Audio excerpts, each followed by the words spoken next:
Hey. Here we are again. Get in the fair. Good evening. Get in the fair. Good evening. Get in the fair. Good evening. Uncle 𝓈𝓔𓄿𓅓𓏭𓀢𓀁.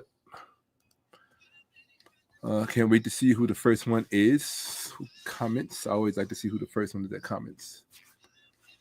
Okay. Hopefully everything is as it should be. We will find out shortly. Okay, I'll just come here and close that. Okay, come on in, everyone. Gather round for part 2. That's what we're here for. We are here for part 2 of yesterday's presentation. Okay, all right. Here we go. That's what we're looking for. Wonderful. Come on in, people. All right, that's down. Wonderful. Okay. I think 𝓈𝓁𝓿𝓏𝓿 was the first one. 𝓁𝓿𝓏, I like that. 𝓈𝓁𝓿𝓏. That's funny. Uncle 𝓈𝓔𝓿𝓏𝓿𝓏. Welcome. Come on in, people.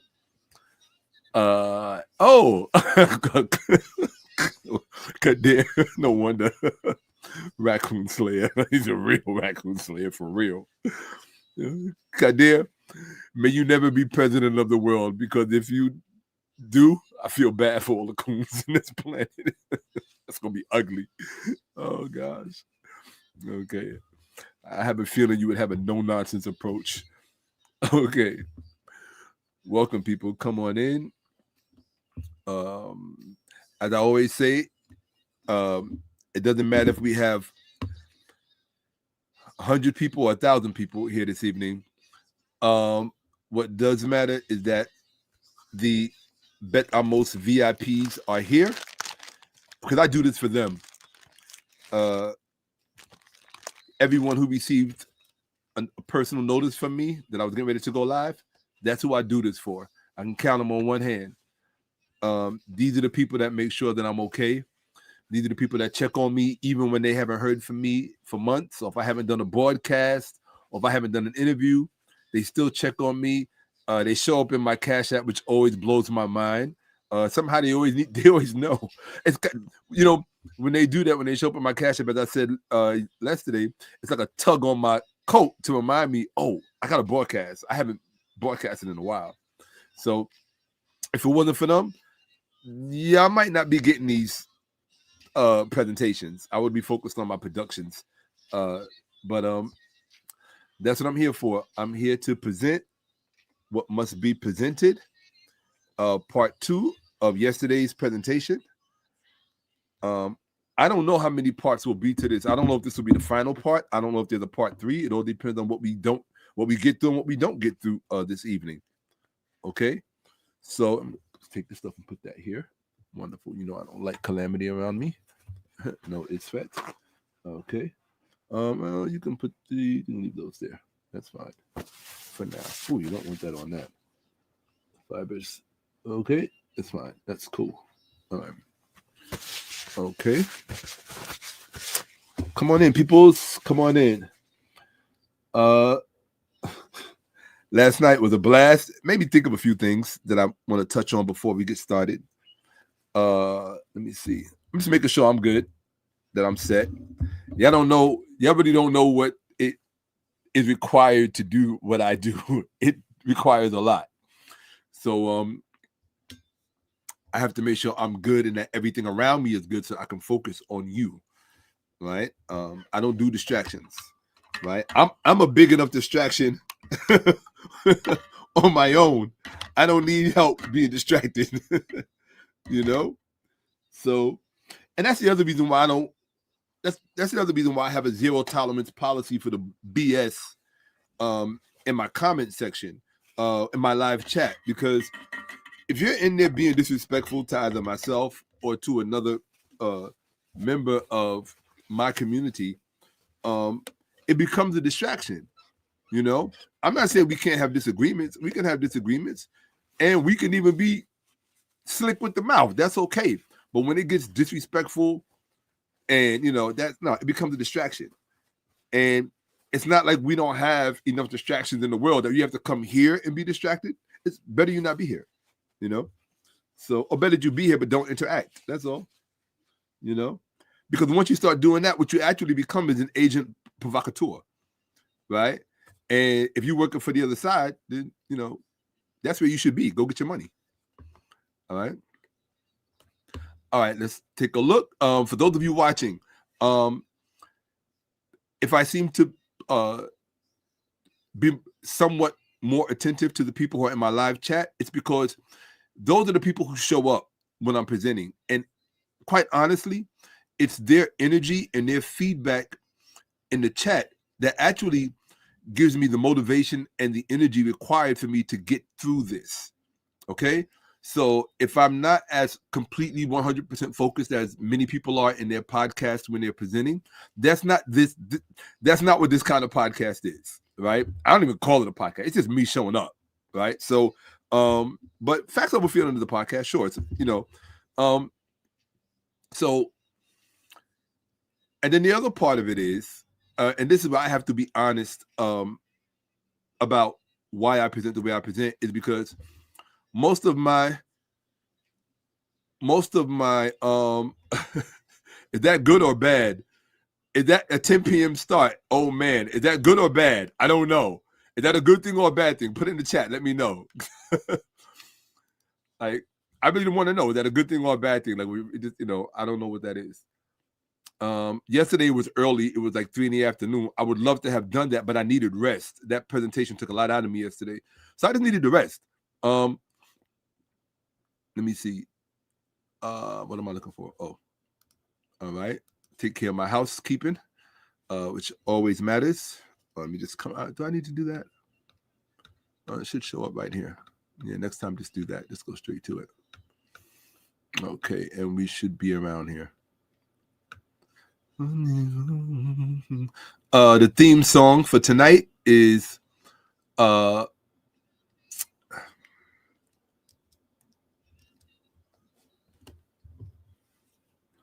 same thing song for last night, Trey Songz 2020 Riot. If you want to know what I'm listening to, what's in my ear, it is part of what motivates me when I'm doing this. That 2020 Riot by Trey Songz, the vibe of that song really reminds me of the time that I grew up in the early 1970s, late 60s, early 1970s. And it makes me think of Sunday in the black church that I grew up in, right?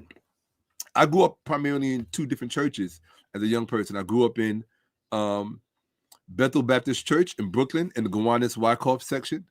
And I grew up in Calawan Church, which is also really more in the Gowanus section of Brooklyn. So, and then in the South, in the deep South, for summers, we would go to Sunday school and church down there too, in South Carolina. So I really grew up in the black church. So when I speak about things pertaining to the black church, I'm not speaking as an outsider or someone who is a stranger to it. It was really, it was my entire youth, So up until my mother's second marriage, which really was a much more culturally, my mother's second marriage presented a much more culturally focused atmosphere and ecosystem in our home, right? Primarily because of my mother's second husband. And not only that, just because of my mother's own academic career as she educated herself and immersed herself in cultural communities.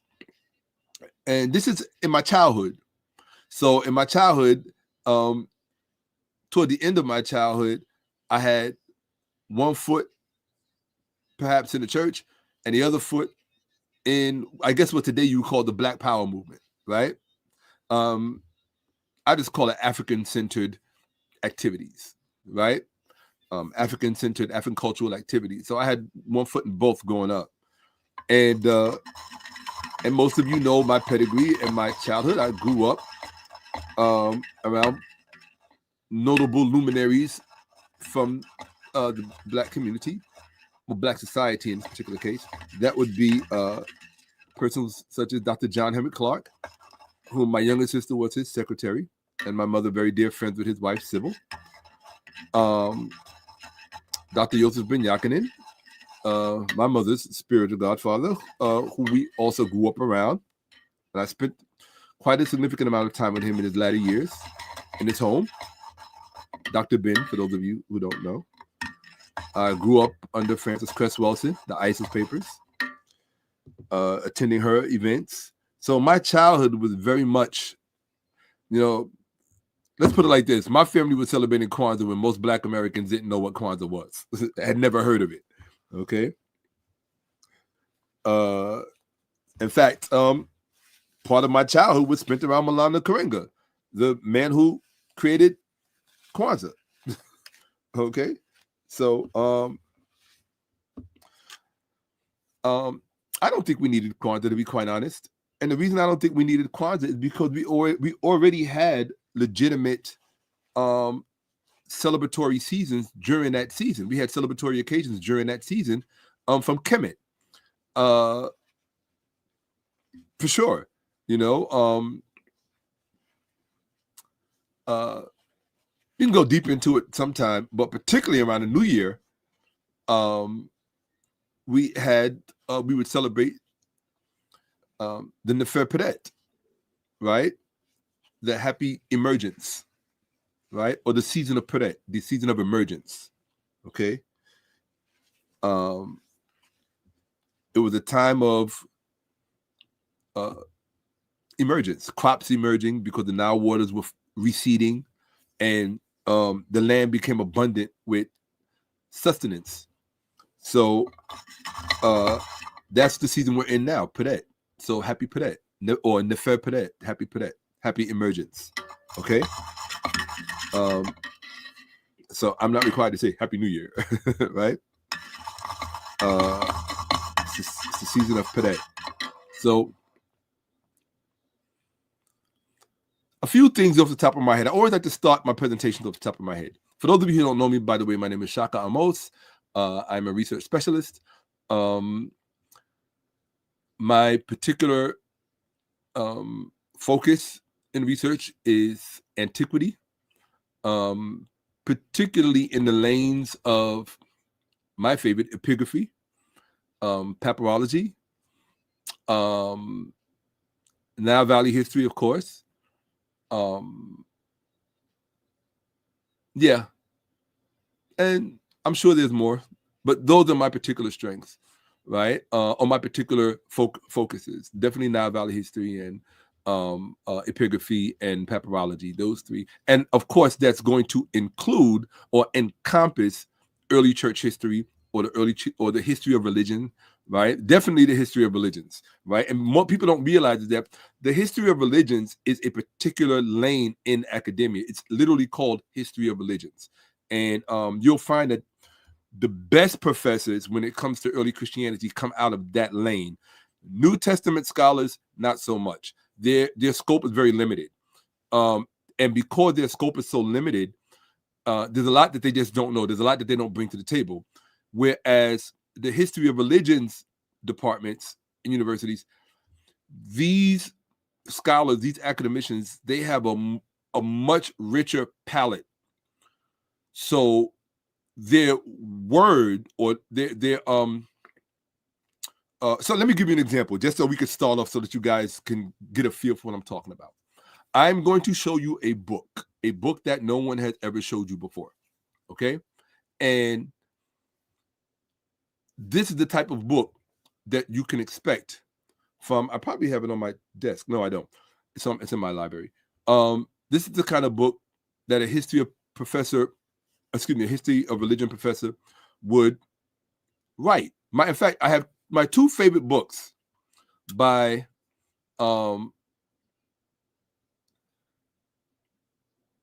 they're actually text. And the reason I call them text is because they act as textbooks. And so they're not just books, not just a kind of book you just, oh, it's just a book that you, no, this is the actual text that you would have to, if you were in a university classroom, you'd have to use it in terms of the curriculum of the particular professor teaching. So the first book that I'm going to show you, in fact, I won't even show you the second book. I'll just show you one just to give you an idea. I wonder, do I have it in one of my PowerPoints? I might have it open. Let's take a look and see. Hold on one second. I think you might find this interesting. I like to show people things that I think that they might find interesting. Let me not do that there. Let me do this here. So come on in, folks. I'm going to look at the comments in the section in a second. Oh, shit. Shucks. All right. It's about to get ugly, people.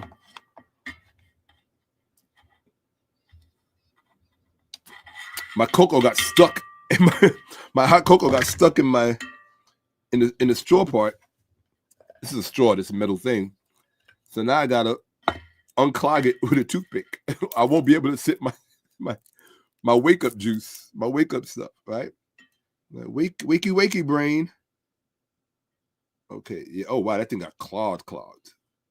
That's not cute. The 𝓈𝔆𝓁 is here. There we go. All right, cool. All right. Ooh, hopefully I put enough honey in this bad boy. Okay.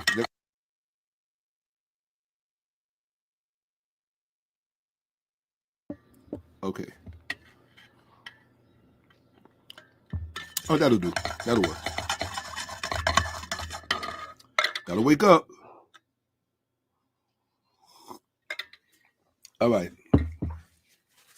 Okay. Let that pink Himalayan salt hit my cells. Okay, so the book I'm looking for is called.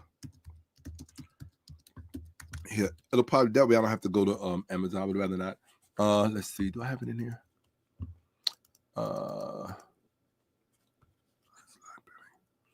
No. Okay, no. I have to go. Let me see. Here we go. Oh, okay. Well, I can show you this. It's, let me see. All right.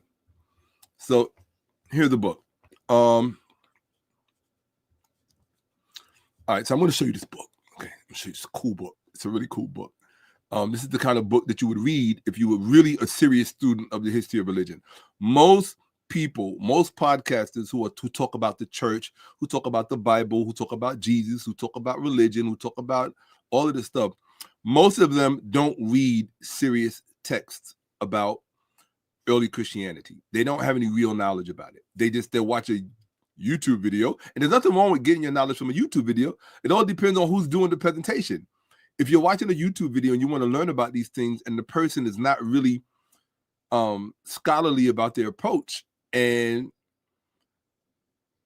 they just might not be as far along in their studies as people who have really made it their life's work to understand this stuff.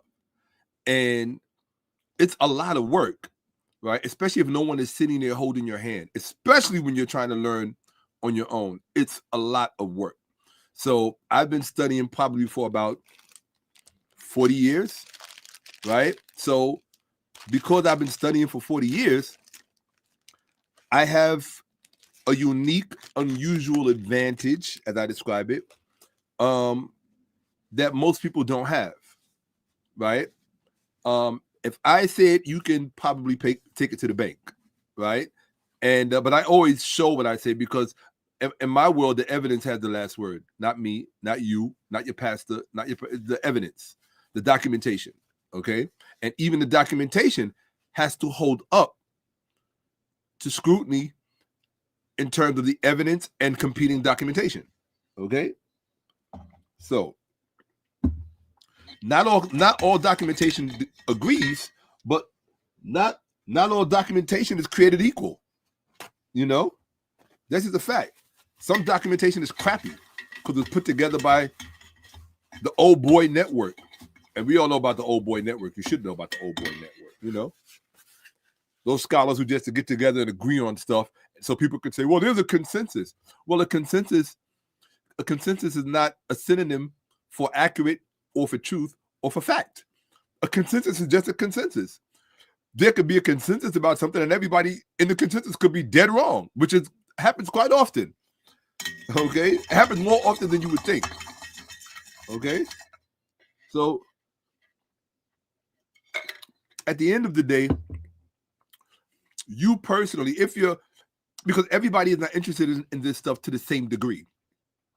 Okay, I find that the majority of the people who follow me are usually male, of all ages. I think it's unfortunate because more women need to follow me. More women need to listen because they like to express opinions on these matters too. But as I spoke about in yesterday's broadcast, they're kind of at the center of this whole problem that we're dealing with, which is the black church to school to prison pipeline. They are at the center of it. And by the time this whole thing is done, you're going to see, wow, Shakka was right. They are at the center of the problem. And it would help if they would actually start to listen to people who actually know what they're talking about. People who can really steer you in the right direction. To say, okay, you want to be able to speak intelligently about this subject matter? Go read this book. Go look at this item, right? Learn about this particular professor, right? So at least that way, when you open your mouth as a black woman, the gravity of what you're saying, the people on the other end of you who are hearing you, they have no choice. After they've gone back and fact check you, first of all, after they fact check you, you're probably going to blow their mind because they would not have expected you to know whatever it is that you're showing them. Because most black women don't take history that serious. They just don't, right? But they love to talk about it and have opinions about it, which for me is like a teacher doing this on a blackboard because it's like, oh my God, or somebody singing out of tune grossly. Is that because it's not necessary? All you have to do is do the work, put in the work. And there are very exciting moments in the work because you're constantly seeing things that you've never seen before. But the other part of it, which is what people are not really good at, is how do you string it all together? That takes time. That takes years. That takes that takes decades. But if somebody takes you by the hand and leads you by the hand, you'll get there much faster. And that's what I'm here to do. I'm here this evening to help solve what I think is an essential problem, really at the core of the problem of the black community, particularly in the West, but really globally, or wherever we are concentrated, wherever our communities are concentrated. This is at the core of all of our problems, right? It's not white supremacy. It's not white people, period. Okay? As long as you keep thinking it's white people, the black people who are screwing you over will continue to screw you over and get away with it. And you will pay them to do it. Okay? So at that point, you have no one to blame other than yourself. For those of you who want to show your appreciation to the platform, by all means, somebody's freaking out over last night's presentation. By all means, please use the Cash App, which is pinned at the top of the YouTube chat. And it's also in the description of the video. I'll say it again. The description of the video and the top of the YouTube chat. There is and I also put it on screen so that you can see it. And I'd say, well, where is it, Shakka? Okay? So, because I don't really want to have to come back to it and focus on it when I'm teaching. I want to teach, right? At the same time, of course, this is YouTube. This comes along with the territory. You have to fund what you do, right? You have to fund what you do. If you don't fund what you do, it won't get done, right? It won't get done.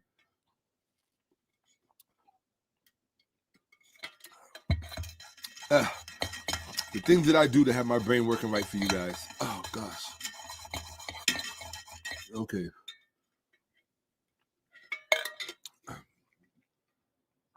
That name, some of the YouTube names that you guys have is so funny. Like this one here. The first one was Raccoon Slayer. That was funny. But this one always cracks me up because he has a picture of Jeffrey Epstein. And his name is alive and well in Israel, 790-944. It's just the humor. I love internet humor. I really do. Internet humor cracks me up. It really does.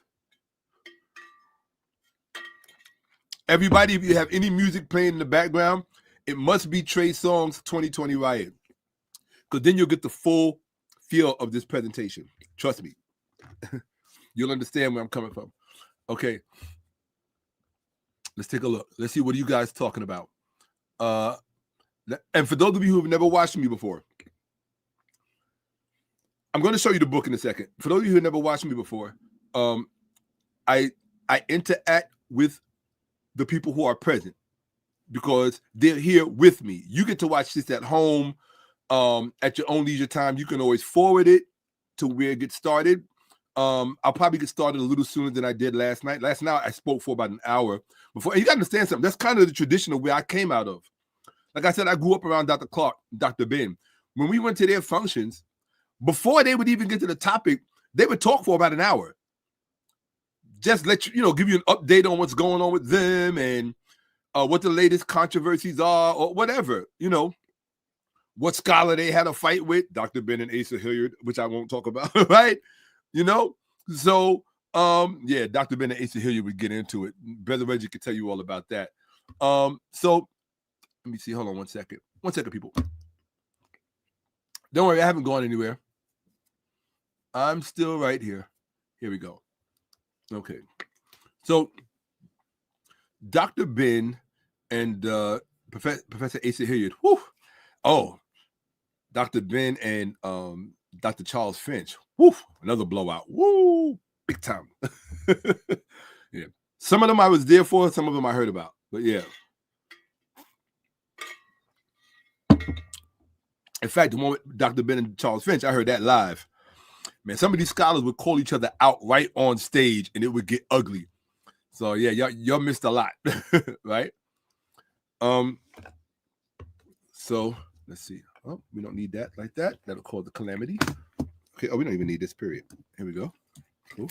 No chaos, people. No chaos. No it's fed. All right, so let me show you this book so you guys can see what I'm talking about. I'm going to share my screen. Hopefully you could see it.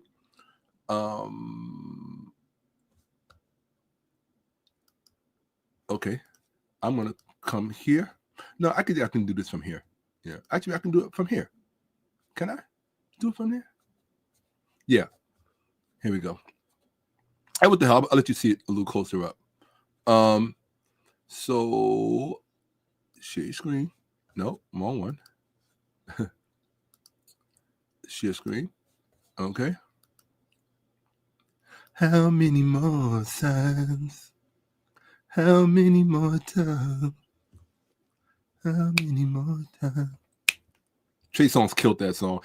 That is one of the mysteries. One of the mysteries of 2026 for me is how did Trey Songz not get a Grammy and a Song of the Year award for 2020 Riot?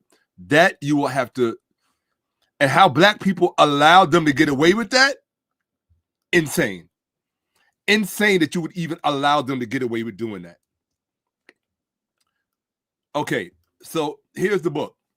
Okay, this book it's called God's Library. Now, normally I don't always share all of my secret weapons with people when I hit them in the head with stuff, but this is a great book. If you really want to learn about the truth about the Bible, this is not for people who don't do serious reading. Okay, this is for people who do serious reading.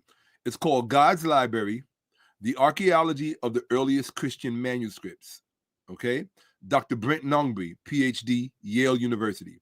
Okay, he's the professor of history of religions at MF Norway School of Theology, Religion, and Society in Oslo. Okay, so the only reason I have this here, I create these memes. So when I'm debating people on Facebook, as I love to do, I tell you I love to religiously troll people on Facebook. So they like to think they know what they're talking about. So in this particular instance, someone was trying to make it seem as if the first, somebody, how, hold on 1 second. I gotta do this. Y'all know how Negroes like to do, okay? Negroes love to say things like, well, the gospel was written 40 to 50 years after the death of Jesus. They like to say stupid things like that, right? Oh, it was written within 80 years of the death of Jesus. Stupid things, okay? Oh, God, don't let them be from Africa. I love my African people. You know, I love being African. I'm not one of these foundational African Americans who hate my African brothers and sisters. No, they are my brothers and sisters.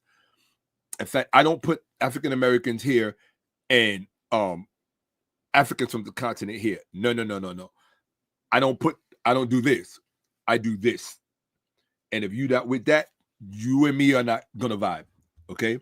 So I'm just telling you now, we're not gonna vibe. Right? Anything you have to say is better. It's better left said to someone else, because you don't have my ear, because you don't have my heart. And the way to get someone's ear first is to get their heart. Okay. My heart is with my people here in America and with my people on the continent. Period. Because I know all those who have hated us for thousands of years did not ever make those distinctions. The only ones looking to make those distinctions are the idiots amongst ourselves. I don't walk with idiots. Okay? I've never been interested in being popular. So if I say something that, I can guarantee you this. So let me, trigger warning. I have personality defects. Okay? I do not have the greatest character in the world. I don't think that my character needs to be stellar in order for the information and the data to be stellar. I'm not here trying to win your friendship. I'm not here trying to get you to like me. I understand the importance of likability in marketing, but I'm busy. I'm really busy trying to like teach you. Okay. So if you need to like everyone who you can learn from, that's your challenge. That ain't mine. Okay. That's not my challenge. So some fool the other day on Facebook said, oh, well, the first book of the New Testament, or the first gospel, he said the first book in the Gospels, right? Or the first book of the Gospels is what he said. The first book of the Gospels was written 40 to 60 years after the death of Jesus, okay? Now, I know that's a lie. So I just responded with what I'm going to show you. So I'm going to share entire screen. Yes. Okay. And so this is what I posted. In fact, let's do this. Here we go. Hopefully you can see it. It's called God's Library, The Archaeology of the Earliest Christian Manuscripts by Dr. Brent Norby, Yale University. And as you can see, it says here, I just went and did a quick Google OpenAI search. According to the methodology in God's Library, a more cautious and reliable date for the earliest Matthew fragments, because in the gospel it's Matthew, Mark, Luke, and John, even though Mark was written before Matthew. They put Matthew first. So I just went to the first book in the first gospels in the New Testament, which is Matthew. And it says the earliest Matthew fragments is the late second, right? That's about a century later, right? To the early 4th century. So we're talking about 300 years after. His stance is that while a 2nd century date is possible, it is not certain. And the evidence frequently supports a later origin, meaning the 4th century CE. So when you're trying to speak authoritatively about something that you don't know anything about and something that you don't understand because you just decided not to do any research, most religious people are just stupid, right? Yeah, absolutely, right? So yeah, this is, and this is easy stuff. So my thing is that if you're getting the easy stuff wrong, what makes you think you're going to be able to help people with the hard stuff? Huh? You have to get the easy stuff right before you can get the hard stuff right. So too many people just choose not to do that. Too many people choose not to do their homework and be experts. And that is the ecosystem of social media. Okay?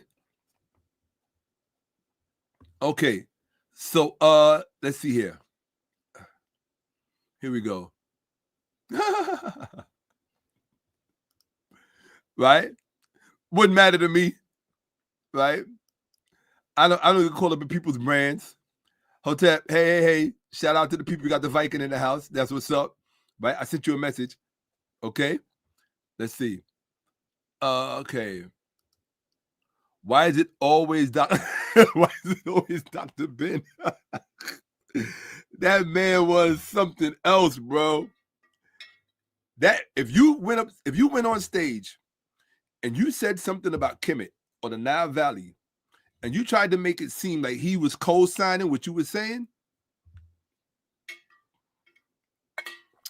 he wasn't going to wait until it was private to check you. He was going to get on stage, get the microphone, and check you in front of everybody. Oh, that's what I want to talk about. Thank you for reminding me. Hold on one second. Let me just say this. Because someone said something to me yesterday that just really made me like, I need to really address that. Here we go. So don't worry, folks. I'm not going anywhere. Let's see. Am I doing? Yeah, right there. Give me 1 second. I'm here.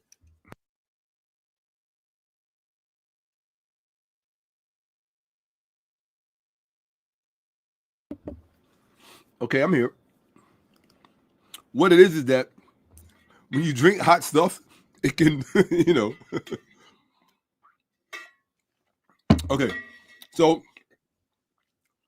someone said yesterday, and you saw it because I put it on the screen. They said, Shakka, I would love to work with you if you weren't so arrogant. And he said, it would be better because people of like minds should work together.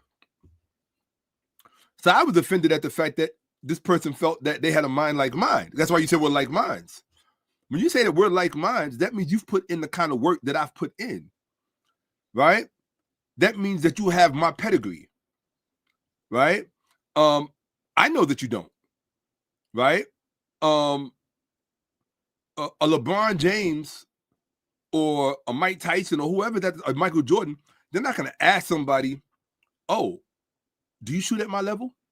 Because you say you shoot at my level, right? Now, that might come off kind of arrogant for me saying that. But then I thought to myself, I said, this is the problem I have with Negroes. I want you to listen. The problem I have with Negroes is if a football player is arrogant, that's okay. He could spike the ball, do a dance, everybody applauds.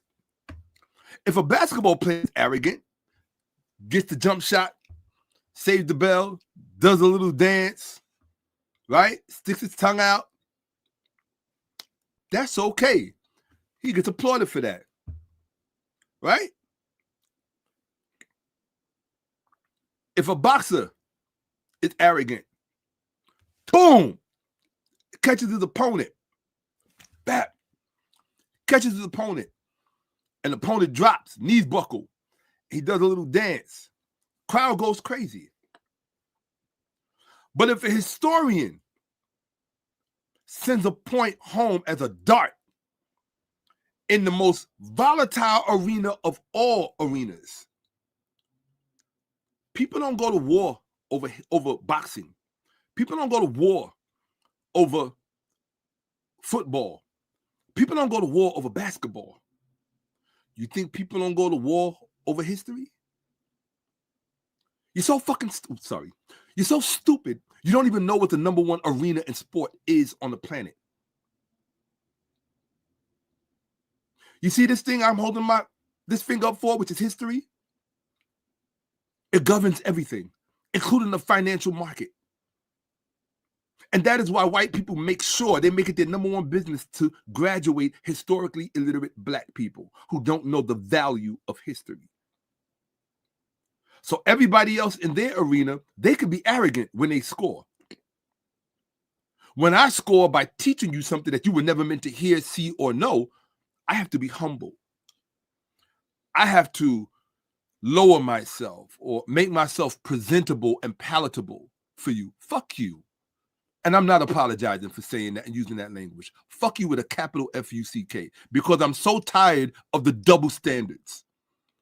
Right? Everybody else gets to enjoy. I don't party. I don't drink. I don't smoke. I don't have indiscriminate sex all over the place. I don't rob people. I don't scam people. No one on the internet can say Shakka-Ahmose is a scammer. No one. They've tried to start every other rumor about me over the years, but that's not one they ever could start. Why? Because there's no history of me scamming anybody. I told you, I always said I wish I was one of these people that put money first above everything else. I wish I was. It doesn't mean that I don't understand it's important and respect it. That's why I stay learning about it, right? I stay learning about it because it's part of it is a central part of my health, well-being, and welfare, right? It's a central part of life. In fact, it's a central part of history, right? So that's my approach to money. I took being that history is my weapon. It's my particular weapon. Anytime I want to understand something, I approach it through history. That's just, everybody has their proclivity. Like, how is it? What do you use to understand something? For some people, it might be basketball. If basketball is at your core, you might use that as a metaphor for everything else you're trying to understand. For me, it's history. So when I want to understand something, whether it's business, money, women, exercise, whatever it is, my go-to is history. Right? I look for primary sources. I look for the historical record. I check the pedigree of the sources and all of that stuff. So that way I can have an informed decision, because I like stability when it comes to my own thinking. That's all. And speaking of stability, as you will probably see, I may not come across as the most stable person in the world, quite possibly because I'm not the most stable person in the world, right? I don't know what that really means, stable, Stable is perception, which brings me to the other thing that I want to say. I am not responsible for how you perceive me. How you perceive me and what you see when you look at me, or what you believe you see when you look at me, has zero to do with me. I have nothing to do with it. I have literally nothing to do with it. Why? Because I had nothing to do with constructing your own construct, how you perceive the world. I didn't craft your lenses, the lenses that you were furnished with. So I'm not going to spend hours checking myself, because I tend to do that. I discovered that about myself. I check myself a lot so that I don't offend people. I check myself a lot so that I don't reveal what I'm really like. And sometimes that can be exhausting. Self-censorship can be exhausting. And then I get jealous and envy of other people who don't have to do that. People who just get to be themselves. And you just, you like it, you take it or leave it. So that's my policy. Take it or leave it.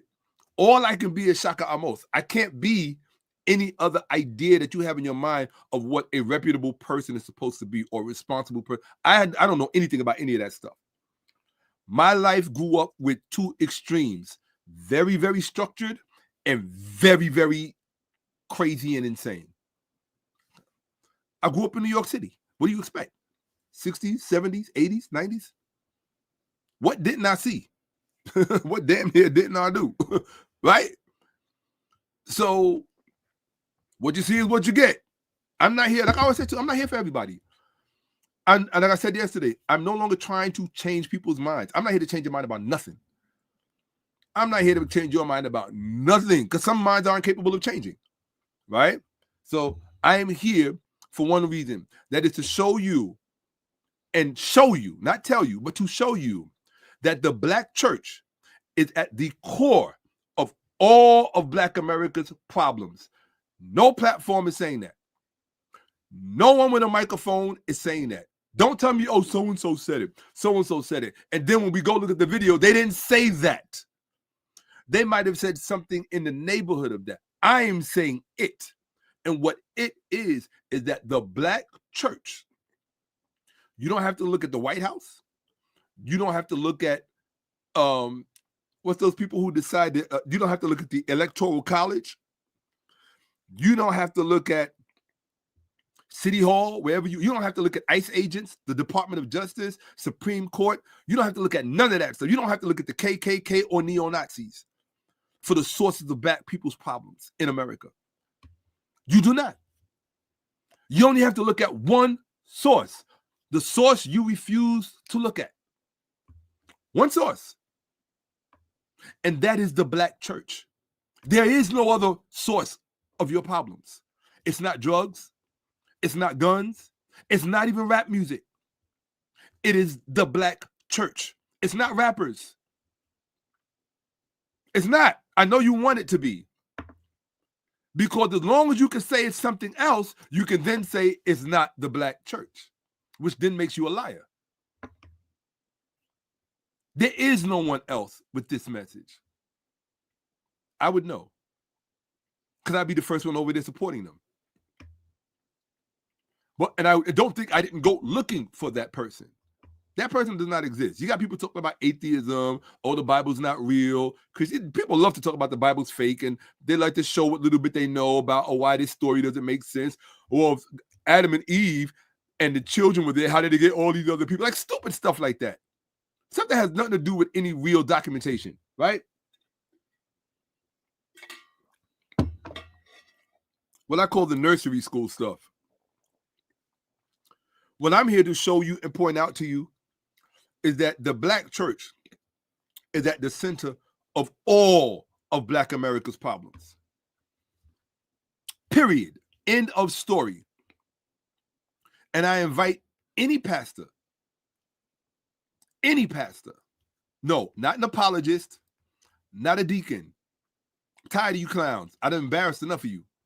Any pastor other than the pastor I embarrassed over on Sunday TV. Any pastor, invite me to your platform, Jamal Bryant, but you will never do that. You know why you will never do that? Do you know why you will never do that? Because you do the same thing white people do to black people to make us insignificant. Just ignore them. As long as you ignore them, they'll go away. They seeking your attention. You ain't seeking theirs. That kind of thinking.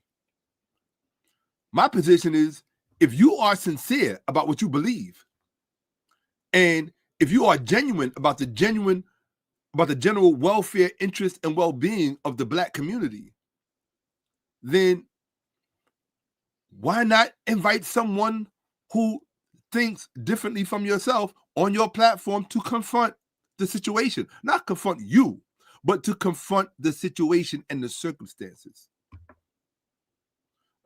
Are you that intellectually feeble that you can't hold yourself in a discussion, Jamal Bryant or Kirk Franklin? I saw that, I really appreciated the little discussion that he had with T.I., but Kirk Franklin didn't even respond. He said, well, what do you think about the black church? Or why'd you stop going to church? And T.I. said, because it's just a business. And Kirk Franklin stood there like, oh, tell me more. He couldn't say anything because of his market. So when you're dealing with people who got a gag on because they putting this first, because this is what they really worship. So when this thing right here gags their mouth, they are of no use to you anymore. You've seen their limitations. They can't come past that point. It's like holding up garlic or a cross to a vampire or a mirror to a yeah. They can't go past that point. I'm looking for that pastor who really genuinely believes what he believes. Or what's his name? What's that pastor? I'm talking Bible. That right? They wouldn't do it. And I'm going to always call out Chris Broussard, Eric Mason, Vince Bantu, all of the people of that ilk. And if you don't know who these people are, they're a bunch of Christian apologists who have their little Christian organizations. They all waited till I left Sunday TV to start challenging the conscious community on Christianity. They waited till my brother Jabari became the residential go-to person, right? They waited till all of those years that I was there. They waited until I relocated to Florida, was, in relationship and all that other stuff. I was distracted. I was just moving on. Then they decided to come around to invite somebody from the House of Consciousness to come to their church. Why didn't I ever get an invitation? Why didn't you? Is it because I'm confrontational? I'm not confrontational. The facts are confrontational. But to me, you will always remain forever cowards behind that. And you could throw Damien Richardson in there too. These are all names that came to me from their interaction with the House of Consciousness Sonetta TV. Shout out to Sonetta, right? These are names that came to me, and my name was always in their mouth at some point. Now they've gone to make videos about me, but they wanted to say, Shaka, why don't you come on our platform so we can have a discussion and a talk? Oh, shout out to what's his name?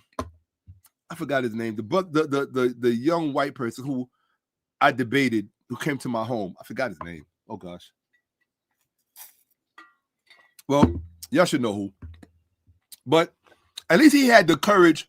You know, I respect some of these Hebrew Israelites and Christians, these people of the Abrahamic faith who come to me and say, yo, let's debate live. All of the ones who had the courage to do that next to me, you got cojones. You got big ones. I respect you. But the ones who run and hide and still do this, no respect. No respect. Not at all. Okay? Shout out to my people, right? Absolutely. Right? Absolutely. Shout out to my people from Miami. No question. Oh, I appreciate that. Yeah, Egypt was a black land. I really, really appreciate that. It means a lot to me. I think that's the one. Absolutely. Absolutely. Wonderful. Right? Oh, wonderful. Yeah, and I love you right back. Absolutely. I appreciate that. Okay. Here we go. All right. Absolutely. For sure. That's it. That's it. I appreciate you alive and well in Israel. That name always cracks me up. That name cracks me up. I swear to God. Oh, Geno Jennings. Yeah. Yeah. Geno Jennings is the perfect patient. He is I call him a Hellenstein. Geno Jenkins is a Hellenstein. Why do I call Geno Jenkins a Hellenstein? Well, this is not about Geno Jenkins, so we're not going to be talking about him right now. What the who? Oh, come on, man. Come on. Bye. Hold on.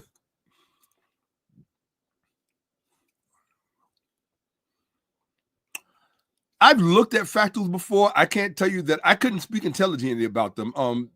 As a subject matter, as a topic, they've come across the topic has come across my purview, but it's not something that caught my attention enough that could help me pursue what it is that I want to know so I can be able to teach better. So no, I haven't, but thank you for that, and I appreciate that. Got to take snapshots of the right ones, right? So absolutely. Oh, tonight you're gonna freak out. Now, I showed for those. Oh, let me do what I got to do. 1 second. Here we go. Come on. What is it with the hide thing? Like, it's not letting me hide stuff. Okay, couldn't wait. All right, cool. Here we go. So we're gonna get started. Hold on. Yeah, because I don't want to talk for a whole hour, and I probably already did. But hold on. All right, we're gonna get started, folks. Yeah, we went from the bottom. Now you hear shouts of my people because we were in the 𝓈𝓔𓄿𓅓����𓀢𓀢. Whoa, wow, this is a hero.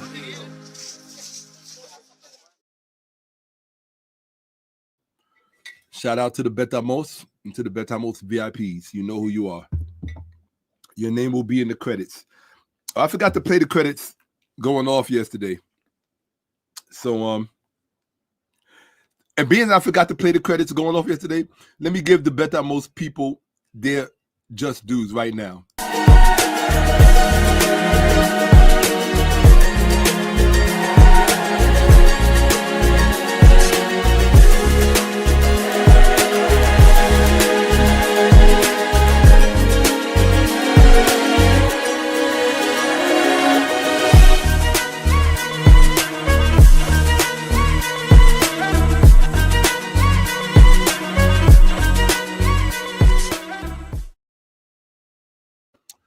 There you go. I had to do that. I had to do that. Okay. Let's see here.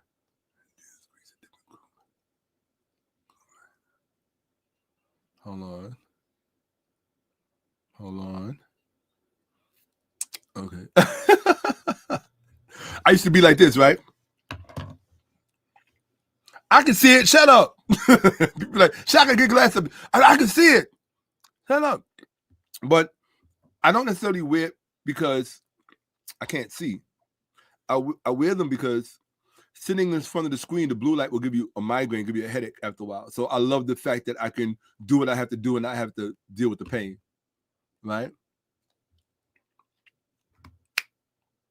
Y'all better be listening to 2020 riots in the background or you're missing out.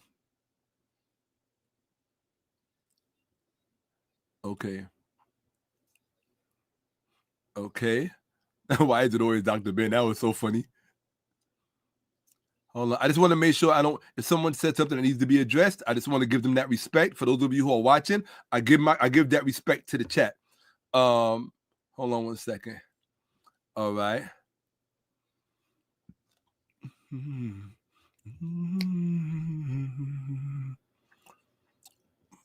much salt.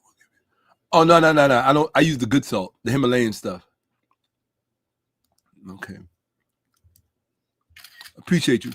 Very much so. Shout out.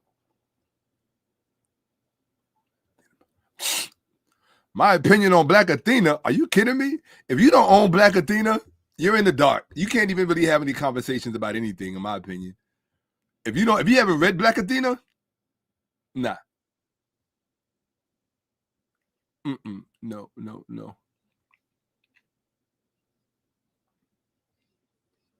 You know. Appreciate you. Very much so. Shout out to people in Barbados. Hey, JB, what's up? Nothing but love. Hotep, Uncle Johnson there. Absolutely. I appreciate you. I genuinely appreciate the love. It reminds me to come back. Oh, I'm ready to put a hurting on this. I just want to, my thing is always just want to give my best, you know? Okay. Yeah, you might want to have pen and paper out. You're definitely going to want to have pen and paper out. All right, cool. That's it. I'm going to tell you right now, the only scholar that I've ever met who I felt is really like my caliber is this brother right here. He's one of my students, but I'm going to have him present on this platform one day soon. For all of the morons who love to talk about the Anunnaki and Sumer and what it actually means, this man will make you look so stupid. You know, the whole cosmic crowd, we are the Anunnaki and and these retards who have no education. This man right here, Kadir, your parents are from where? I know one is from Ethiopia and one is from the Congo. Which one is which? Put it in the chat. He's absolutely, I have quite a few students. This one is a star. This one is a star. Shout out to Jeff Harris, because I know you're watching, right? You better be. Shout out to Compton, California. Shout out to my brother Smash. I would love for him to just come on and hang out with me sometime. Like just, on the platform. We could just hang out just to keep the people happy, Shout out to my West Side people. Yeah, I threw it up. It is what it is. Okay. All right.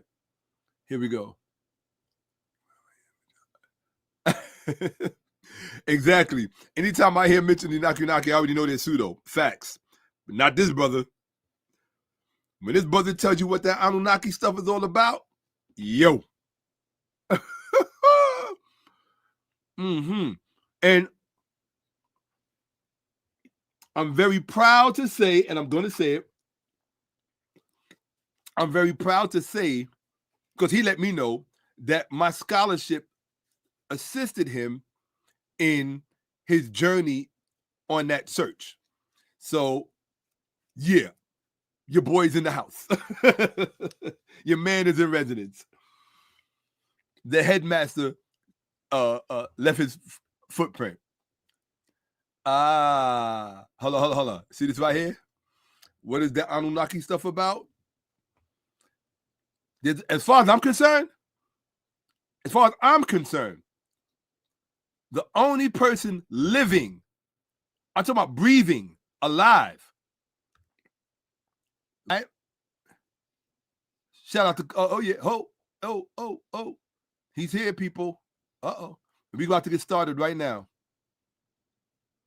Where you at, man? Kadir, where you at? Why do I have to look all over for you, man? That's how I just go up top where you was. Here he is, right here. This right here, as far as I'm concerned, and I'm talking about scholarship, this is the only person, him and his brother, because they work together. They're in Minnesota. Him and his brother. As far as I'm concerned, they are the only two people on planet Earth who can actually tell you what that Anunnaki stuff is actually all about. And it ain't about none of this stuff people ever talk about. It ain't about none of that. None of that. Zero. This brother got it. Absolutely. How do I know? Because he ran it all by me. And I was looking, oh Lord knows, I was looking for pitfalls. I was looking for stumbling blocks. I was looking for anything that I could get him on. Airtight. Tight. All of the requisite scholarship required to substantiate every single premise. That is rare. That is rare. Rare. I'm going to have him come on here and present. Y'all going to freak out too when you see it. Y'all are going to freak out.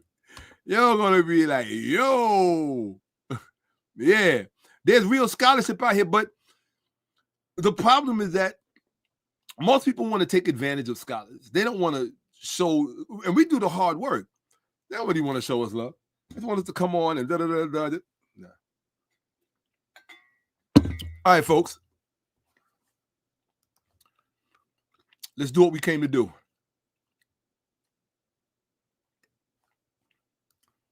Here we go.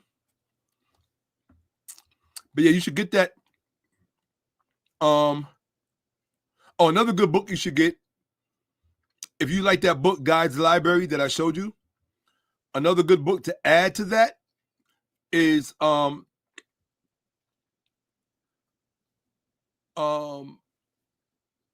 Hurtado's Early Christian Artifacts. Great book.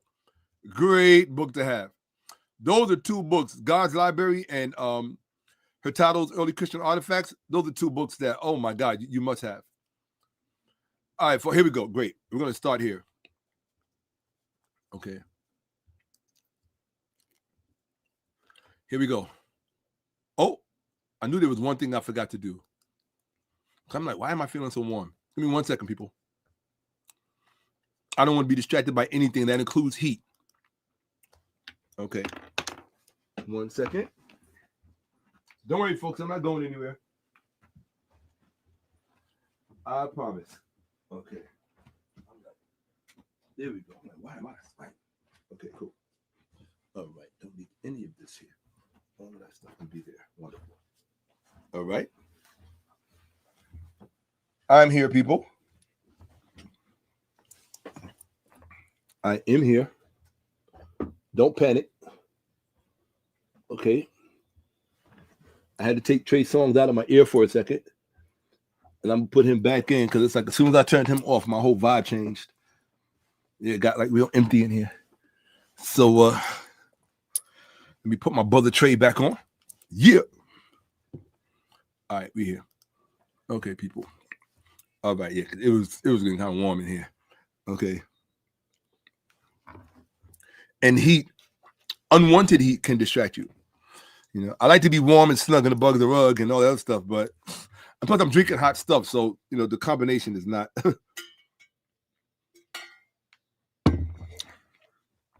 All right. Hey, Lauren, where you at? I didn't see you in here tonight. Okay. I didn't see Hotep Jesus either. Okay.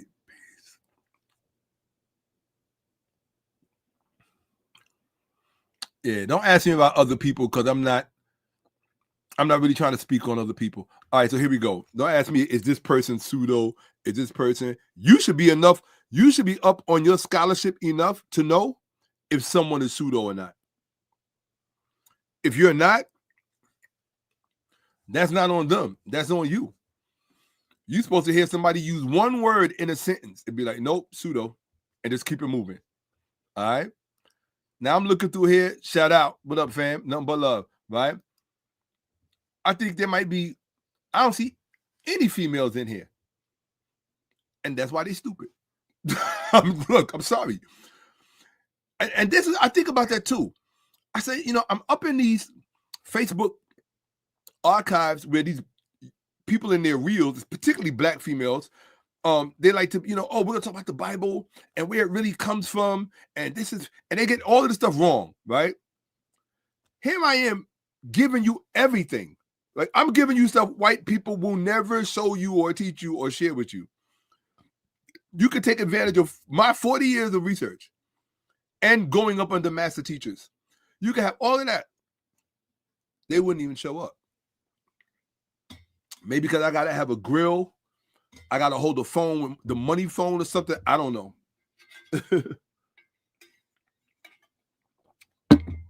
Maybe I'm not pretty enough. Whatever it is. They just, you got to leave people where they are. Like I said, I'm not trying to change. I just wish more women would learn. That's it. And the main reason I wish more women would learn, especially black women, is like I said. Well, that's probably why they're not watching, because they are at the center of the problem with the black church. So the principal agent of the black church, or the number one weapon of the black church, is the black woman. That's why I said she is the problem in the black community. The problem in the black community is the black woman because of her fealty to the black church. And what you have to understand is that all of the black women who have fealty to the black church aren't necessarily religious, because the relationship of the black church to black people in America is not just religious. It is also cultural. And if you don't understand that, well, then you're stupid. I got to tell you that. Okay? It's not just a religious relationship. It is a cultural relationship, which means it impacts the entire culture.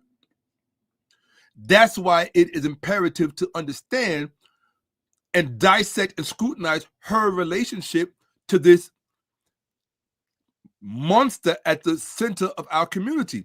And we're going to look at what we're going to do a quick overview of what we discovered yesterday. Okay? So let's look at it. Whatever I don't, make sure you watch part 1 so that you can get whatever you missed.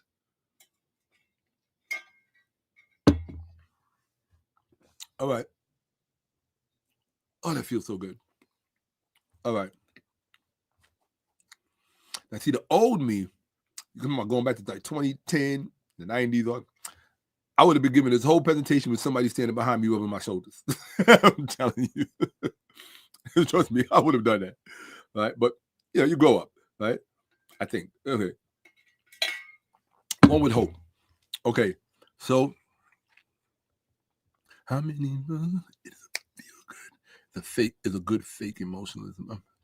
All right. Okay, here we go.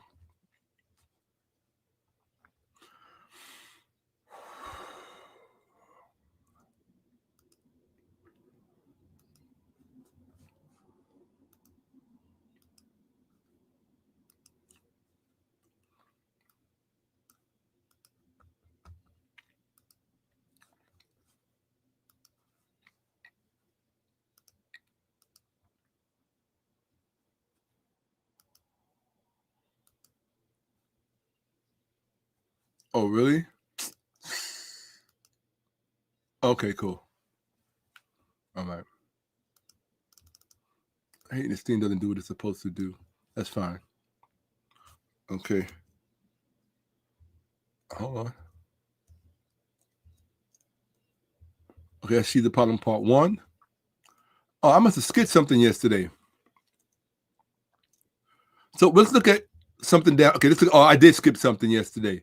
Okay, so let's start from here, then I'll back up a bit. What we discovered yesterday is that 70% of African Americans are Christians. Actually 75%, but we rounded it to 70 because this is all coming from the section called The Curse of the 70. We realized because we're doing an audit of the Black community, of the African American community, because you cannot fix any business, any corporation, or any number, or any community without looking at their numbers. If you don't audit your numbers, it's a self-audit. If you don't audit the numbers, you're not serious about making changes. I know that the Black community is not serious about making changes. That's why I don't have any sympathy for the Black community. Somebody gets shot, I don't care. Somebody goes to jail, I don't care. Somebody dies, I don't care. Because why? I know that y'all don't care. I'm not going to be the only one out here caring. Are you insane? That would make me insane. I know what that's like already. I've lived that for many years. I don't care anymore. I'm just doing my job. I know what my job is. I'm very clear on what the assignment is. Get the facts together, get the requisite facts together, document them, give them to the people. What the people do with them, it's up to them. You don't care. You don't want to make a difference. You want things to continue the way they are. That's your choice. I cannot make a decision for the entire race. Okay? Now, 75% of African America is Christians. Okay? We rounded it to 70%. 70% of African American Christians are female, which means that if 75% of African Americans are Christian and 70% of those Christians are female, that means only 5% are men. Think about that. Those are serious numbers. Those are very serious numbers. You don't think numbers, let me get this straight. You don't think numbers that serious warrant our attention? If 70% of our women are under the influence, listen to that word, UTI, right?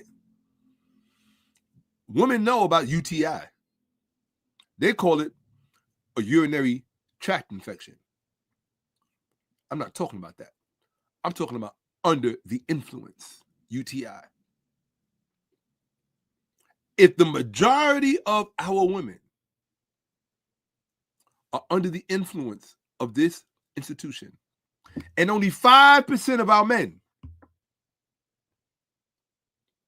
are in their midst, this is a dominated institution. It's a matriarchy. It is a female-dominated institution. The men are there by proxy of the women. That means that the mass majority of our men are psychologically divorced from the vast majority of our women. Now explain to me, intelligent, high IQ people, because Black people get offended when white people say they have a low IQ or we have a low IQ. Explain to me the intelligence of building solid Black homes when the majority of our women are psychologically divorced from the majority of our men. Explain to me. I'm a Black child. Look that little Black child in the face. Go to the kindergarten. Go to the first grade and explain those numbers to them. Because you never want to talk about the numbers. You want to talk about anything but the numbers. Anything but the facts. As long as you're not talking about facts, you're good. As long as you're talking about your emotions and your feelings or the little bit that you know, because you're all fucking stupid. As long as you want to do that, then that's cool. But the moment we bring out the numbers and we say, well, let's look at this thing. Why does it have to be a thing that goes on and on and on? Why don't we pull it front and center and see what this monster is, this big boogeyman in the Black community? And if you think it's natural for all of our homes to be like this, if women are if women sue for divorce far more than men, right? What 80% of the divorces, right, are it went up further now. It's like 85% of the divorces are brought about by women.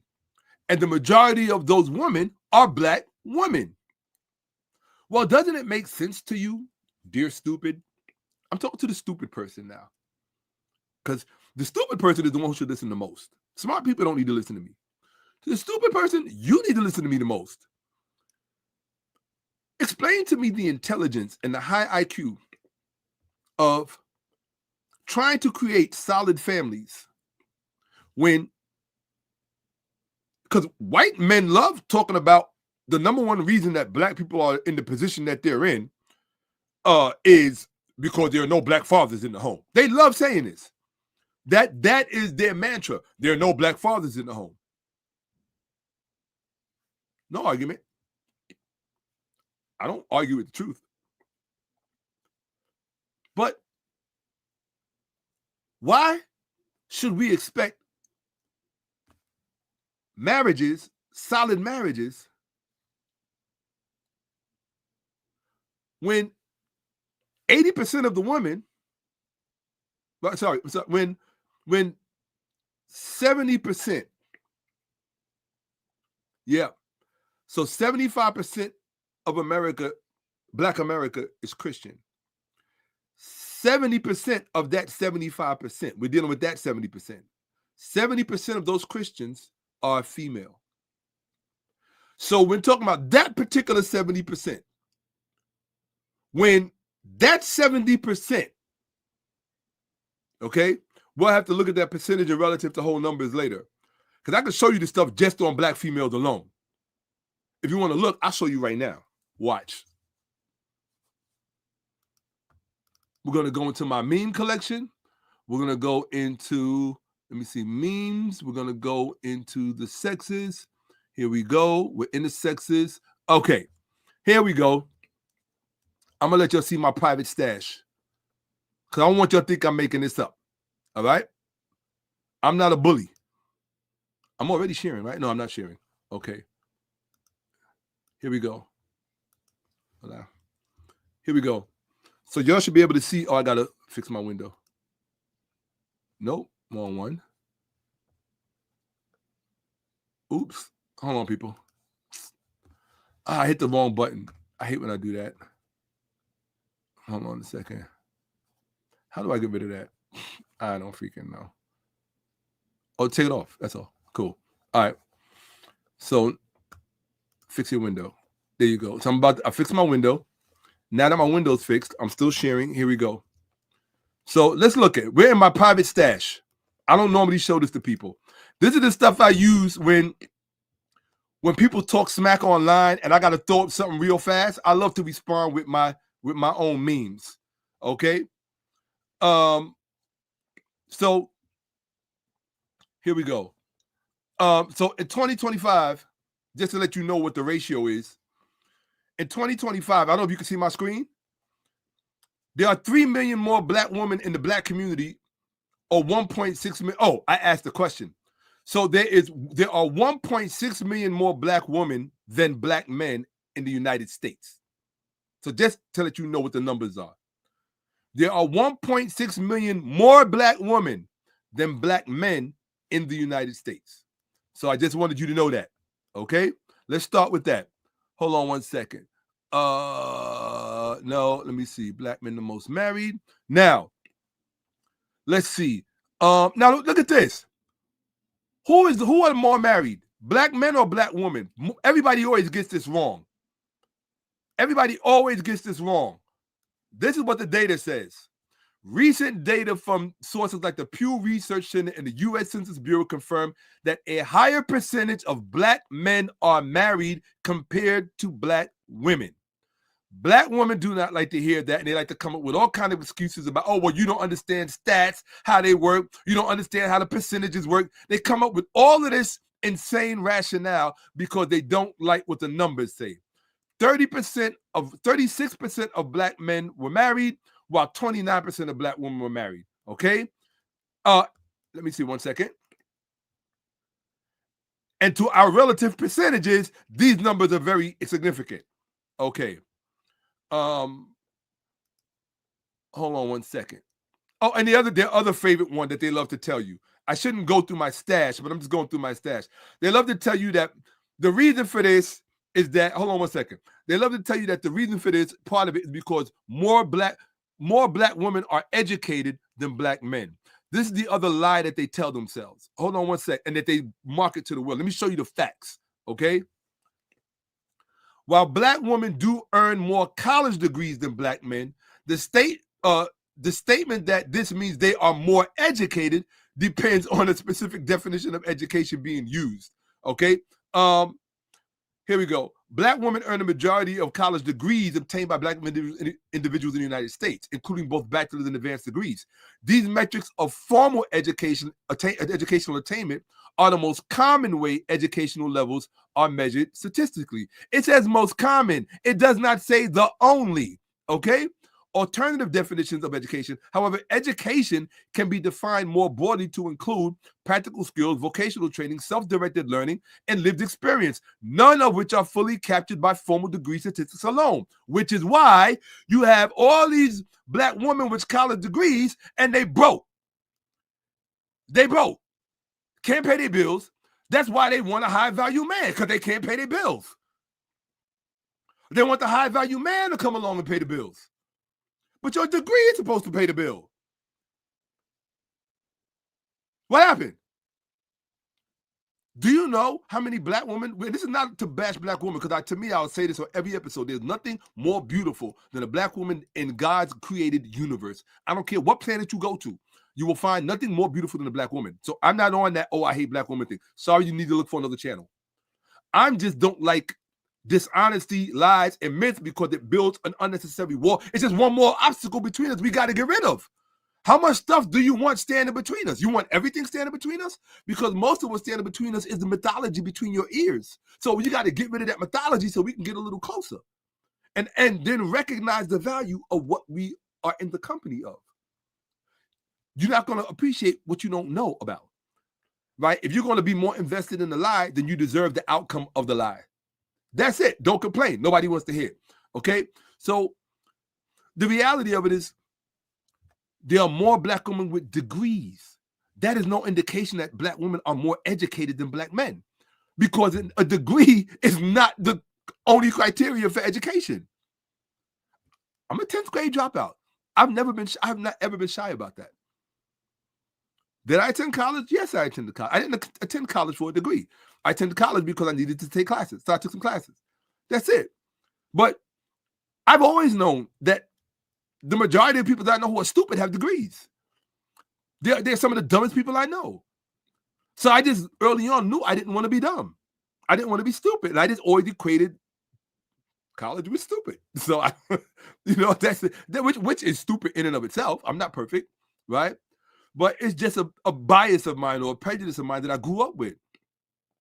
And that might have come from going to high school in New York in the 80s. It was insane. And I was like, there's no way I'm going to get educated in this system. So I had to leave it, right? But the fallacy and the myth of black women are more educated than black men, you're selling yourself a pipe dream. You're telling yourself that a degree determines who is more educated. No, a degree means you have a degree, right? Maybe you should look at the YouTube videos of all of the black women sleeping in the Target parking lots in their cars, and they have degrees, but they can't afford a place to live. And I don't think that that's funny. I don't think that's anything to make fun of. Look, if you sleeping in your parking, if you are a black woman and you are sleeping in your car and you want to come in here and sleep on my cot, I got very nice, high-end, comfortable cots for guests. You are more than welcome to hit me up. You don't have to sleep in your car. You ain't got to pay me nothing. You can come and get a good night's rest, keep me company for a few hours, go to sleep, and I'll see you around, right? You don't have to sleep in your parking lot. Just hit me up. Shakka, I'm in New York. Can I sleep on your floor? In fact, if I really like you, I'll let you have my bed and I'll sleep on the cot, okay? I have nice cots. I love sleeping on my cots. But you can have this right here, this big old bed. That is a personal open invitation. Any black woman sleeping in a parking lot in Target or Home Depot, unless you love sleeping in your car, many of them have told themselves that they like it. They prefer to go wake up and shower at the gym or shower fitness or power fitness or whatever. Look, sometimes you might want to get out of it. You just want to take a hot shower, creature comfort of home, whatever. You ain't got to do that. And in fact, if more of you were more socially approachable, do you know how many black men have their own residences that would gladly offer you a place to sleep without harassing you? Like, black men are regular, normal people like everybody else. They know how to say, oh, welcome, take a load off, see you in the morning, okay, have a nice day. Like, black men know how to do that. But as long as you're going to walk around treating black men like they're the enemy, then as far as I'm concerned, you're stupid, because whose resource do you think we are? Whose resource do you think we were meant to be? Tell me, genius. Whose resource do you think we were meant to be? We were meant to be your resource, right?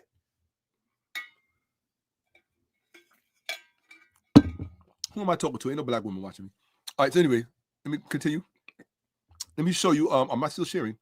No. So I want to show you this. This is important that you see this. And then I'm going to get back to the thing, but I want you to see this.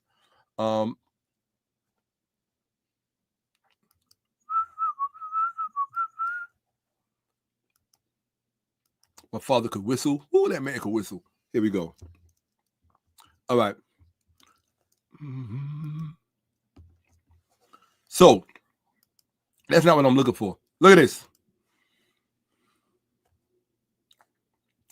In 2025, which demographic is the most divorced by sex and race?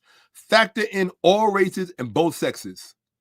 In 2025, the demographic with the highest divorce rate by sex and race is black women. Recent stats indicate that black adults generally experience high divorce rates compared to other racial and ethnic groups, while Asian adults have the lowest. Wait until I show you why. I'm going to show you why Asian people stay married longer. And it has everything to do with the black church. Watch. Within the black demographic, women have a slightly higher divorce rate than men, which is deep because it says slightly higher, but that slightly higher amounts to incredible numbers because there's 1.6 million more of them than us. So if they have a slightly higher rate, that is a lot more black women that are divorced than black men. Black men are married more than black women. We are divorced less than black women. See, nobody ever wants to talk about the numbers. And the black church is at the heart of this. Okay? You want to talk about what is at the center of the misery of black women? It is the black church. It is not black men. It is not rap music. It is not Future. It's not Diddy with his parties. It's not Will Smith. It's not whatever athlete, right? It's not the last boyfriend who treated you bad. It ain't got nothing to do with that. It all has to do with the black church. If 75% of black America is Christian, and 70% of those Christians are black women, and these are your numbers, you dumbasses, you are not intelligent enough to make the connection?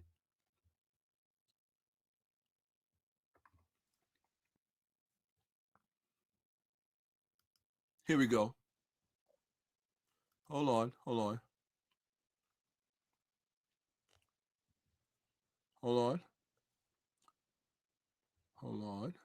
And I want you to remember this in the future, so when I show you this, black men and women consistently show the highest rates of first divorce, while Asian men and women have the lowest. Now watch this.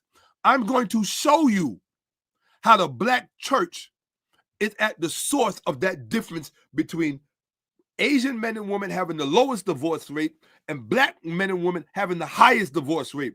And the only variable that is going to make the difference is the black church. And I'm going to show you on the graph the numbers.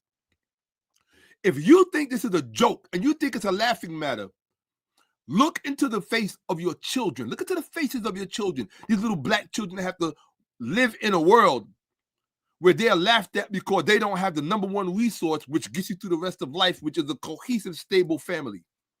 If you think that that's a joke, don't listen to anything else that I have to say, because I'm not here for you. I'm not here for you.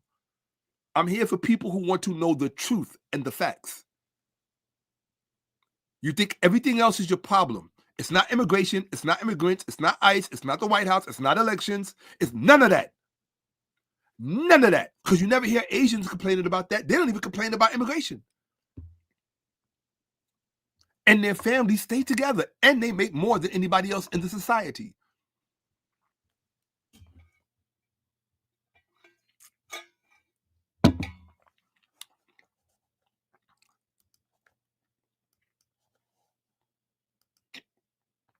I'm just going to finish sharing my stash with you. Not the whole thing. Just whatever is relevant to what we're talking about right now. Hold on. Man, when I said yesterday, black women love to talk about, oh, well, I'm divorcing him because he doesn't have emotional intelligence. Let me show you who created emotional intelligence. Origin of the term. The term emotional intelligence was coined by researchers Peter Salovey and John Mayer in 1990 and later popularized by Daniel Goleman. These are three white men. Salovey, Mayer, and Goleman, right? These are three white men. So when you're talking about emotional intelligence, you're trying to measure black men by a metric that was created by three white men. And this is how you are trying to understand black men? Your IQ is lower than what they tease you about. Emotional intelligence. What is this? You know what emotional intelligence is? Emotional intelligence is a consolation prize for people with low IQ. That's what it is. So your IQ is low over here, but I have emotional intelligence over here. Intelligence is intelligence. Intelligence is intelligence. Because when you're truly intelligent, all of your intelligences are integrated.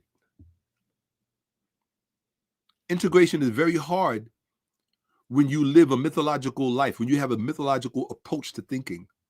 And most of what is in a black woman's mind is mythological. Whether it's about money, whether it's about sex, whether it's about race, it's most of what's in her thinking is mythological. It has to be, because she's the one that raises the children. We showed the percentages. We're going to get back to those percentages in a second, people.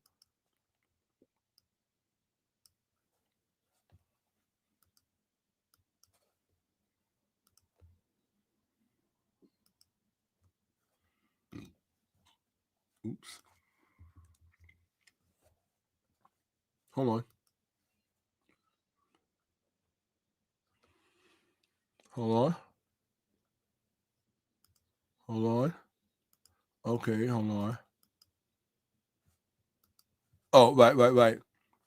I'm not even going to go into all that stupid. So this black woman said this. This is what a black woman said. This is what started me on this path. There's a black girl on Facebook. She has a channel that's very popular. Everybody. She said this. She said, her name is Kendall the Mom.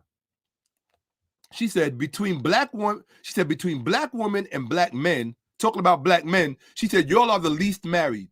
The marriage stats only matter when y'all want to say we're least married out of other races, but not when it comes to between us. So she was trying to say that between black men and black women, black men are the least married. Of course, she was wrong, because black women are wrong about everything when it comes to facts and data. Literally. Okay? Why do you think they produce the kind of society they produce? You got to have your numbers wrong about everything. Not when you want to know why we didn't vote for Kamala Harris? Because all you prove to us is you don't know shit. Why would we vote for you? All you prove to us is you don't know anything. This is proof right here. And she said, like, make it make sense at the end of the day. We, black women, are more married than y'all. We are more educated than y'all. We're not talking about everybody else. We're talking about us. Keep it in the family. We're talking about us.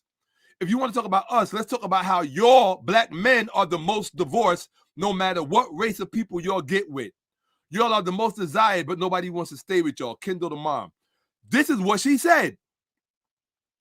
And she said, she posted this. Interesting, within the black community, more black women are married than black men.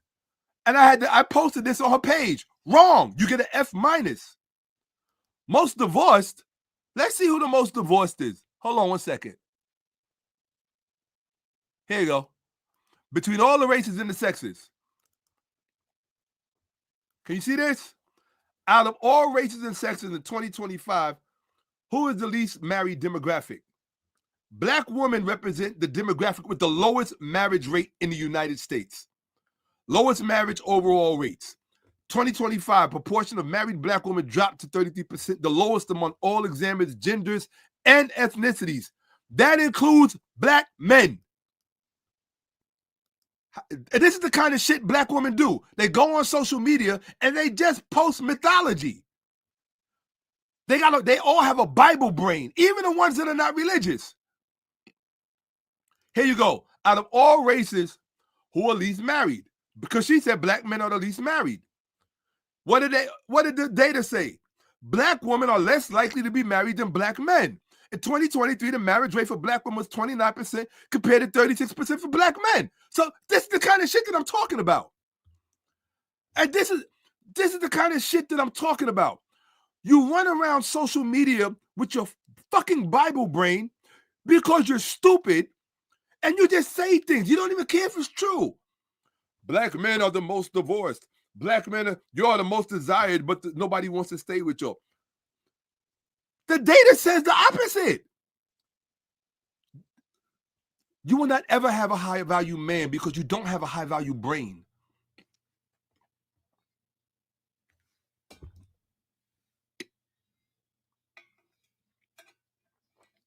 High value men don't like stupid women, and they could smell stupid from a mile away. They didn't get to be high value because they're stupid. Okay? High value men did not get to be high value because they're stupid. They got to be high value because they're intelligent. Intelligence can smell the stench of stupid. Black women reek of it. Yeah, look, I love them. I would not ever date outside my race. But I'm not going to lie on their behalf about them. They are stupid. All capital letters.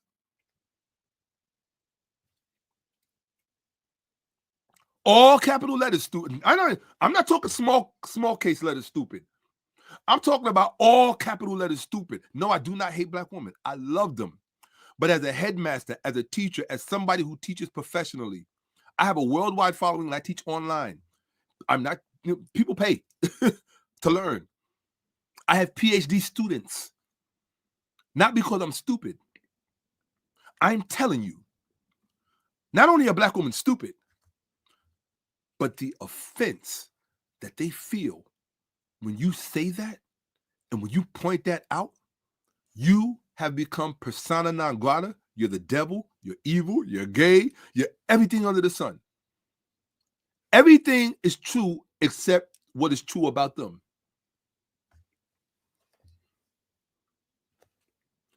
The data is always going to disagree with you.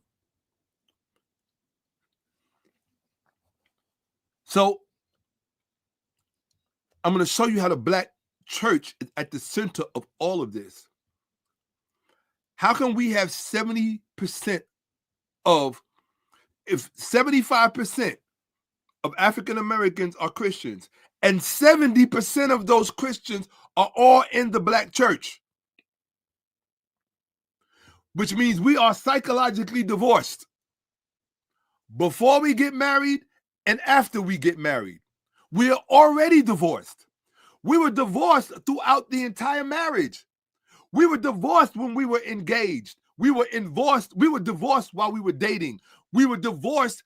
That final divorce that she sues for, that's just the what do you call it? That's just the final conclusion of something that started from childhood.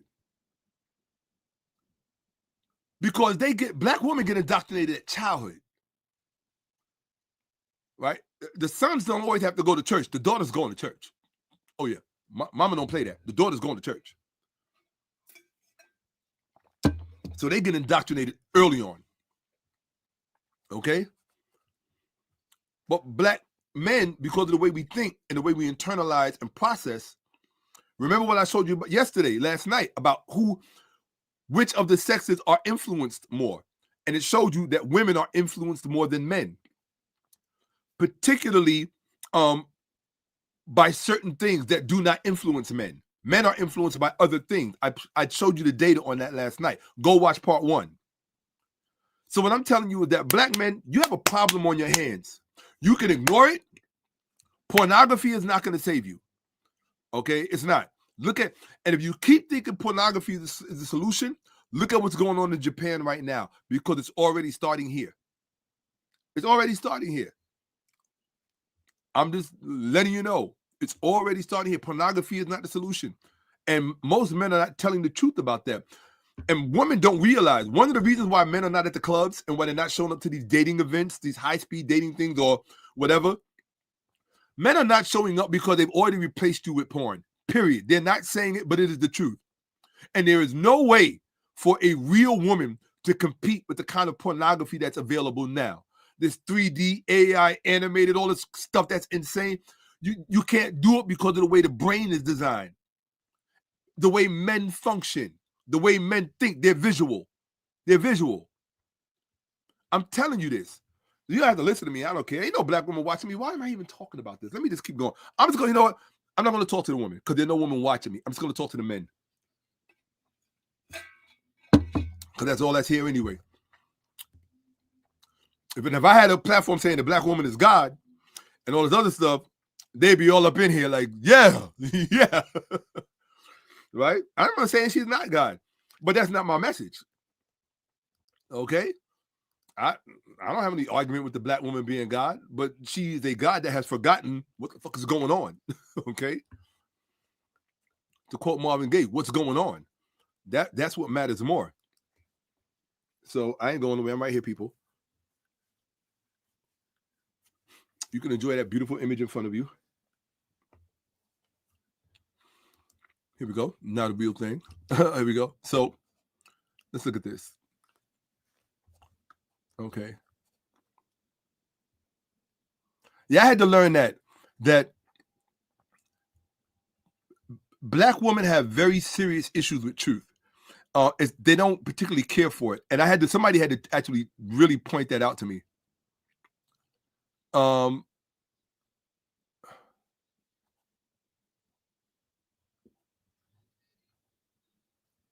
Hold on. No, this is not true. See this? I used to think this was true. That's not true. And as long as you keep thinking like this, you're never going to solve the problem. No. Look at this. I'm not even responding to stupid people. Hold on 1 second. What did we show yesterday? Look at this. They want to, the men too. Look at the rappers and the crack sellers. Those rappers and those crack sellers, stupid person, they're stupid. The rappers and the crack sellers were all raised in single-parent households led by females who were church-affiliated. So you still don't get the point. You stupid person. This is exactly why your IQ is so fucking low. You still don't get the point. If 70%, what did we show yesterday? Here we go. I feel like I'm wasting my breath. I'm like, I got a low IQ. What the fuck am I talking to people for? Here we go. You know how much frustration I live with? Yeah, if I come across like that, it's because I deal with serious frustration. Very serious frustration. Watching the people that I love destroy themselves and party on the way to doing it. Yeah, absolutely, because it's a joke to them, right? Hold on. We discovered that apparently you didn't watch yesterday's program because you would have never said that dumb thing. Talking about the men too. Let's look at this.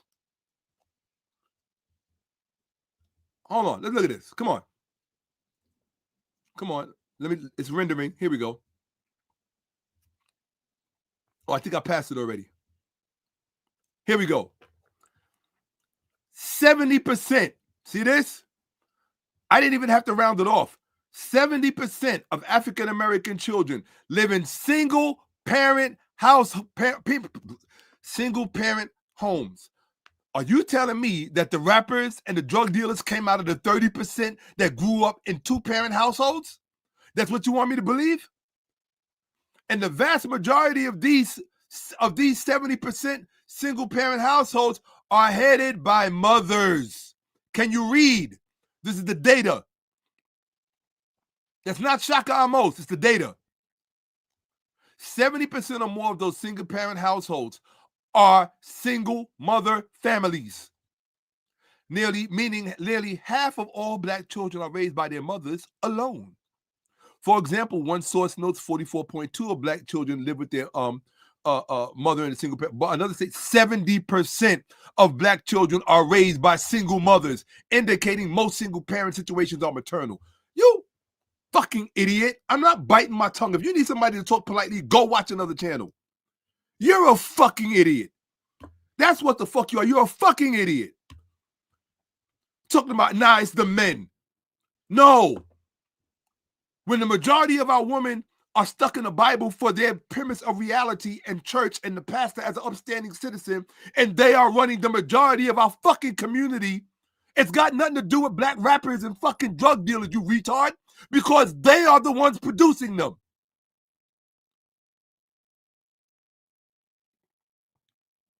Fucking idiot. You say something stupid in here, I'm going to tell you, somebody needs to tell you what you are. That's why you come to Uncle Shakka. Uncle Shakka, tell me, am I stupid? Am I smart? You're a fucking idiot. I still love you. I'm going to still invite you over for dinner. We're going to stand around the fire, eat. Well, I don't eat meat, but I'll eat fish. We're going to kill some fish, grilled snapper. Ooh, right? But I'm going to tell you, you're a fucking idiot. And then I'm going to show you why. I don't say you're an idiot. The data says you're an idiot.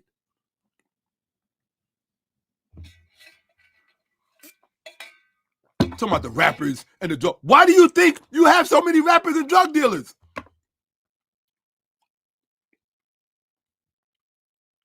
Why do you think you have so many rappers and drug dealers? I'll tell you what, let's do a little experiment. Live. Here we go. Little experiment. I'm going to share my screen. Here we go. I'm going to go here. Allow. This is live, baby. We ain't got nothing to hide. I like that. Live. We ain't got nothing to hide. We're going to ask AI a question. Here we go. Are you ready? What is the... I'm sorry. Hold on. Oops. Here we go. What is the likelihood that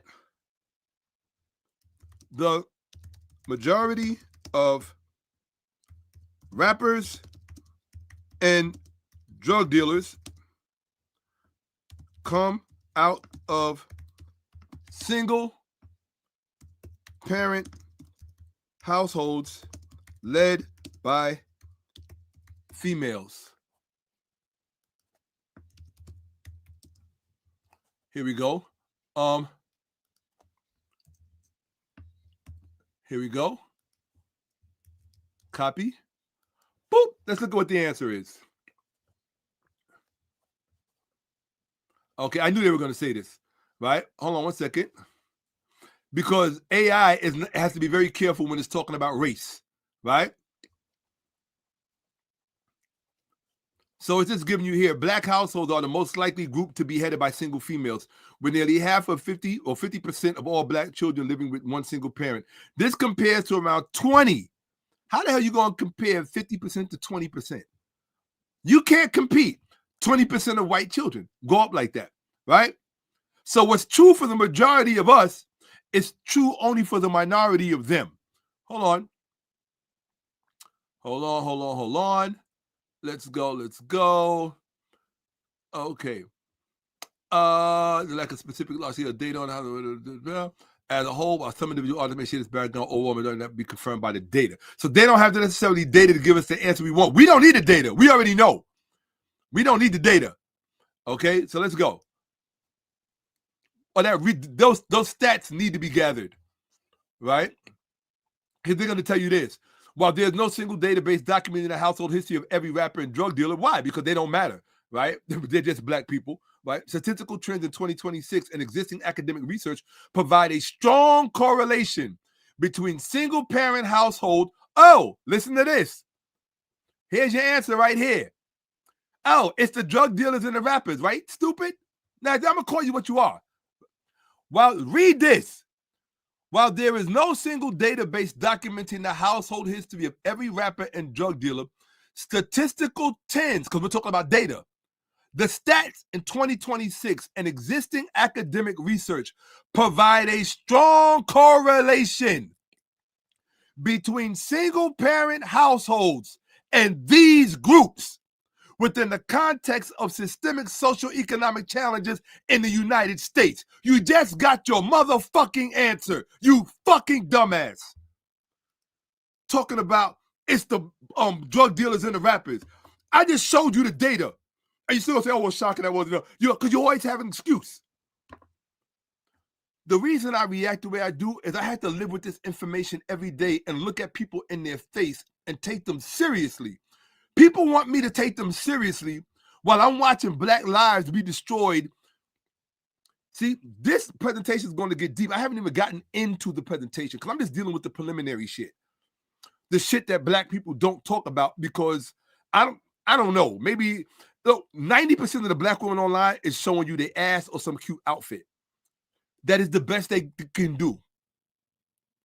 It's the best they can do. They got nothing else. Okay? It's the best. Look at my ass. Look at my outfit. I'm a boss bitch and all this other stuff. Okay? The majority, the rappers and the drug dealers, I just showed you the data. Strong correlation. Did you see that term? Correlation? Well, correlation is for intelligent people. It's called cause and effect. You know what cause and effect means? If this happens, then this happens. You want me to send you that link? I'll send you that link. Here you go. In fact, I'll just snapshot it for you. So the next time some idiot says something like that, yeah, I react the way I react. Oh, it goes even further. I didn't even read this part.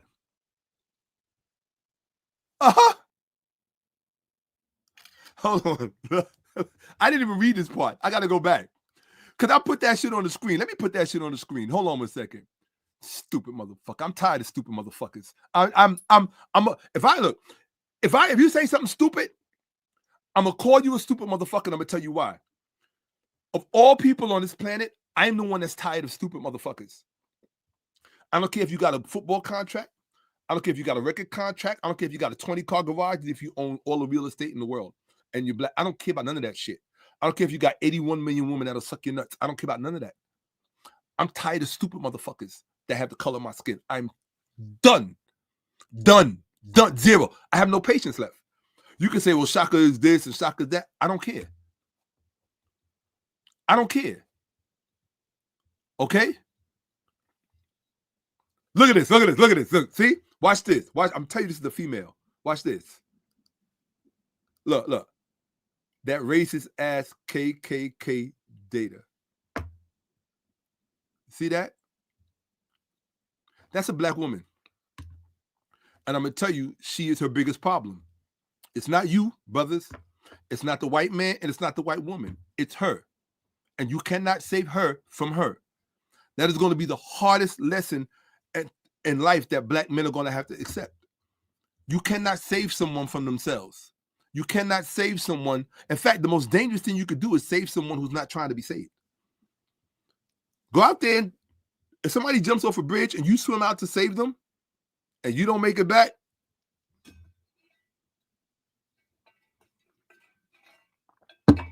I'd have been the one standing on the bridge going, damn, I wish I could have got to them before they jumped, because I'm not swimming. So you could pull me under because of your bad choices? Nah. Right? Hold on. And look at it. Not only do they produce them, but then they reproduce with them.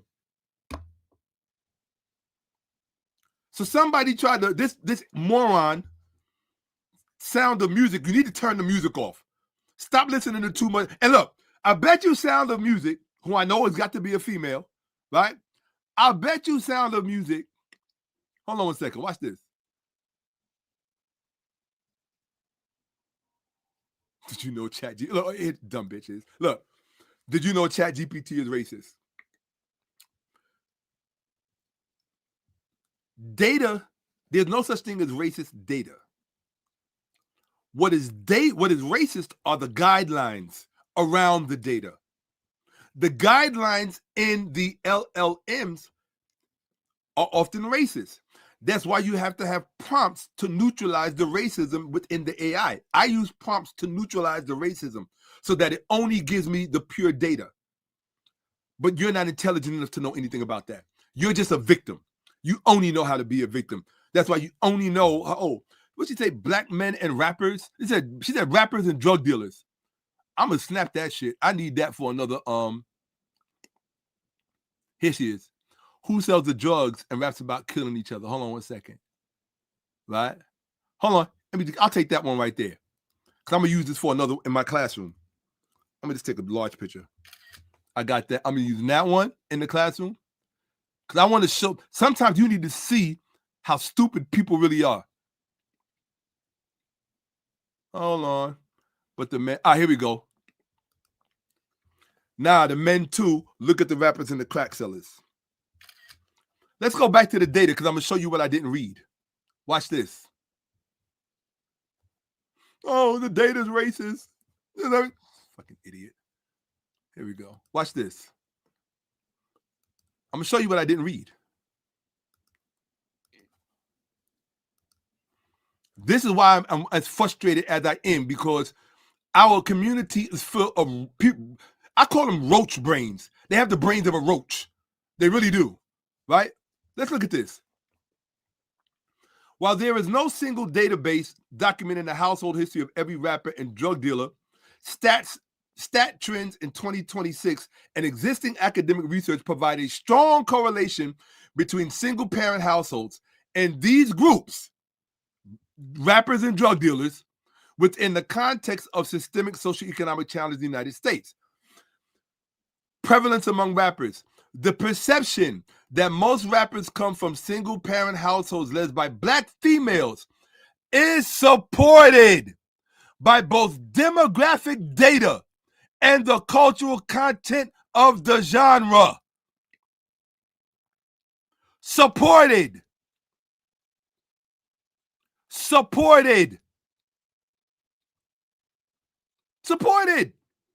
Oh, they mad because the data told on them. They mad because the data told on them. The most divorced, the least married, the least wanted, which I think is insane because Black women are the most beautiful thing in the universe. I've always maintained this, and I will still maintain this. The ugliest Black woman, the fattest, ugliest Black, she could be skinny and ugly. The ugliest Black woman is finer than the most beautiful white woman that has ever existed or ever will exist. That's my thinking. You don't have to agree with it. You don't have to do none of that. That's the way I think. I think they are the most beautiful thing ever created. I'm a man. We're visual. We look. I need to see that badge on your skin color. I need to see that. Because that's everything. To touch it, to smell it, to taste it. Oh, all of that. Right? If you're a man, you know what I'm talking about. In fact, you got a lot of Black women that want Black women. That's how bad they are. Right? But what I'm saying to you, and this is what they need to understand, beauty is skin deep. Beauty is skin deep. The fact that the black woman is the most beautiful thing in the universe, it's only going to get you but so far. It's like a person who's a scammer. You can scam only but so long before you get caught. If you're a beautiful black woman, and they're all beautiful to me. All black women are beautiful to me.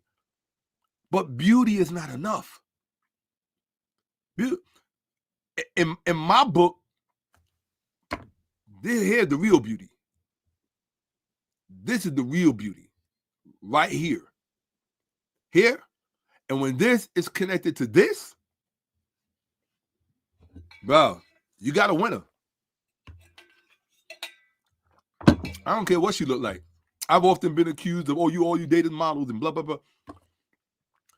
One thing I can say about all my exes, every last one of them. I was thinking about this the other day because somebody pulled up a picture of all my exes. And I was just thinking about this. I said, all my exes are fine. Everybody knows that. It's no secret.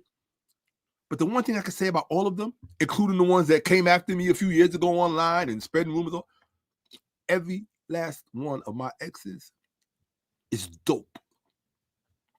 I still think of them that way. Dope. They were the best of the best, each and every one. And I run them down by name.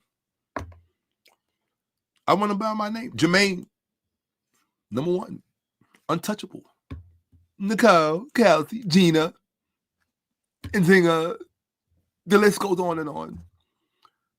Every last one of them. I'm talking about here and here and here. I mean, you need this to be interested.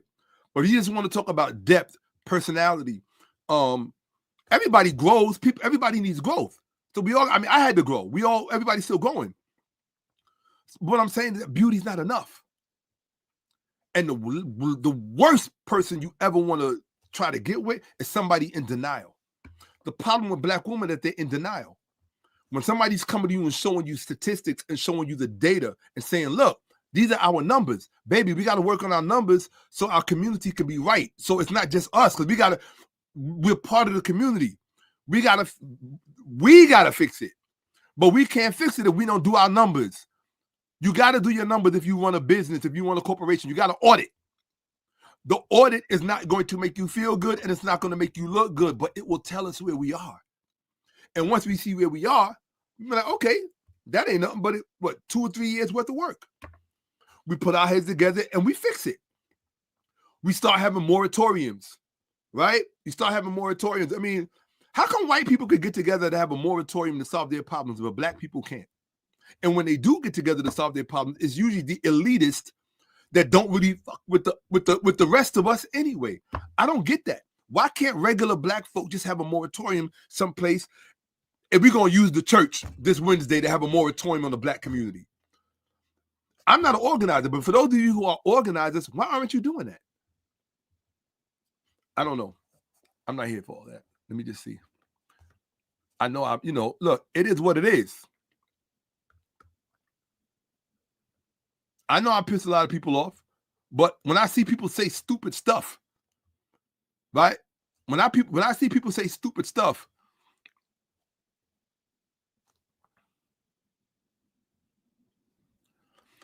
now okay, for those of you who don't know this, I can take the insult. Go ahead, brother. Ooh. And she put brother in quotation marks. You know what those quotation marks symbolize? Your insecurity. Nothing about me. It's your insecurity. Nothing about me. All right, let's do it. To the presentation. That's what we're here for. See, you have to understand, my frustration comes from living with this information every day. It's like you watching a building on fire and you're screaming at the people, get out, your building's on fire, the building's on fire. Or better yet, you see somebody playing with matches next to in a gasoline station. You see a little kid playing with matches next to a gasoline pump, and the gasoline pump is open, and the gas tank is open, and you see a little kid there playing with matches, and you standing across the street, and you screaming, yo, yo, yo. I'm screaming, yo, yo, yo, every day. Even when I'm not online. When I'm doing research, I'm screaming, yo, yo. Why do you think I'm doing research? Because I hate black women? Because I want to see us fail as a people? You got to remember, none of us is going to be here forever. Anything that I do or say might impact what happens to people coming behind us. What kind of world do we want to leave them? Do we want to leave them a world where black men and black women can't do shit together because black women are addicted to denial? Everybody has an addiction. Black women are addicted to denial. Period. Period. As a black woman who I love dearly always says. Period. TC in the house. Right? They're addicted to denial. And denial's twin is deflection. So when you confront them with the information, they're going to deflect. It's like, that's not helping us. Deal with the data. Deal with the information. See if you can find it in your own life and in your own self and say, damn, we got to course correct. What kind of programs can we come up with to course correct? Why don't you have that conversation? Oh, that's too adult. What am I thinking? Here we go. Let me bring myself down. I can feel my blood pressure going up. That's not cool. All right, here we go. All right, boom. Let's get back into the data, people. That's what we're here for. I'm here to see Shakka have a tantrum. All right, so, right. So here you got this, right? Let's look at this. What the heck? I wasn't trying to download that. Here we go. So hopefully y'all can see this. Oh, my bad. Let me see what y'all looking at. All right, cool. I just need to make sure y'all can see everything you're supposed to see. All right. How many brothers gotta die? How many more times? How many more times? All right. How many more marches? How many more signs? How many more lies? All right. So you're looking at it. 70% of African-American children live in single-parent homes. 70% or more of those single-parent homes are single mother families, right? So that's 70 plus 70. That's 140% hanging around our necks because of this. 140%. 140% of BS that I showed earlier in yesterday's presentation, part one.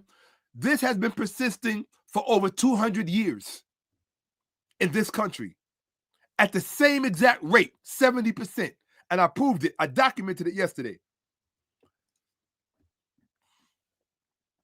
70% of African Americans are Christians. 70% of African American Christians are female. 70% of African American children live in single parent households. 70% of African American single parent households are led by single mothers. 70% of African American children are raised by single mothers.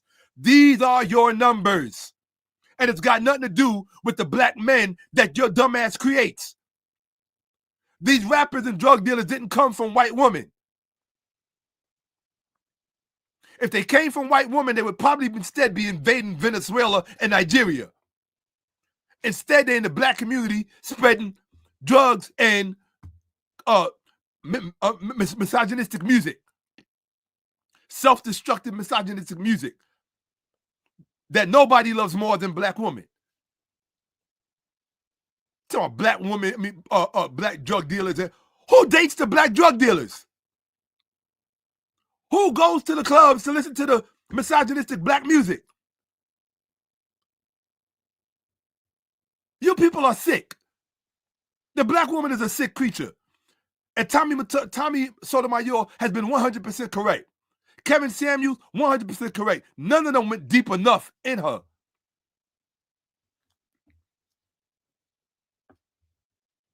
Rounding. We already did this. We rounded yesterday. We showed you about the 77.8% 77.52.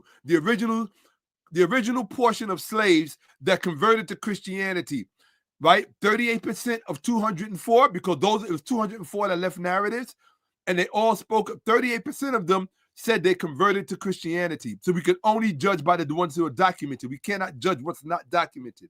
So documentedly, we can document 77.52 slaves that converted to Christianity by the end of slavery.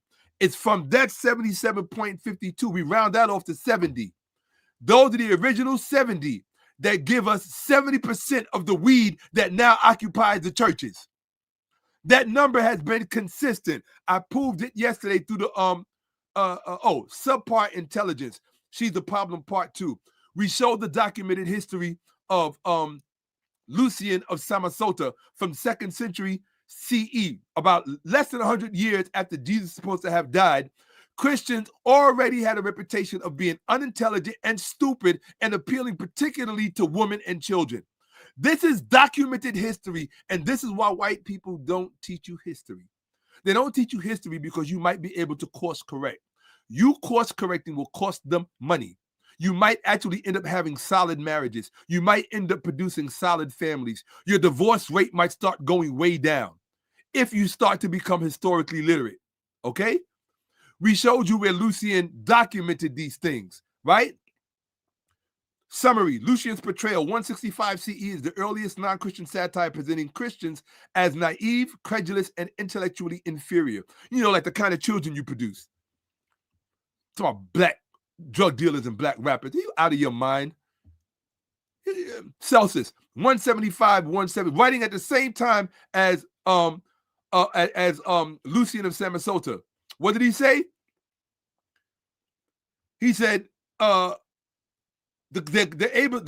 Christian proselytizers are able to convince only the foolish, dishonorable, stupid, and only slaves, women, and little children. Look at the face. Look at the little boy's face. We already spoke about how women are more easily influenced, how it's documented in George Orwell's political science fiction, 1984. We went on that. Go watch part 1. We already went to the data that talks about how women are more easily persuadable by the meta-analysis. We looked at all of that. You want to see that? Go watch part 1. I'm not going through all that again. Go watch part 1. That's what it's there for. We're here for part 2. So let me forward it to where we are.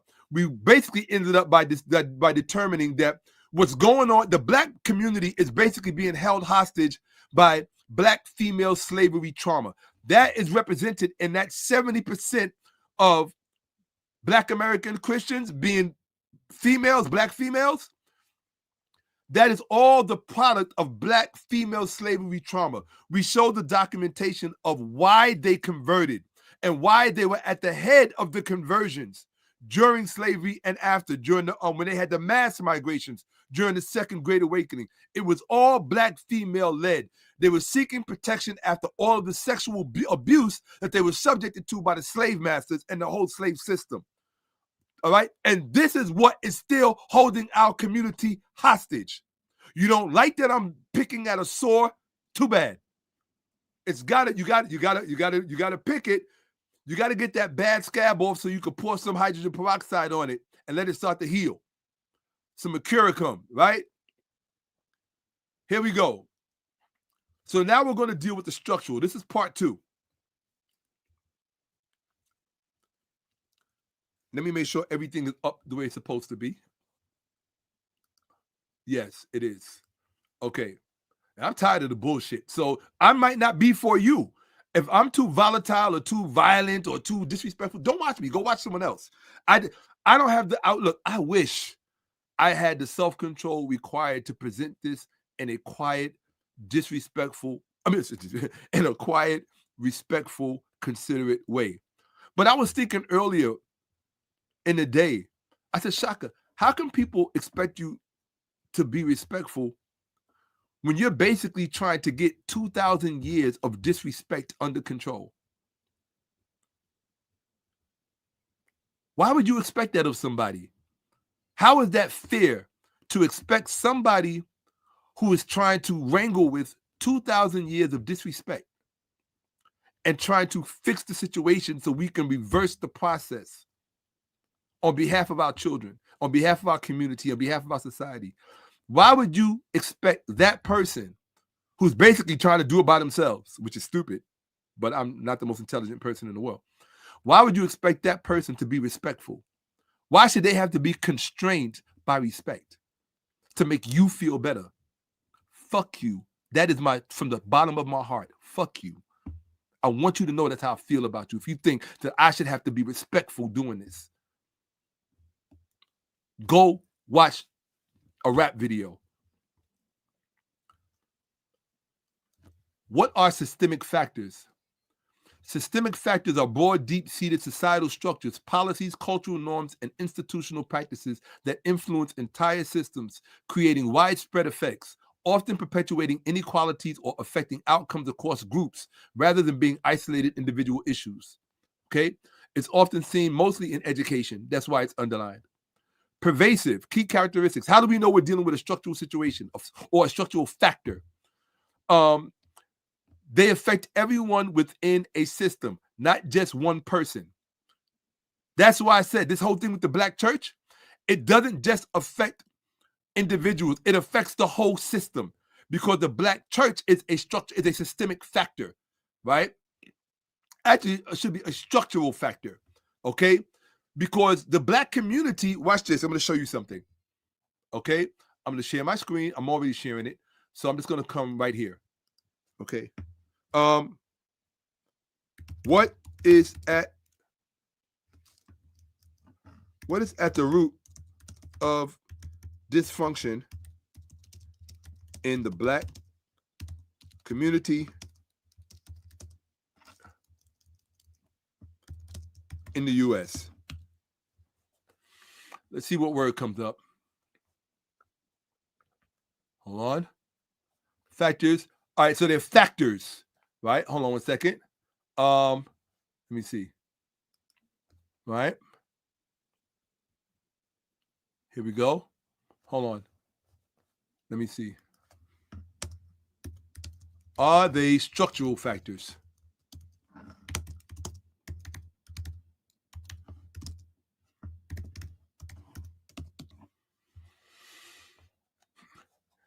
Okay. Structural. I just want structural. I'm not asking for all of that. Here we go. Sociologists and public researchers in 2026 largely identify structural factors. Listen, and you need to see this because I forgot to put this in my presentation. This is part of the presentation. Structural factors as the primary root of dysfunction and disparities in the black community. Structural factors. Structural factors. All of our problems are from structural factors. Ain't no black woman talking to you about the structural factors. None of them are going to tell you what is the core structural factor. You think it's this guy because he wants to chase women. You think it's the white man because he hates you because you're black or you're a female. You're going to find every excuse in the book except for the one factor. The one factor.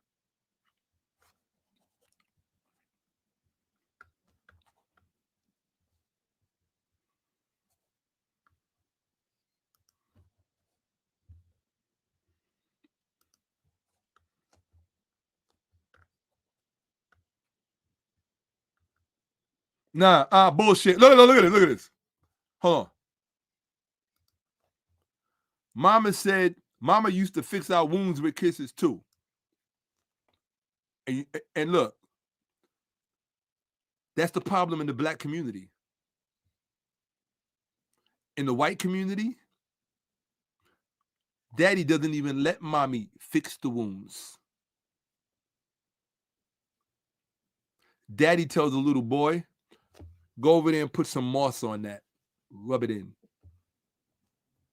In the black community, mama want to fix the wound until you're 30 years old. you little boy.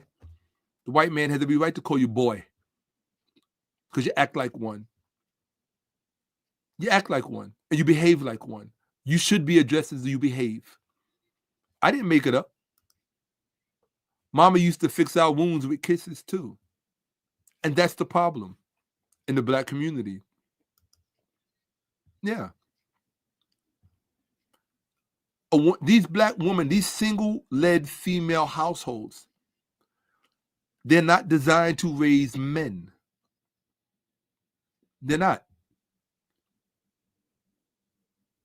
If a little Jewish boy becomes a man at 13, and you got a 30-something-year-old man talking about mama used to kiss our wounds, you still got a boy.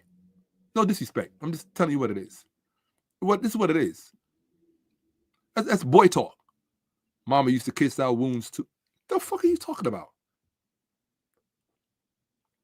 My mother didn't kiss my wounds.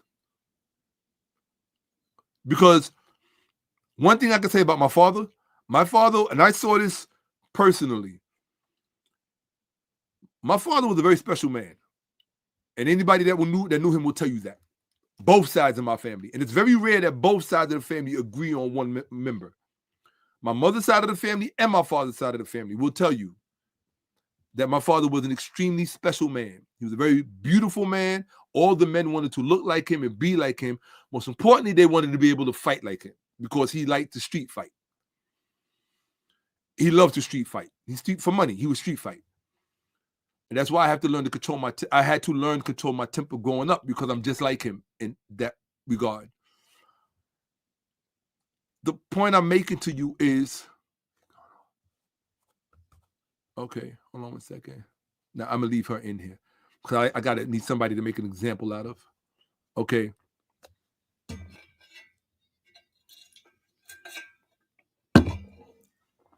All right.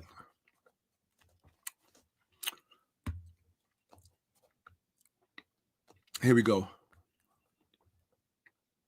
Focus, Shaka. Just get back. Anytime you lose your train of thought, just go back to I'm saying anytime I lose my train of thought, I'm just going to go back to the presentation. Now, if you put something in the screen and it makes me lose my thought because it's a distraction, then so my mama used to kiss it to heal it. Right. Not in my family. In my family, no, my mama wasn't kissing nothing because my mother knew what my father was like. My mother knew what my father was like. And she went out of her way to make sure that we got that in us. So when we got hurt as little boys, even if my father was not around, even when my mother and my father did like this, my mother was known for saying, don't be no namsy-pamsy. Go fight. He want to fight you? Go fight him. Both of his friends want to fight you? Go fight both of them.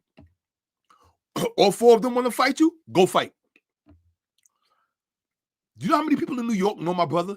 My older brother? My older brother was famous for street fights. Fighting a lot of people at one time. A lot. Why do you think I went into the protection business so early on? I was every celebrities, I was their bodyguard. Because that's where we grew up. We grew up very violent. My personality is violent. I have a very violent personality. I just try to take that intensity and put it in my research. That's why my research it yields so much, because the level of intensity that I put into it, most people wouldn't be able to do. Your feet would hurt, your back would hurt, you'd be hungry, you want to go to the bathroom, you're just in pain. You're like one ball of pain. I could deal with the pain. So I just apply it to my studying, right? So, and that way, because I don't want to be a destructive person. I don't want to be a destructive person in the black community. I don't want to hurt black people, or there are some black people that need to be more than hurt. I'm not one of these romantic black people. I don't romanticize being black. I know that our biggest enemies are black. I know that. I will never think that my biggest enemy is a white man. He's not the closest to me. He can't. Why they say that black on black crime is the same as white on white crime? It's the people in your community who prey on you the most. Period. Period. And right now, I'm just trying to show you the stats, the numbers, so we could try to start addressing the numbers. Right? Start getting these percentages down. You want your marriage to work? Okay, push the percentage down. You want your children to be successful? Get the percentage down. You want more money in your family? Get the percentage down. Until you get that percentage down, all of the other things that you get, even though they feel successful, oh, we got the big house, my children are making money. You don't understand what success is. Success is not defined alone by money. The Black community has had money. Black Wall Street didn't have money. Rosewood didn't have money. All these other Black communities didn't have money. Well, how well did that work?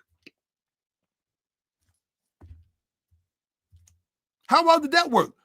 Why couldn't Black Wall Street protect itself? I wonder why. I'll tell you why.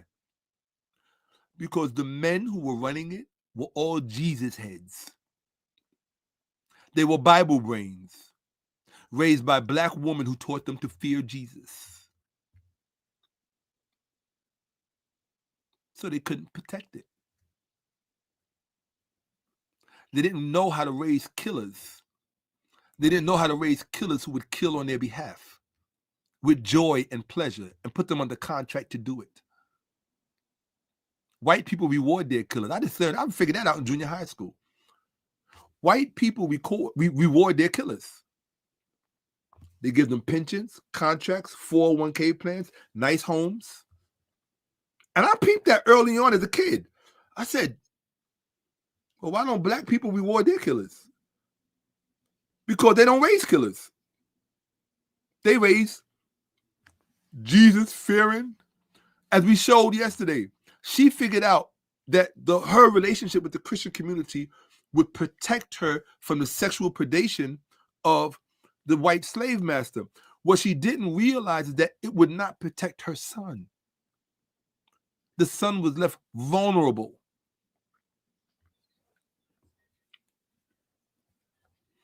Stop preaching, Shakka, more teaching. Let's get back to it. I don't want to hear no more of this. I'm talking to myself. Oh, darn it. I did it again. Here we go. Yeah, I'm not here to preach. I'm here to teach. Let's get to the, what you call it. Yes, there's a lot of emotion involved with this. A whole lot. Because I have to keep things under wraps every day in my life. So I just showed you. Oh, I sure did too, right? Hold on, let's look at it on my desktop, right? Did I put it on my desktop? Probably so. Here it is.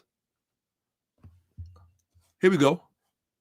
Can you see that? Let's make that big. What is at the root of dysfunction in the Black community in the U.S.?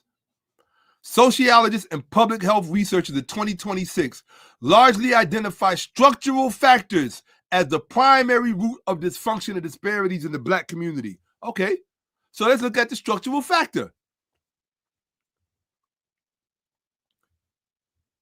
Can the intergenerational attendance of church in the African American community be considered a structural factor within that community? Yes. The intergenerational attendance of church in the African American community can be considered a structural factor, which means that if we are being destroyed by structural factors, we have to look at the structural factor that has been present in our community longer than any other structural factor. And this is it. The Black church. The Black church has historically functioned as a foundational institution, which means that our problems are foundational. If you are not going to deal with your problems from a foundational perspective and level, don't expect to solve your problems. The Black church as a structural factor, institutional backbone. The Black church is widely recognized by scholars as the long-standing institutional backbone of the African American community. Now, that being said, here's the problem. The problem is that's not a flex. That's not a flex. You don't think Black Wall Street had a bunch of pastors, large Black church community? I bet you it was the Black church. We could look at it right now and see. What was the role of the black church in Black Wall Street? See, y'all never ask the right questions. You let people get in front of a camera and talk to you and just waste your fucking time and tell you anything in the sun. Nobody says, yo, Google that shit. Ask the right question. So what you think we're going to Google right now? See, I'm adding stuff to this presentation I didn't even think I had no intention of doing. Okay? But I want to know. Inquiring minds want to know. For those of you who grew up back in the day and y'all remember that. Right? Let's see. Y'all want to talk about Black Wall Street. Well, let's look at Black Wall Street. Let's see. I want to know. Here we go. Let's see here. Let's go to all. All right. How instrumental was the black church in Black Wall Street?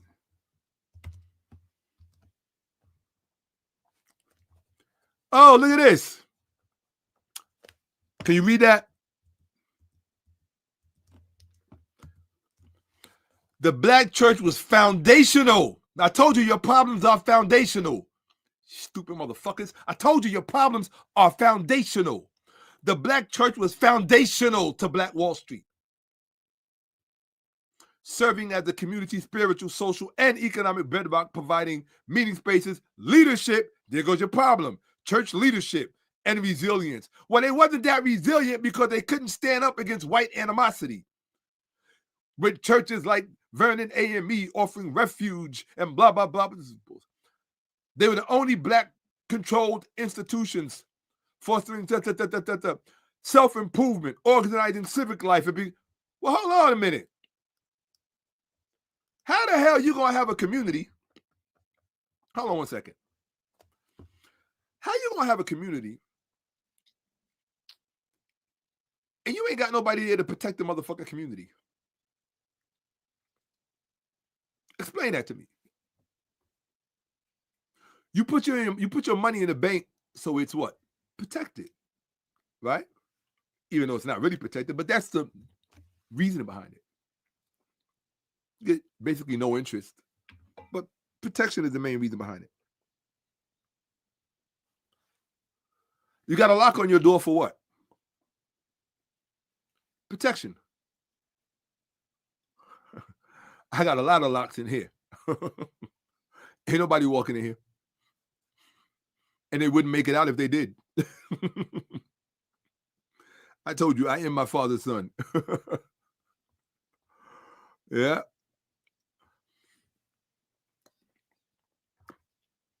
And I wouldn't even grab the thing. It'd be my bare hands because I would have to enjoy the process. I'm like that. Yeah. I want to feel it. Yeah. Uh-huh.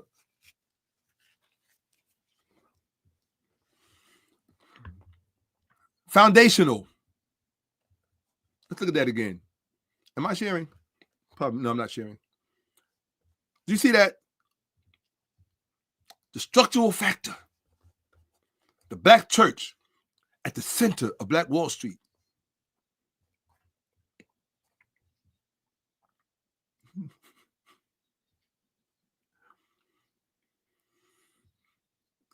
You think the white church was at the center of creating New York or DC or New Jersey? You think all of that came from the white church? Fucking idiots.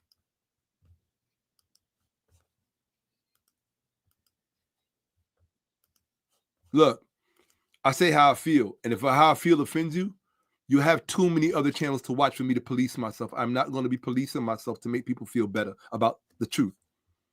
The black church as a structural factor. We've already looked at this. While the black, so here's the question. How has the black church retarded the academic evolution of the African-American community? So you're not asking the right questions, people. Remember what 𝓈𝉔𓄿𝅅 said. Remember what Celsus said. Go back and look at part 1. While the black church has historically been a cornerstone, this is not Shakka-Ahmose now. This is the data. While the Black church has historically been a cornerstone of educational support for the African American community, some critical perspectives and unintended consequences have been identified by scholars that be interpreted as hindering academic evolution in specific contexts. Let me break that down for the stupid people in the back, because I know I got stupid people in here. For some reason, stupid people like to watch me, which is good. They should. I'm not for the weak of heart. If you got a weak constitution, I'm not for you. You're going to be offended. I gave trigger warnings at the beginning, so I'm not going to be apologizing every time I blow a gasket, okay? Now,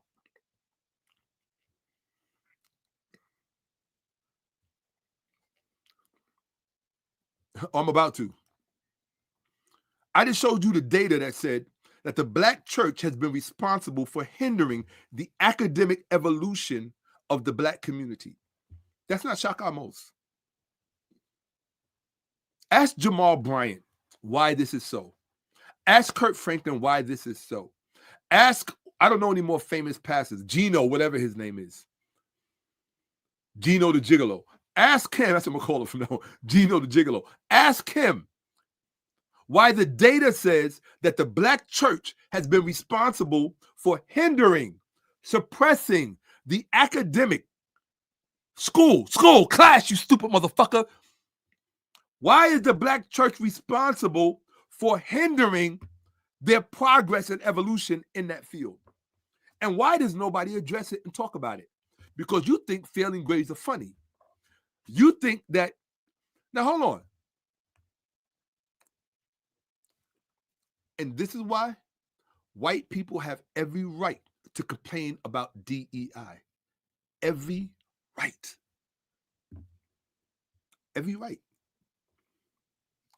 Every right. Even though I think it's stupid because they're the one that benefit the most from it anyway. Black people didn't benefit from DEI. They didn't. White people benefit, mostly white women and then white men. And then everybody else after. Black people on the bottom. We literally benefited the least. Go look at the documentation. That's all I do is documentation. But let's just be straight up. Let's look at the documentation again. I don't want to pontificate. Let's look at the documentation. Take that off. I'm not going to explain. I'm gonna let the data explain itself. So people can't say, "Oh, Shakka said." You know, they love to talk shit about Shakka. Shakka, what is Shakka? Well, Shakka is entitled to have an opinion and a perspective like everybody else. You should not be talking about Shakka's opinion. You should not be talking about Shakka's perspective. What you should be talking about is what the fucking data says. Fucking idiots. Oh God, I want to talk about anything but the data. I don't want to talk about the data.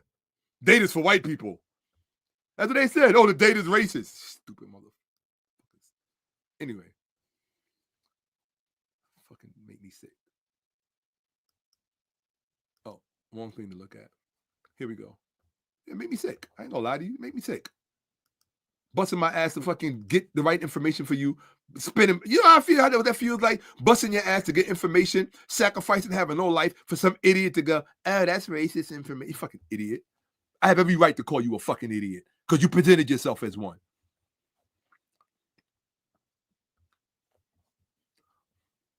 Some critical, what is it? Oh, unintended consequences, talking about the Black church.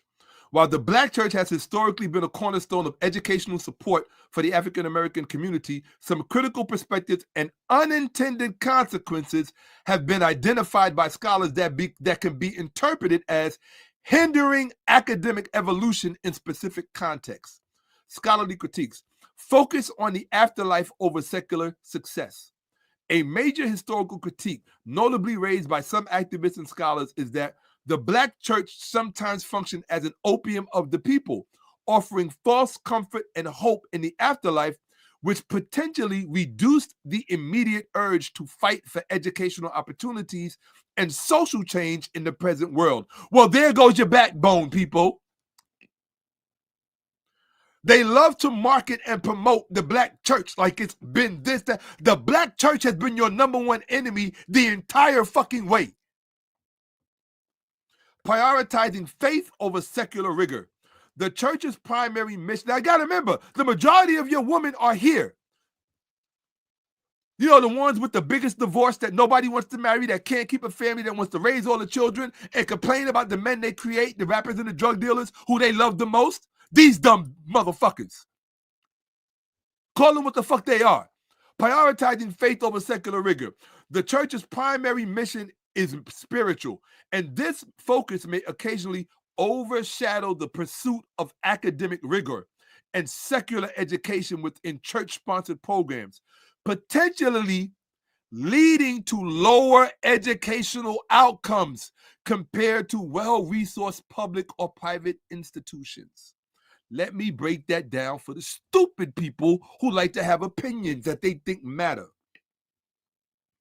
What that ultimately means is that the reason your children, let a teacher tell you, I ain't got to tell you, the reason that your children... As somebody that taught high school and basically educating our new young adults, every last one of us should be scared. These kids cannot read. They cannot write. There is no type of comprehension skills, no type of critical thinking. They cannot do anything on their own. They expect everything to be given to them. So in my class, we did this thing where I made them write once a week. They would have some type of assignment where they would have to write at least a paragraph, meaning 5 sentences. 5 sentences.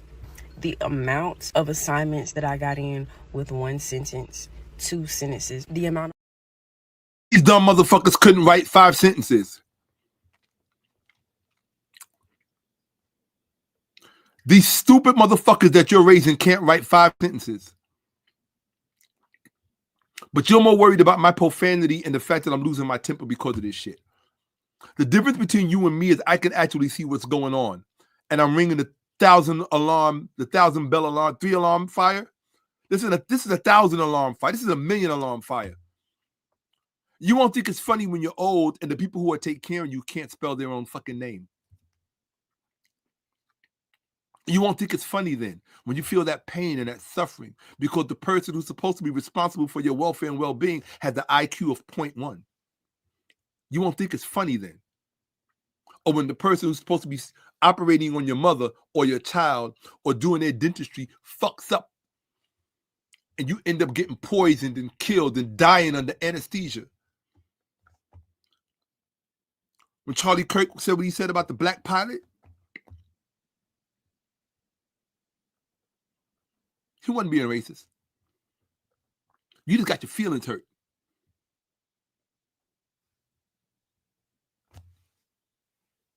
He wasn't being racist. Nobody could tell black people the truth without being called a name.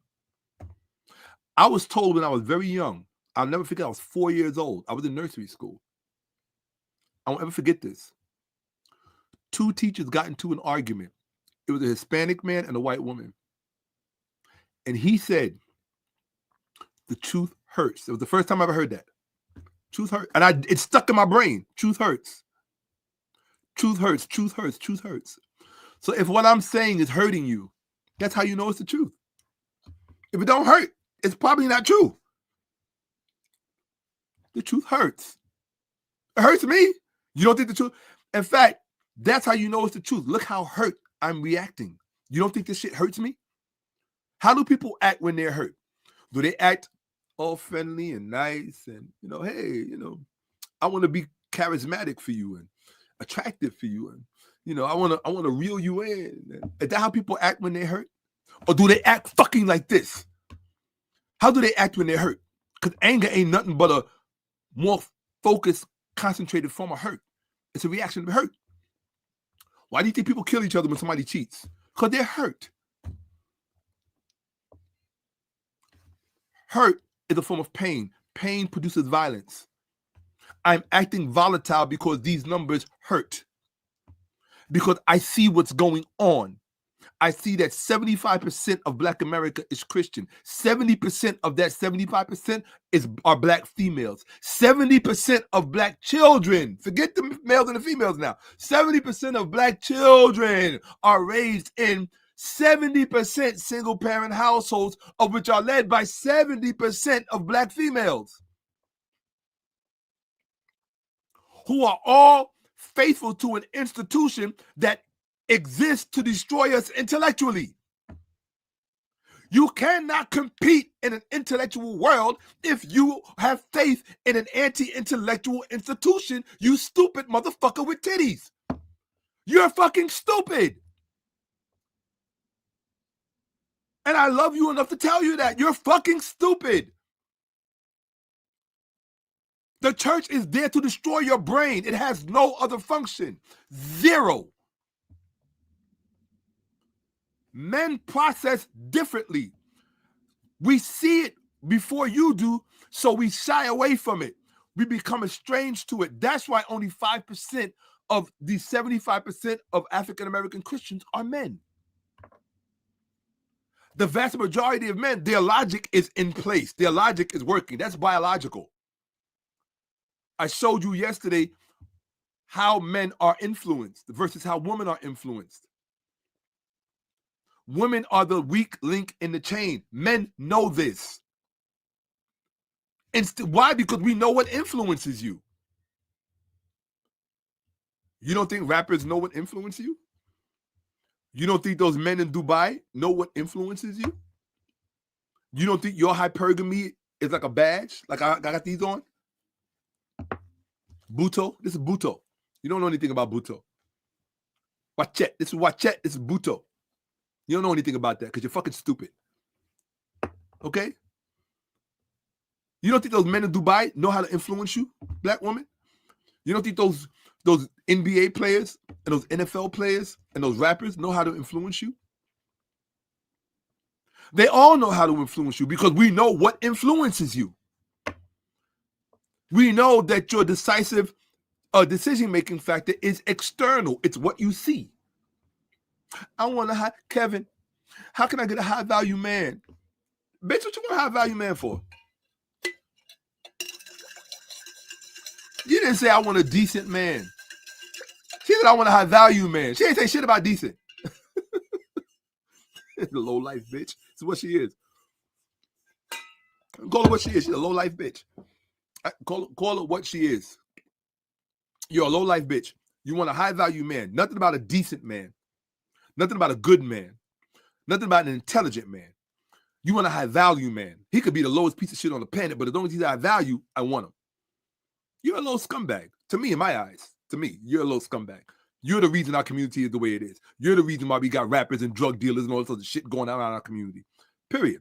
I'm not saying black men are 100% innocent in this. That's why I'm showing up. Because there is a role we're supposed to play. And the first role that we're supposed to play is the role I'm playing right now, which is correction. Correction. And correction don't come pretty. And it don't come cheap. If you think it comes cheap, ask all these brothers doing time how expensive that correction is. And wait until I show you the role that the black church plays in that. Because you know so much. But you don't know shit about shit. I live among a retarded race of people. And I'm supposed to pretend and act like they're not. I'm supposed to walk around. It's like, do you ever see the movie The Body Snatchers, the one with Donald Sutherland? Not the original one from the 50s. Go look at the remake of The Body Snatchers, the one with the one from the 70s. Go look at that one. Go look at The Body Snatchers. And go look at that very last scene. When the girl walks up to the guy, she walks up to Donald Sutherland. She thinks he's still normal like she is. Because she's been pretending to be one of them the whole time. And she walks up to him and she's like, John, is that you? Look at his reaction. That's what it's like being me. I have to walk up and down the street every day. But when I go outside, because I don't ever go outside, but when I do go outside, I have to walk up and down the street. Or I have to go wherever people are. And I have to keep a straight face.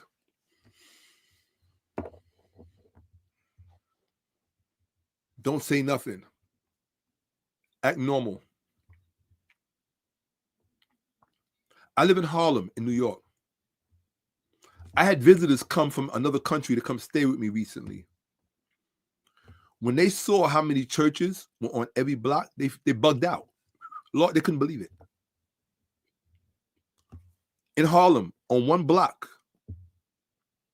in Harlem, for at least 10 to 20 miles.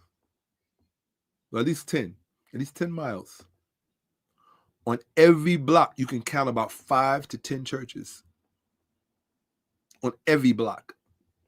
Not that much. I would say about 4 to 5 churches on every block. Let's take a lower. 2 to 3 churches. That's 2 to 3 churches on every single block.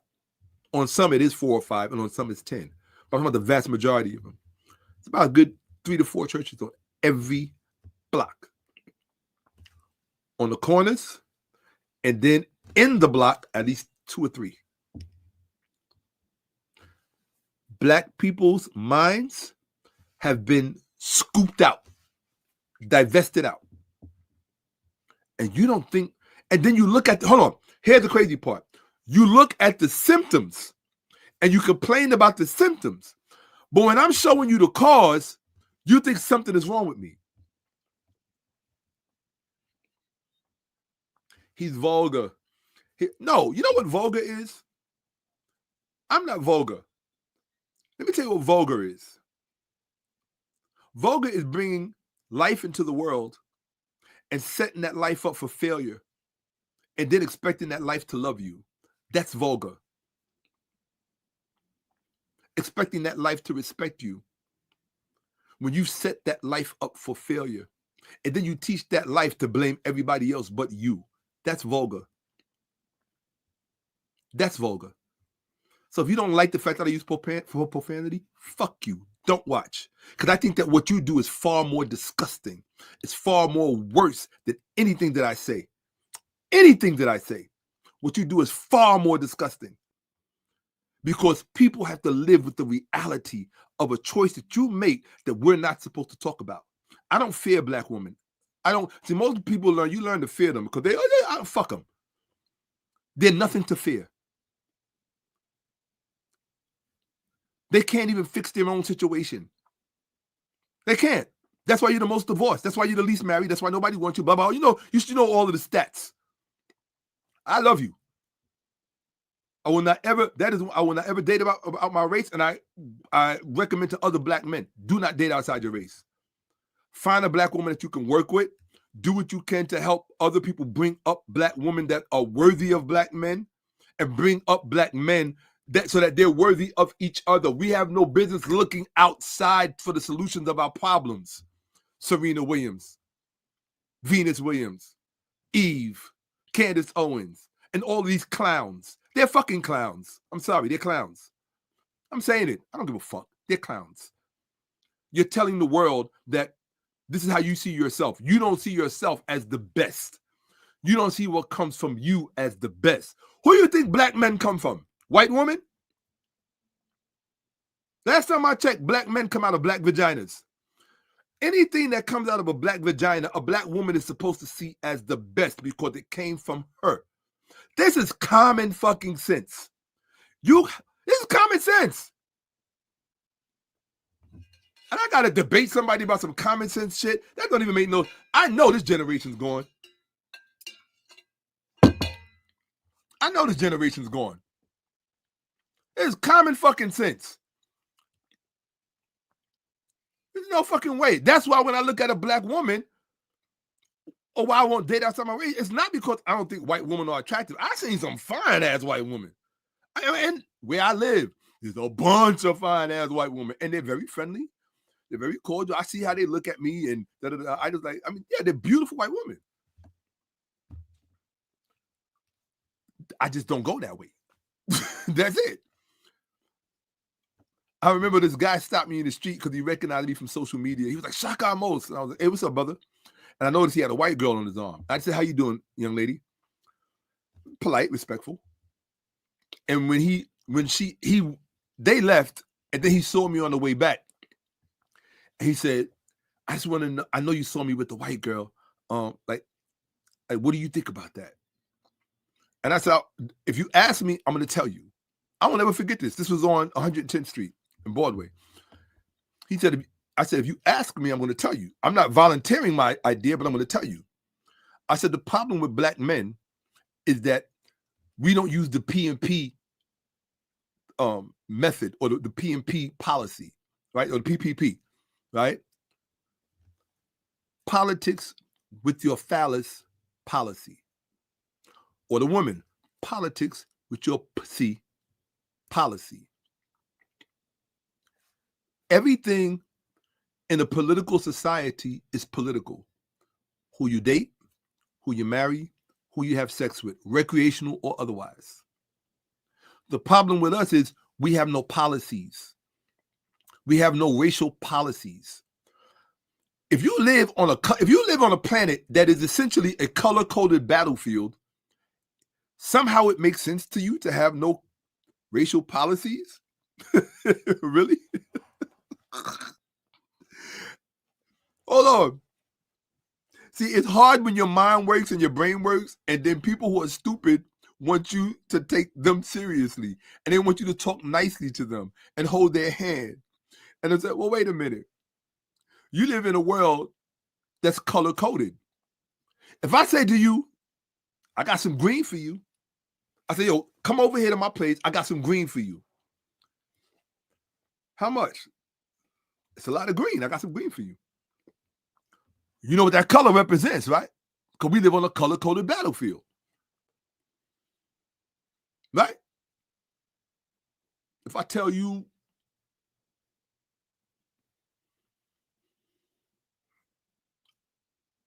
I have such and such for you or whatever, and she's white or he's black,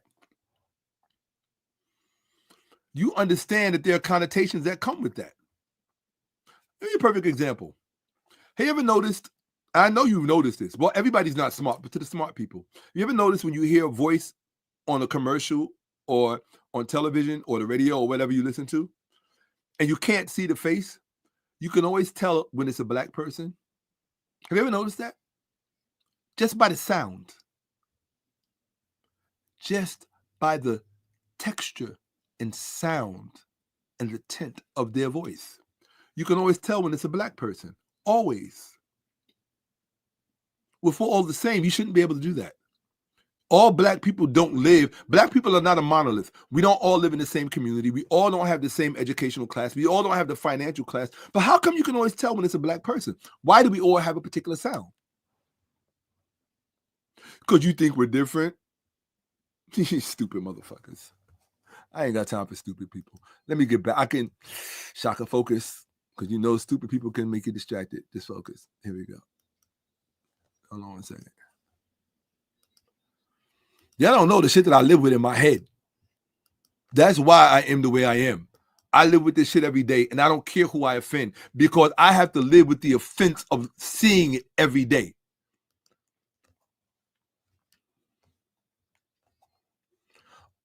The church's primary mission is spiritual.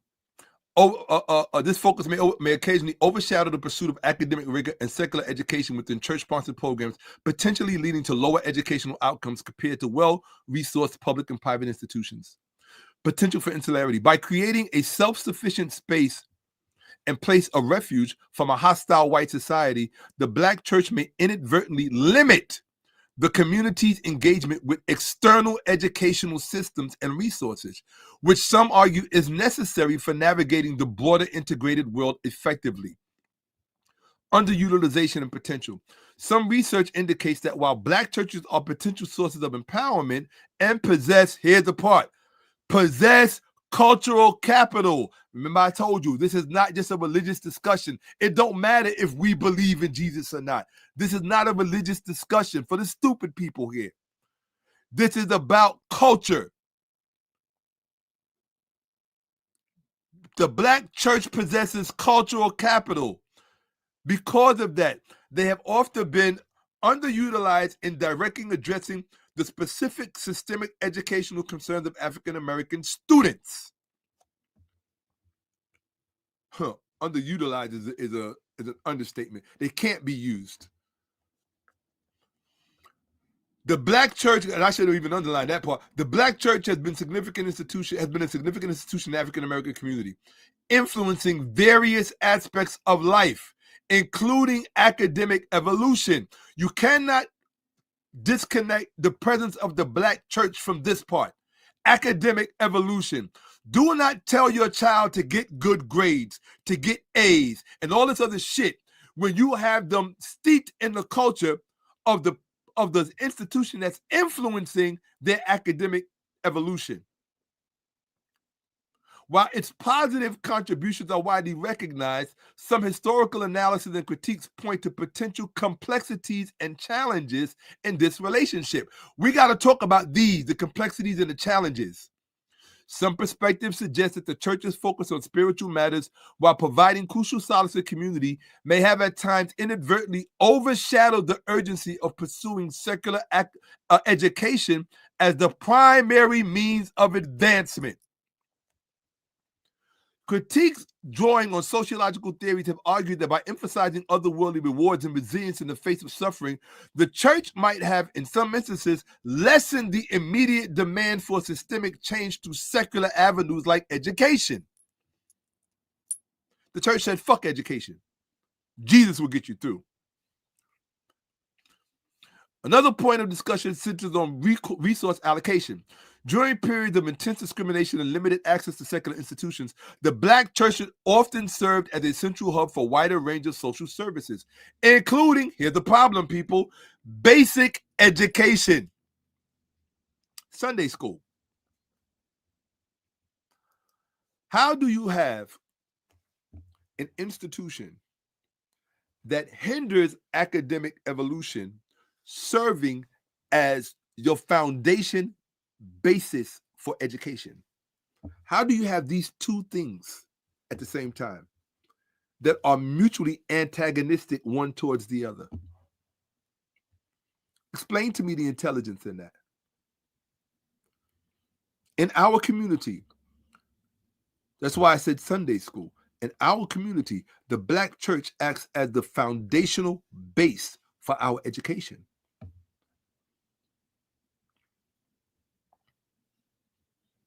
If you're Haitian, it's Catholic. If you're Jamaican, it's Seventh-day Adventist. If you're Black American, it's Baptist, Protestant. Sunday school for everybody. Before you even get the head start of kindergarten. You already know about Jesus. Who put Jesus in your ear?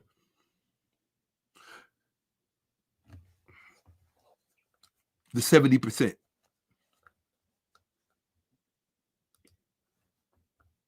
Okay. Wait till I show you where this leads.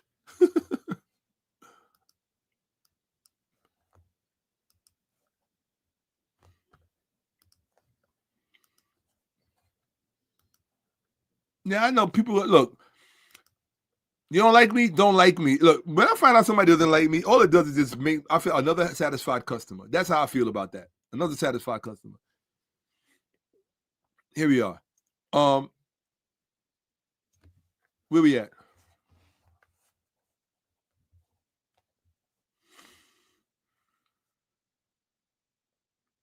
The Black church should often serve as a central hub for wide service, including basic education, which is a problem. However, this multifaceted role meant that resources and leadership energy were necessarily spread across various needs, potentially impacting the singular focus required to build a universal and robust secular academic system within the community, which means the Black church is not qualified to give you the educational system that you need.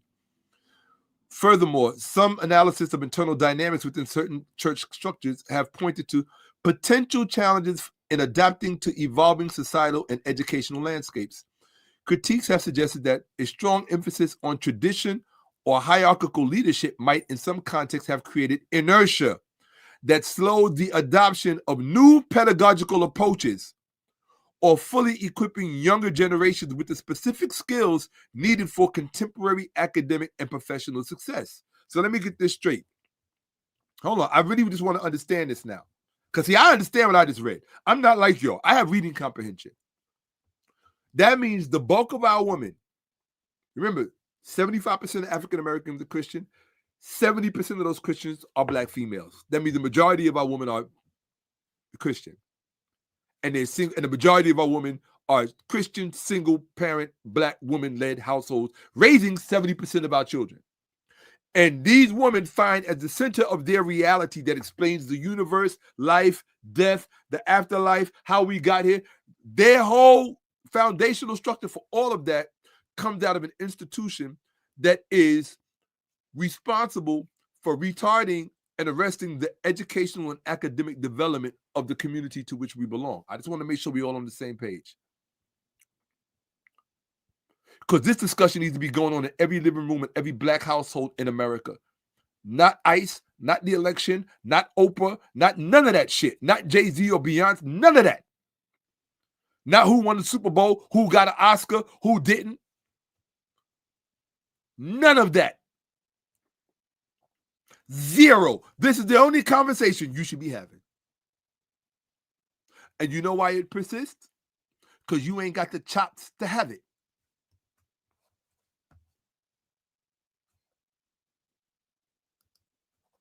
I just wanted to make sure we all on the same page, that this is what is the state of the black community. That's all. We're going to continue on.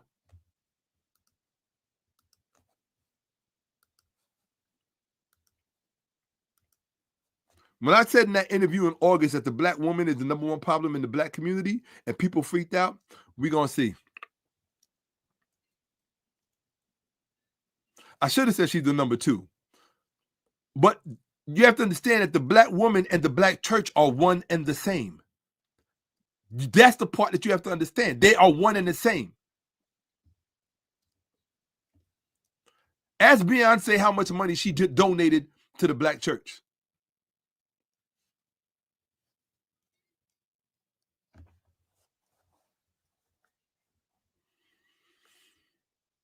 It is important to understand these critiques within the broader historical context, recognizing that the black church operated under immense pressure and systemic constraints. These discussions do not diminish the church's undeniable role as a sanctuary, a center for intellectual and cultural development. That is the problem. That is not a flex. Okay, are y'all ready for this? Everybody who's ready for this, put a 1 in the chat. Church to prison pipeline. Everybody who's ready for this, because this is where it's going to get hot. You know me, I like a slow leak. I ain't going to give it to you all at once. I like a slow leak, but now it's about to get good. I had to prime your mind first so that you don't just bring somebody into a hot room. You have to bring them in degree by degree. But now we're about to step into a hot room. Put a 1 in the chat if you're ready for this next part. You probably wanted me to start with this, but no. I want to see a 1 in the chat. And I'm not moving until I see enough 1s. I will sit right here and let y'all just disengage. I'm not wasting my time doing this shit. See who's paying attention.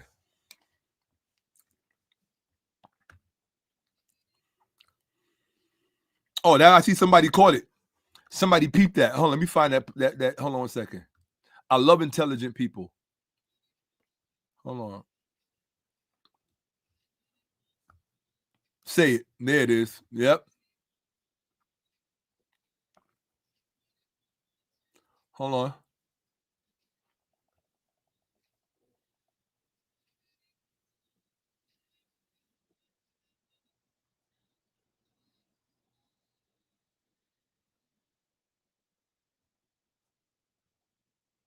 Hello. Hello. Say it again for the stupid people in the back. Say it again. Say it again.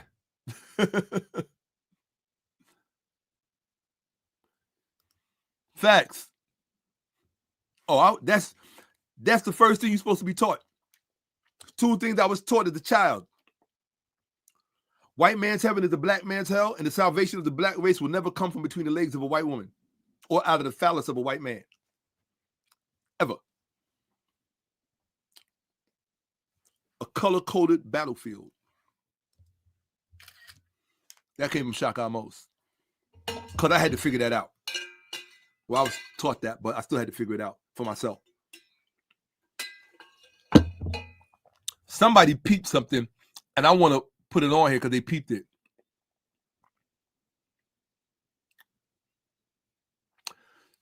I forgot who it was, but somebody said, did you see the word inertia? And they peeped it. In that article, when I was reading about the church, and it said that the church was responsible for the inertia in the academic evolution of that's saying retardation. It's a polite way of saying retardation. Damn, I wish I could find that. Somebody said that shit. I wish I could find it. Please remember to like and subscribe. Please remember to like and subscribe.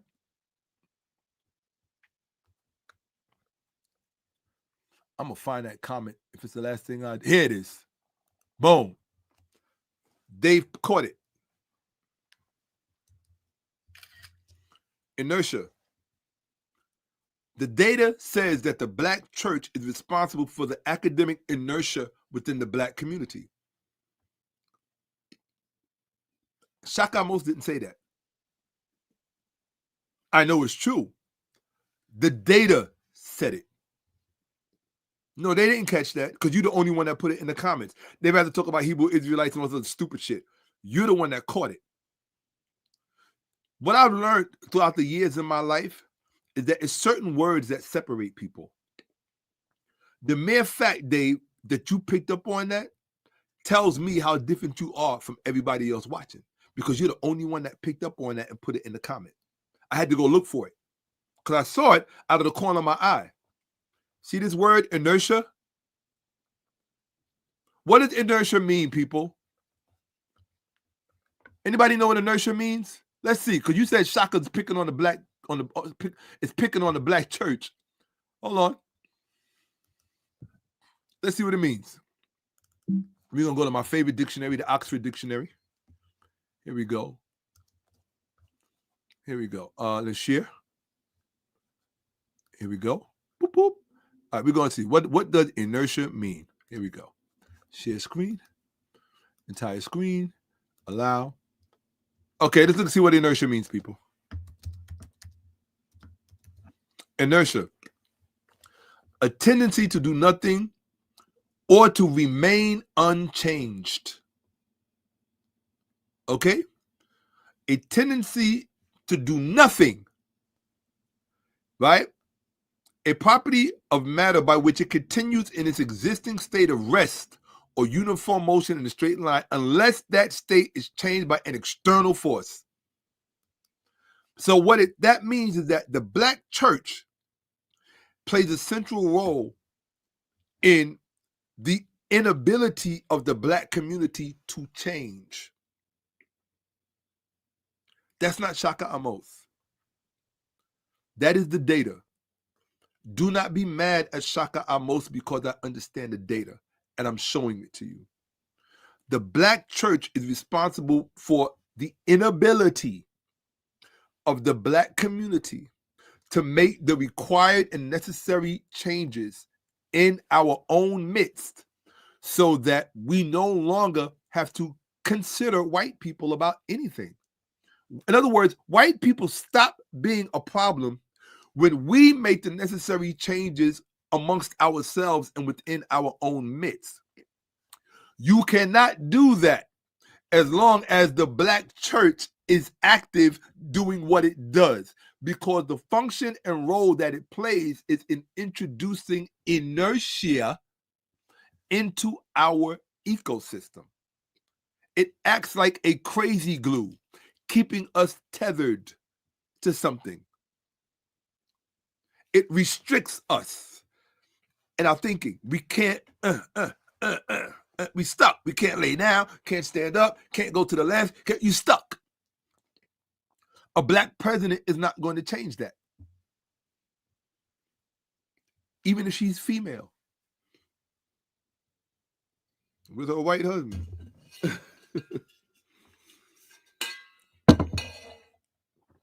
A Black president can't change that. Obama can't do shit about that. Obama don't give a fuck about that. His best friend was his pastor. Remember? Pastor Jeremy, right? I give a like, who gives a fuck? Thank you. Biracial president, because he damn sure didn't have a Black president yet. And I like Obama. I ain't going to lie, right?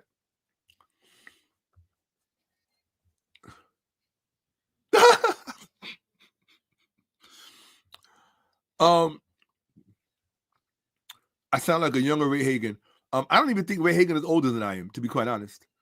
He might be a little older. We might be the same age or older. Ray Hagen, you know, he owes me a book that I gave him to hold. I gave Ray Hagen a book out of Dr. Ben's library, personal book out of Dr. Ben's personal library, and I gave it for him to, just so he could have a piece of Dr. Ben. I gave it to him and I said, return it to me when you're done. And he never returned that book. And I always looked at that as a form of theft. Because when I trust people, I don't extend my trust to anybody. It's very hard to get my trust.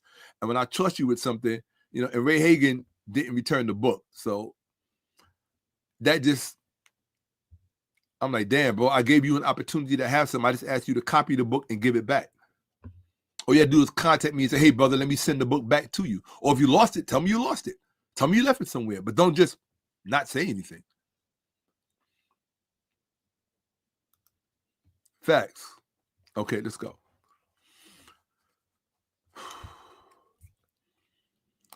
Yeah, we got over 100 people with us. That's fine. One day it'll be thousands. Who cares? Like I said, I don't give it's just 5 people. As long as it's the pillars of the Bet Ahmose, the house of Ahmose, as long as they're here, I'm doing this presentation. Jeffrey Harris, Jeffrey Rogers, Ray Hartson, Joe Islar, 𝓈𝔔𓄿𓅓����𓀢𓀁, Jet Ankh, who am I forgetting? Don't want to forget anybody. I said Hillary and Leah. No, I did. Well, Hillary and Leah. Who else? I'm naming these people by name. These are the people who matter to me. Oh, the general, right? And his son. Absolutely. These are the people who matter to me. 𝓈𝔔𓄿𓅓����𓀢𓀁. Absolutely. Because these are the people who, absolutely. These are the people who make sure you remember Dr. Wesley gave Ray Hagen that work. That's why I invited him to Dr. Ben's home. I was trying to help him heal from that experience. So I invited him to Dr. Ben's home, and he spent the whole day at Dr. Ben's home. He actually flew right back. He left the debate where he lost. I'm not judging him, but he didn't even lose. Like, he didn't even try to win. He forfeited it. And I called him and I said, brother, come to New York so that, you know, we could spend time with Dr. Ben. And I wanted him to feel like, because I know if it was me, I would have wanted somebody to make me feel better. So I invited him back up. He literally, the next day, he flew back to New York, picked me up at my residence. I took him to Dr. Ben's home. He wanted to buy Dr. Ben a gift, but he didn't have any money on him, so I paid for it. Gave Dr. Ben the, you know, facts. I need that one. And this is not a battle of the sexes. And if there needs to be a battle of the sexes, may we win. In fact, you would think our woman would want us to win. Who doesn't want to be married to a winner? They have no logic. Who doesn't want to be married to a woman?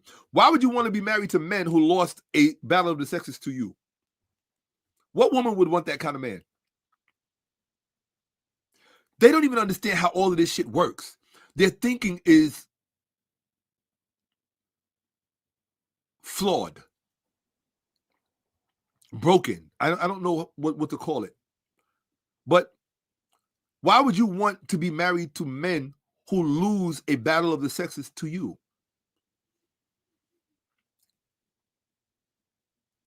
Why would you? The logic. I try to understand logic.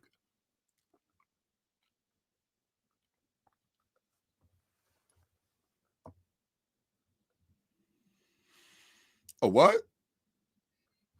I didn't know Ray Hagen was in his 70s. He looked good for his age. God bless him. I'm not in my 70s. Shit. Here we go. All right. It's about to get hot, people. So y'all said, y'all put the ones in there. Let's go. I'm going to need y'all to get through this because this is where it's going to get hot. This is what you came for. This part right here. Matter what we do, No matter what we do, you got a problem because the city's on fire. Try when niggas die. The better you have to bury. God, you no longer have to worry. So I have to get these words out loud. I love this song. It just takes me to church. I love church. I ain't gonna lie about the fact that I love church. I love church. I listen to gospel music all fucking day long. Sorry. Because I know where it really comes from. Right? All right. Here we go. Church to prison pipeline. This is what they're not telling you. Okay? Key points. This is the data. Structural role of the church. Acts as major normative institution shaping epistemic frameworks in the African American community. Let me break that down because I know that most of you don't know what that means. Okay? Structural role of the church acts as major normative institution shaping epistemic frameworks in the African American community. What, Shaka, what does that mean? Because that's a big word, epistemic. So let's look and see what epistemic means. Okay?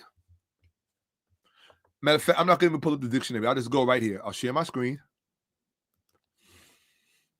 In fact, you know what? I'll just keep the dictionary open. Here we go. Cool. So now the dictionary is kept open. Entire screen. All we got to do is go right here. Shaka, what does epistemic mean? So this is what the Black church actually does. What is this? Epistemic, relating to knowledge or to the degree of its validation. From Greek, episteme, knowledge. Okay? That means basically, so what does that mean then, Shaka? Let's go back to the documentation. What that means is structural. So what does the Black, remember, we're talking about structural factors, right? Structural role of the church acts as major. And why are we talking about structural role of the church? Where is that at? We're talking about structural role of the church because, I don't know how many of you remember this part, because sociologists and public health researchers in 2026 largely identify structural factors as the primary root of destruction and disparities in the Black community. So we're looking at the structural factor. Structural role of the Black church acts as a major normative institution shaping epistemic frameworks in the African American community. What that means, so I'm going to put it to you in plain language. That means the way that the Black community measures truth or measures what is true, or in Medunecha or in Eden Kemet, we would say unma. The way that the Black community assesses facts, what is wrong, what is right, what is true, and what is not true, or how true is what we say is true. Because remember, it has to validate the knowledge. So we talk about epistemology, the measuring stick by which you come to the truth. The Black church has played that seminal structural role. It has determined truth for the entire society, not just religiously, and this is where it gets dangerous. And this is where you get drug dealers and rappers from. It determines truth for the Black community culturally.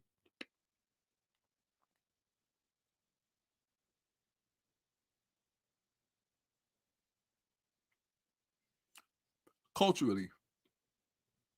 Culture is everything.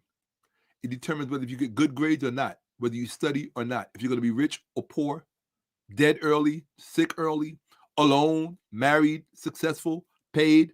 All of that comes from culture. Not mindset. Mindset comes and go. That's that social media talk. Culture.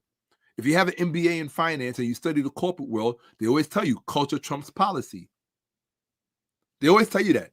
It is the bread and butter of the corporate world. Culture trumps policy. What is the culture of the corporation? Why do you think in the CCP, the communist the People's Communist Republic of China, whatever you call that damn thing, why do you think it is that the Communist Party is so tied into the economic structure of the corporate world in China? Because culture trumps policy. Period. Culture trumps policy.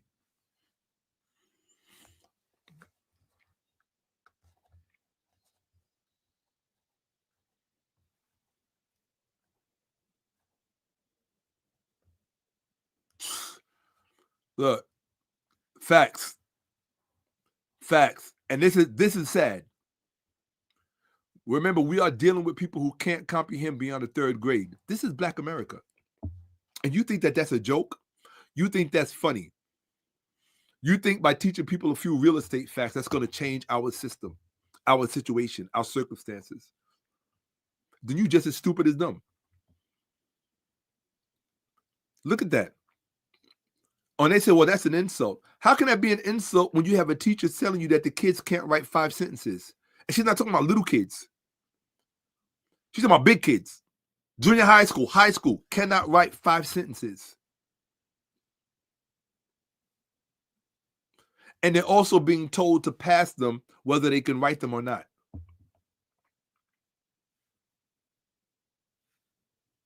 How is that a recipe for success? How can Black men fix that when the people responsible for it are the most dysfunctional people in their community, which are Black women?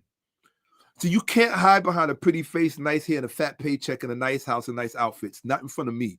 I see you for what the fuck you are. I see you for what the fuck you are. You are naked and nude, straight up nude in front of me. Here, intellectually. Period. What kind of legacy you think you're gonna leave? Because you're gonna leave. What kind of legacy you think you're gonna leave? Them nice outfits? Them shoes?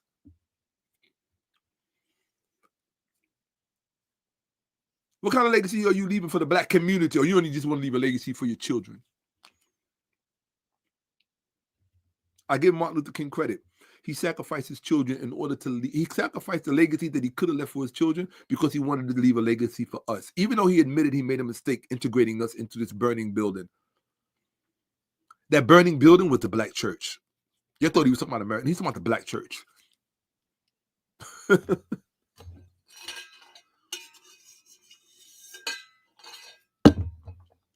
The city's on fire. Maybe the people die.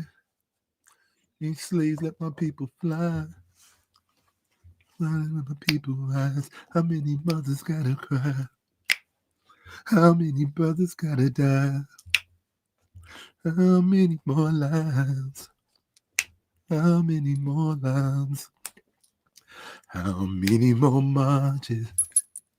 How many more signs? How many more lives?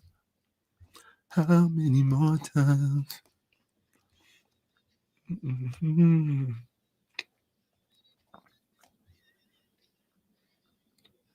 Okay, let's go. I ain't reading that bullshit. I can always tell when I got. All right, let's go. Motherfuckers don't have no idea what's coming up in this presentation. All right, let's go. Back to work. Sometimes it's got to take a break to make sure you got it. The Black church is responsible for how the rest of us determine what is true and what is not true. That includes about death and what happens after death. And many Black women, whether you know it or not, they have a very, very, serious fear of death, which is reasonable and understandable. But that fear factor, remember, they are influenced by what is external, by what they see and what they are told. External is not just visual, it's also audio. What you hear. That's the whole story about Eve and a snake. The snake had a conversation with Eve, which means she was influenced externally, not internally. That's what the data said. You forgot that I showed you that in part 1 too. Okay. What am I looking for? Here we go. Let's go back to teaching. Less preaching, more teaching. There's enough preaching in the black community. In fact, there's too much. In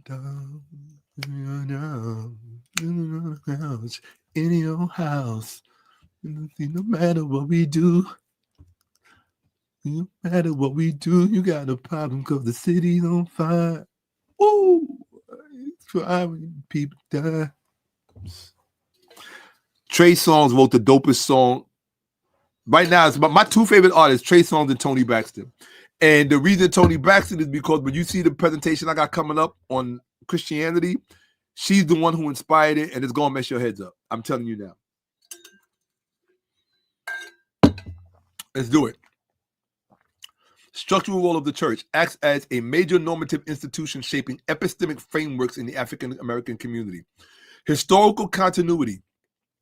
It mirrors Celsus and Lucian's early critiques of groups that enforce uncritical belief, showing pattern across centuries. Did you hear that? Historical continuity of the black church mirrors Celsus's and Lucian's early critiques of the groups that enforce uncritical belief, showing patterns across centuries. Are you out of your fucking minds to ignore? You got to be out of your fucking mind. All right, cool. Hold on. Let me be cool. How many mothers gotta die? Remember Lucian and Celsus, what they said about how it's women and children that are the most easily exploited by the Christians? They both said it in the 2nd century CE. Within 100 years of when, I told you that this is the black man being sacrificed. That's what this whole thing represents. We are the ones sacrificed in this whole equation. That's right. That's what this is. Here we go. The black church, a direct pipeline effect. Arrested, remember this. Remember what they talk about inertia and hindering the academic evolution? The black church hinders the academic evolution of the black community. Arrested intellectual development manifests as measurable educational underperformance, which interacts with systemic biases to feed the school to prison pipeline.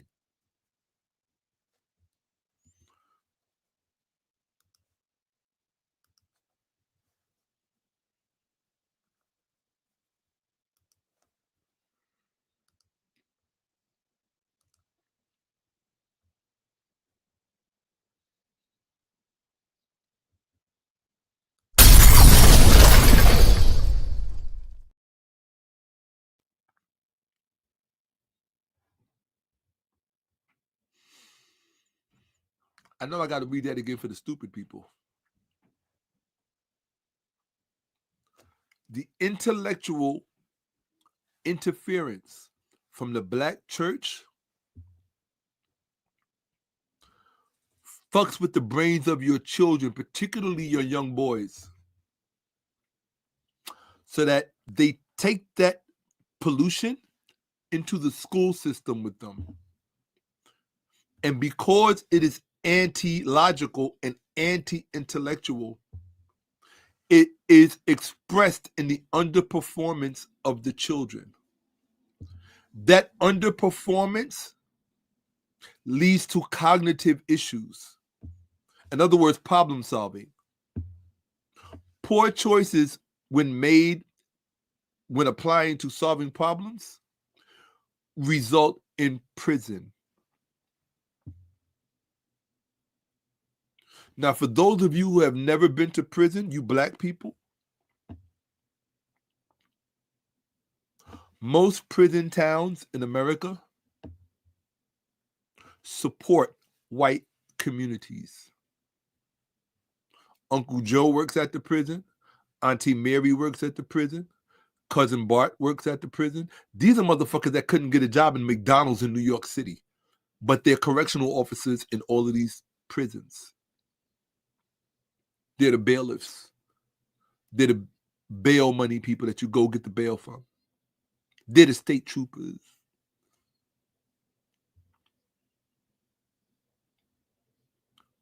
This whole apparatus is fed by the black church.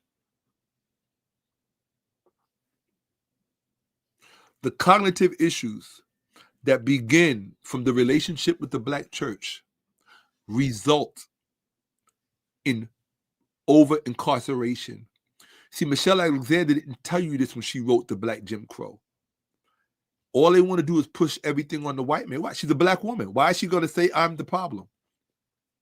Why is she going to say that the black women are the problem? Black women are not going to tell you black women are the problem. If black men were indeed the problem, I can guarantee you they would not tell you that they're the problem. Nobody who is the problem wants to tell you that they're the problem. So let's not make her out to be something hyper evil because she doesn't want to admit that she's a problem. That's not fair. She's a human being. She's a human being. And the whole group is a group full of human beings. And nobody wants to admit that they're the problem. Just because they don't want to admit it doesn't make them not the problem. If you still remain the problem.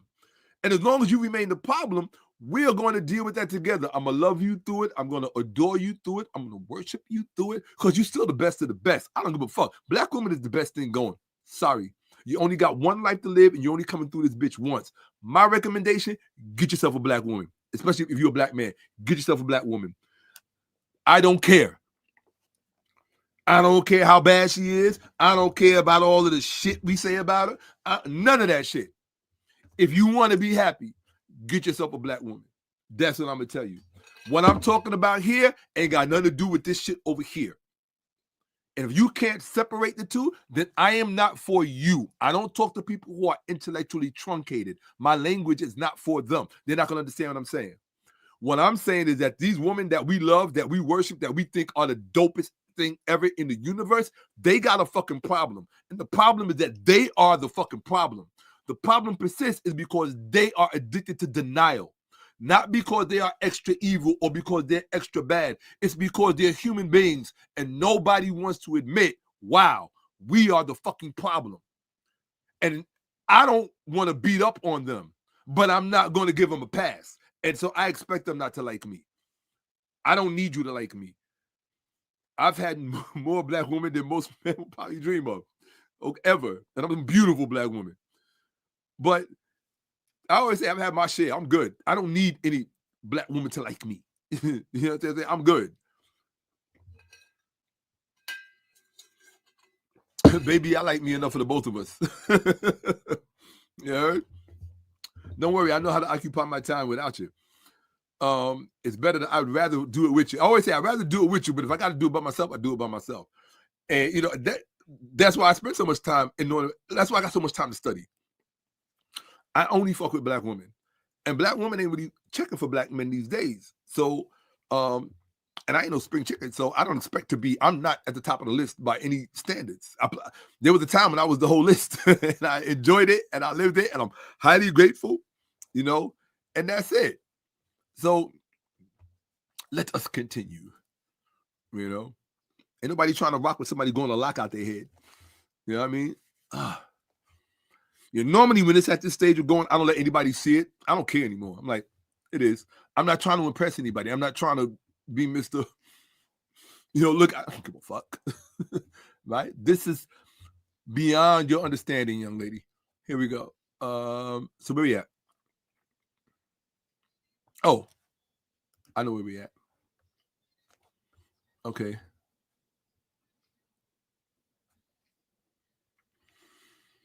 Hey, I love you back. Absolutely. Hey, Mama Isis, I love you back. I love you right back. 1,000%. 1 gazillion%. That right there, you see her?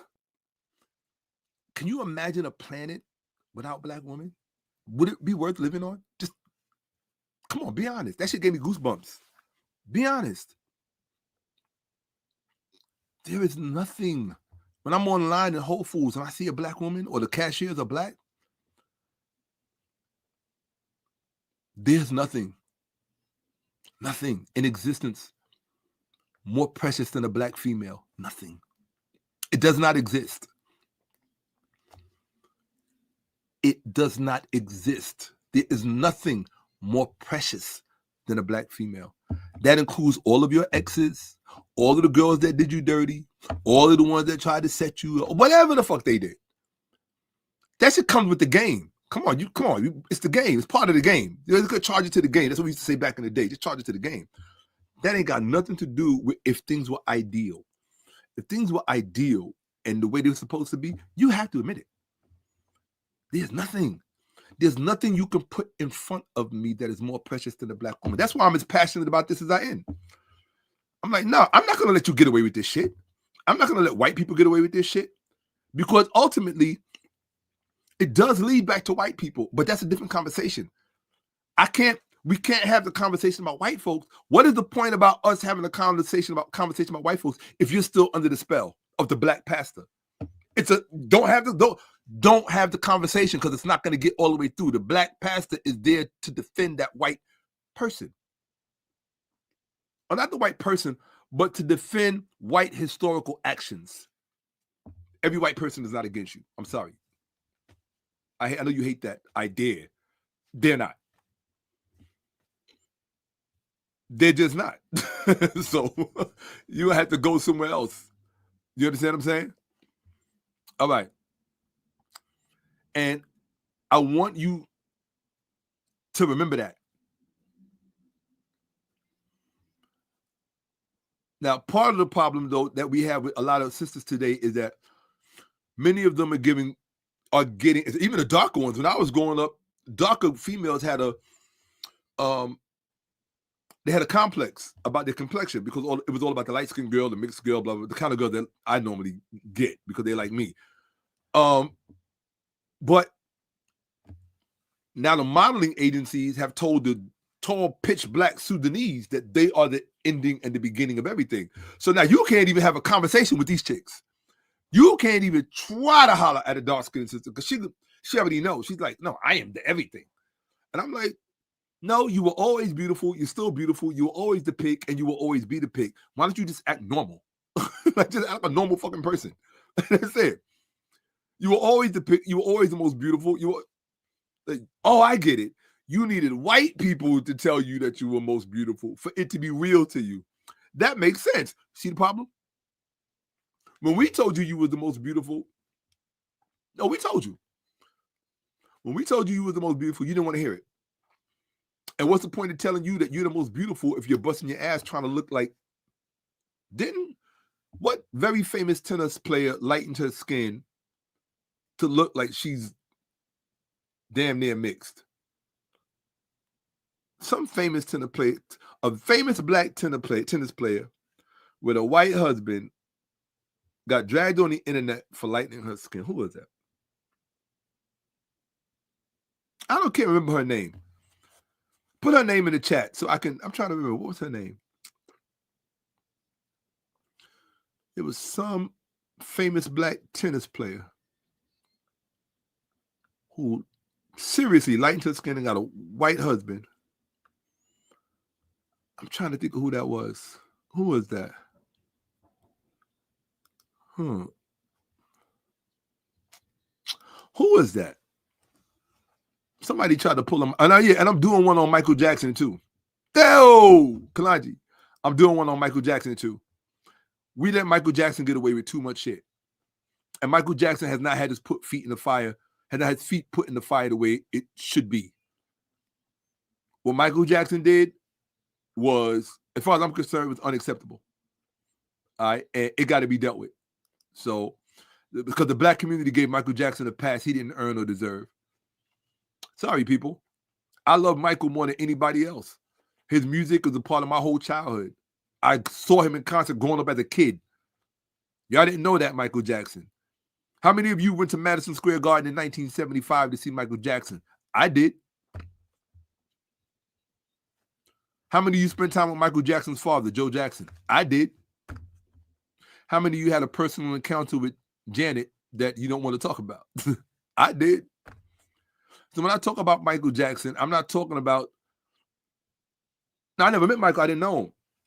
But there were enough interconnecting things there for me to be able to have a perspective to say, hey, I know what Quincy Jones said about it, and I don't think Quincy Jones is a liar or was a liar. You know? Shout out to QD3. Haven't heard from him in a long time. Oh, yeah, I'm going to go in on Michael because when Stacey Dash pulled Michael Jackson, everybody shit on Stacey Dash. When that Dominican baseball player, Sammy Sosa, when he did a Michael Jackson, everybody shitted on him. Everybody shits on all these. And when Serena Wilson, I don't even think Serena bleached her skin. I think what happened with Serena and why she appeared so light is because she stopped playing. She was no longer out in that sun as we are accustomed to seeing her. And because she ended up being more indoors and maybe spending more time in Europe or whatever where her husband is from, I don't know. But I just think that the lifestyle change caused her skin to lighten. Why do I say that? If I showed you a picture of me as a little boy, you would not believe it was me. You'd be like, Shakka, you was never that dark. There's no fucking way. You would think, oh, that's some little kid from Africa. Like straight from Africa. Because I was that dark. I was dark, like Senegalese dark. But all the time I spend indoors, winter's 8 months. Those 8 months add up. Your skin lightens, and that's what happens. All right? Vibe Cartel. Gave him a pass. They still love him. No. I'm going to say what I got to say, and I'm going to keep it moving. Whoever like it, great. Whoever don't like it, fuck them. Because ain't nobody trying to, and the reason why I'm on this fuck you thing is that ain't nobody trying to please me. Ain't nobody saying anything. I watch enough YouTube channels to know ain't nobody saying shit that I want to hear. So why should I say shit that you want to hear? Fuck out of here. Oops. I'm sorry. I got to be careful when I be pressing these buttons.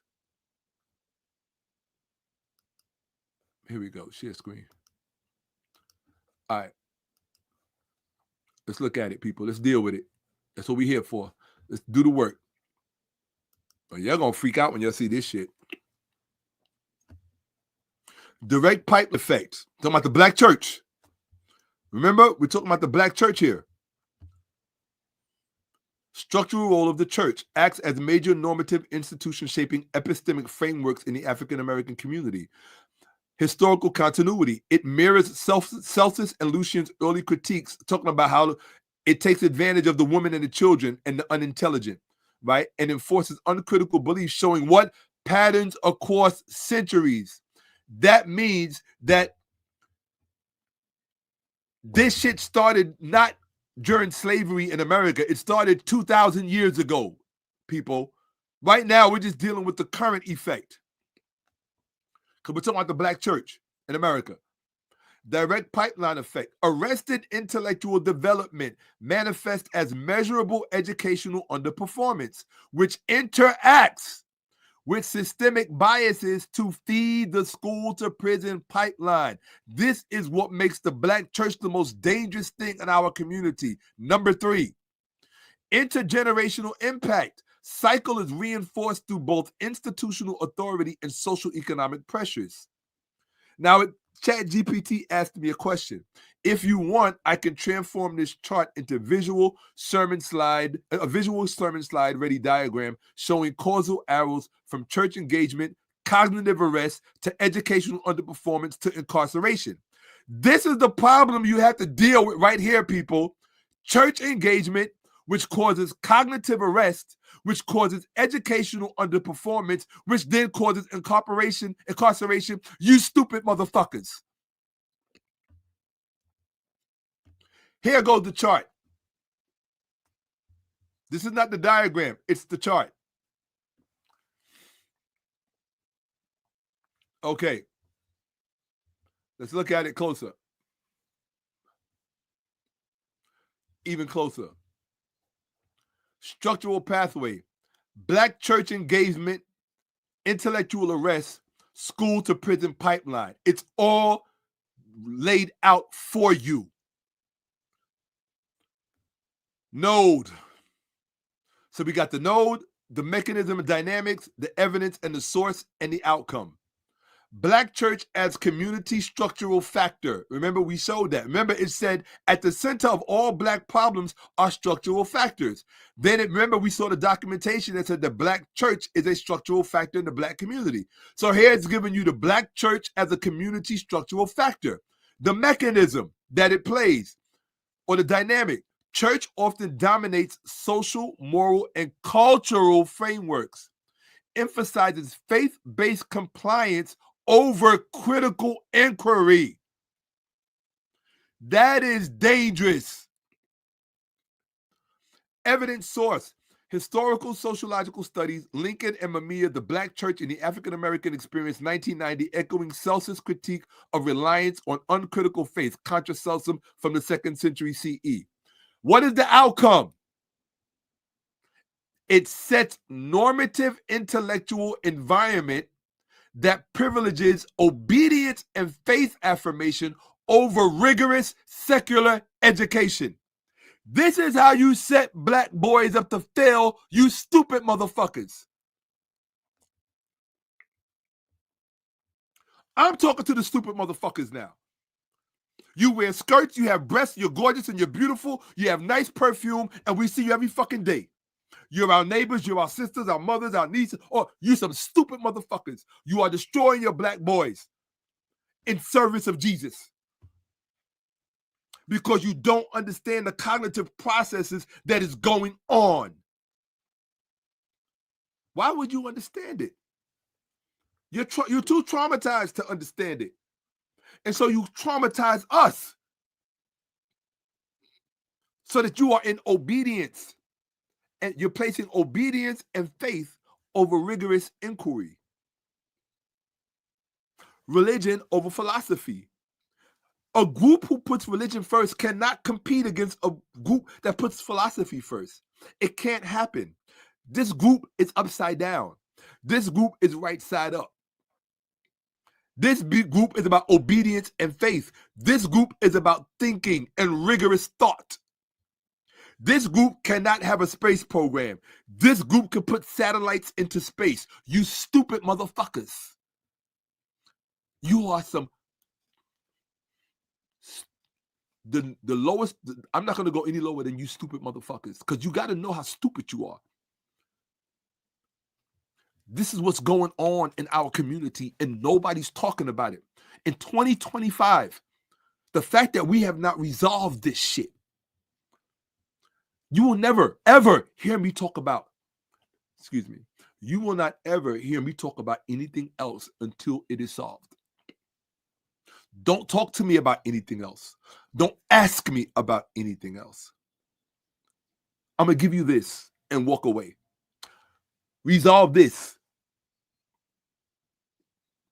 You are destroying not just little black boys. You are destroying little black girls because those same little black girls cannot write 5 sentences. You think it's just the boys? You think it's just the boys? Why do you think they got to become strippers? You think they don't become... I know they become strippers. I know. I used to manage a strip club. I know.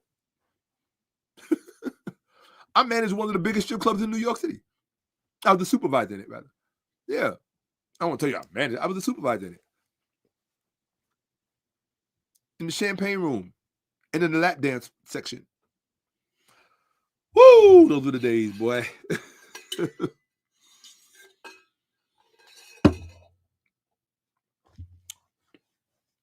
Yeah. I know a lot of strippers from New York. A lot.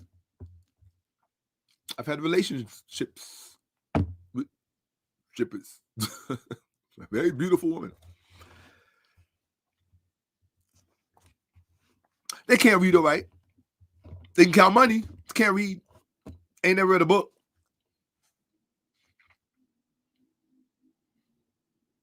I got a former one's name on my wrist. Right there. Right there. And when she decided to go to college, she decided to get back with me because she knew I liked literature. I've had a very interesting life. A lot of fun. And I'm not mad at her for nothing. That woman gave me so much happiness. You ever hear the saying, this person could do no wrong? That's how I feel about all of my exes. Every last one. My ex-wife, my son's mother, she could do nothing wrong. TC, none of them. As far as I'm concerned, they were all perfect because they were the dream woman for me at that time. All of them. And the mere fact that they shared themselves with me, I wasn't nobody special. but the mere fact that they gave themselves to me in a world where today, ain't no women don't just give themselves to men anymore. The fact that these women lined up to give themselves to me, they can do nothing wrong. They are still the source of my happiness to this very day. When I want to feel happy, if I'm doing the dishes or I'm just daydreaming, my thoughts will go to any one of them. Any one of them, my thoughts will go to. And I feel good inside. I feel happy because I have those memories. I don't let this dumb shit they do afterwards take that from me. That's my personal private treasure. You can't take that from me. You know, I don't apologize for that. I'm grateful to them. Very grateful to them. Damn, I'm grateful to them. I feel bad for today's men. I do. Y'all living through some weirdo shit. Y'all living through some weirdo shit. Here we go. He said, never tatted none of them on you. But here's the thing. I tatted her on me, and she had me tatted on her. Okay? It wasn't just a one-way thing. Because it was strong like that. It was real. It was very real. You ain't gonna put nobody's tattoo on you unless you're really feeling that way. So the mere fact that she did that and put my name on the back of her neck, that was I didn't have to ask any questions after that. How many girls tattooed your name on their body, on their neck? Tell me. How many females, talk to the guys now. How many, I'm talking about dope females, the kind of female every other guy wants. How many of those types tattooed your name on their body? Put a 1 in the chat. Go ahead and lie. Nah, bro, you wasn't putting it down like that. It's very rare men that put it down like that. I'm cut from a different cloth. They don't make them like me anymore, bro. Thank God. Nah, bro.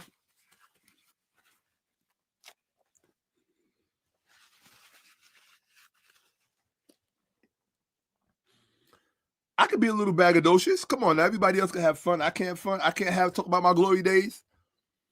Right? It ain't like I'm sitting up here with trophies. I'm just telling you what my life was like, you know?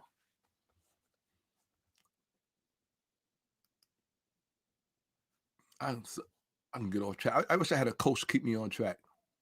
I was just saying that it's the truth. To this day, I can honestly say that shit. And I'm not even embarrassed to say I'm still in love with all my exes. And I'm going to tell you why. I had great taste. I had really good taste. I had really good taste. You don't fall out of love with women like that, bro. I don't care what the fuck they do. They could do a left eye and burn the house down. You still going to be in love with them, bro. They don't even have those kind of women today. The kind of woman that could do some crazy and insane shit and you don't care, you still in love with them. They don't make those kind of women anymore. Are you fucking out of here? They don't make them kind anymore. Look, when you meet them kind of women, hold on. I'm sorry, I'm just tripping right now. Because y'all got me thinking about my life, just thinking about this shit with black women and all shit. They don't even make those kind of women anymore. The kind of woman that can do some shit, crazy shit, like burn your mansion down or destroy you. Let me tell you something. When you find a woman that could do some shit like that to you, destroy it, and you still in love with that woman, it's not because she ain't shit. It's because she's just as dope as you are, if not doper. That's the kind of stuff love songs are made. Right? They don't make love songs anymore. The kind of woman today don't even inspire great love songs anymore. Think about that. And when a black guy does write a great love song, it's usually to a white girl nowadays. You know that too. You know what I'm saying, because I've seen the videos. And I'm like, what the fuck is this? I don't have interracial love is interracial love. I'm not shitting on that. I'm just saying that the kind of black woman that we came up with, somebody just did something about how the R&B of the 90s was much better than the R&B of today. I forgot who it was. But it's very true. But it's because of the kind of black woman, even up until the 90s, because the internet had not destroyed what was left between us. The whole dating apps and the cell phones, all that shit didn't come between us yet. It was still a natural, organic. We had, in other words, we had to navigate each other organically. See, y'all don't navigate each other organically anymore. You don't. You are now navigating through manipulation. Phones, what you can keep secret in your phone, how you can navigate through the phone, what you can determine about him through the phone or the internet. Oh, let me look at his. You think a guy's Instagram account tells you who and what he is? Really? Let me tell you something that I can, because I know men, let me tell you something. I ain't no woman out here listening, but just in case there's a girl watching this, let me tell you a little secret. The dopest guys are going to have the weakest social media accounts. The social media account is going to be boring. It's going to look like crap, crappy pictures. You know why? He doesn't give a shit about that stuff. If you go to a guy's social media account and it looks dope and it looks great, go in the opposite direction. Real dudes don't move like that. Real dudes. Guys worth having, they don't have time for that. They just don't. They don't have time for that shit. They're too busy living real life. They got real things going on. So if you go to a guy's Facebook account or you go to his Instagram account, you want to look for the weak shit. The shit that look like, oh, he ain't got nothing going on. No, he just has common sense not to put his values out in the public. You don't even know anything valuable about him. For what? You gotta look at me, generation. Look at me. Look, because you believe everything you see. You got to market. You're all marketers. You got marketed too. And so now you market. Stupid motherfuckers. Stupid. These women today are fucking stupid. But I'm gonna tell you that shit is real dog, as real walls to the balls, truth, balls to the walls, truth. The kind of woman that we came up with in the 90s, 80s, and the 90s, oh my God. Oh my God. Oh my God. And you didn't have to be no celebrity. You didn't have to have no nice car. None of that. Even if you did, it was okay. It was just a plus. But all you had to do was be a dope person. That's it. You just had to be, if you was a dope person, you was going to live. You're going to live well. Absolutely. Right? All right. So, sorry for my little rant, but let's just get back to, you got to remember, I don't really have people to talk to, so when I finally come up here, sometimes I drift in and out of personal conversation. Forgive me. So let's do this. Yeah, all my exes are dope. Every last one of them. Ain't one of them I can think about that's not dope. And I guess that's, some people used to collect cars, they collect sneakers. I collected women. That's just the truth. It wasn't an intention, It was just, it's New York City. What the fuck? Okay. Come on. All right, let's do this. Oh, let me make sure I'm in the right window. I hate having to do that. No, I wasn't. See that? Okay, let's make sure I'm in the right window. I'm in the right window.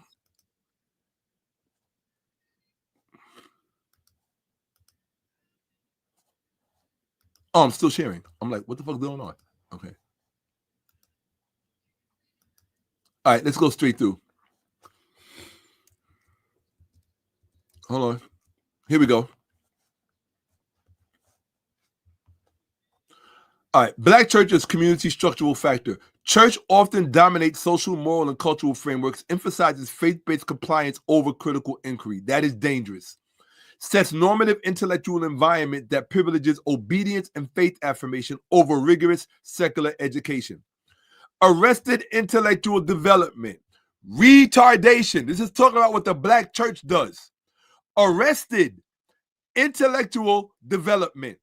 Over-reliance on institutional, this is the dynamic or the mechanism. Over-reliance on institutionalized religious authority discourages critical engagement with secular or scientific knowledge. It limits exposure to diverse epistemologies. Stop. I got to stop. Oh, let me not even stop. Fuck it. Because why am I explaining it to a bunch of motherfuckers? All right. So, and it gives you the sources. It's connecting it back to Lucian of Samosata and to Celsus, right? Or no, definitely to Lucian Samosata. The mockery of credulity and uncritical acceptance. And it's giving you the section of Lucian Samosata in order to reference back to this. And then it gives you the source, Modern Parallels in Sociological Assessments by Wilder, Ebony, and Ivory in the classroom in 2008. So they're doing assessment studies on this to know that this is true. So what is the outcome of the Black church role in this? Produces deficits in analytical reasoning, scientific literacy, and academic self-efficacy within youth populations. So wait a minute. You want to know why your children can't write 5 sentences?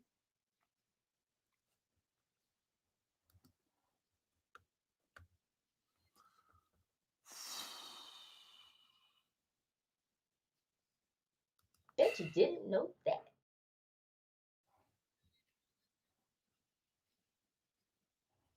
Bet you didn't know that.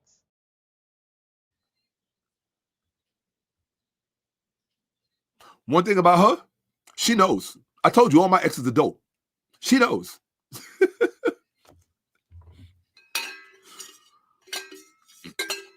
That young lady is so bright. Woo.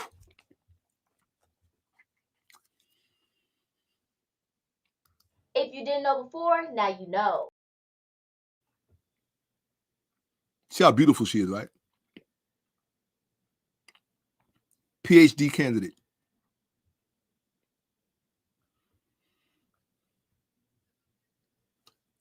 Made her million. Yeah, I'm going to brag about her because I'm proud of her.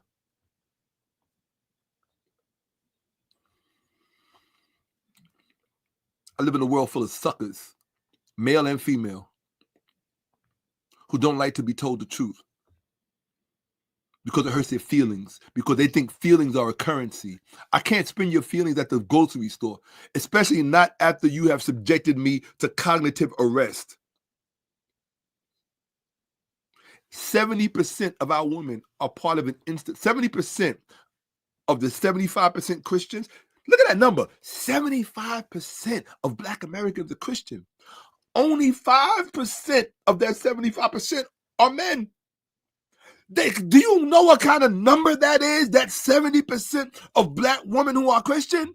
Do you know what kind of number that is?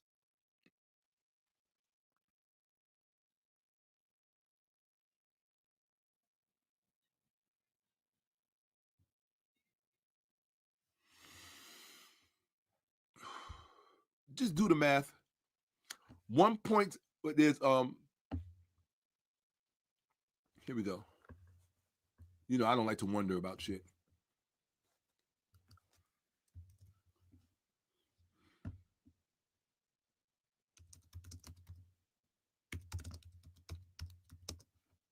Huh.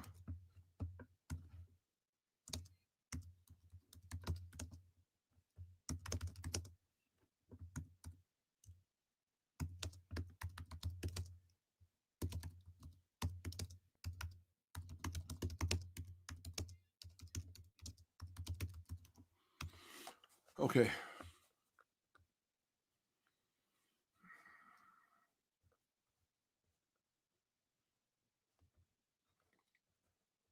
Okay. That's false. Hold on a second.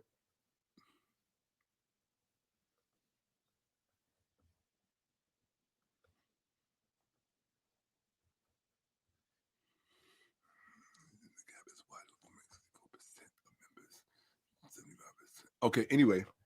I could shut that down real fast.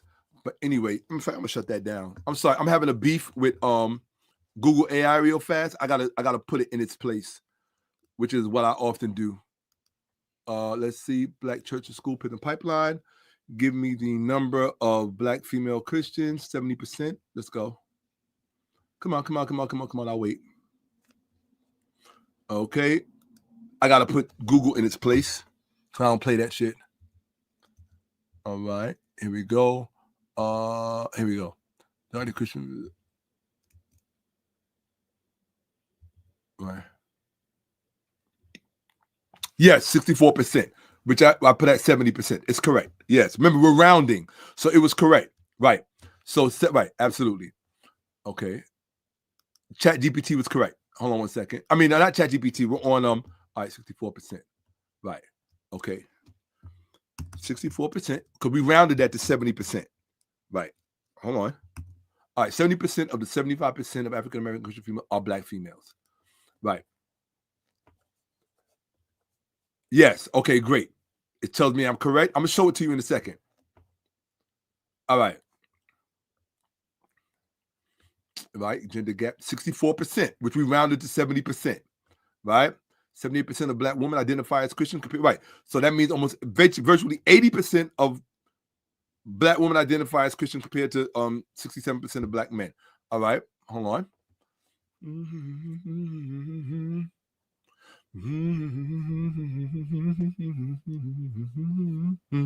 I would have to put in all of the rest of the numbers in order for Google to really be involved in this conversation. Hold on one second.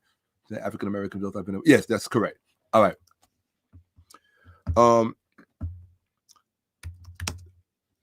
The 64% of African American women who make up those Christians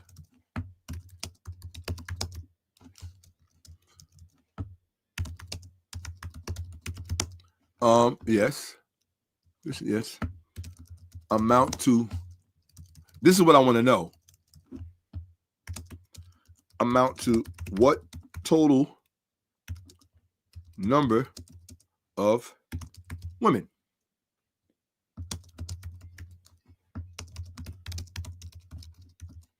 Here we go. I just want a number. Just give me a number. Based on the demographic data, blah, blah, blah, blah, blah, blah, blah. Okay, here we go. This is what I wanted to see, and I'll show you the data. I haven't even read it yet. I'm just going to let you read it with me. Let me see. Share screen. First, fix your window. Yes, share screen. I'm going to let you read the data with me, because this is all about getting our numbers right, people. All right, allow. Here we go. All right. Based on updated demographic data for 2025 and early 2026, the specific numbers of black female Christian translates to the following estimated population numbers. Total black female population as of January 2026, there are approximately 21.5 to 22 million black women in the United States. Thank God. Right? Total black Christian women, given that roughly 78% of all black women identify as Christian, god damn, 78%. That's damn near 80% of this large, of 80% of 22 million black women identify as Christian. God damn, right? Okay. There are approximately 16.7 to 17.2 million black female Christians in total. There's your number. 17.2 million black Christian females in total. So stop. There are 17 million, over 17 million black female Christians in total. Now, when you drop the number, right, that's 17 million. Hold on one second. I got to ask it another question. Keep that number in mind. 17 million. Somebody write this down. Over 17 million black women out of 22 million, 17 million of them are Christian out of 22 million. So if you think about that, Out of 22 million, 17 of that 22 are Christian. So you only got a little bit left over that are not. Now, what's the next question? How many black men are there in the black community? Not how many Christian black men, just how many black men, because I want to see the numbers. Now, okay. As of 2023, there are approximately 19.5 million black men in the United States. So you got to take that 19.5 million black men and you put that next to over 17 million black women who are Christian. Black men really only have Christian black women to choose from, ultimately. Because they are almost on par number-wise with the total amount of black men. I'm not even talking about black Christian men. Because black Christian men, the number is going to go far lower. I'm talking about the total population of black men in America. Oh, y'all probably want to see it because I didn't show it to you. Y'all know, I don't know, maybe y'all don't give a fuck about numbers. I care about numbers because numbers tell you. I don't know, I have a friend of mine who's like a brother to me. He's a millionaire, and he just taught me years ago, Shakka, always follow the numbers. So did my mother, but always follow the numbers. The numbers tell the story. So I'm just looking at the numbers. Right? Here you go. What does it say? As of 2023, there are approximately 19.5 million black men. Let's do as of 2026. In the black community. Here we go. In the black community. As of 2026.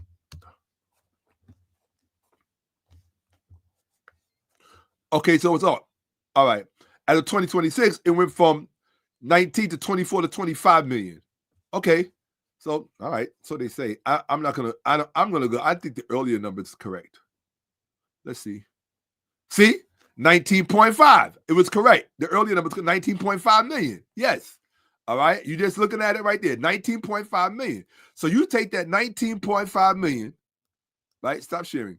You take that 19.5 million and you put it next to that over 17 million, 17.2 million black female Christians. They're almost on par.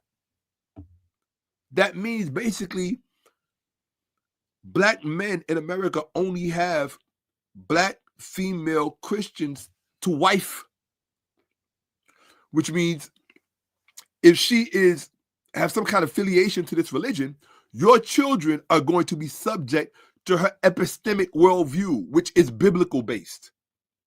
That means psychologically and intellectually, they're starting off with a disadvantage. White kids also start off with that disadvantage, but here's the difference. The superstructure compensates for them. The superstructure does not compensate for you.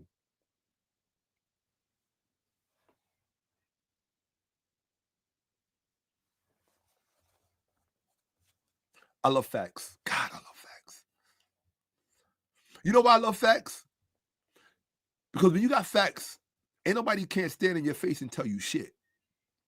They can lie to you. First person they're going to lie to is themselves. And then they're going to lie to you. And then they're going to expect you to keep a straight face.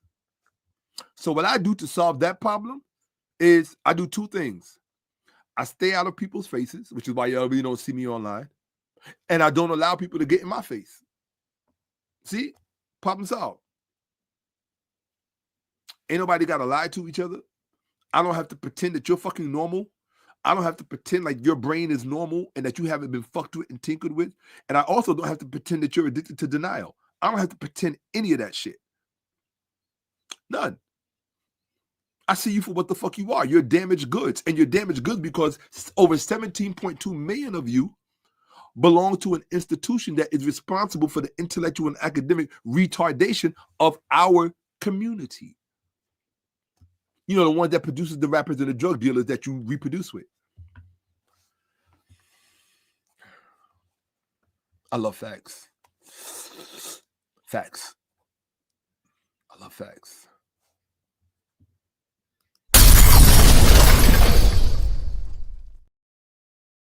I love facts. I love facts. All right. Fix your window. Here we go. This shit is insane. And we ain't even got to the good part yet. Here we go. Arrested intellectual development.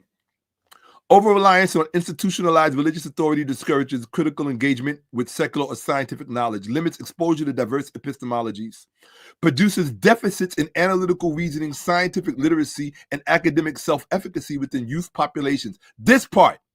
This is why you're always yelling at your children about their report cards. It has nothing to do with them watching too much TV. It has nothing to do with them listening to too much music. It has nothing to do with any of that.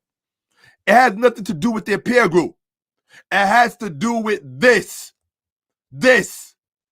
Black church engagement.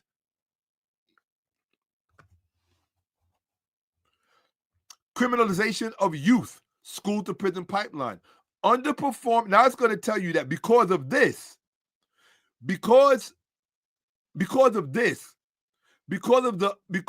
academic self-efficacy, because it limits, it says because it produces deficits in analytical reasoning and scientific literacy and academic self-efficacy within youth populations, right? It therefore causes educational underperformance. It limits intellectual scaffolding. This is the black church. Black church engagement. Limited intellectual scaffolding. Poor performance on standardized tests, low college readiness, and reduced cognitive autonomy. This is what the black church does. Here is the source.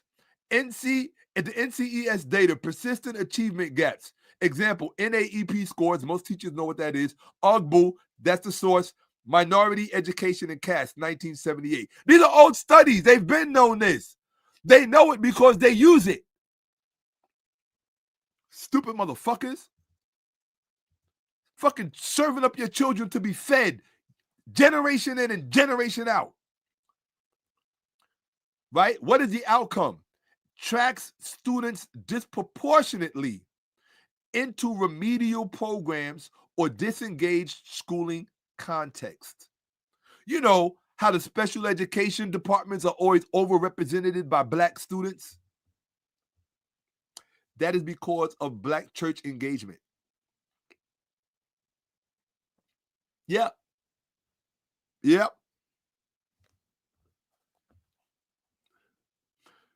And because of this, it results in criminalization of youth, school to prison pipeline.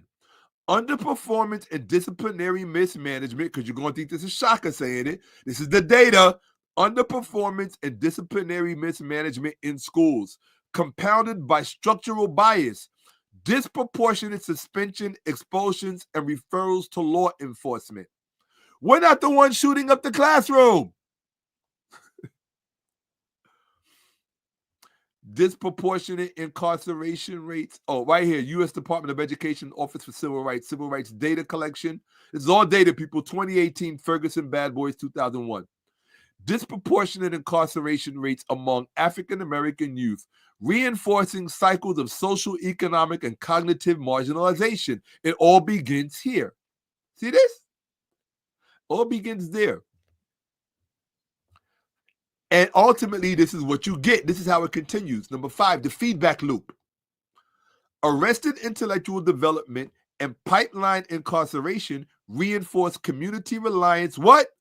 On faith-based authority, perpetuating the cycle. I'm going to prove it to you. And the outcome is it maintains the structural vulnerability and limits community-wide cognitive capital accumulation. Stupid motherfuckers, man. I belong to a fucking retarded race, and I'm supposed to be proud of it. Get the fuck out of here. You niggas are retarded. You're fucking kidding me. You niggas are you are fucking retarded. You're fucking retarded. Get a t-shirt. Put on it, black and retarded, in the name of Jesus. That's what the fuck you should do. I'm going to go with the data.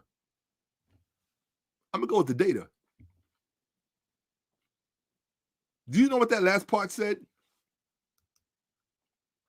Arrested intellectual development and pipeline incarceration reinforce community reliance on faith-based. In other words, The black church creates this cognitive involution. Okay? And because the black church creates this, it creates a certain amount of outcomes as the child progresses, which leads to the children standing in court in front of a judge preparing to go to prison. And how do the parents cope with that? They go seek reliance from the very institution that caused it, which is the black church. They go to the church and they say, pray for me. Pray for my family. Pray for my children.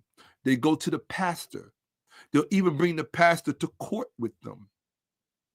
The pastor is the reason your child is standing in front of the fucking judge, you fucking retard. One of the ingredients in your breast milk is retardation. Yeah, talking to you, black woman. One of the ingredients in your breast milk is fucking retardation. That's what the fuck you are giving to your children. Yeah. I go with the data.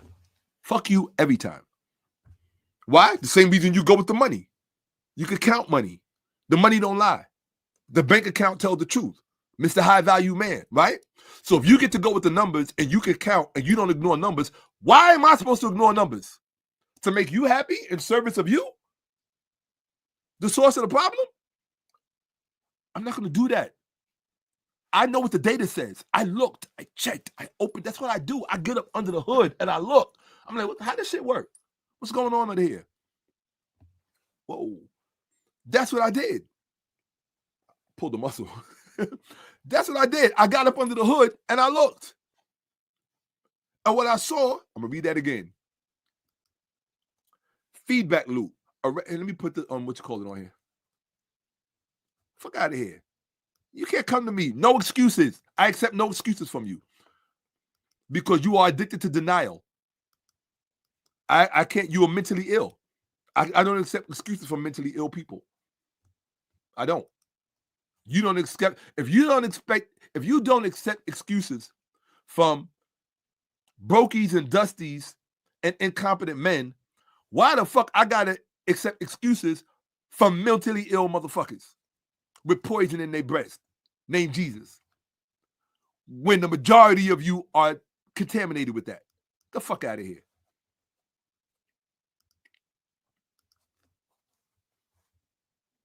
Feedback loop. Arrested intellectual development and pipeline incarceration reinforce community reliance on faith-based authority, perpetuating the cycle.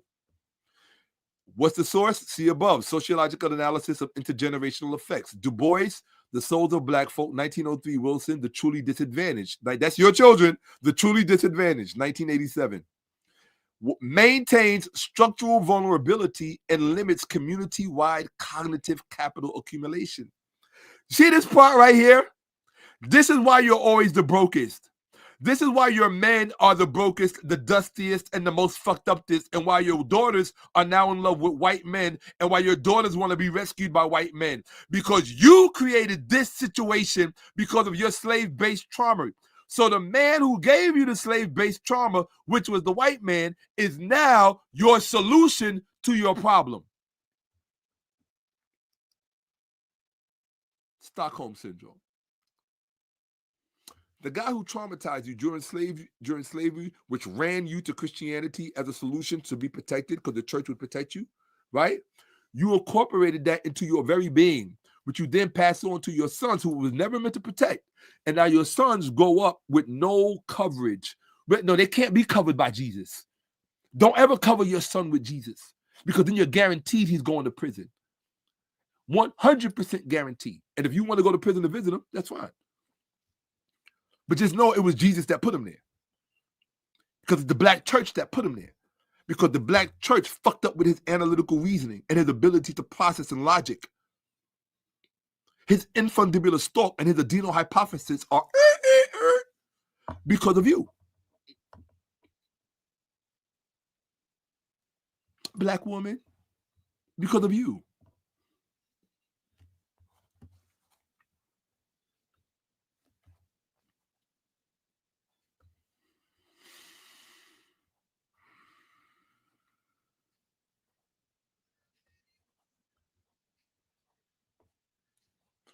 Hey, look, if I look in this comment section and you ain't talking about what I'm talking about, I'm ignoring the fuck out of you.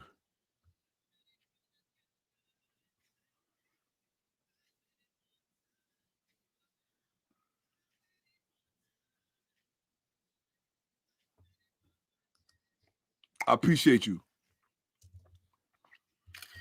I appreciate you, family. Right back at you.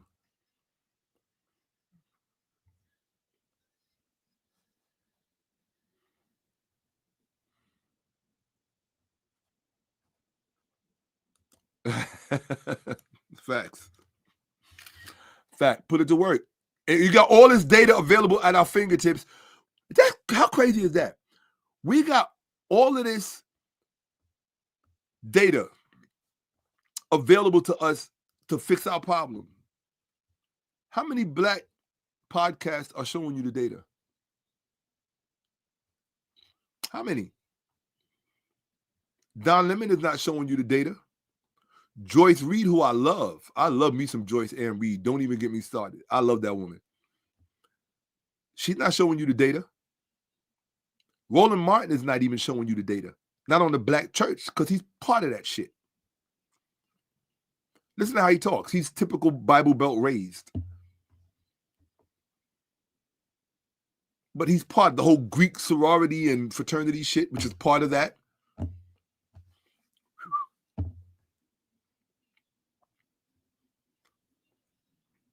You'll be surprised what people do in the name of power.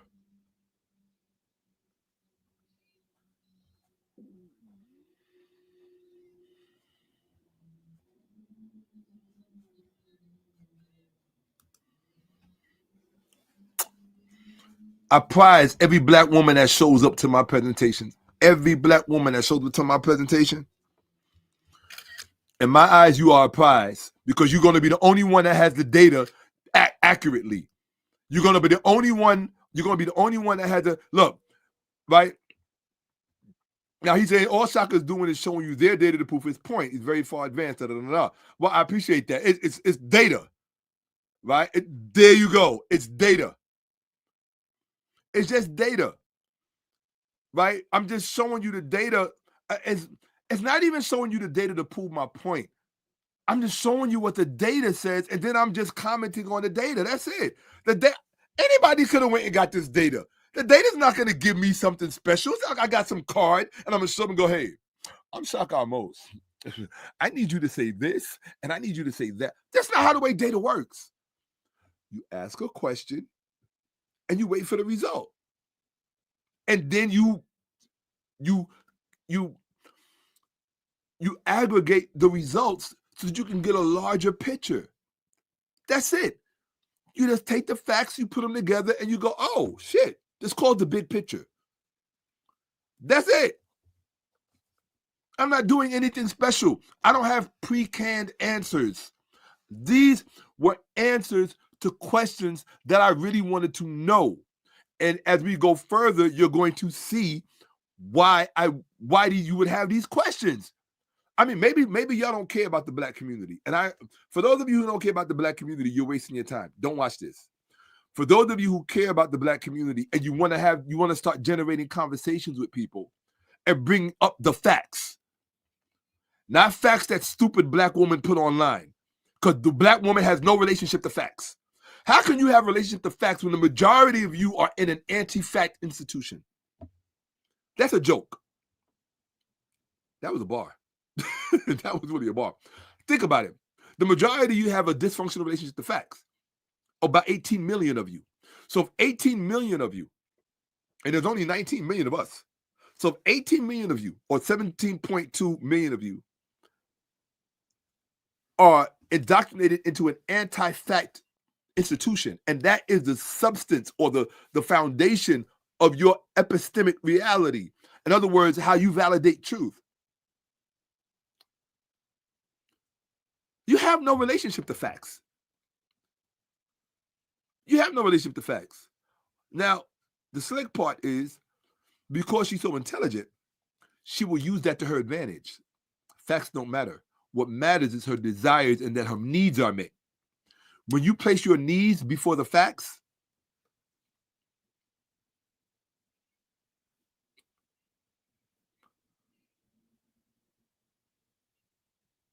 When you place your needs before the facts, I think that's dangerous. Instinctively. I'm too fact-driven to place my needs before the facts, which is probably not smart.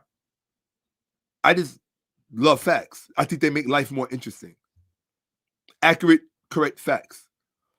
It just makes life richer to me. So I value facts. I value truth.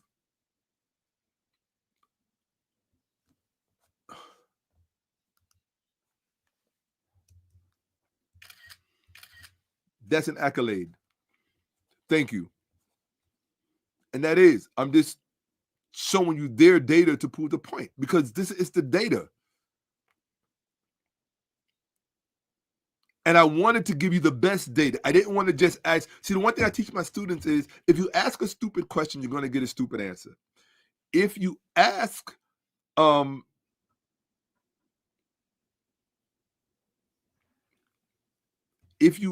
right, look, for those of you who want to do real research, like to get dope answers,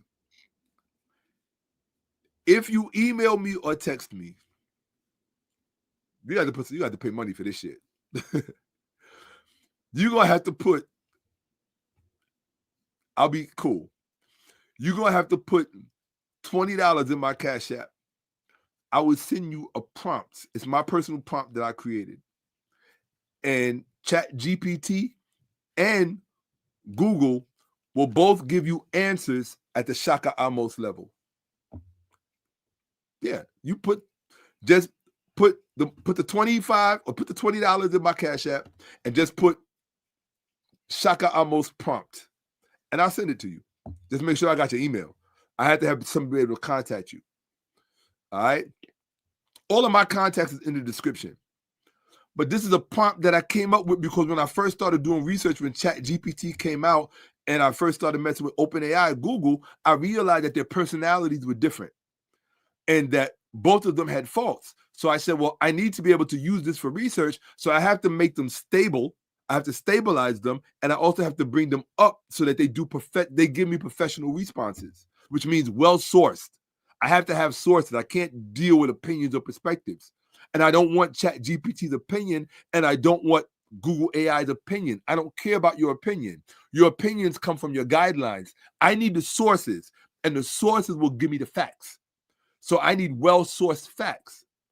In order to do that, I created a prompt. I said, well, Shakka, when you do research, what is your criteria? I have certain demands when I do research, right? So I put those demands in a prompt. And so anytime I ask a question, I just copy and paste my prompt and I put it on the end of the question. The kind of answers I get, you can't get, because you don't know what the criteria is to get the dopest, best answers, to get the most accurate answers. Because remember I said earlier that football players are allowed to act arrogant. Basketball players can be arrogant. Boxers can be arrogant. But you say that historians should be humble. You don't understand. History is more of an arena than a basketball court. History is more of an arena than a football stadium. History is more of an arena than a fucking boxing ring. Motherfuckers will blow your country off the map for history. Ask the Palestinians what people will do in the name of history. And you think that I can't be emotionally vigorous or dynamic because I'm engaged in an historical arena against our number one enemy, which is the black church? Black church, black woman, one and the same, synonymous. Yes.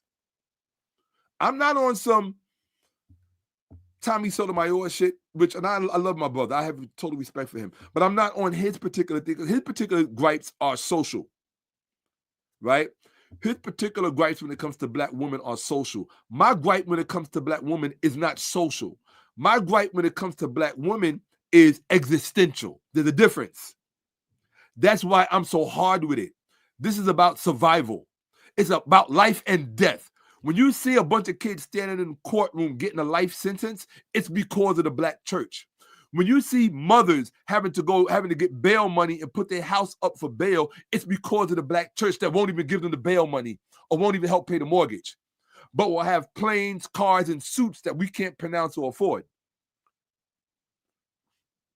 Okay? When you see the divorces, remember I told you, we're already psychologically divorced. If all you got is 19.5 million black men, while almost 18 million of the black women are all Christians, we're already psychologically divorced. If 70% of the 75% are black female Christians, then we're already psychologically divorced. That means when we get married, it's performative. It's performative. It's not substantive.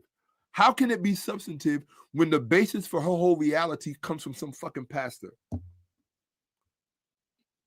And 100% of these pastors are uneducated. Every last one of them, with their fake mill degrees. Every last one of them is uneducated. There is not one pastor you can put in front of me, especially a black pastor, that is educated. Because if you could, you would have a long time ago. Or he would have contacted me and challenged me and said, Shaka, come on my platform so I can embarrass you in front of everyone. Because I'll be the first to show up.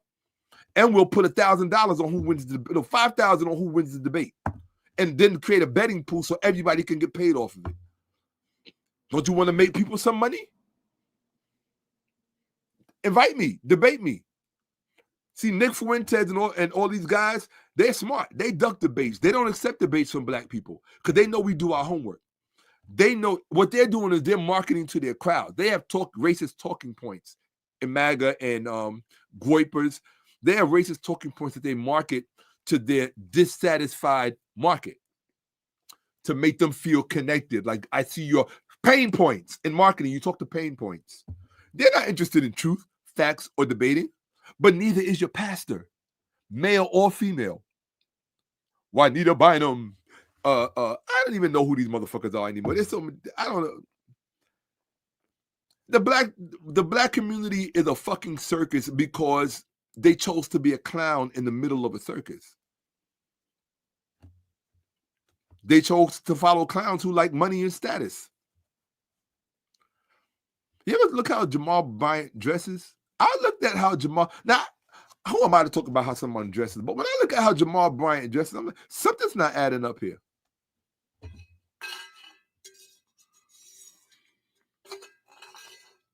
Yeah, I'm talking about you, Pastor. I hope you see this. It's giving very Eddie Long. I'm just saying. May he rest in peace. I didn't mean to take a swipe at that, man. I'm just, you know.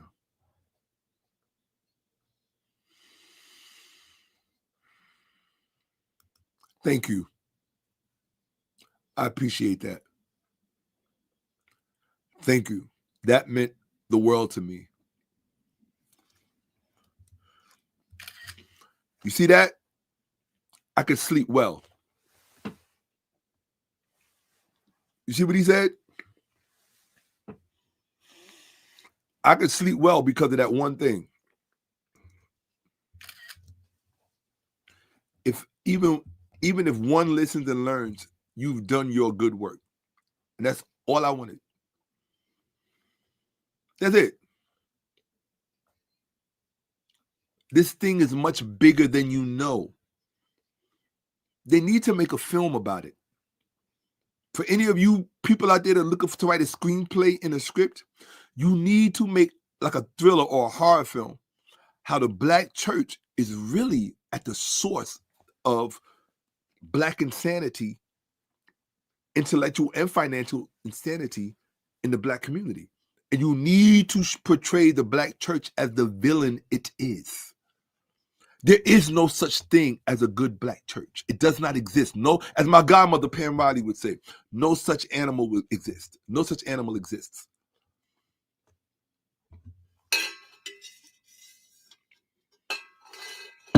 I love when she says that.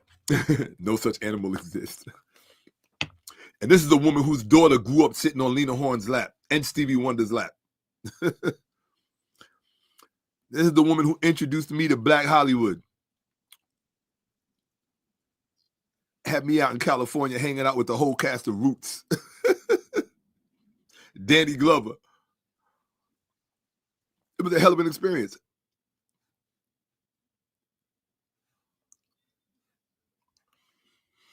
Shout out to David Listenby and the Listenby collection in Santa Monica, California. I don't know if you're there anymore, if you still exist, but thank you for the hospitality that you gave me. Shout out to the people in Baldwin Hills who received me and showed me love. I appreciate that. Shout out to the black people in Long Beach, California who received me and showed me great love. I appreciate that. I will never forget that. To the people in Marina Del Rey, Venice Beach, all of you were very, very thank you for the experience that I had. I needed to get back to New York because I needed museums and libraries. I need that culture. I'm a New Yorker. I was raised in that. All right. Do it. That's it. That's what's up. I don't have anything against Myron. Oh, hold on. Myron Gaines. Is that the brother with the one leg? Myron Gaines. I think he's the brother with the one with the one leg, right? The financial guru. I'm pretty sure he is. Man, that one there really meant a lot to me. It really did.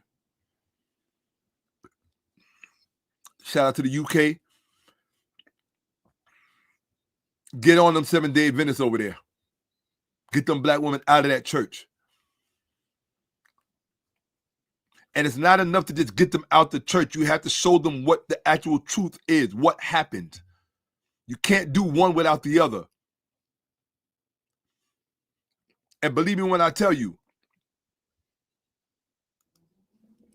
psychology, history, philosophy, and religion are the most important subjects that black people must study. I wouldn't say they're the most important. I would say that they're not important if you can't integrate them. Economics matters. Military science matters. Science matters. But science without historical underpinnings just makes you a free agent. You can't do anything for your own community.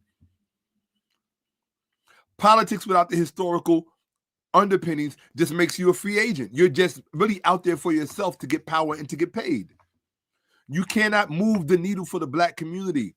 I had good elders who taught me about the importance of moving the needle for the black community. So children, the world your children are born into is the one that you create for them. And if you don't create one for them, those other people's parents will create a world that your children will be born into, that you sacrificed your children into in the name of having good sex and in the name of having a baby. And then when you see all the mental illness, shout out to Dr. Frances Cress Welsing, she was trying to solve our problems by telling us that everything that is wrong with us is white supremacy. She is correct. She was correct. And fuck Mark Lamont Hill forever for saying what he said about her. I will say that, Mark. I love you and I respect you and I appreciate you. I really do. And I'm a big fan. But I will not ever forgive you for what you said about Frances Cress Welsing on the white people's platform, calling her a racist on the day that she died. When that woman sacrificed her life to free our minds. Fuck you for that. You don't get a pass for that. I don't care who you apologize to. I would not ever accept your apology for that. Some things to me are unacceptable. That is a woman I was raised under.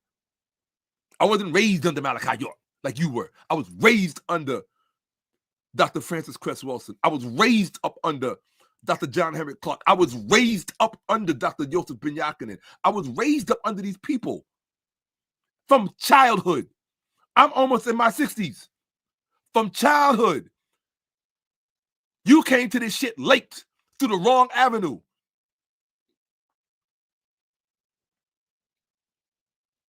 You don't have my pedigree.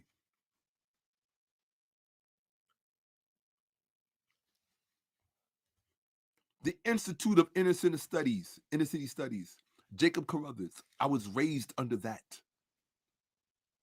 I was raised under the New Jack Scholars out of Temple University, PhD program with Molefi Asante and Dr. Theophilo Benga, Shakka-Ahmose Diop's protege. I was raised under that. None of you have my pedigree. None of you. Not even these black commentators who do black history programs who mention Dr. Clarke. You don't have my fucking pedigree, and that's why y'all don't like me, because I wear that shit like a fucking badge.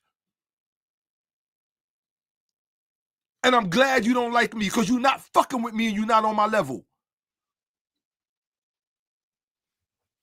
You little shitty podcast. Ain't talking about shit. Invite the same motherfuckers on over and over and over again who don't talk about shit. Because you ain't shit. And I'll be the first person to tell you that. Because if you were shit, the stuff that you would be talking about on your podcast would blow my mind. You can't blow my mind. You know why? How the fuck you gonna blow my mind when I'm the mind blower? You got to be out your fucking mind. Oh, I forgot. I can't be arrogant. I'm just a historian. Right? I can't brag. I can't do none of that shit unless I'm a rapper, a football player, a boxer, or a drug dealer. Right? Or a stockbroker in Dubai. I could be anything but a little shitty old historian. I'm supposed to wear an old sweater, be calm, cross my legs, suck my dick, because that's how I feel about you. I really do. I don't give a fuck about you. That's how I feel about you motherfuckers. I know y'all don't like me, and I love that. It used to bother me a lot, because I always wanted to be accepted by the Kemetic community. But then I had to look at the rest of my life. I've never been accepted by any community. I'm always too much.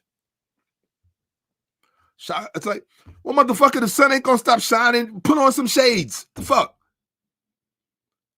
Put on some shades. In 2026, I'm like, nah. Whoever don't like me just gonna have to not like me. And if you see me in the street and you feel a certain kind of way, I encourage you to express yourself however you feel. I really do. I can always use the workout. I count each one of those up as a workout. I always do. It's just, look, I got to get it in like everybody else. And if I could get it in legitimately, I will get it in legitimately. I don't give a fuck if you Muslim, Hebrew, Israelite, gangster, drug dealer, none of that shit. None of that shit. If I say something and you feel so offended by it, or you want to spread rumors about me, or you want to go look up Shakka, or what did Shakka do? Or we're going to destroy his reputation. Bitch, you couldn't destroy my reputation on you. You know why you can't destroy my reputation? Because you can't do a better job of destroying my reputation than I can. And because I just don't give a fuck, it's like, I don't give a fuck. I care about facts. That's it. I don't care about what you say about me, how you misrepresent me. And I don't need your help in misrepresenting me. You see how well I'm misrepresenting myself, don't you? So what the fuck makes you think you can misrepresent me better than I can misrepresent myself? You don't think that every time I get off of one of these airs, I feel like, oh my God, what did I say? What did I do? I lay in bed thinking about it for hours, but I've learned in 2026, don't give a fuck. Forget it. Whatever you said it. Whatever you did it. Whatever they think about you afterwards, it's none of your business. And that's my approach moving forward. It's just off of my shoulders. Light. Give a fuck. Stupid motherfuckers. I'm tired of caring about what stupid motherfuckers think and how they feel or what they're going to do to me because I say something they don't like.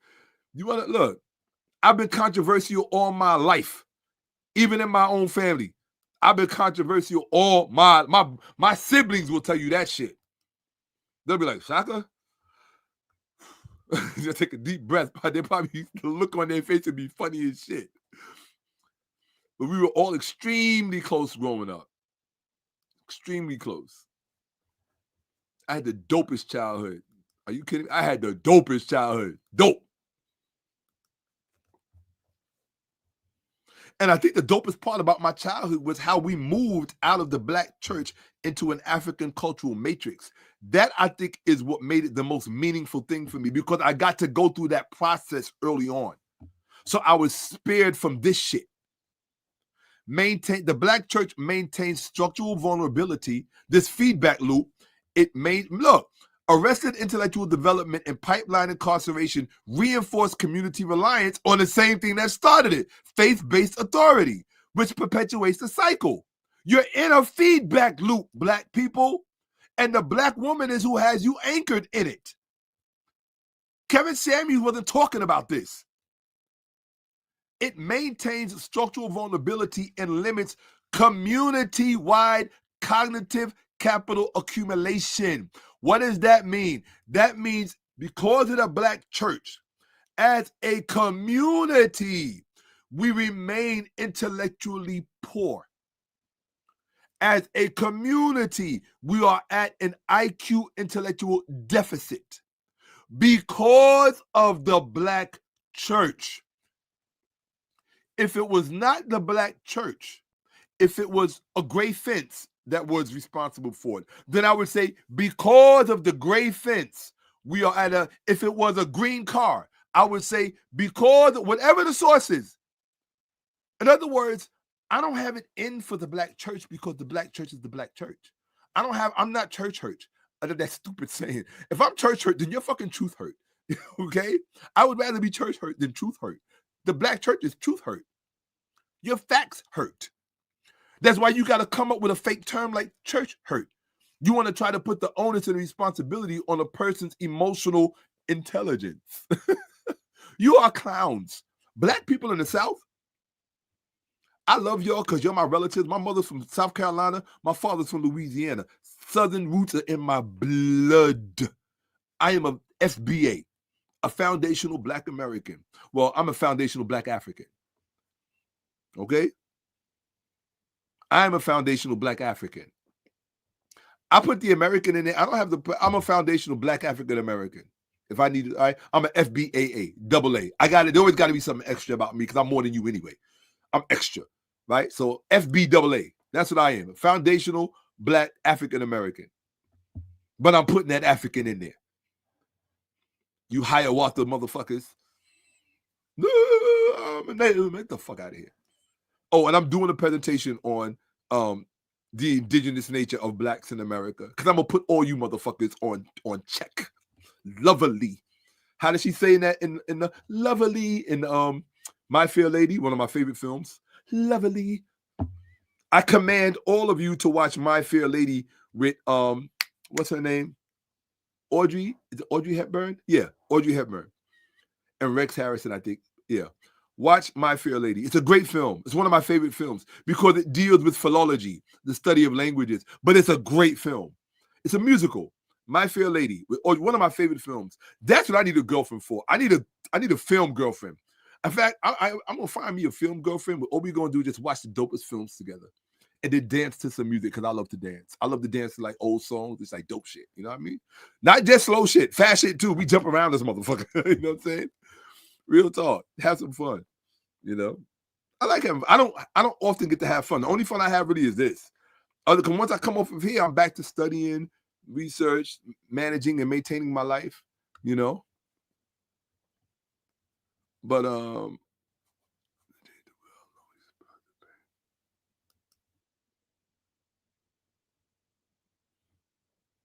we all spark each other. I got sparked by Dr. Ben and Dr. Joe. Right? And all them black women that got together to create my education system. And I'm so grateful to them. That's why I tell you, I can't hate black women. I can't be a black woman hater because I am who I am because of black women. Women who decided that I was not going to go to regular schools. I was not going to go to a normal public school system. So they created a system of private schools that produced me. They took black professionals out of media to come and teach us.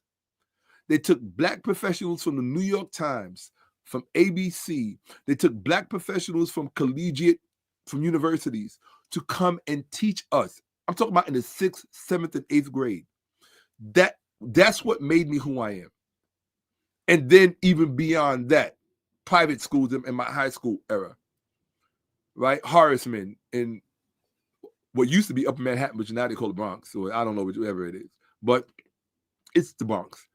But it's right below Yonkers. It's an affluent area where it's a Jewish community, right? A major Jewish synagogue up there, which I actually performed at when I was a kid. And so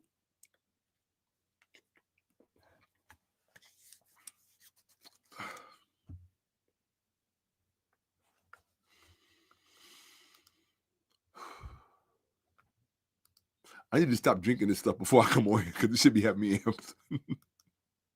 It's not. I don't drink alcohol. It's just a lot of stuff for the brain, like organic cocoa, maca, turmeric, lion's mane mushroom. I got tons of stuff in there. Black seed oil, cinnamon to control the blood sugar. There's all kinds of stuff going on so that my physiology of my brain is working right so I can present to you guys. But it has my synapses and my dendrites like really just sparking, you know? So analytical synopsis. Listen, people, this is not Shakka-Ahmose, this is the data. But you're not going to listen because that's what stupid people do. Listen. Let me make sure everybody's seeing what they're supposed to see. Okay, here we go. Hold on. Let me get back to where I was. I'm still sharing. Great. Okay. How many more times? How many more lives? How many more times? All right. Analytic synopsis. This is the prompt that I use. Can't tell you what it is. That's why it's coded. The for-profit prison industrial complex. How many of you know about the for-profit prison industrial complex? That's what this immigration shit is all about, dummies. It ain't about anything else. It's about this. All right, hold on one second, because I'm going to have to break this shit down for y'all, and I'm not going to do that. Well, hold on one second, people. Give me, everybody, I'm going to give you, you got 6 seconds to take a bathroom break. I'll be right back. Here we go. Bang, and...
Okay, people, I'm black. Nobody panic.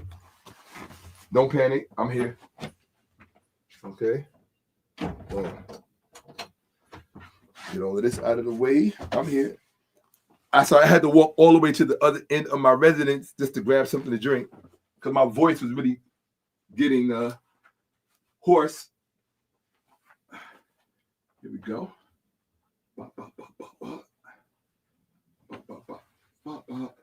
And Okay, we're good. No, leave that off. Okay. Yeah, it's a in my residence, it is a pretty long walk from one end to the next. So I had to do that. Thank you very much for your patience. I appreciate it. Thank you all. I appreciate it. Hold on 1 second. Let me drop that. There we go. Okay, that's better. All right, there we go. Okay, boom. Yeah, I had to take a pretty long walk in order to grab something. Oh, here we go. My voice was going, and I know that I'm going to need energy to get through this next part. So here we go. Let me make sure everything's cool. Let me see how everybody's doing. Exactly. I love that. I like this. I don't know who said that. Oh, Dave, that's what's up. I can still love my family even if they're wrong. Just because someone is wrong doesn't mean you stop loving them. But right is right and wrong is wrong. That's it. That's old. That's some old school shit right there. That's it. Cleavage and lip gloss is an African or FBA. Oh, I know how to get rid of a motherfucker real fast.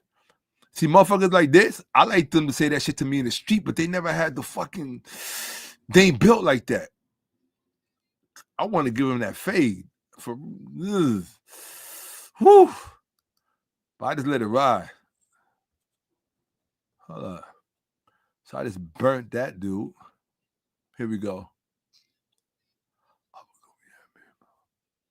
Yeah. Yeah, it sure was. It was legendary, and certain people didn't take advantage of it like they should have. I tried to get them to do it, but they wouldn't listen. Their own whatever.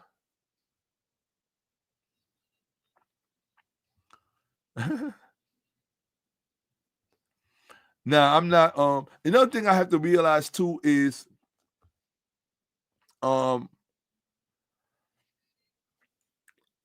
guys, this is very important. When you're addressing something to somebody, and if it's not me, put their name, put at so-and-so, and then make a comment. Because if you make a comment in there and I think you're talking about me, if it's disrespectful, I'm just going to boot you out. I'm not even going to ask you. I'm going to think automatically you're talking about me. Let me give you a perfect example, right? Somebody said, allergic to the low vibrational. I don't know if they're talking about me. But if it's about me, I'm about to get them up out of here. If it's about somebody else, they need to put at so-and-so, okay? That way I can know who's in here and who's not, right? I do this really for my tribe, my people. I don't like using the term tribe, but that's the term that they use today, right? Okay, let's get back to the hard stuff. Absolutely. Philology, yes. Historical, linguistical via text, meaning criticism, history, linguistics to trace language, evolutionary structure, meaning cause. Right. The only problem with, I hope that wasn't the person I just got up out of here because this is a good one. That's why I tell you, y'all got to be careful when you're talking in my comment section because if you think you're saying some slick shit to me, look, let me just be honest with you. I know I come off as very scholarly and this, that, and the third, but people who grew up in New York, who really like was in them streets, they didn't know me as a scholar. They don't understand what I used to do in the streets. I didn't sell drugs. I didn't ever sell drugs. But when you wanted drug dealers moved out of your area, you called me. When you wanted a building to no longer have drugs sold in it, you called me. And I would show up by myself. I didn't roll with a crew. I showed up by myself. This is what people would hire me for. I didn't fuck with dudes and their money. You get money. But if it's a question between my money and your money, you're going to lose every time. There's no question about it. It's not even a discussion. I had to feed my family and take care of my bills. You don't get little boys. You don't send little boys on a job like that. You don't send little boys to the trap and think he gonna move the whole fucking situation out. It's a certain kind of individual that you send to do that.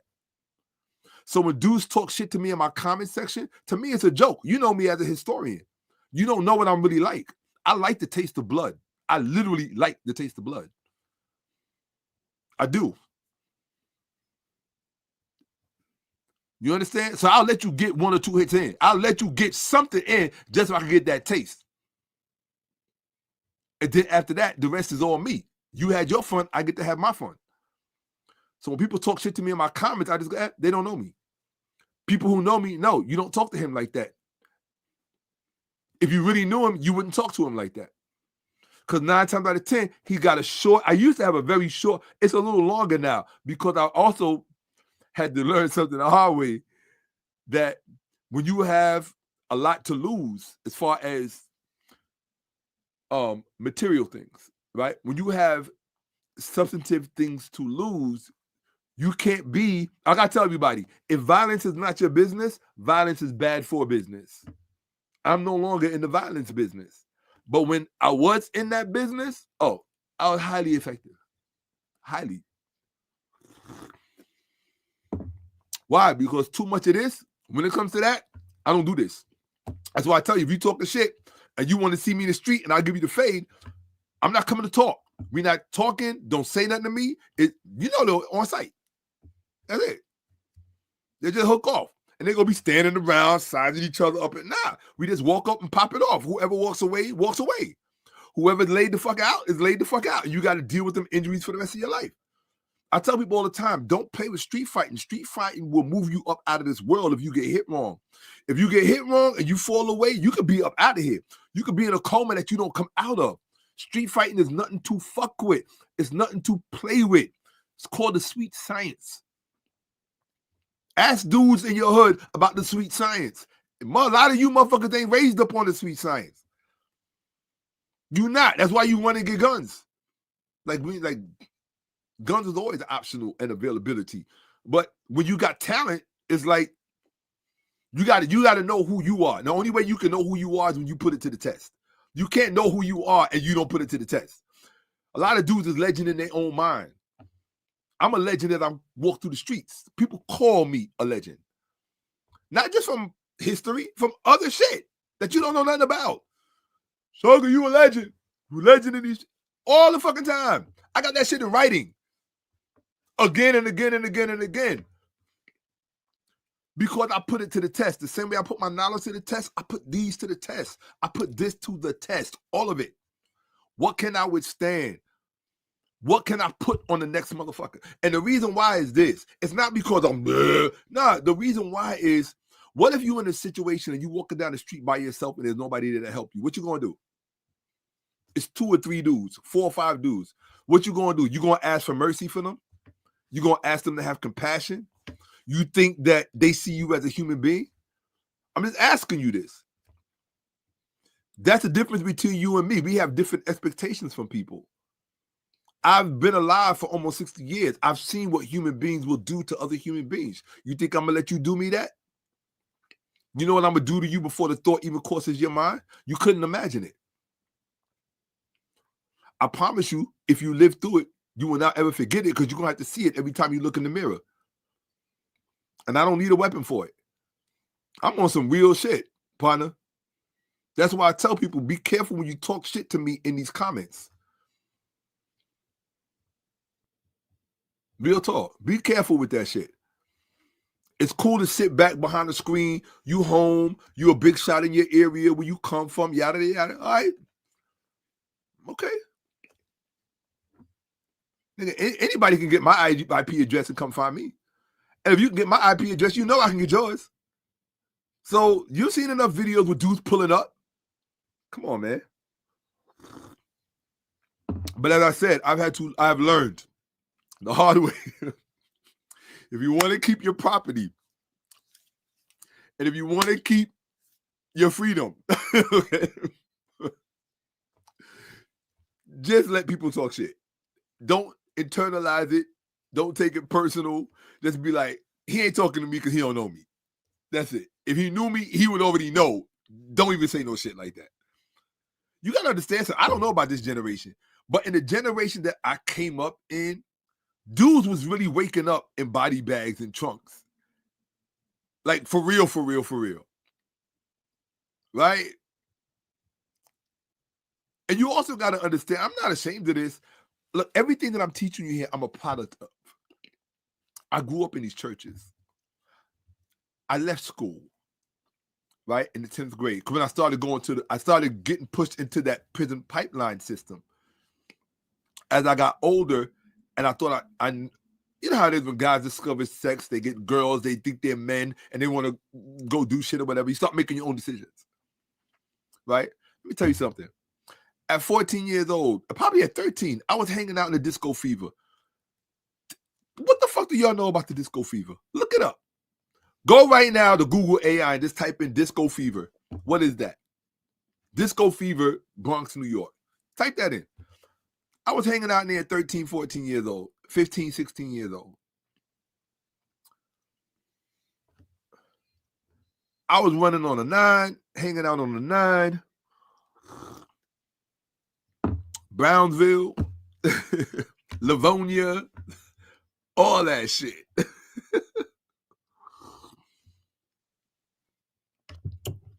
Bushwick, Bed-Stuy, all of that. All of that. I grew up on Rikers Island. A lot of you only read about Rikers Island in the comic books. You know, they have the section where they keep the superhero criminals in Rikers Island, HDM. I was in HDM. I grew up in HDM. There's not a house on Rikers Island that I didn't do time in. 6 Main, 4 Main, House of Pain, HDM, Woman House, all of it. So when dudes talk shit to me in my comment, talking about lip gloss and cleavage, you a homosexual? You into my chest and my lips? Why my lips even register in your mind? Somebody put that in the comment section, so I just booted them out of here. Why would you say some shit like that? Something about me makes you feel like less of a man, or what it is you find yourself attracted to me.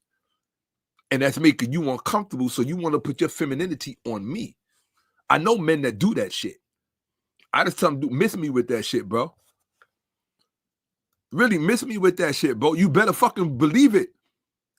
People think because I'm nice and I smile and all other shit, I am. But I'm also something else. And I have learned that something else has a place in the world. But you got to use that something else for good. You do. You have to use that something else to help people, not hurt people. And people who like to hurt people, I think deserve to be hurt. That's the difference between you and me. I believe that people who like to hurt people deserve to be extraordinarily hurt in a special kind of way so that they can recognize what they're doing. So when I see bullies get away with shit, nigga, I will follow you. If I see you a bully that got away with some shit, I will follow you to your fucking front door.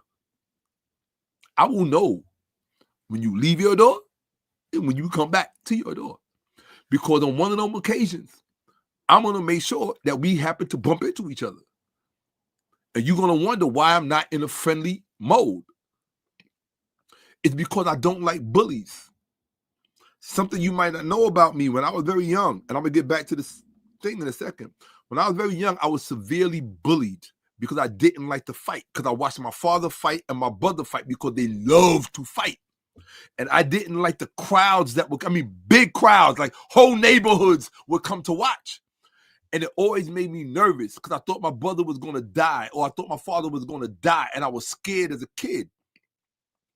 And so I also thought I was different. I thought I was softer than my brother and my father, my older brother, and my brother's 5 years older than I am. I thought I was softer because I just like the music. I like to sing, write songs, poetry, and all this other shit. Musicals, Mary Poppins, Sound of Music, all that. I thought I was, a little soft. That's why my mother was hard on me. She used to always tell me, if 2 of them fight you, fight 3 of them. If 4 of them fight you, fight 5 of them. But you must win. I come into it with a whole different mindset. I think different about limbs and appendages. I think very differently about those things. It's all fair game. Just because you don't think like that don't mean that's on you. I have a different mindset. You know the old saying, I'd rather come see you in prison than see you in a hospital or jail or the grave. I would rather come visit you in prison because at least I know you alive. And that's the way I raised my son. That's right. That's the way I raised my son. I always told my son, I would rather come see you in prison than see you in a hospital or see you in the grave. So you know what you got to do to old boy, right? You know how that has to end, right? If somebody steps out of line or tries you or checks you and they think it's a game and it's a joke, nah, they don't get that. They don't get a pass. One time. Because if you let them do it one time, it's going to be 2 or 3 times. They only get one time. And if you back down from that one time, that tells you everything about you. I don't back down. And I don't care who you are. There's only one person ever made me think twice in that moment. Because he put his hand up to swing at me. And that was Mike Tyson. That's it. That's it. Mike Tyson is the only person that made me think twice. You ain't going to make me think twice. Okay, I don't care how big you are. I don't care what you are. You're not going to make me think twice. Mike Tyson made me think twice. And I didn't you don't realize it until you're in person with him. From the waist down, that motherfucker's a truck. Oh, one other person made me think twice. I have to admit it. There's 2 people that made me think twice about like how this shit can really go if it went that way. Mike Tyson, and for all of y'all who know, Big Joe, who used to protect Puffy. For those who know Big Joe, shit. There are very few human beings that you can meet who can break your hand by accident just because you went to shake their hand. Real talk. Let me stop talking about it. That's my old life. I ain't thinking about none of that shit. I just saw somebody in here say some stupid shit to me in the comments, and I'm like, dude, you must have been born in the 90s or the 2000s or some shit. Oh, there's no question they got us all the way fucked up. There's no question. There's no question. We couldn't make it this far in life unless we survived busters like that. That's real fucking talk.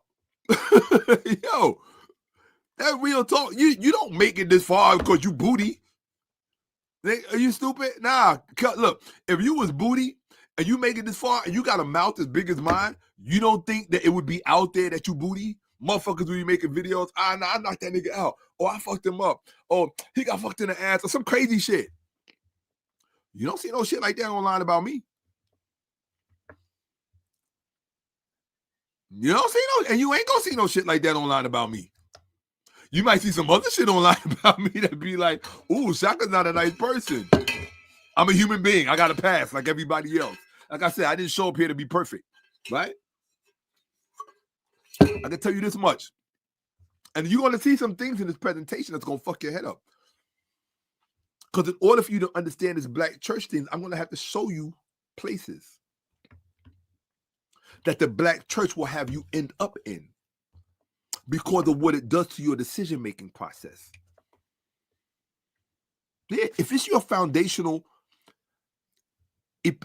epistemological function in your community, it's not about not taking accountability for your own thinking and behavior. It's about looking at the source that creates your whole world view. What is up, down, east, west, left, right? What determines these things for you? And if what is given to you as a compass for that at birth or basically as a child, if the Bible, Jesus, and God was given to you, then how much of then where do you put the emphasis on agency in your own life, in your own decision-making process? And where does it create space for excuses? Where does it create? Remember, nature hates a vacuum.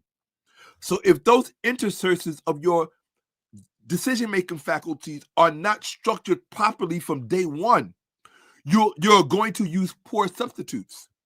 And the black church primes you by giving you a mother who is fucked up in the brain. It primes you to make decisions, really bad ones, compulsively and impulsively. Now, I don't blame my mother. I got my impulsive and compulsive behavior, particularly for violence. I got that from my father, because I told you they used to fight a lot. I didn't like that until I got older. Very quick story, so you can see what happened to cause me to flip and become like my father and my brother. You know what they say, the fruit don't fall far from the tree, or I get it honestly. In fact, I got it concentrated because I got it from both of them, which means there's more of it in me, which is why I really had to learn to control it. Or a lot of people could get hurt. I don't want to hurt nobody. I love people. I love people. That's the one thing about me that a lot of people don't like. I love people. Growing up, I've lived with Chinese families in Chinatown here in New York, where the bottom bunk became mine. Because my best friend was ABC, American-born Chinese, Chuk Sing, Ronnie Fang, my heart. I love that brother because he wanted to be like me so much. It used to crack me up. I never, in my wildest dreams, thought a Chinese dude would want to emulate himself on a black dude. I thought it was strange. But that's how much he admired me and respected me and loved me as a role model. Right? Now, I was envious of him because all the black girls used to like him because of the way he looked. So I was kind of I don't give a fuck. One thing I have not ever been is a hater. I'm not a hater. I ain't ever been a hater. So at that particular time in my life, this is before I started training and really blossoming, right? But I love people. I've lived with Puerto Rican families who treated me like I was diamonds and gold. So when people talk shit to me about Hispanic people, I'm like, you talking to the wrong person. Bro, the amount of Puerto Rican people I got in my family, cousins, aunt, oh my God. You would think I'm Puerto Rican. I got Puerto Ricans in my family, bro. I got white relatives through marriage, biracial, tons of them. So when you grow up in New York, you can't be a people hater because you never know where the blessing's going to come from. It might come through a black person. It might come through a white person. It might come through a police officer. I'm not one of these dudes that hate on police officers. I mean, one time when one thing I had to learn about females is females don't like when you break up with them. And they will often use the police to get back at you for breaking up with them. And I had one girl do that to me. And on the one occasion where she had me locked up because I broke up with her, the police officers in question who looked out for me were Hispanic police officers. And one of them knew my history. And she said to me, she said, I've seen the things that women put you through. So I'm just giving you a warning of what's going to happen. Came to my home and did that for me. And I was very grateful. And when I went and turned myself in and they locked me up, I'm claustrophobic. I don't like to be in closed, dark spaces. It was a Hispanic police officer. I'll never forget his name, Alex Rodriguez. He told the other officers, don't put him in the truck.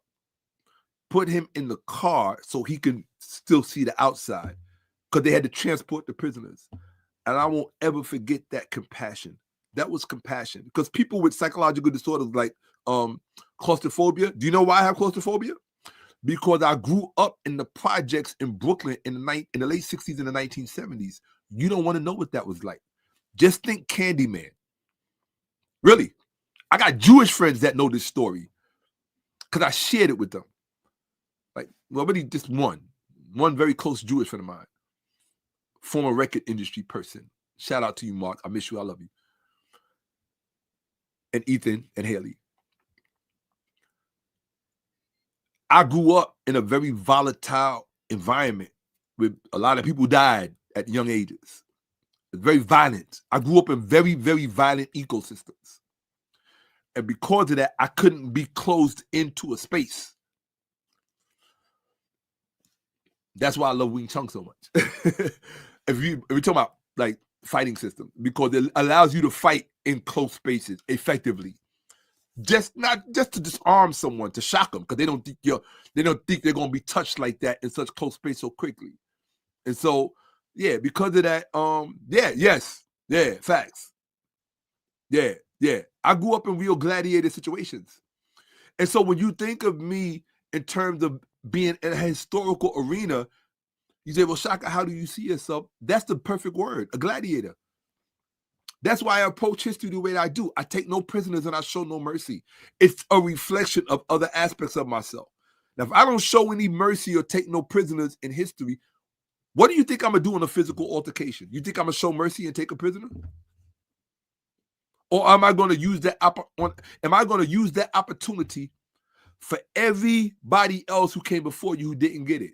You getting all of that. It ain't about, you're going to wonder why I went here when you only went here. It's because you shouldn't have went here. But because you decided to go here, you're getting all of that. What, I'm going to wait for somebody else to come? No, I don't want to be in this situation to begin with. But since you're going to pull me here and not leave me an option, then I got to get some satisfaction out of it. Fuck out of here. No, I got to get something. Yes, I am a very physical person. But I try to take that physicality and shove it into my study so I can use it to serve you. People wonder, why is Shakka so different? Like, why is his information so? It's because it's coming from a certain place that could otherwise be used for other things. Like I said, I didn't ever go to prison for drugs. Okay? I didn't get locked up for drugs. I got locked up for extraordinarily violent situations and not for robbing some woman. Nah. I like to rob the bad boys. I like to rob the tough guys. I like to introduce I was the boogeyman to the bad boys and the tough guys. Especially if you was a bully. Like if I really knew you was a bully, then I would introduce myself to you. Or somebody else would make sure that I met you. Do you ever see the movie, what's that film? With Keanu Reeves, where they call him by the Russian word, the boogeyman. What's that Keanu Reeves movie? John Wick. You ever see John Wick? Go watch the John Wick franchise. That film resonates very much with me because of my past. I have a past. There are people that will see this program that can tell you, yes, Shakka has a past. I know because he used to work for me. I have a past. And so when clowns talk to me and say shit to me in my comment section, to me, do you know what you look like to me? I've seen men much tougher you break down and cry in front of me because they realized what was about to happen. Not because I'm a tough guy. I'm not a tough guy. It's because you put yourself in a situation that made whatever was about to happen. That's why I try to live my life in a certain way. Don't mistreat people. Don't intentionally do harm to people. It doesn't mean that I've come through life perfect and I haven't made bad decisions. I'm a human being. Guess what? I'm entitled to make mistakes just like everybody else is. There's a difference between making a mistake and trying to intentionally destroy and harm someone. There's a big difference. It's a world of difference. When you're just such an evil person that you're willing to do certain things to intentionally harm and hurt people, I ain't got no compassion for you. You're what's wrong with the world. You are what's wrong with the world. I don't care how much money you got. I don't care who you roll with, what your reputation is. None of that shit means nothing to me. Nothing. Right? It just doesn't. Not at all. I've worked with police officers. I've had police officers work for me. Yes. I have a past. So I just laugh. I laugh when I look in the comment section and I see people say stupid shit. Oh, he's using lip gloss. No, you dumb motherfucker. It's not lip gloss. It's rosemary, it's rose hip lip oil for the health and well-being and welfare of my lips because I'm talking a lot, which means I get dehydrated and I don't like dry lips. I don't want to look like I'm smoking crack. I don't want to look like Dave Chappelle when he does the guy with the I don't want to look like Dave Chappelle when he does the fucking, Yo, one day I'm gonna show you a picture of the old me, and then you ask me if you want somebody like that walking up to you on a dark night somewhere. Okay? I'm gonna show you a picture of the old me, and then ask yourself, would I want someone that looks like that to walk up on me in the middle of the night with a bad attitude? No, you would not. I'm a nice person. I love people, but I've learned that people are problems. So I stay away from people. I don't fraternize with people. I recognize out of the box people who genuinely love me. And those are the people who mean the most to me. Those are the people who I wake up in the morning for. The people who I named. Jeffrey Harris, Jeffrey Rogers, Hillary and Leah, Ka'abet, hell, Hotep Jesus, people who I know love me. You understand what I'm saying? Who care about my interests, welfare, and well-being. Raymond Hodson, Joe Islar. I remember their names. Their names are etched in my heart. Hell, T.C. Atkinson. Yes.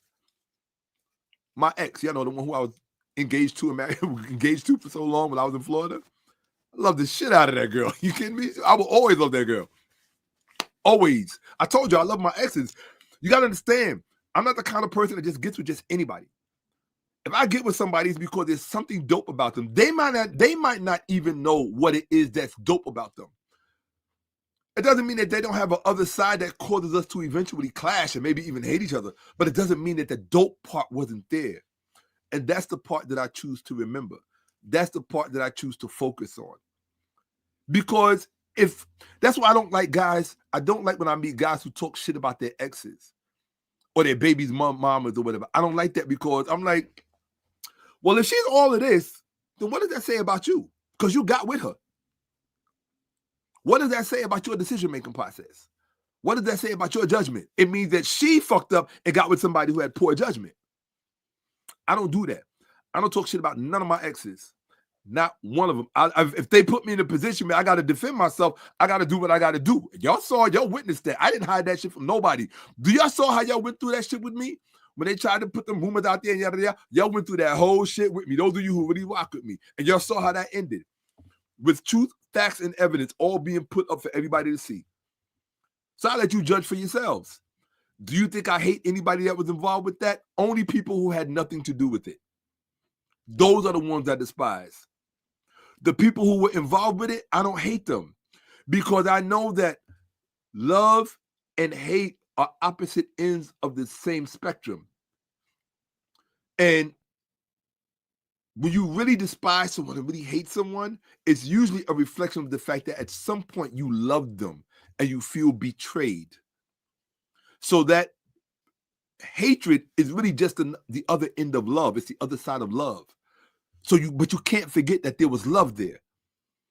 This is wisdom talking. You can't forget there was love there. So when I think about my exes, that's why I say all my exes was dope. I didn't put somebody's name on my hand because they wasn't dope. Are you fucking stupid? You think anybody's name could end up on my body? No, you had to be like the only thing in the universe like you. That's why she's on my wrist. Because and to this day, there's no one, there will not ever be anyone like her. Period.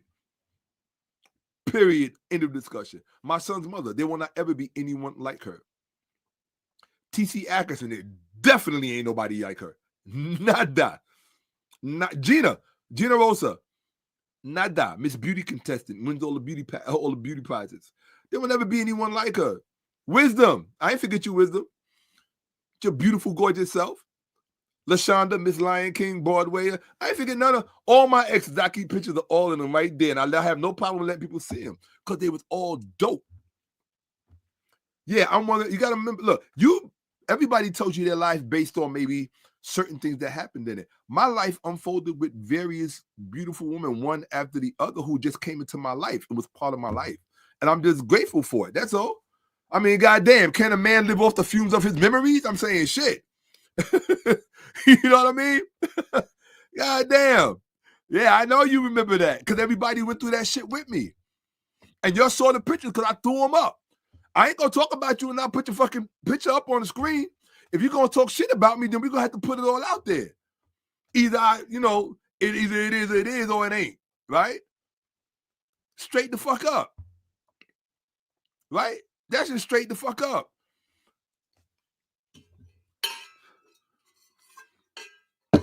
All my motherfucking exes are dope. I'm sitting, in fact, the confidence that you see in me when I come off arrogant and confident, what kind of man would not think he is dope when he's had the kind of woman I've had? Are you out of your fucking mind? The kind of woman I've had, and I'm not talking about just sex. I'm talking about men. Look, we are men. We dream. We fantasize. Like you as a woman, you dream, you fantasize. Right? And maybe perhaps women get their fantasies more than men do because women control sex, men control relationships. But if as a man, if I was given that pass by so many incredibly beautiful women, then goddamn, can a nigga feel good about something? I gotta feel bad about everything all the fucking time? I mean, like, goddamn, to make you feel happy and better?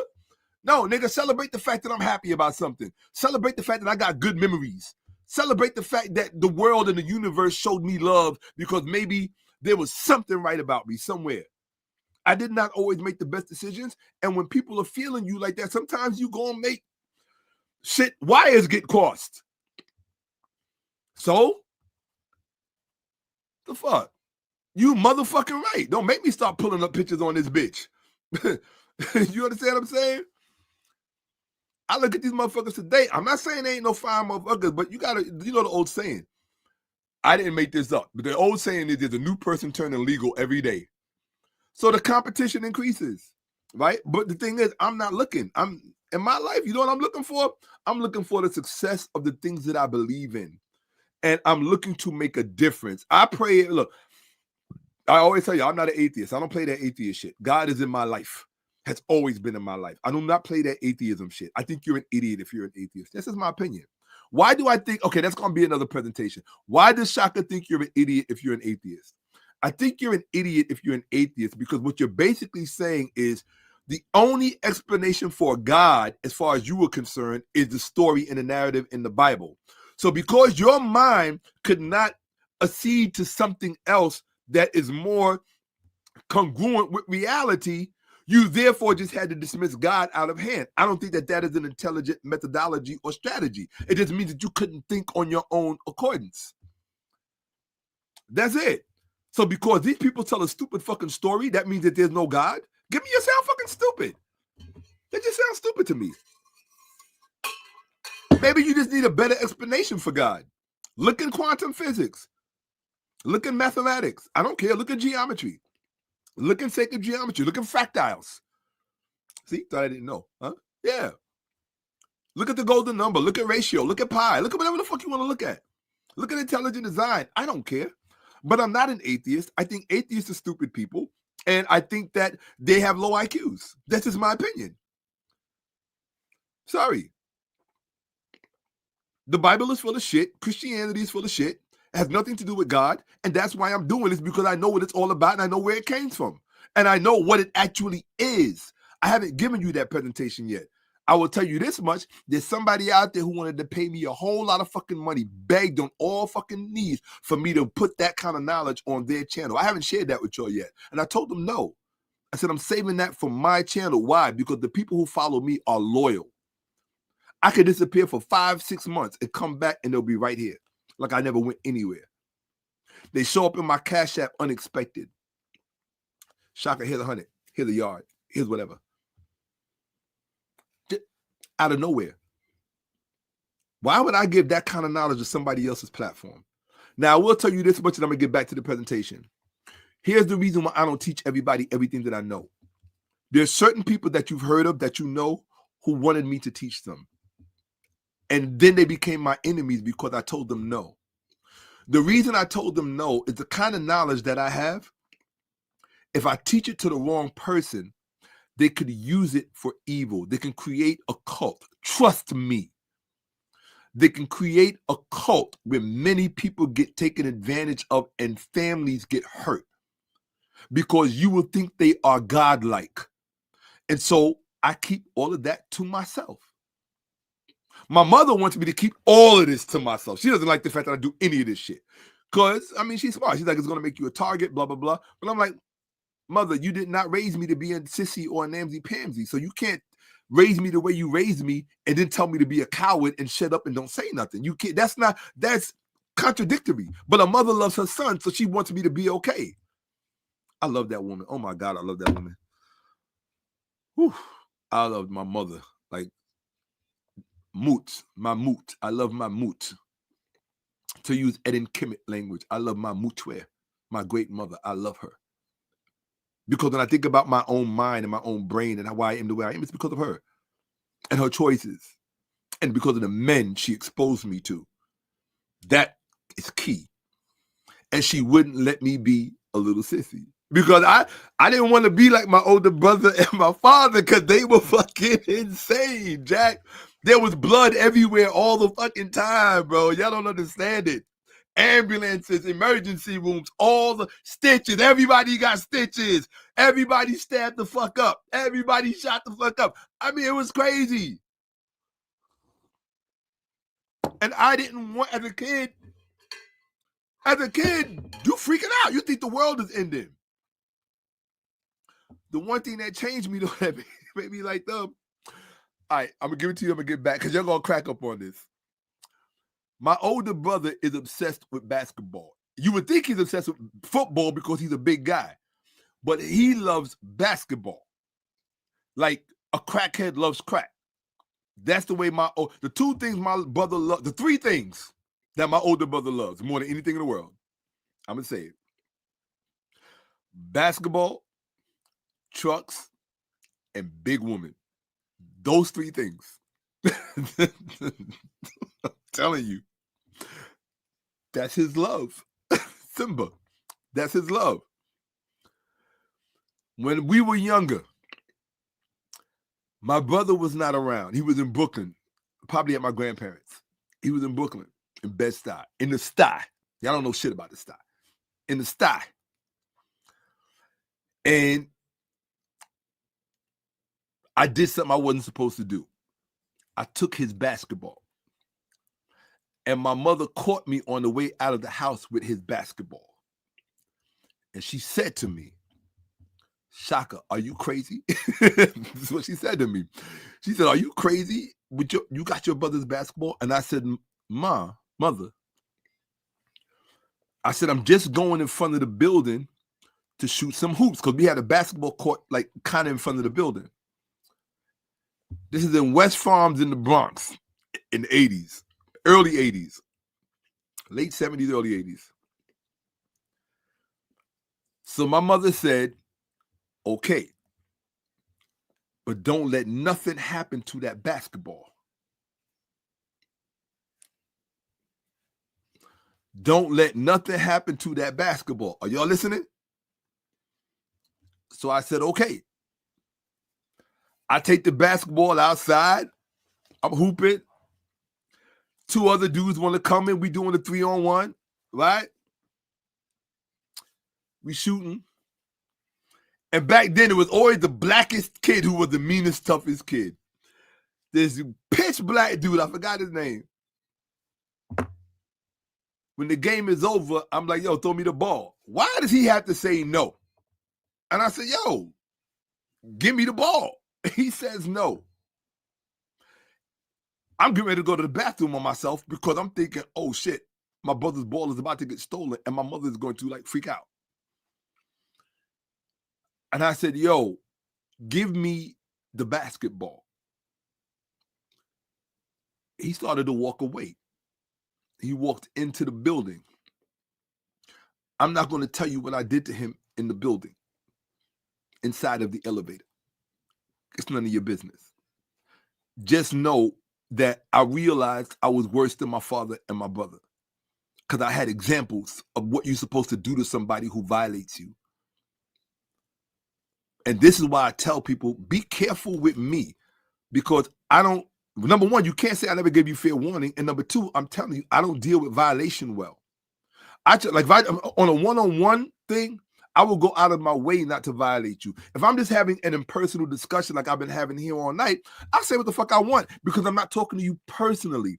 I'm making general statements. But if you're a woman and a female, I'm not going to come and stand in front of you tomorrow. Oh, you're this and you're the problem and that. No.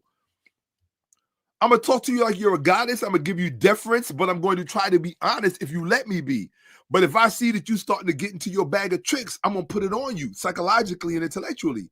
I'm going to prove to you in front of the world that your IQ will never, not ever, be where you think it is. Not because you're a female, but because I had a unique upbringing that I take pride in. And I cherish it, and I preserve it. I honor it. That's the word. I honor my pedigree, and so that's why I honor my pedigree. I'm true to it, and because I'm true to it, it's true to me. I don't have to wonder about it. I don't have to think. You know, am I Delulu? It's my favorite word, Delulu. And most black women are Delulu. Okay, but yeah, I'm not. When he took that ball and wouldn't give it back to me. And I realized that, yeah, oh, no question. Like, I'm cool. I'll let shit ride. I'll let shit ride a few times. Or I might think you made a mistake and it was a slip of the tongue. And so I made him, look, let me tell you something. I know what it's, you know why I extended compassion to people? Because I had compassion extended to me. I was once in a situation that I won't talk about. I can't give you the details. Let's just say everybody in the room was killers. Anybody who's a killer will tell you all killers are not created equal. I'm just telling you. There is no pride in being a killer. There is no bragging and boasting about being a killer. In fact, I don't think there's anything honorable about it. Because most people who I consider real killers, that's the last thing they ever want to do.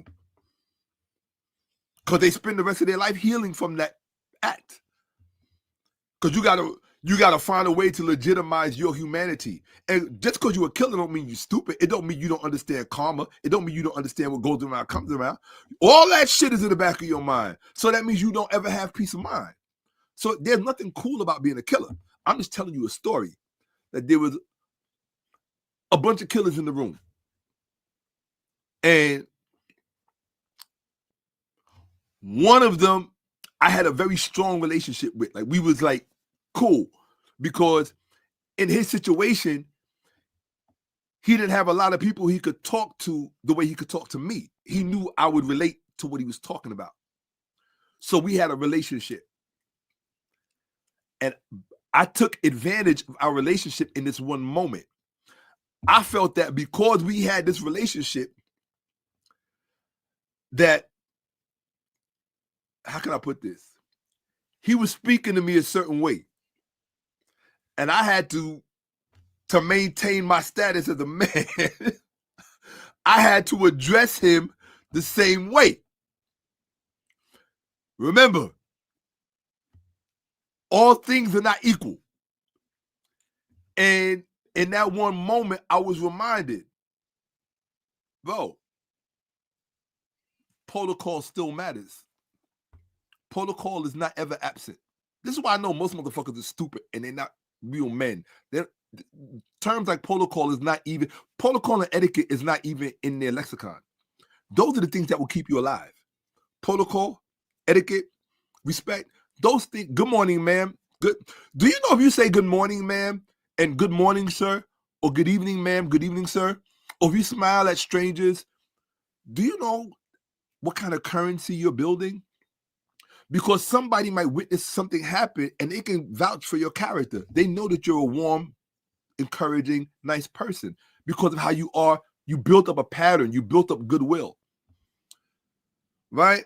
Let's just say in that situation, I responded in the way I thought I was joking. Okay? Let me tell you the truth. I thought I was joking. I thought we was like that. But I forgot that because of where we were, even though we are like that, for appearance purposes, I should not have taken advantage of it. And so this individual looked at me, and I knew that look, because I know what it means when I look at somebody like that. And when I saw that look, I just said, oh, my bad, bro. That's it. I just said, yo, my bad, bro. And to him, it was nothing. He just let that shit ride. Anybody else would not have walked out that room. That's when you know your value. I know for a fact nobody else would have walked out that room. It would have been a wrap. Over. Because you don't talk to someone like that in front of other people like that. Because I know that you can't talk to me just anyway. Because at the moment you prove that one of us have something to prove, then anybody who really lives in these streets, they know it's like, okay, it's either on like right now, because if I let you walk away, what if you see me before I see you? That's why nothing to do, I don't beef with people. If you see me before I see you, and I'm recognizable, and the more recognizable you get, you cannot be beefing with motherfuckers. You do not want people to see you, and I'm very recognizable. Motherfuckers saw me when I was living in Florida, lost their fucking minds just walking down the street because it was Shakka-Ahmose.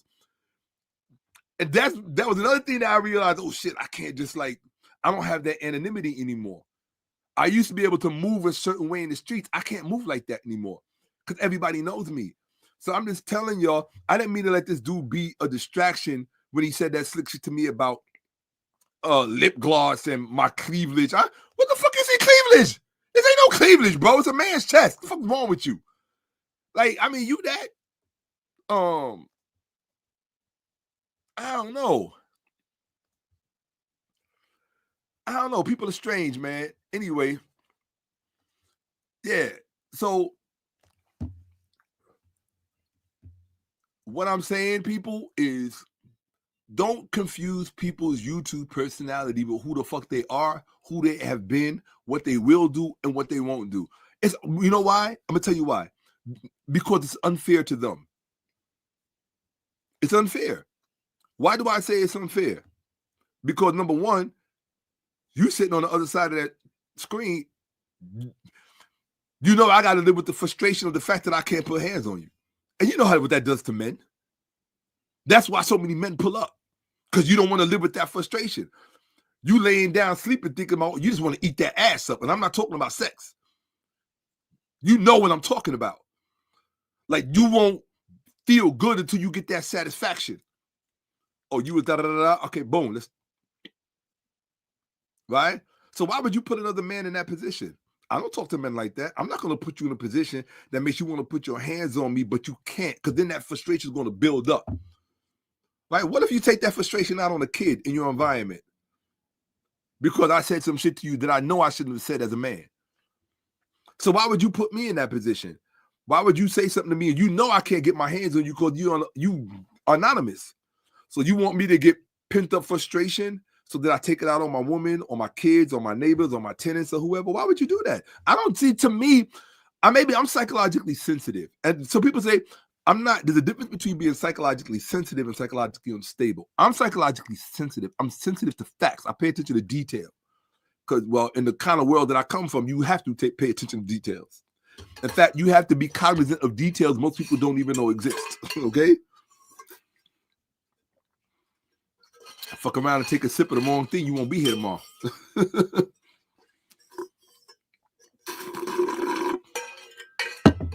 I'm telling you. Okay? We have a saying back in the day. Y'all remember this? The old school people, you wake up dead. Your ass will wake up dead.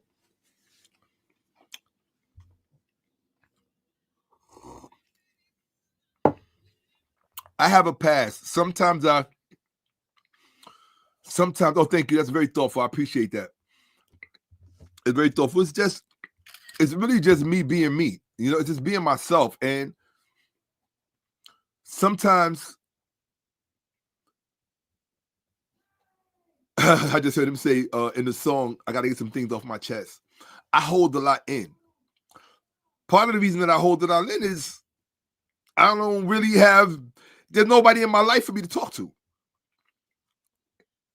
People don't, the kind of people that show me love, they're very busy. They do things. They're active. That's why they're able to hit my Cash App and do what they do, because they do things. So I don't expect for them to call me and check up on me.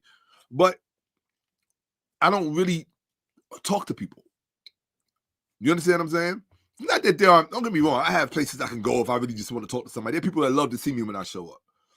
In fact, there are a number of people who get offended because I don't show up places. But I'm busy. I'm trying to teach you motherfuckers because I love you.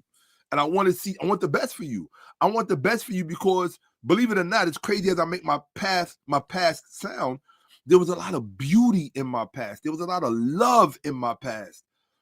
There was just so much beautiful shit around about being black in my past that I want y'all to have that. But I see who is stealing it from you, and they're stealing it from you in the name of Jesus. And that's wrong. That's wrong, because what's being stolen from you is the essence of life, which is progress. The essence of life is progress. You're supposed to progress, not as an individual, as a group, as a community, the way white folks have done, or appear to have done, because that's appearances. You can see they're the same old by the way they move.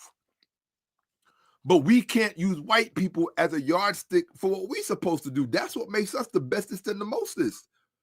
That's why we could do shit in the air that they can only dream of. We could do shit behind a microphone they can't even, you understand?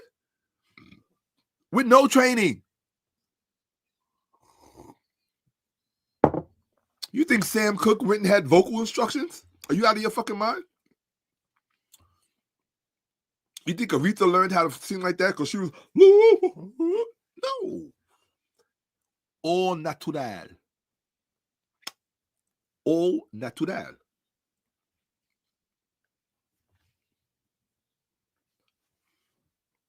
All natural. We the bestest and the mostest. They like to talk about inventions and creation. They don't want to talk about all of the inventions that they stole from us, that are documented. They don't want to talk about how we were denied patents for all of the shit we invented that still exists to this day. And I'm not talking about this simple shit. The financial system of this country would not exist without the railway system. The railway system would not exist without Elijah McCoy. Are you out of your fucking mind? Give me the real McCoy. Are you serious? That's a black man who came out of his brain, who made sure that the rail systems could actually do what they needed to do without having to stop them and do this, that, and the third. Made sure that the machinery fixed it. So are you out of your fucking mind? And then they tried to steal that and couldn't do it right. So that's where you get the saying from, give me the real McCoy. Come on. I'm not going to go into 𝓈𝓔𓄿𓅅𓏭𓀢𓀁 and all the rest of them. Elijah McCoy is enough. That's the reason you got a J.P. Morgan or Andrew Carnegie and all the rest of these motherfuckers. Because a black man was able to put something mechanistically in place to be able to make sure that shit was moving. Because distribution is money. And back then it was communication. You got to be out of your fucking mind to even question our intelligence. But the black church does not pride black intelligence. The black church does not pride black intelligence. And forgive me if I bragged and boasted up here, but sometimes when I come here, I feel like I know it's not a family affair, and I always know that your enemies are watching. You always got it. I've been around long enough to know that. Your enemies are always watching. Your haters are always watching. So eventually somebody wants to say, oh, he was saying this, but look at that. And when you show them that, I'm still going to be saying this. Because the shit was real.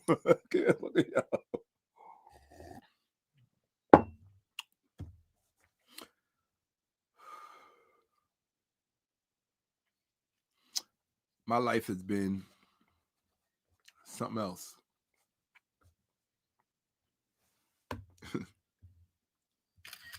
I just want to take a picture of these.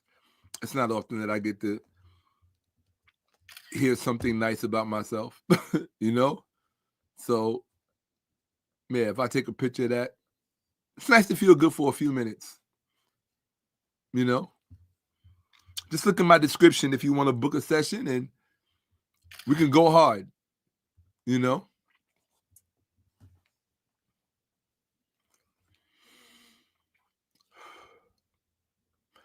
sometimes when I'm talking to y'all, I just get, I think the person who could probably relate to me the most is probably the person who hates me the most.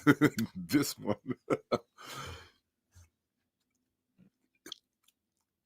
I know she went through some crazy shit too.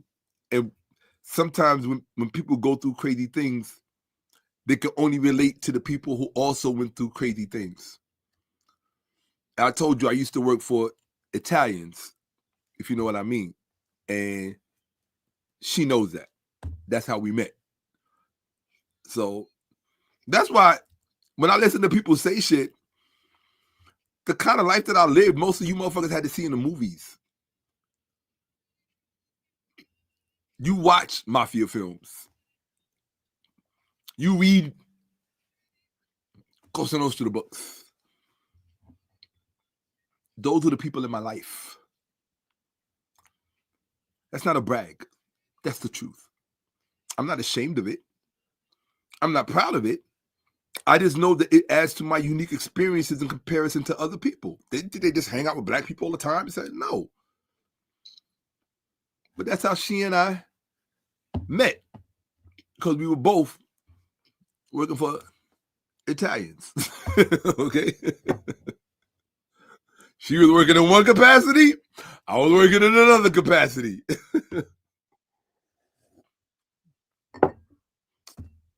When you see something that beautiful, you can't say no. No matter what other beautiful thing you had to give up. Can't say no. A lot of pain when you got to give up beauty to embrace a new beauty. It's a lot of pain. I don't think you ever get over that pain. When you got to let go of unimaginable beauty because unimaginable beauty is inviting you. It's hard, bro. It's hard. It's hard. It's hard. Somebody got to live it. Somebody had to do it. Oh, 𝓈��ْ�𓄿𓅓����𓀢𓀁.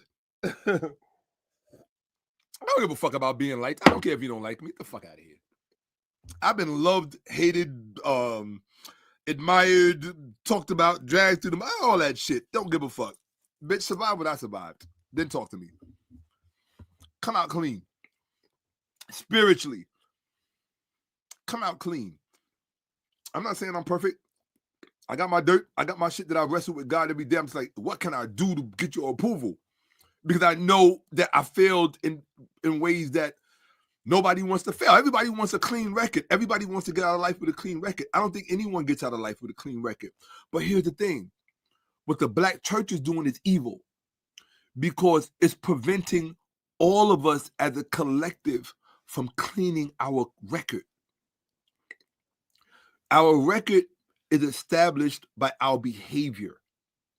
Listen, our record is established by our behavior. Your behavior requires a premise, a cultural bedrock.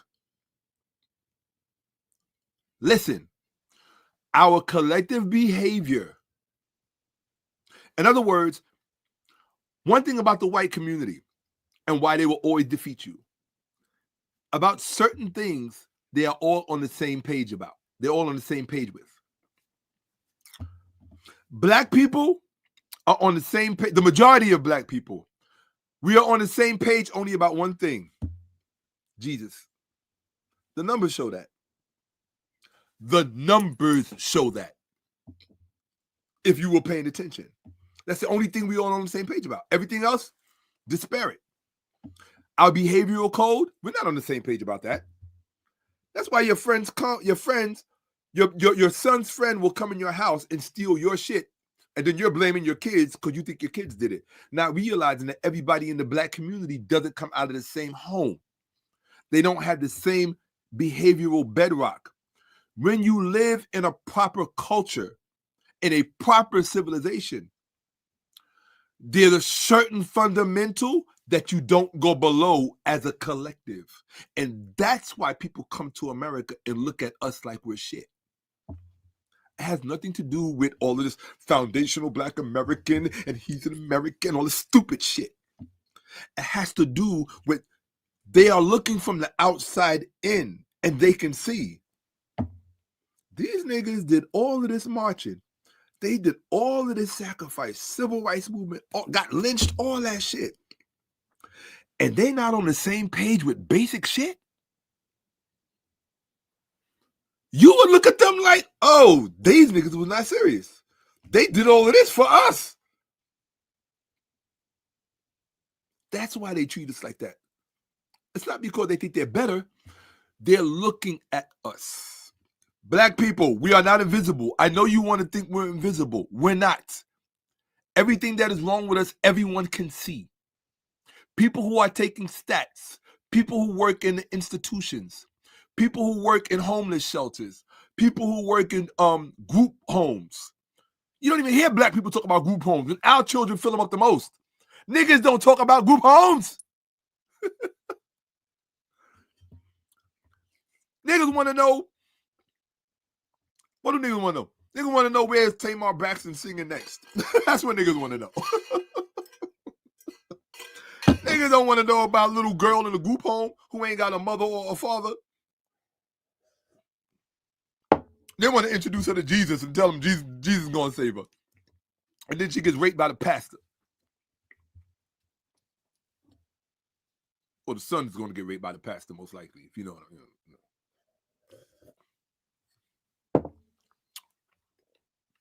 You know, they took a poll and they said that most men in the black church are pudgy, fat, and overweight.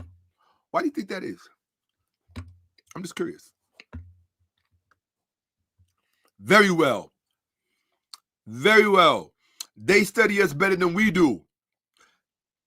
If you went to a foreign country and you saw that the people who fought for all of the rights for everybody were the most dysfunctional people there, would you get with them? Or would you get with the other people who came and saw the same shit but decided to get their shit together? Who would you fuck with? Networking. Remember, your network is your net worth. Who would you fuck with? Stop letting people put shit in your ear that is not grounded in reality. You understand? Stop nothing but love. Stop.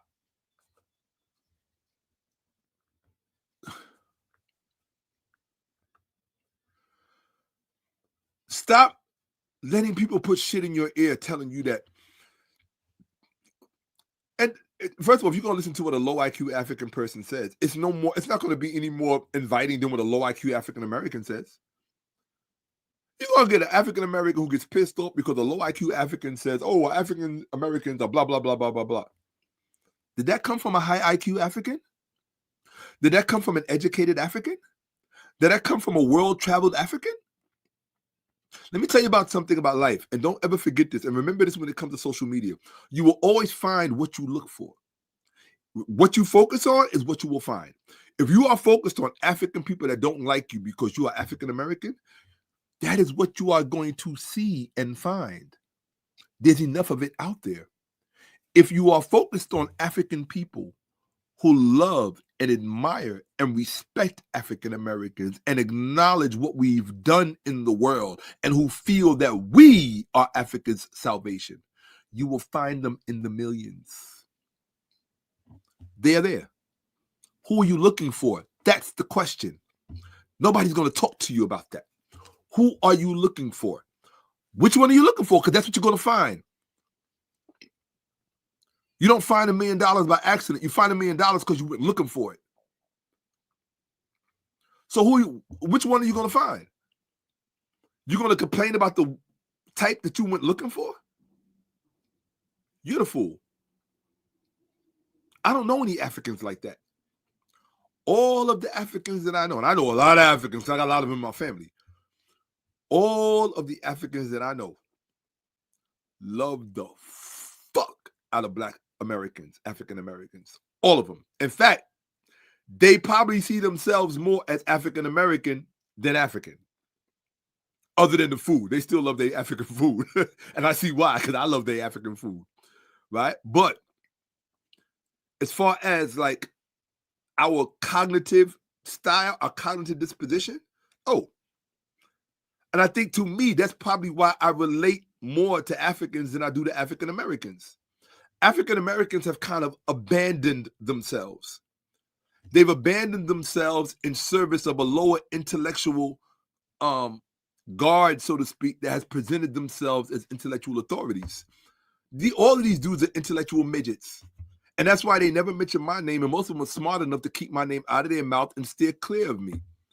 Because the moment that I realize that we're about to lock horns, I got you triangulated already.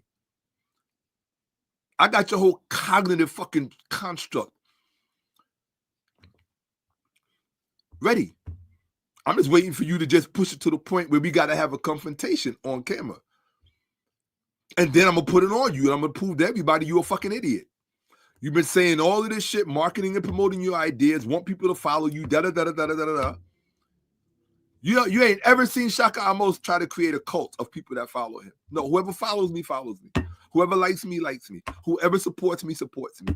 And the reason I want it like that is because then I know it's always authentic and true. The universe sent you. It wasn't because I marketed and promoted myself as, no. I just show you the fucking facts. I'm going to tell you, I ain't never asked you to believe shit.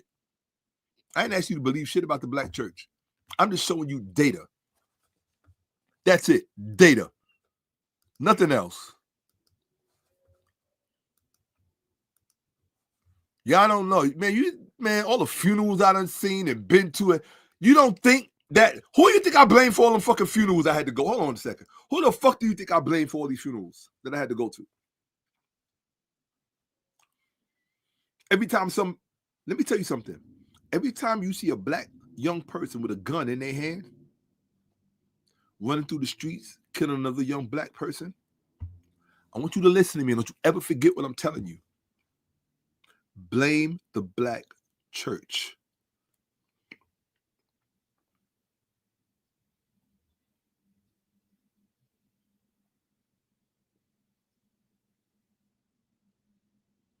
You think I don't know what I'm talking about.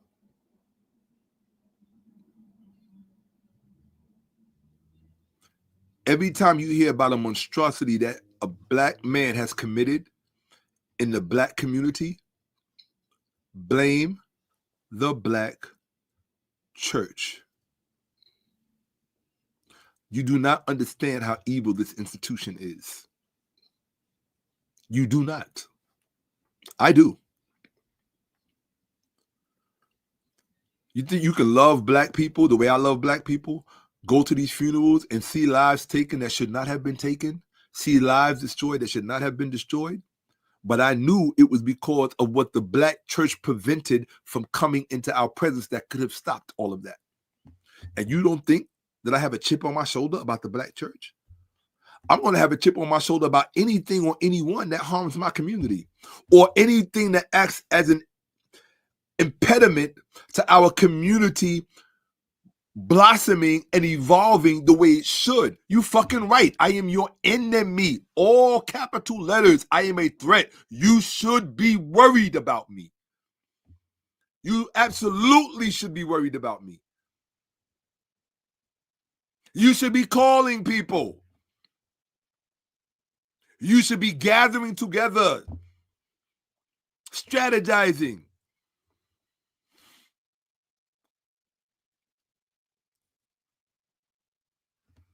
Because ain't nothing like putting pain on a motherfucker who thought he was going to do it. That's the best pain to put on somebody. Anybody who's a boxer who could tell you that. Ain't nothing like putting pain on a motherfucker who thought. The old saying. See, I'm old school. When you dig somebody else's grave, dig one for yourself. You see me? I don't want to kill a black church. I want the black church to bring the truth in it. Because once the black church brings the truth in it, and it can't be one pastor, It has to be a consortium of pastors, because the way that they structure it, they're going to protect it financially so that when they actually start teaching the truth, the exterior community cannot undermine them. And the only way that the black pastors can do this is they have to be completely immersed in the actual truth of what this stuff is, and then they can own it. And then when they own it, who you think gonna get all the money? This is a no-brainer to me. That's cool. That's intellectual property. Because that's all it is. It's all intellectual property. But if you don't understand the origin of intellectual property and how it actually works and how white people benefit from it, these black pastors don't study that part.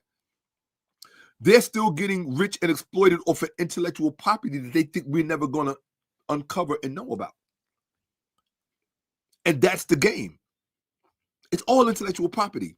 The story and the narrative about God, it all has to do with intellectual property. Period.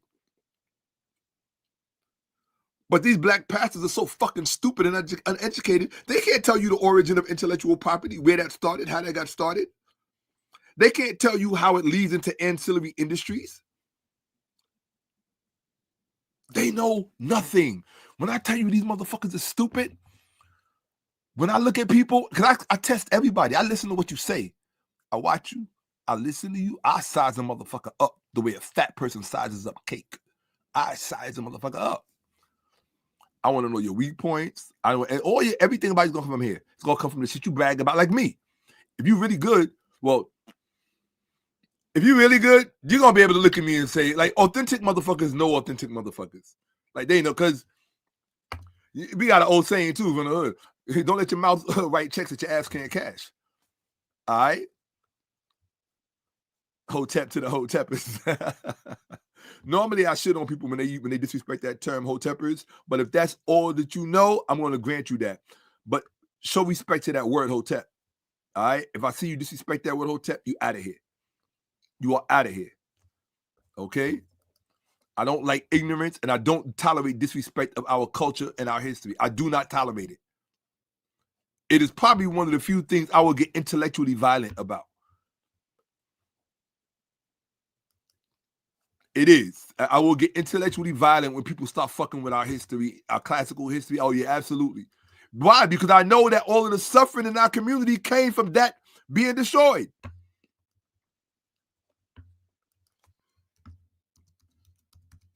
Since you motherfuckers love using that word, Hotep, so much,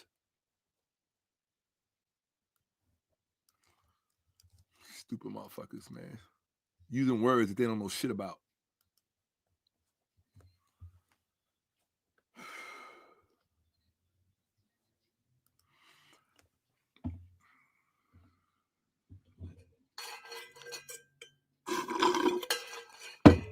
I just don't like stupid motherfuckers.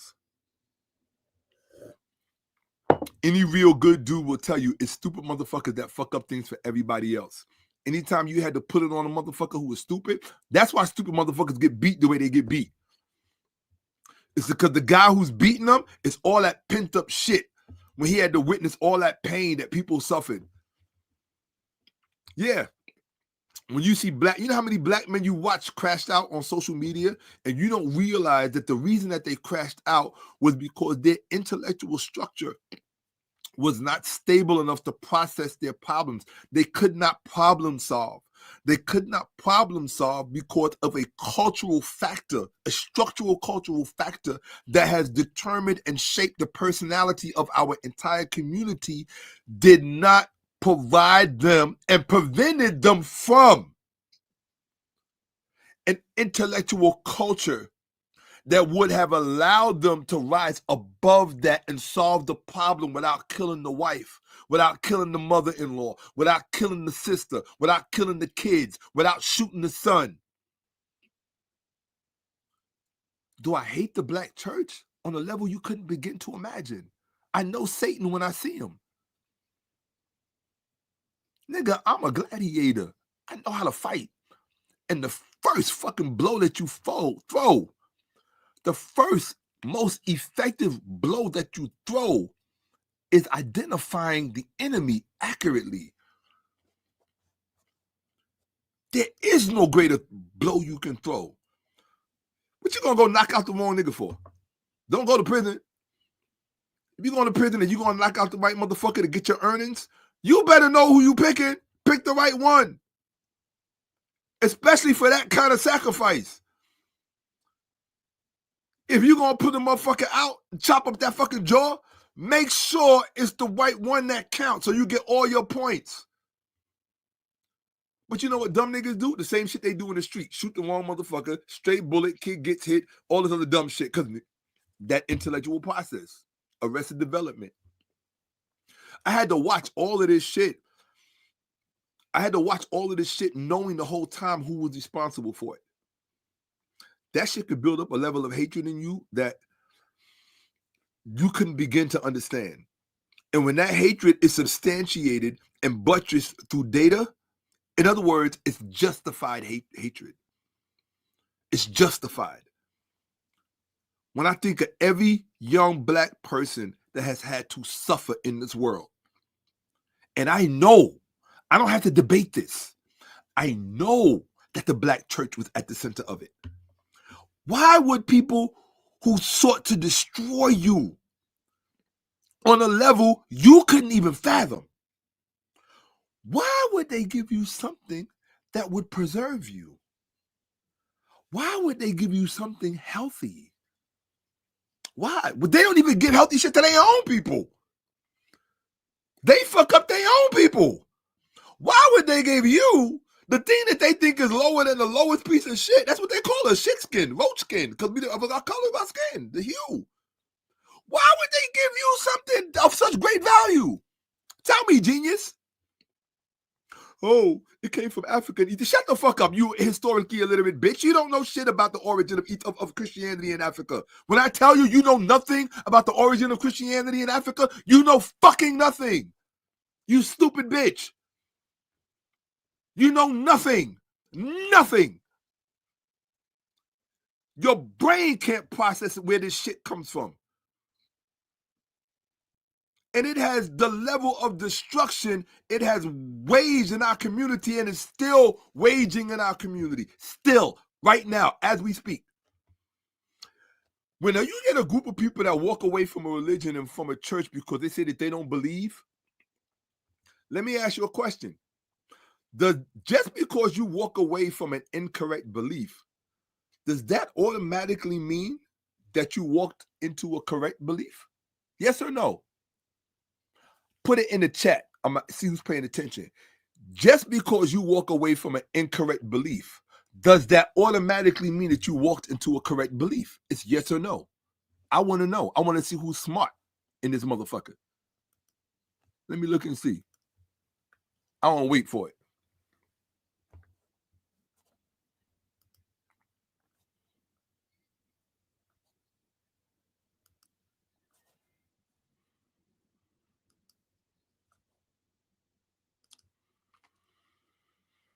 Okay. And that was the beef I had with my father. When my mother told me, because I asked my mother when I was 6 years old, why doesn't father come to church with us? She said, because he doesn't believe. And I always felt a certain kind of way. Well, if you don't believe, why don't you have a discussion with me about what you do believe? Walking away from an incorrect belief is not enough. Walking away from an incorrect belief is not enough. It's better that you stay in the incorrect belief because at least you got something to work with. But if you walk away from an incorrect belief and you just free falling, you could go from the pot into the frying pan. Which means you should have just stayed in the fucking pot. This is why knowledge matters. This is why epistemology matters. Especially epistemology. Epistemology and axiology. Those two things, they are at the center of everything. In the human sphere, ecosystem, epistemology and axiology. And the church robs you of both. The church robs you of epistemology. It told you that. It showed you that. It robs because it institute itself as the epistemological factor, structural factor in our community. Why do you think the church is so embedded in our community? That's dangerous. That shit. Look, see, all right, so if you put on polka dot glasses, how are you going to see the world? In polka dots. If you put on striped glasses, how are you going to see the world? In stripes. If you put on purple colored glasses, what color is the world going to look like? Purple. Here's the thing. When you put on historical glasses, shit don't look the same. You see shit butt naked. You see everybody who's lying. You see everybody who's guilty. You see who the victims are. But here's the scary part. You see what's coming. Because it can't be stopped. It can't be stopped because you're looking at the setup. It's a setup. Black people have been set up to fail. So here's the way it goes. Do you remember when they used to say that white people intended for us to be enslaved in perpetuity? Do you remember that? Right? For those of you who really studied slavery and you know what the whole plan was all about, it was supposed to be about keeping us enslaved forever. You know what forever is? Go look on your calendar, stupid motherfucker. Go look on your calendar because you know everything. Go look on the calendar and see what forever is. That was the plan. When they realized they couldn't keep us enslaved forever, there was still a part of that equation that they had to control. So when they let you out, when you fought your way out of slavery, they said, okay, the fact that they fought their way out of slavery does not mean that variable, that factor, still, it doesn't mean that it still doesn't have to be controlled. What is the factor I'm talking about? They have to control our forever. Y'all don't understand this. Y'all don't understand the trajectory and how large this fucking thing is. Because everything else that you watch on social media is a distraction. Literally every advertisement, every back podcast that's not talking about this. I don't care if it's Joyce Ann Reed. I don't care if it's Oprah. I don't care if it's Gail. I don't care if it's Drake. I don't care if it's Kendrick Lamar. I don't give a fuck who you talking about. If they're not talking about this, they are part of it because they decided to benefit from it. Why? Because you know the old saying, life is too short. Life is too short to give a fuck. I get the feeling that way sometimes. I get the feeling like, you know what? Shaka, just go ahead and just go back to the studio and get back to singing. Fuck these niggas because they don't care. They don't care. You wasting your breath. You wasting your time. They think something's wrong with you. And so just, anyway. Sorry, guy. I didn't mean to get off. But look, I'm telling you, yes, there is a lot of emotional shit that I keep in me related to this subject because I see it. I see the damage. I live in Harlem. You think I walk down the street? Look, Harlem is very gentrified. Okay, let's not lie. Harlem is, you might as well be in Greenwich Village or fucking the East Village. Okay, it's the same shit. But a lot of the stuff is still here. You still see it. You still pass it. And yes, it still breaks your fucking heart if you have one. Yeah, it does. When I walk up and down 125th Street, especially when you go over to the east side, and anybody from New York knows it's on the east side of 125th Street, especially on a fucking Monday morning when the methadone clinics are open. You know what the fuck you see walking about there. If that doesn't break your heart and you don't think that that's somebody's brother, that's somebody's father, that's somebody's daughter. Nobody had a child and expected that to be their child's future. And when I know that the black church is responsible for that shit, yeah, I get pissed the fuck off. I'm sorry. I get pissed the fuck off. Yes. I'm sorry, people. Miss you too, family. Nothing but love. I'm sorry.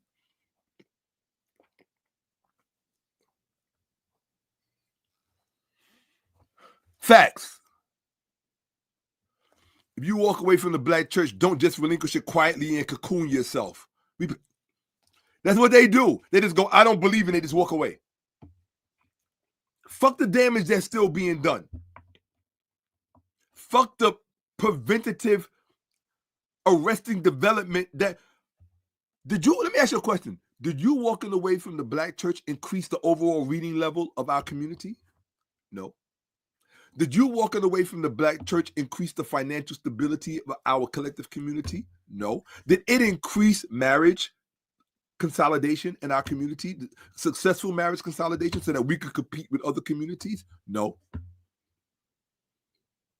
Did you as an individual black couple who bought all of these acres and you're doing your homesteading, did that shit move the needle for the collective? That's the kind of family I come from. How do you move the needle for the collective? Moving it for individuals ain't gonna do shit. Because 9 times out of 10, them kids gonna grow up and not gonna be able to relate to other black folks, and they're gonna end up getting white spouses. Why? Because you told them they was different. You know the game. I know the game. I'm almost 60 years old. I know how it works. You know what? Because I've seen it over and over and over and over and over and over and over and over and over and over and over and over and over and over and over and over. The years add up. The years add up. And how many times you got to see something over and over and over again to realize how shit works? Are you that stupid? So once you realize that this is how the shit works, you go, oh shit, there's only one solution to this problem. We either change it for everybody or we change it for nobody. That's it. Because if you change it for one person, the people that you didn't change it for is going to destroy that one person that you did change it for. You stupid motherfucker. How do we know? Because I've seen it over and over. Michael Jackson's music video, Bad. What was that video about? You know I'm bad. I'm bad. Woo! You know it. What was that about? It was about a young black kid who went away to private school and he changed his life. Look it up. The original story that Michael Jackson's Bad music video was based on. Young black man went away to private school, came back to the hood. His hood friends was jealous of him and envious of him and couldn't relate to him anymore. What did they do? Set his ass on fire and killed him. That happened right here in Harlem. That's why Michael Jackson filmed it in Harlem, right around the corner from my house, where I used to live when I was growing up. And I was there when they was filming it.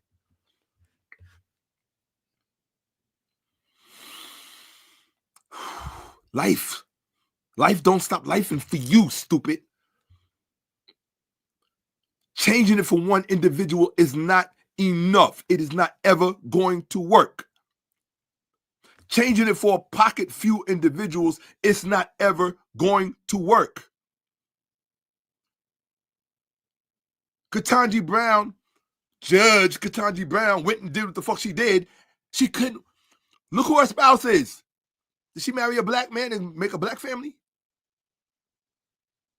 Did it move the needle for the rest of us? She belongs to a body that's making kings out of Trump. I don't care how she voted. That's the body she belonged to. Because that's where she saw the solution for black people. I guess. I don't think she was thinking about solutions for black people. She damn sure wasn't thinking about solutions for black people because you can tell by the person she married. Because that's not a solution for black people. That's a solution for people who have given up on black people. That's a solution for black women who have given up on black men. That's a solution for black men who have given up on black women. So don't let cowards who have given up market themselves to you as successes, as emblematic of courage and stick-to-itedness and persistence and consistency and the things that our folks used to have. They give you all these motivational videos that don't say shit. It's all about think this way, mindset, you. Nah, nigga, you gonna learn the hard way. Individual shit. Everybody who you think made it as an individual, that's what you see on camera. You never go and see the team that was really there. They're not going to show you that team. That's why one of my most proud moments, I ain't going to lie to you, one of my most proud moments was meeting and spending time with Joe Jackson, Michael Jackson's father, because I knew that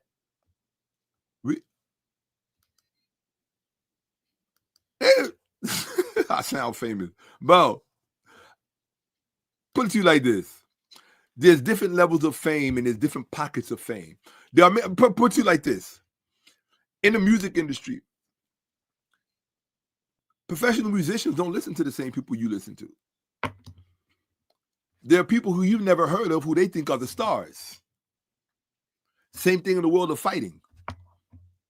There are people who you and me admire because that's who the media shoves at you. Those are not the stars in their world. In their world, there are other people that you don't know about. I know because my younger brother is into the whole ultimate UFC shit, right? So his world, there are other stars. So as far as me sounding famous, motherfucker, I've been famous since I was a kid. And in fact, there are many people who will tell you that. I've been famous since I was a kid. I didn't fucking start being famous because of YouTube. I've been famous since I was a kid. Like I said, there's different levels of fame. There's different levels of notoriety. I've been well known since I was a kid. For different reasons. Talent, whatever. Just, shit, my brother got his wife because I was already famous and she thought it was a flex to marry my brother. Everybody in her community knew who I was. So who gives a fuck? Don't mean shit. But meeting Michael Jackson's father and spending time with him, the time that I got to spend with him, personal, intimate time, just him and myself. That meant a lot to me because as much as I loved Michael, as much as I love Michael, I knew that Michael was a product of Joe. And that's why I felt specifically honored to have that.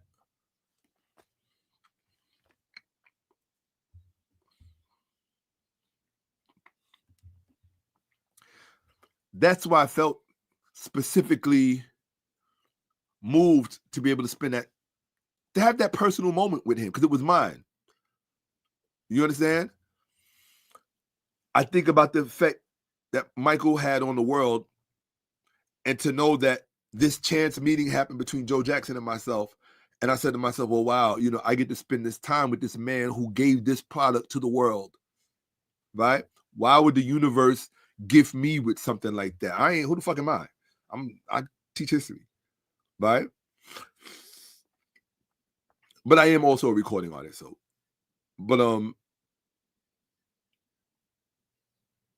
that was a very special thing to me. Okay, so most of you who understand, who are into actuarialism, you know about the study of value. So in the study of value, there's always a choice. Which do you choose? Do you choose the golden egg, or do you choose the goose that lays the golden eggs? Michael was the golden egg. He was not the goose that laid the golden eggs. The goose that laid the golden eggs was Joe Jackson. Joe Jackson gave you Jermaine, gave you Janet, gave you Michael. Who the fuck? Come on, even Elvis's parents only gave you one. Joe Jackson gave you one after the other. And then we can include Marlon and Randy and Latoya. And that was the black royalty of America for decades. And nobody likes to talk about that. Y'all gave that to the Obamas. No. That goes to the Jacksons. I'm sorry. Goes to the Jacksons. They were the first real black ambassadors for America at large around the world, where the whole world just lost their minds. Because of the Jackson 5 and the Jacksons in general, yes. So y'all wasn't there in the 70s when that shit was going down. I was there, okay? 1972, 71, 70, 73, 69. I was there. I saw how the world reacted to them. It was a different world. Trust me, okay? And I'll tell you right now, if you want to know what destroyed Michael, and then I'm going to get back. What destroyed Michael was El DeBarge. That's what destroyed Michael, the old Michael that we knew. Do you know what it's like to go from being the most desired person on the planet to then being number 5, number 6, number 10 because you're not light-skinned enough? Because you're not half white and half black like El DeBarge was? I'll show you something I've never shown anybody. Watch this. Because y'all think I'm bullshitting you. I'm going to show you who the fuck I am. Watch this. And this is not, I don't really share this with many people, but I'm going to show it to you. Give a fuck if somebody likes it or doesn't like it. I was going to save it for some other time, but I want you to see this. Let me see. Music, yes. Icons, yes. I don't share this picture with many people, but I'm gonna show it to you. I'm gonna let you know who Michael was trying to look like. Okay? Watch. Y'all think it's a game. I lived through it, so I saw what happened. Watch. Okay. You're going to be like, damn, Shaka, I researched everything. I'm going to show you what happened to Michael Jackson. How do I know? Because I watched it unfold in front of my eyes. Were you around in the 70s? Were you around? I was. I was his #1 fan, so I know. Okay? Watch. I'm going to show you something. And nobody's ever shown you this. I'm going to look in the camera. No one has ever shown you this. I'm going to show you what happened to Michael. Because the evidence does not lie. Watch this. People lie about evidence. The evidence doesn't lie. I can't believe I'm going to show you all this shit, but I'm going to show you anyway. Watch. Okay. Oops. This is Michael. Look. This is Michael. Look at that face. Do you see him? That's Michael. Look at him. Because I'm going to show you something. There came a point where Michael and the Jacksons could not get a hit on the radio. Why? Because DeBarge, because of the way that they looked, being half black and half white, they were getting preferential treatment. So who did Michael try to look like? El DeBarge. That's why his hair looked like that and bad. He was trying to look like El DeBarge. Nobody ever shows you that. Who was Janet rumored with having a baby with? She was dating James DeBarge. Y'all don't know about that rivalry. That's what fucked Michael up in the head. They never tell you that. Nobody ever shows you that. That's why Michael changed his skin color. That's why Michael, because he realized all of that work they had put in, all of that work that they had put in, no, it had nothing to do with that being the style. It's about that was the style. Motherfucker, that was not the style. That was somebody trying to emulate somebody else because he saw the trend. You niggas are stupid. I can't help you. I can't help people. Motherfuckers about vitiligo. This is what I mean. Niggas is low IQ. You can't do shit to them. You can't help them out. You can show a stupid motherfucker the facts, and he won't see a fact. He'll see his Delulu shit. You'll see his Delulu shit. Straight up. That's what the fuck was going on. But anyway, I don't want to get into any more of that. I'm getting sidetracked. Yeah, Bobby.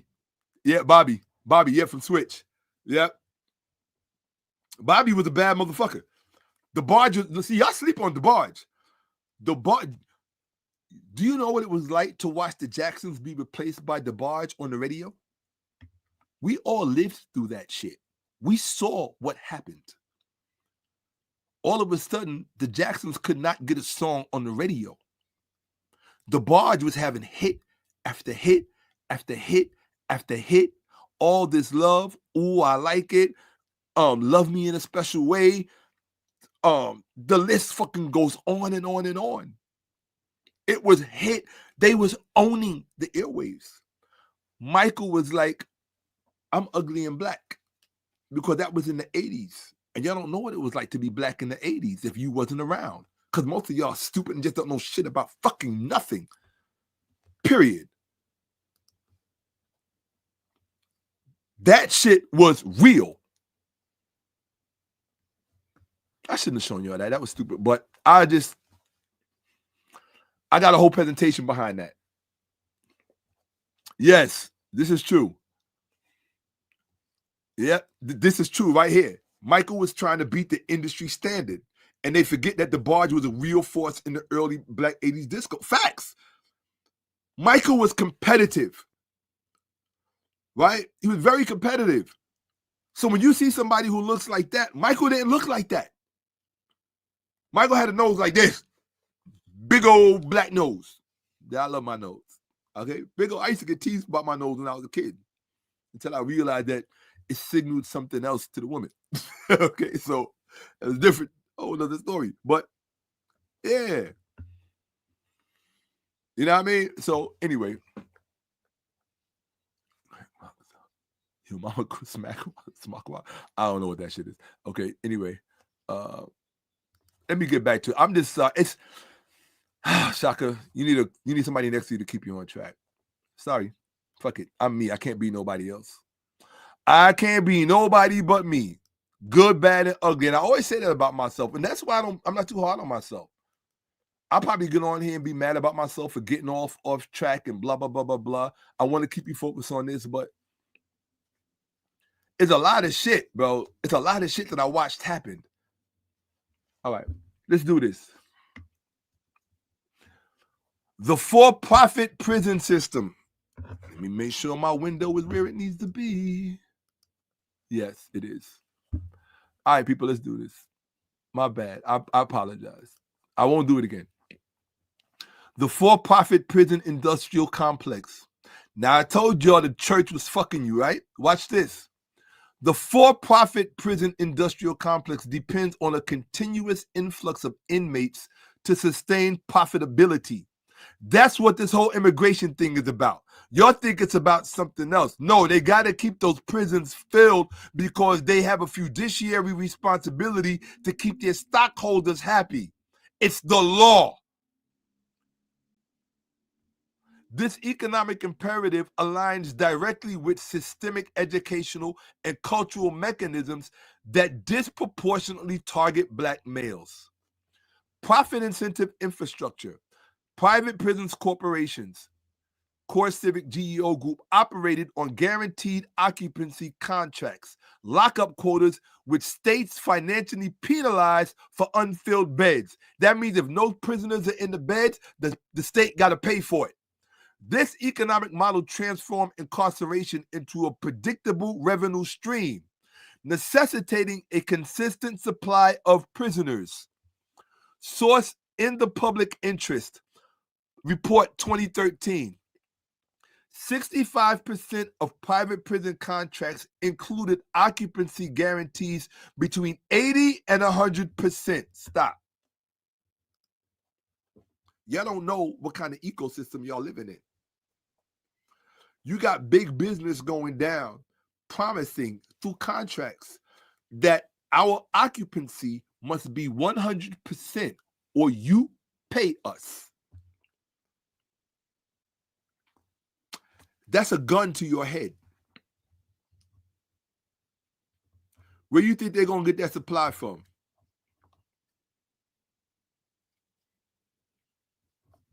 Don't be surprised if my YouTube broadcast gets interrupted. Where you think they're going to get that supply from?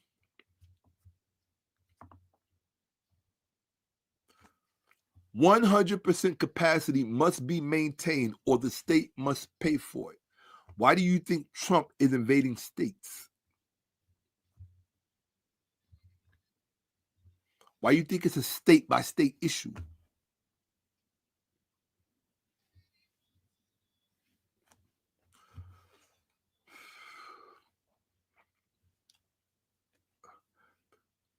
To keep those beds filled, you got to start with the most vulnerable population. Illegal immigrants, people who have very little protection. Remove whatever protection you can from them so you can start filling those beds. And make sure you're getting a piece of the pie. Make sure you're heavily invested in that system. Make sure you're invested in that process. And we need to look and see who's in, well, let me just continue on. Because you think the Black church is your friend, stupid motherfuckers. You think, oh, Shaka's insane about the Black church and he's just over. Okay, all right. No, I belong to a race of fucking retards. But that doesn't mean I'm not going to show you the truth. Because somebody out there is going to be intelligent enough to be like, holy shit. Okay? Yeah, I'm honest, bro. I'm not pulling punches for you. For what? What points do I get for pulling punches? For being polite? The fuck out of here. My name ain't polite. Here we go. Okay. Source in the public interest, 2013. 65% of private prison contracts included occupancy guarantees between 80 to 100%. Maybe if you could find a population where 70% of the mothers are raising 70% of the children to all be psychologically soft. Educational degradation pipeline. School to prison pipeline. Documented by the ACLU and NAACP Legal Defense Fund as an institutional system where punitive school policies disproportionately affect Black males, leading to suspension, expulsion, and juvenile referral.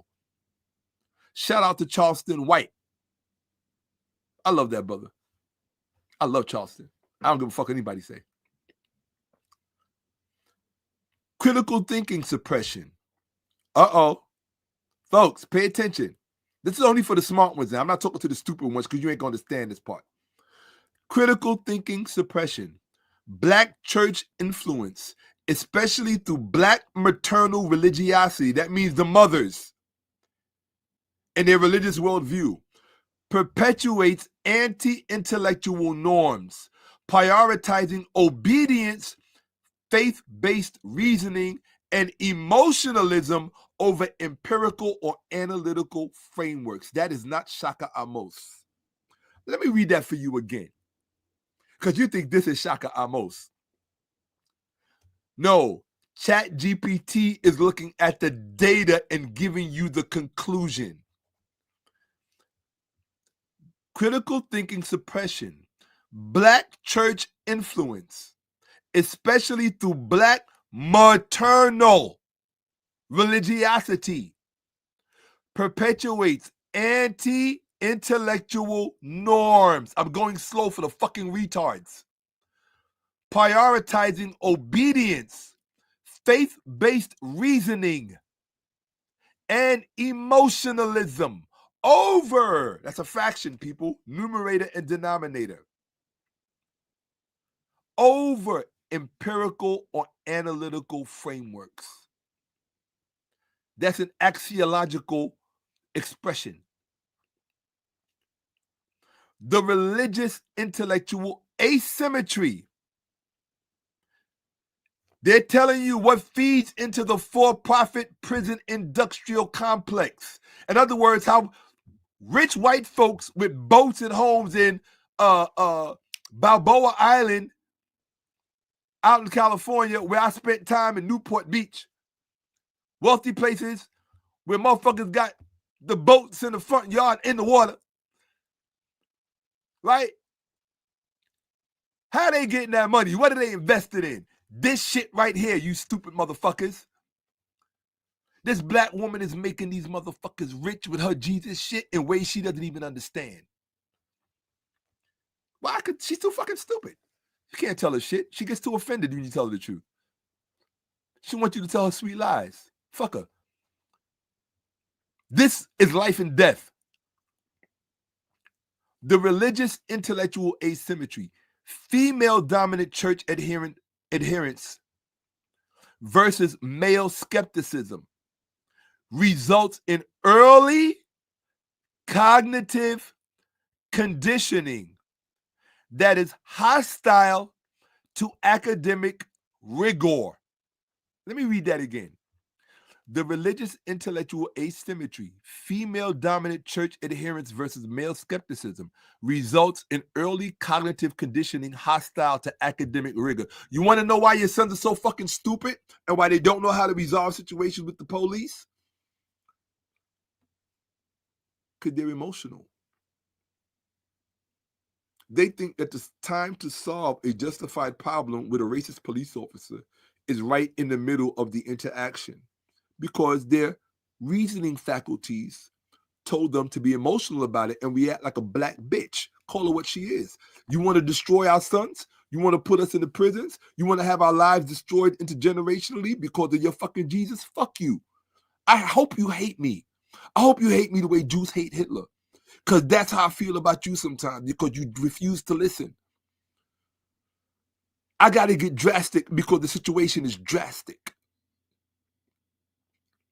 I don't want to hear Trey Songz make another song about us being shot by police or us being killing each other in the fucking corner stores in our communities. And then we want to blame white folks and talk about Black Lives Matter. Well, nigga, if Black Lives Matter, you want a sermon? I'll give you a sermon. If Black Lives Matter,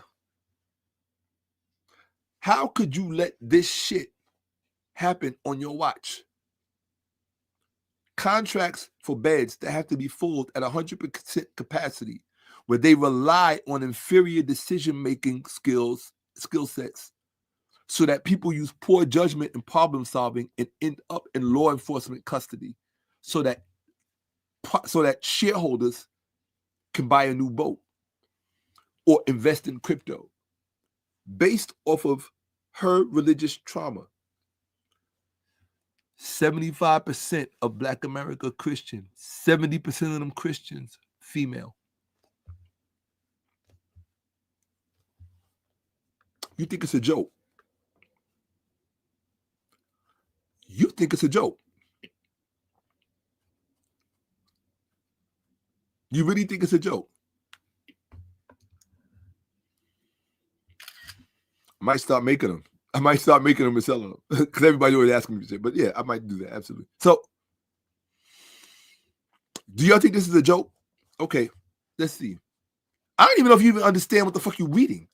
Because I've got to remember, reading comprehension is not highly prized in the Black community. Most of you motherfuckers might be like, huh? What the fuck did he just say? But I'm going to go back to it.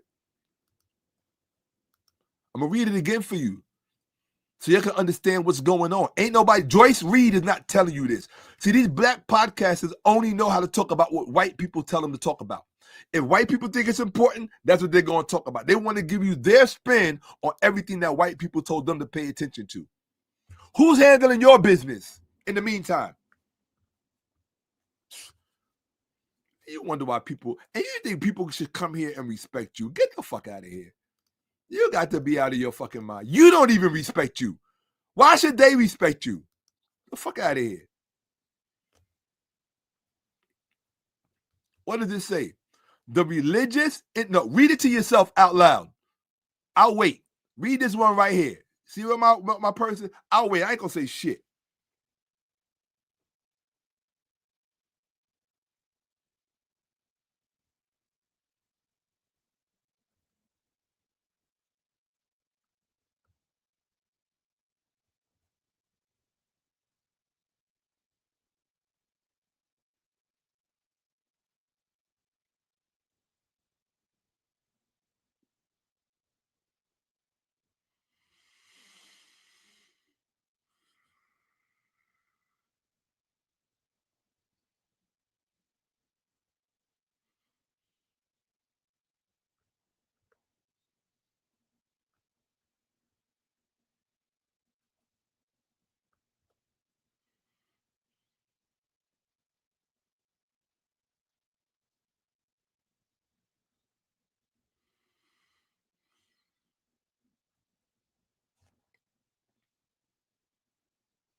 What's up?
Now I'm gonna speak.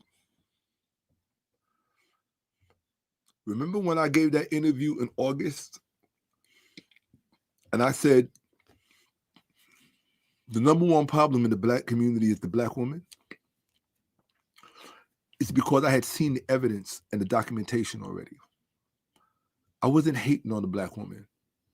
There will never, ever, I don't ever use the word never, there will not ever be anything in my world and in my life that is more valuable than a black woman. And the only failures in my life that I would have regret for was when I let a black woman down or was unable to come through for her because of my own shortcomings. A lot of times we think we are the end all be all until we learn, oh shit, I don't have this construct in me to do this. I don't have this construct in me to make this happen. These are things you have to learn as you go, especially if you're a black male growing up in a female-dominated black community without constant father input. A lot of things you got to do the hard work of. It's like a tree that grows way to the left and then way to the right and then hopefully upward. That's what it's like to be a black male in a black female-dominated community such as African America, Black America. And like I said in my first one, none of my messages for the indigenous people. I deal strictly with African American business. So if you are indigenous, go watch somebody else deal with indigenous shit. I'm talking about people of African descent. Okay? It's called the African Methodist Episcopal Church, not the indigenous American. It's African.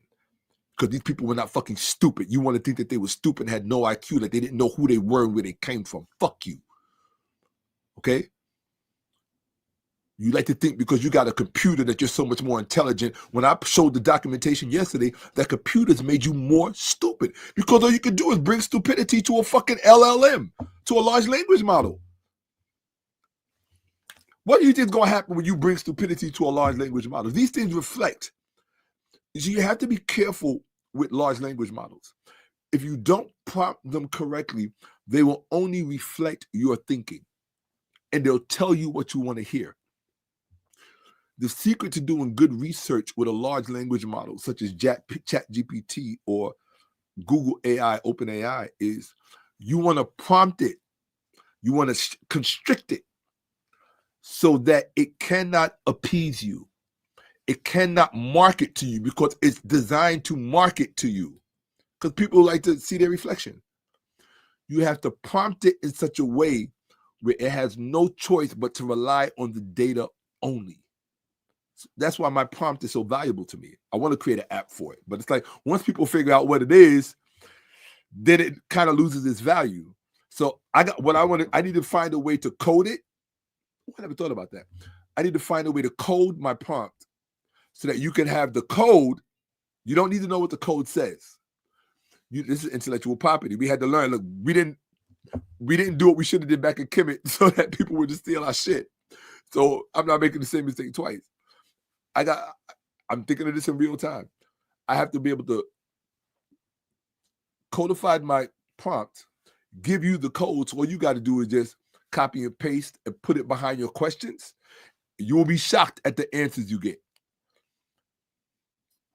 You will be absolutely surprised. You'll be like, holy fuck. These LLMs are a little bit more powerful than I thought. Yes.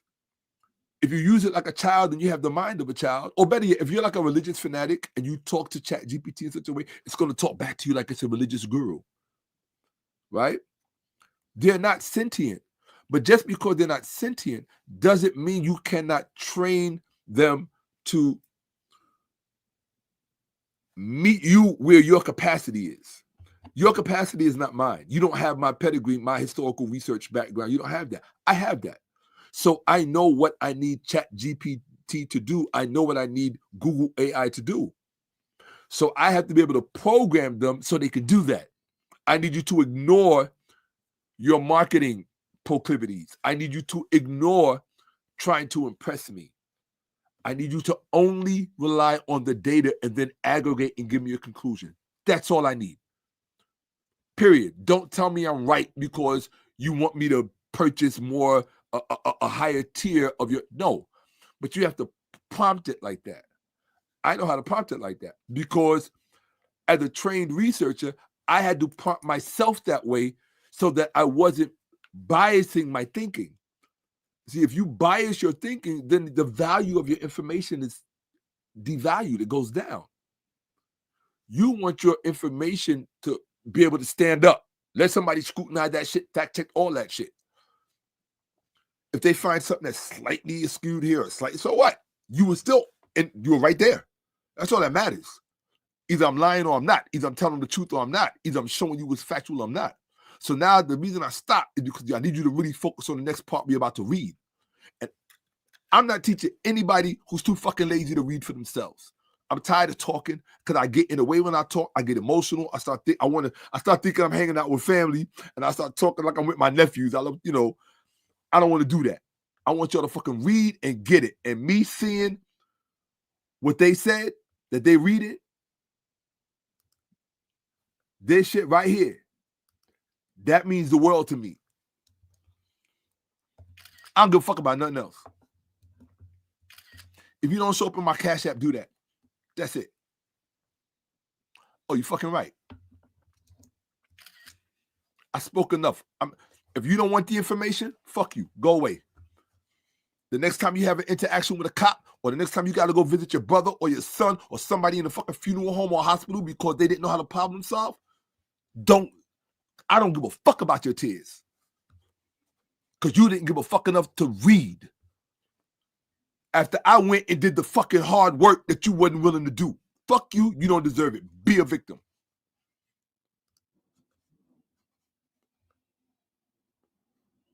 I need you to pay attention to what you're about to read.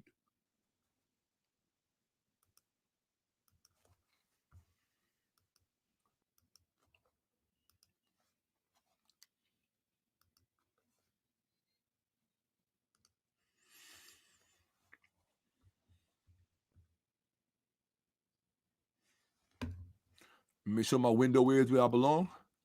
Okay, I'm in the right window. Always got to remember that because you won't be able to see it. All right.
How many of you peep that last part? I'm gonna show you again. This part, this term. Guided by what? What guided by what? What happens? Faith-based moralism fills the cognitive vacuum. Guided by the what? The church's what? Does it say religious influence? Yes or no? Does that say religious influence? I'm gonna ask you again. Does that say religious influence? I mean, religious dominance? That does not say religious dominance. Y'all don't understand where the real fight is with the black church. It has nothing to do with religion. It's the culture that's killing us. It is black church culture that has been, the religion is irrelevant.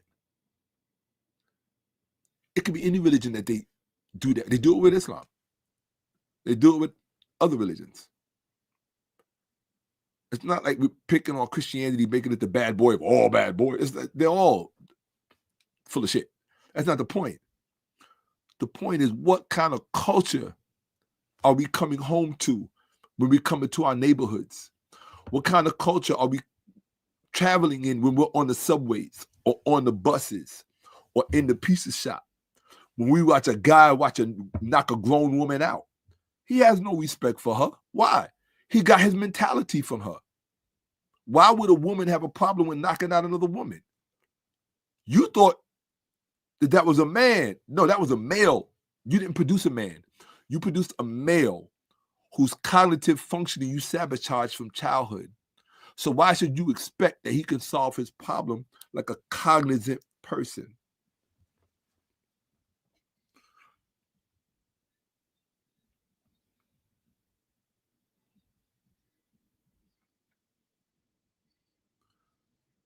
You have males in our communities who are possessed by female psychological predilections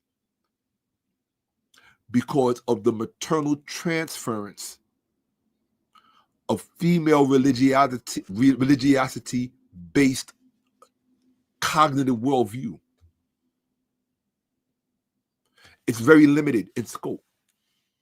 Faith-based, obedience, no agency. The onus is not focused on your agency. Why should you take responsibility for your behavior when you were taught from day one that all of that is premised on what Jesus did? You're forgiven based on what Jesus did. You're saved based on what you did. What is it? Not by works, but by faith. Right? Fi de sole. Right? Faith alone. Yeah? For those of you who are religiously literate, you have been set up to die early, to be destroyed, slowly like a leak from a faucet. Yes. You think because you got a phallus, the software is not congruent with the hardware. The software is not congruent with the hardware. Why you think you got the situations you got? L, G, B, what is it? Q, D. The software is not congruent with the hardware.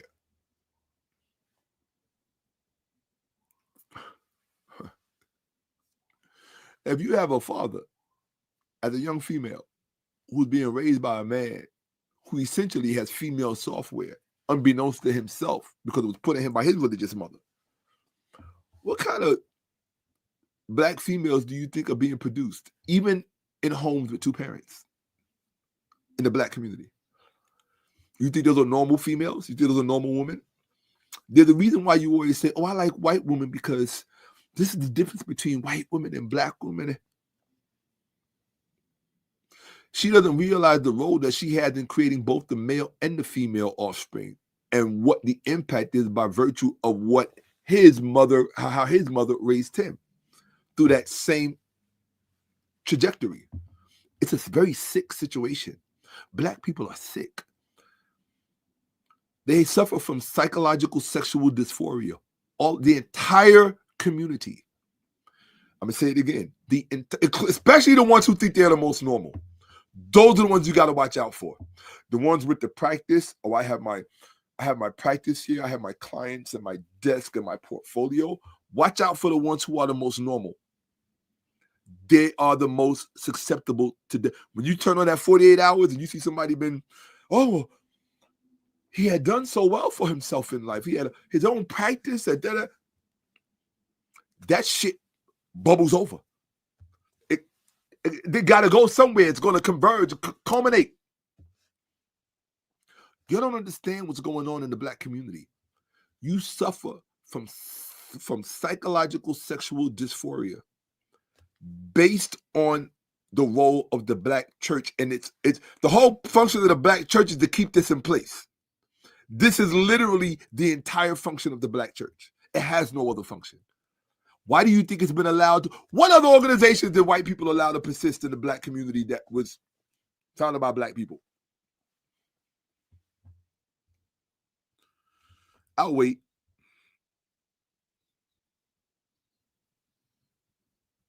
Maybe we should ask Fred Hampton and Huey P. Newton, Medgar Evers. I don't know. What other organization has been allowed to exist and flourish to the tune of billions of dollars? But white people have not assailed it.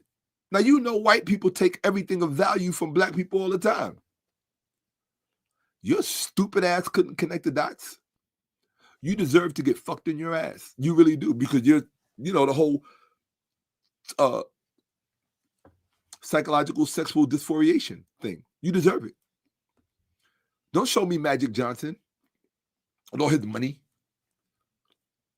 his theaters, his mansions, his yachts, his string of Peloponnese. That's an old joke for the Honeymooners fans. I wouldn't have sent a night out on a dog like this. Come on, people.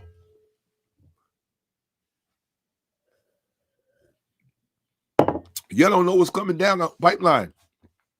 You looking at your homie, thinking he's normal. And he looking at his homie thinking he's normal. And ain't none of you niggas normal. See, the difference between you and me is I don't pretend that I'm normal. I know that I was born into a matrix. I know that. I'm just trying to show you the matrix. Call me Delulu. Or he thinks he's Neo. No. Mm-mm. And if I am, it's only because I had a hell of a Morpheus. Quite a few of them. I came out of a Morpheus-type community who showed me the construct. But they didn't have what I have at my fingertips. I have it, and so I'm giving it to you so you can see and pinpoint exactly what it is. Exactly what it is. How do you know what to kill in yourself if you don't understand what's at work?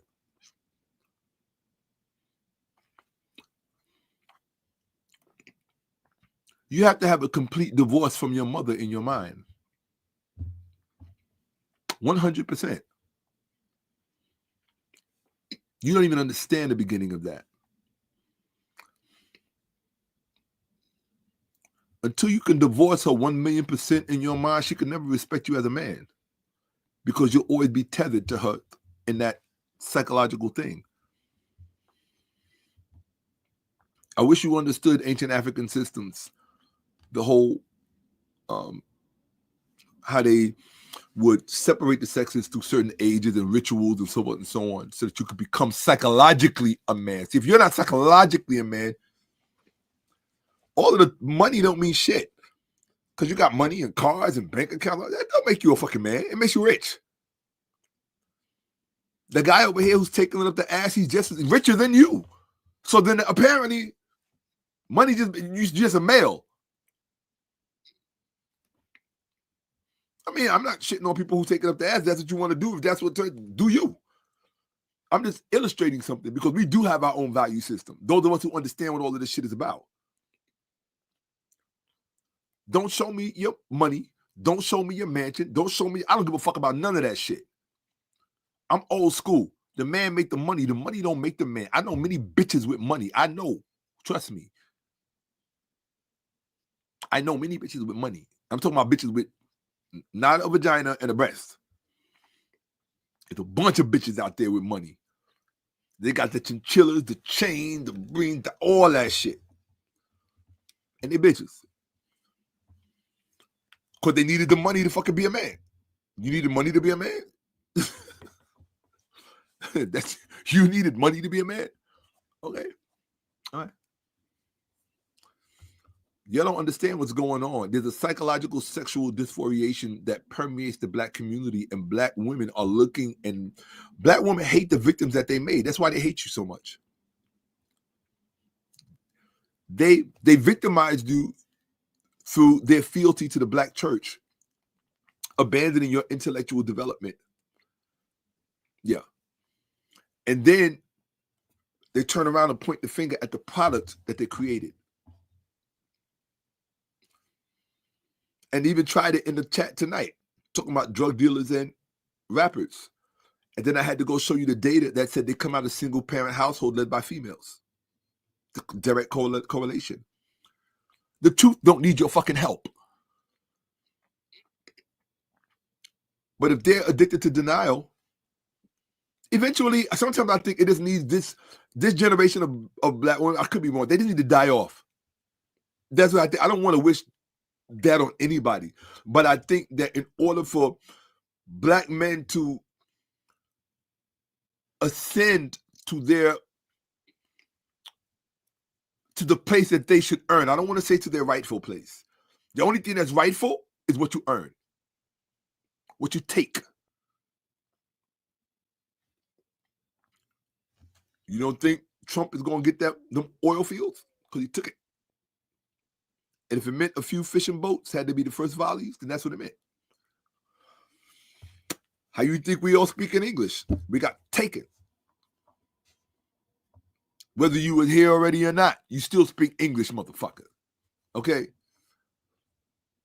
How you think they got the land? You think the Native Americans said, here you go. They took it. In this world, you get what you can take.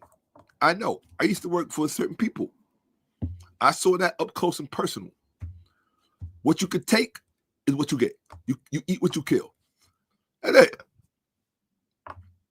it's the law of the jungle. This bitch want to be a queen in the law of the jungle.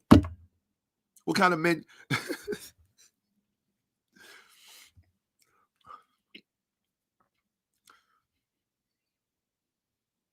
You want men, but you raise bitches and then blame them for being bitches.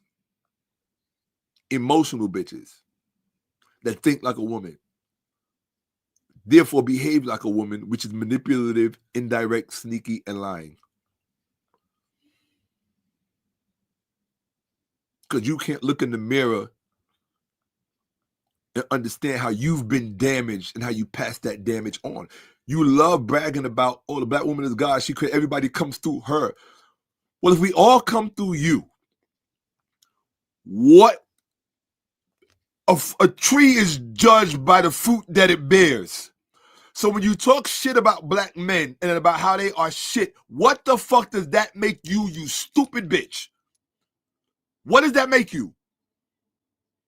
Somebody has to talk to you because it's like everybody's scared of you. They're scared of how you're going to respond, how you're going to react. I don't give a fuck about you because I see what the fuck you are. You are the dragon in our community. You are the gorgeous, beautiful dragon in our community that will destroy us generation in and generation out and then blame us for the destruction of what you created. I say the only other solution, in my personal opinion, and you're not going to like this, but it's what I believe. I don't believe that black men need to go to war against white men are too busy having fun doing their fucking, white men ain't thinking about you. The only reason white men are thinking about you is how much money they can make off of your psychologically distorted ass. That's the only thing that white men think about. They look to you and see a price tag. How much can I get for that nigga? You think slavery is you stupid motherfucker. They transferred slavery into her so she could pass it on to you. I told you the whole thing was about taking care of your forever. Did I tell you that? They used her to get to you. She's the weak link. Yeah. And she want a high value man. This bitch couldn't fucking spell high value. Neither could Kevin Samuels. He was too fucking stupid to understand what this whole thing was really all about. No disrespect, Kevin. You still a GOAT. I just knew the whole time he really didn't understand what all this shit was really about. Nigga, you a price tag. That's all you are. That's all I am. We're a price tag. They look at us, how much can I get for that nigga? How much can I get for that nigga? Well, it all depends on who raised him. What kind of household did he come out of? He was raised by a single mother. What do the stats say? We got him. Why? Because she played her role. Kept him in religious fealty, anti-analytical, anti-educational, anti-scientific. Do you think she forced him to study philosophy? How many black mothers forced their sons to study philosophy? Like, nigga, you ain't got a choice. My mother did. You stupid motherfuckers. You think I had a choice?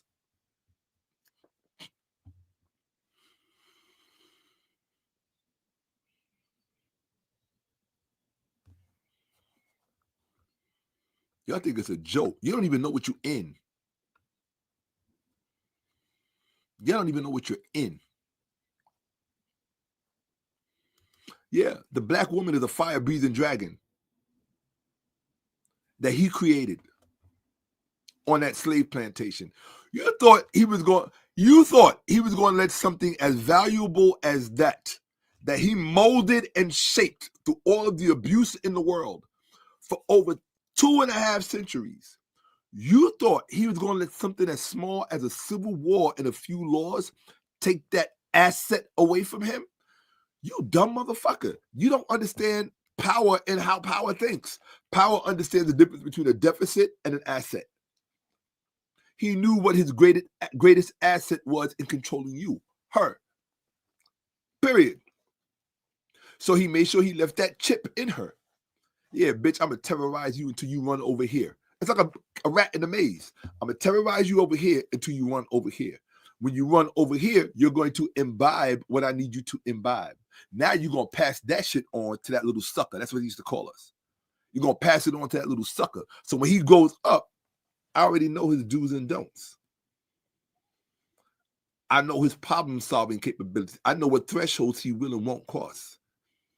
I know what he will strategize for and what he won't strategize for. You made him, and I made you. See, the black woman in America is the white man's Frankenstein, and we are hers. Y'all don't want to hear this. Yeah, y'all don't want to hear this. I know. Shh. It only hurts for a little while. Until you get angry enough about it and mad enough about it that you start making phone calls to the homies and be like, yo, let's link up. Let's take a Saturday or Friday night, get some dinner together, whatever, just talk about strategizing some shit for the young brothers, for the younger boys, for the boys. Because you really, in my personal opinion, the only real solution, and this is going to really test black manhood, to me, I personally believe real black men who want the best for their community, if you got real balls,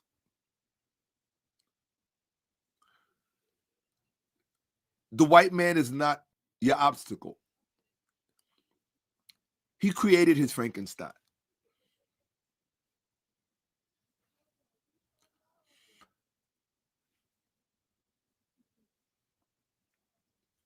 She, That's the Frankenstein he created, her. Through sexually abusing her for over generations. Well into Jim Crow. That shit didn't stop with slavery. You think they wasn't having their way with them sexually during Jim Crow? Are you kidding me? In the sharecropping period, slavery continued on. The church and that community, which she thought provided protection from her, it's a rat in a maze. The rat runs where you want it to run to.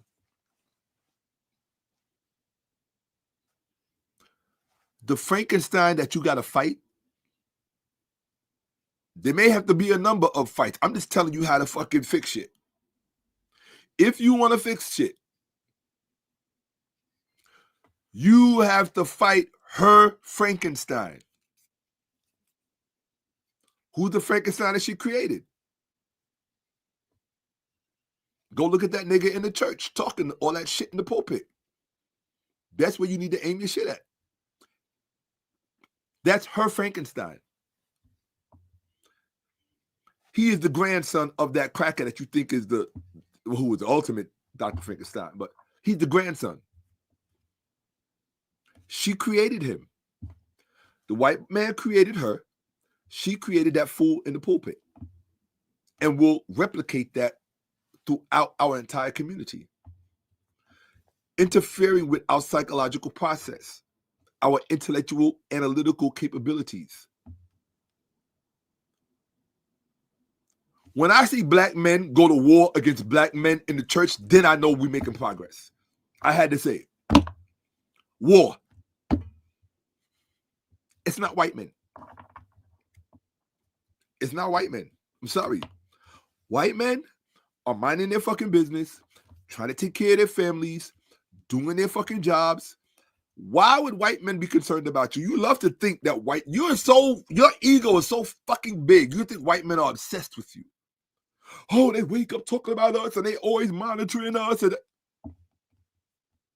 nigga, you know how stupid you sound? If you was in his position, they worry about us, but not in the way that you think. They do worry about us, but not in the way that you think. It's them niggas in the churches. Walk up in those churches. You're too scared. Go up in them churches. Check them pastors. Tell them, over. Done. Done. I dare you. You don't have the heart. I didn't say go up there on some violent shit. I didn't say go hurt anybody or harm anybody. But that does not excuse you from not confronting them as men. Hey, yo, bro, we love you. You are brother. But there's a problem in the community and you are at the heart of it and we need to resolve this.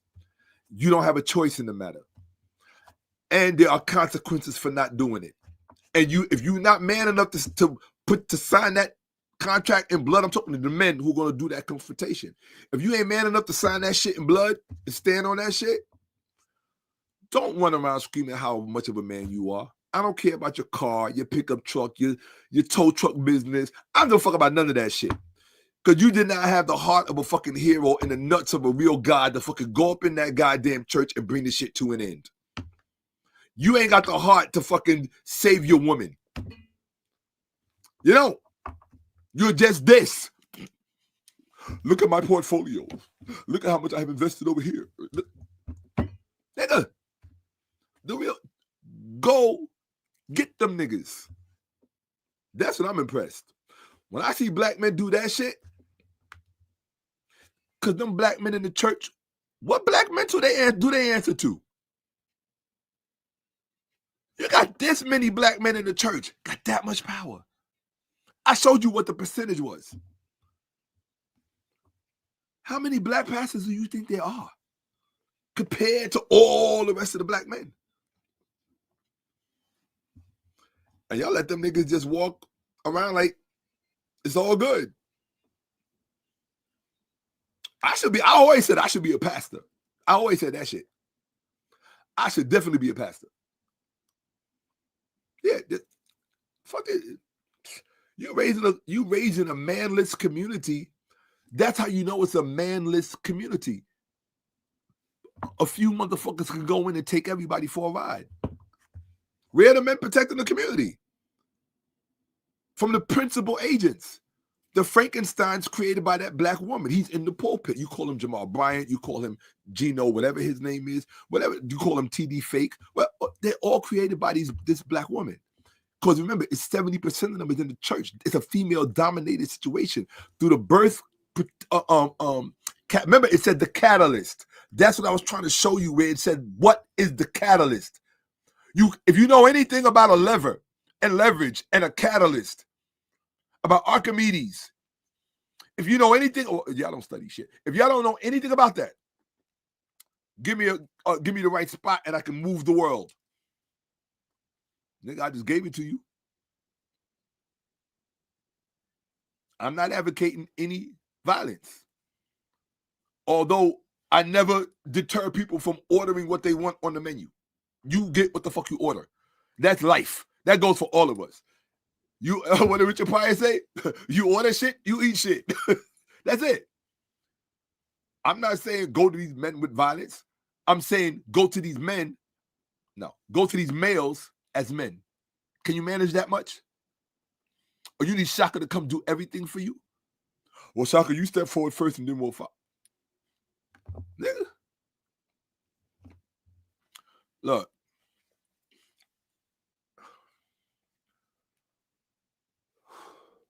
I'll come. I ain't got no problem. Invite me. I got no problem with that. But I can tell you one thing that I've learned just from being up close to certain things. If as men, and this is how you know you're dealing with men, and it could be a very humble experience and moment. I'm telling you this. When a man makes you an offer that you cannot refuse, you know you have been in the presence of manhood.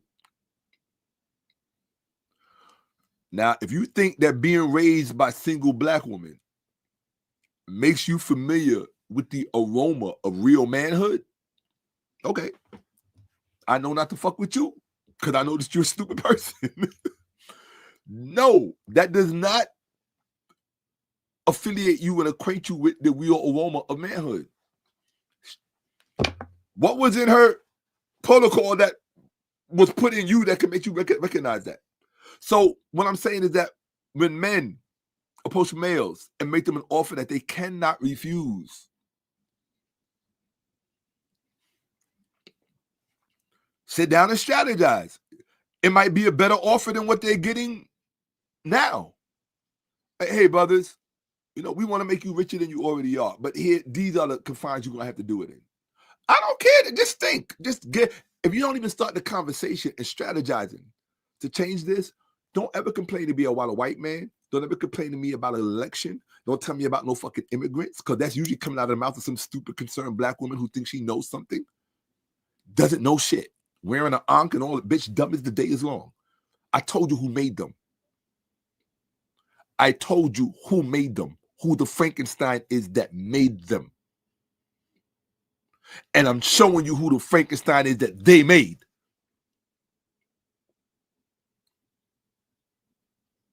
Them black pastors was made, them Frankensteins were made by her. Ain't no black men created them. There wasn't no black men to create them.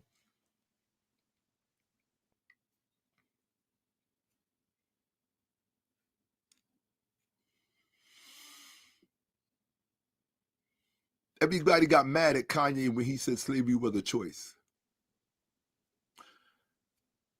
It was an injected choice. It was a choice, but it was injected through her into you. They got mad at him for saying it. It was an injected choice through her into you. No black woman wants to hear that. What do we care about that? Do you love her enough to go check these motherfuckers and tell them it's over? Every last fucking church in your area, every last one. Do you love black women enough to roll up on, to pull up? Pastor, we'd like to have a conversation with you. We'll come sit in the front row. We'll contribute to the church. But we paying for that conversation. That's what that money's for. Ain't nobody pressing up on you like that. Here you go. I put money in the kitty. But I'm paying the same way somebody pays me for a consultation, I'm paying you for a discussion. And if you call it anything other than a discussion, I'm going to be offended by that. Why would you want to offend me? I'm not here to offend you. I'm here because we have a collective problem that you are facilitating, helping to facilitate. Our children deserve better. I think black children deserve better. I don't know. Maybe y'all don't give a fuck. I care. I wouldn't be up here right now doing it. We're going on talking about 8 hours. Oh, Lord. Let me hurry up and finish with this shit. I should have been stopped. Hold on 1 second. I'm just trying to tell y'all what the fuck is going on. Here we go. Oh, Shakka made this up. Well, now you see why I didn't want to give this presentation at all. I waited months. I didn't want to give this shit because I knew people was going to be bugging the fuck out and tripping on me, on the information, on everything. And sometimes I just don't want the attention. But I'm like, you know what? If I'm going to come and do it, I got to fucking do it. You can't jump in the water and get halfway. Let me make sure everything is right. I'm in the right window. Yes, here we go. Let me make sure y'all can hear me. My mic is on. Yes, I'm good. Everything can be seen. Let's go. Talking for fucking 8 hours. I want to see which one of you motherfuckers would do this. Okay. Where are we?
What did Ali say? You can't hit what you can't see.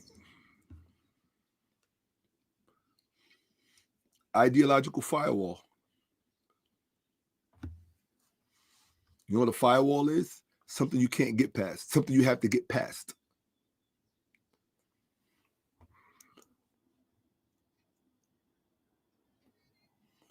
Right. Psychological pacifier. Put the power down here and put the wall up here. You don't understand how entrenched this white man has made himself through a power structure that you can't see.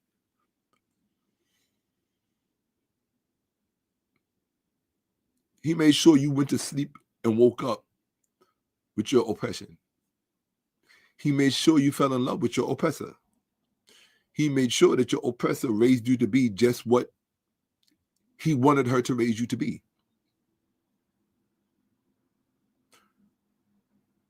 He made sure. Her oppressor made sure that she raised you to be exactly what he needed you to be. You cannot see.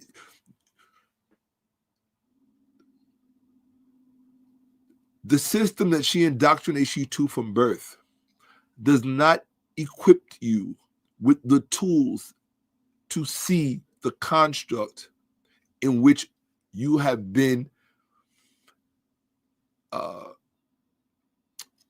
interred in. It's like being buried alive. Yeah, it's like, you all know what I'm talking about when I say it too. It's like being buried alive. That's why I'm claustrophobic. I had certain experiences when I was young. Yeah, it's like being buried alive because it's a dynamic you've been interred into. The way you inter a body into a tomb. Black males have been interred into this system by virtue of his relationship with her. She thinks she's doing good. But the only good that she can do is what he defined as good for her. It's in that, and he made sure that the sons that she produced would keep it going. He doesn't have to do anything. He can go on vacation. He can go to Dubai or Scotland or wherever the fuck he wants to go.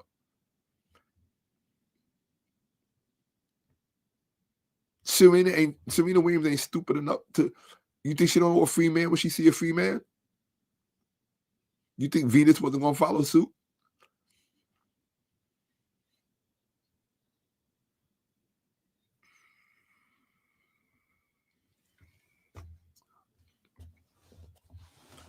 I'm gonna say one word and I'm gonna let y'all think about it.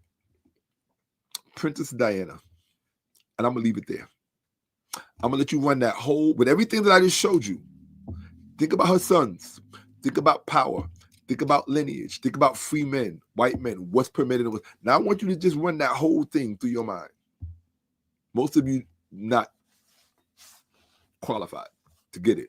I'm showing you the interstices of what the inner workings. Black males are interred. Think about that word. And do you know how many young black males are tortured because of this shit? By everybody.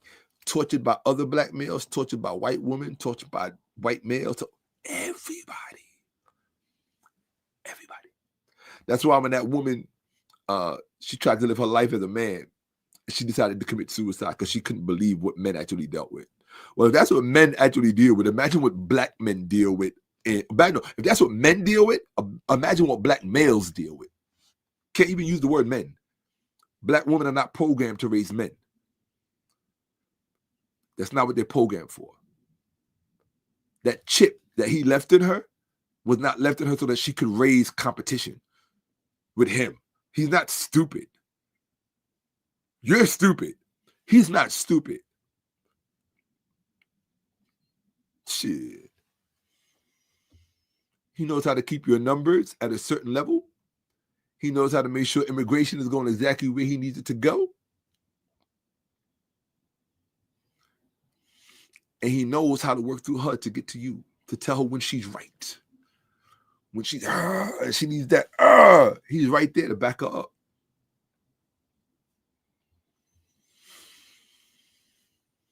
You got white guys online right now talking about protecting the black queen and all this other shit. She love it when he say it. When we say it, we hoteps. This cunt. When we say it, we hoteps. Now, I'm a different breed. I don't give a fuck. Like, I've seen what I can do when people get on my wrong side or when someone tries to harm me.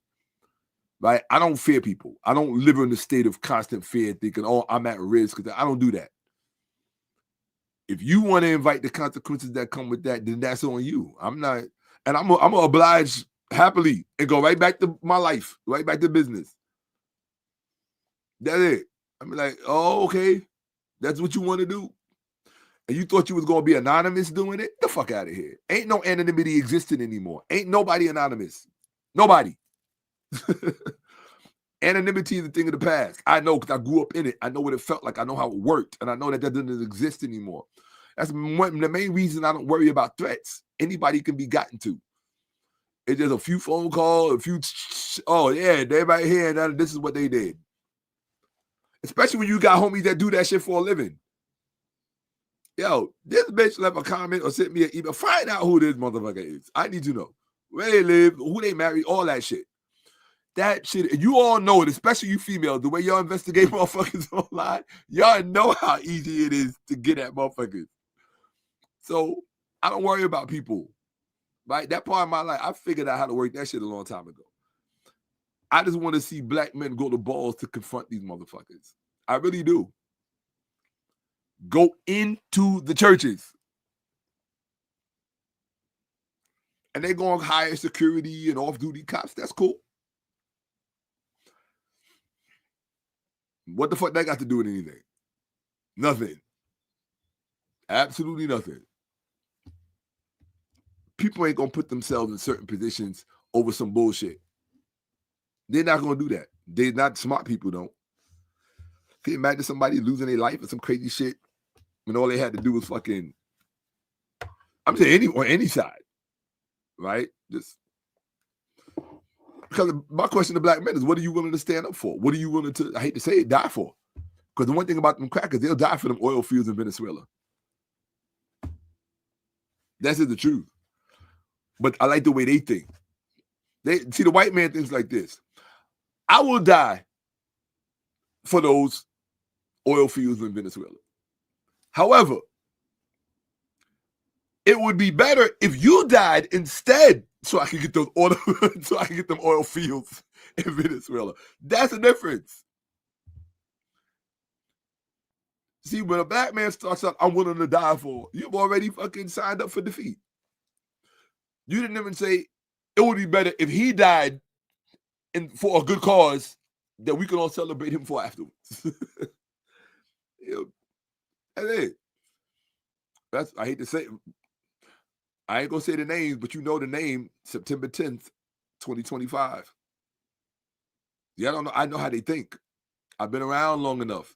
I've been around since COINTELPRO. I was born during COINTELPRO. I was born when Martin Luther King was still alive, walking on this planet. Yeah. I sat in the same room with Malcolm X's wife, Dr. Betty Shabazz. I've had personal encounters with Iliasa Shabazz, his daughter.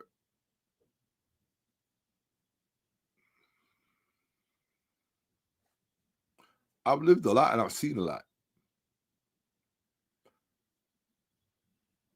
I could go through this life and not tell you the truth and just keep it to myself and just mind my business and be like, fuck it, I'm just going to make some, I'm going to go make some grits, some salmon and egg whites or whatever. And I'm going to sit down and I'm going to watch Avatar Part 2 and just fucking chill. I could do that and just be like, fuck y'all. I can read a book. I got a bunch of books right here. Religiosity versus philosophy.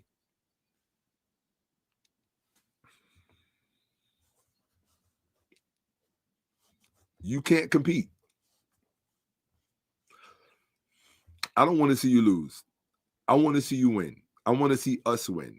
But I also know there can be no winning without any confrontation. And I know that confrontation must take place. I would love to see it take place in my lifetime. And in fact, because Dr. Clark did it. Y'all don't know that story. Y'all don't even know how we got real Africana studies in America. Y'all don't know shit about that story. Walked into the White Africana Conference and snatched all of the black students out of it and walked them into the next fucking building and said, we control this from now on. That was confrontation. Dr. Clark did that. You all brag about Dr. Clark and you don't know shit about him. He did that.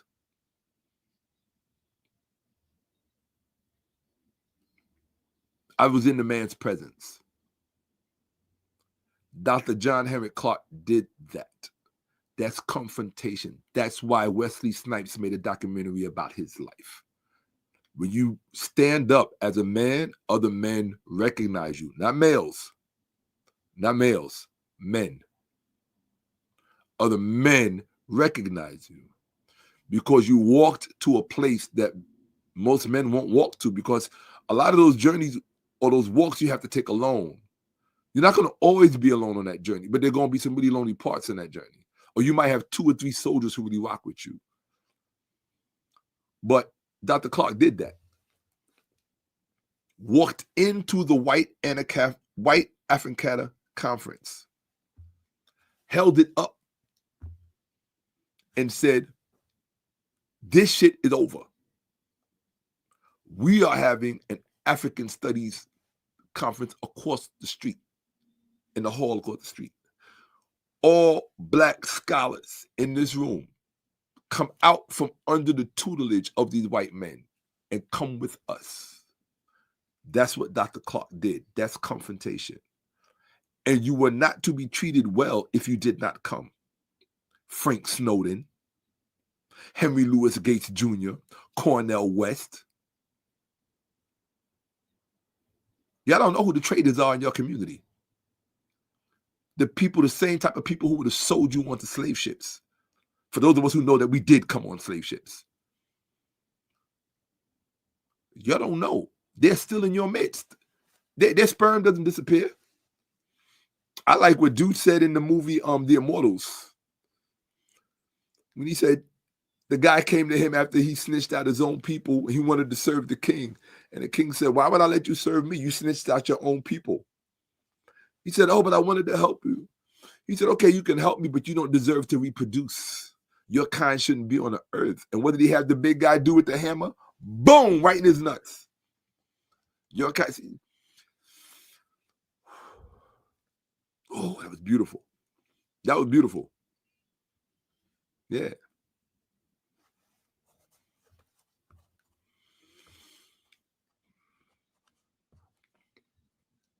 And what you have to understand is you can raise beautiful black-centered children. There's only one problem.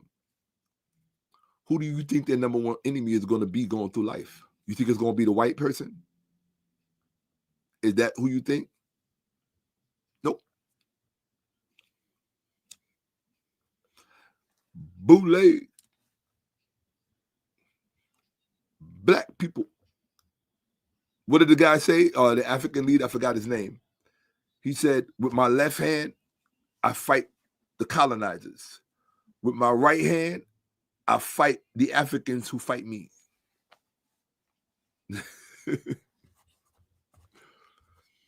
Yeah. Those are your enemies. People get mad because they hear white people talking about we have to colonize Africa again. But when they bring up legitimate points, what are you going to do? They say, well, the African people deserve better because the corrupt leaders are doing A, B, C, D, E, F, G, and taking everything. Well, did they lie? You can't get rid of the corrupt leaders. If you can't get rid of your own corrupt leaders, these motherfuckers still wear the blonde wigs that the colonizers used to wear as judges and magistrates. Let me stop. Let me just, you got to remember who raised them. Fruit doesn't fall too far from the tree. That's all I'm saying. All right, we almost out of here. Part 3 will come later. Because I can't be doing this shit every day. I'm too old.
Shit.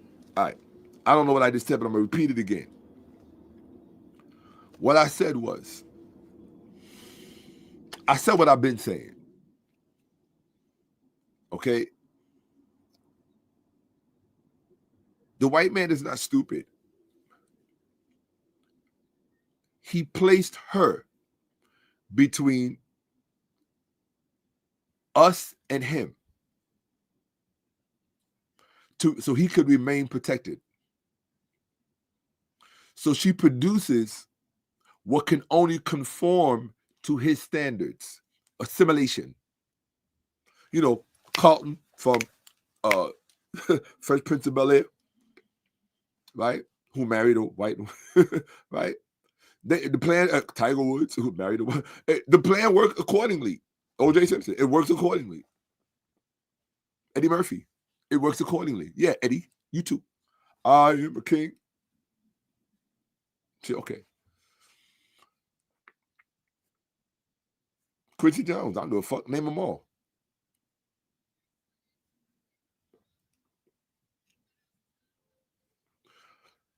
And I wouldn't give a fuck if you was 8-foot Shaq with all the money in the world talking about this nigga don't know he's a hotep. I wouldn't give a fuck.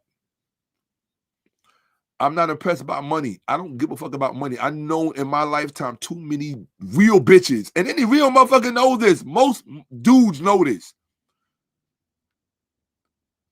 They know this. Because you got money. Only thing you got to worry about doing with money is he can put a bag on your head. But anybody can get a bag put on their head. Even the dude who put a bag on your head. You can get a bag put on his head. Absolutely. Because what he not realized is that somebody who he shouldn't have fucked with might have love for you that he wasn't aware of. And now he just made himself a target. That happens all the fucking time. That's why I tell people, leave that shit alone. Just leave it alone. Because you don't know what's coming down the pipeline. It's very tricky, all of it. Just the best way to avoid it is stay the fuck out of it. That's what I do. I'm like, nah, I don't. For a genuine cause, for black people, for the welfare and well-being of black people getting back on track and solving a problem, because we're waiting for the next generation to solve it. One of two things. We either waiting for the next generation to solve it or we've given up. We quit. Nah. I don't quit. You know? So I don't think I'm muted anymore. So I do have sound. Yeah, see? I can hear you now. Yeah. But what I was saying is that he placed her between us and him.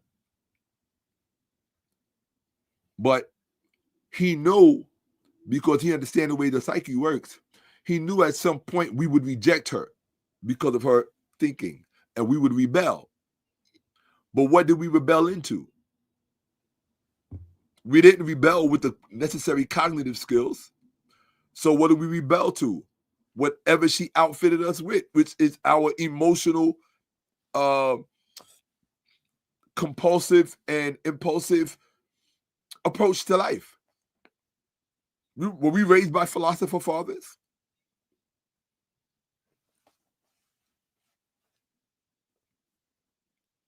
Andrew Tate was. You can say what you want about him.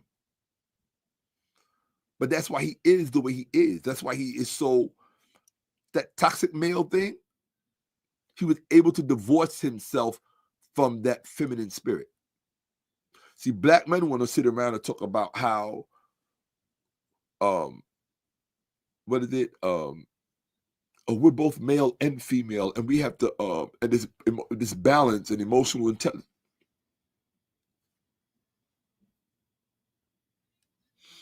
Probably want to suck some Anunnaki dick. I don't know. I don't know. But I'm going to show you something.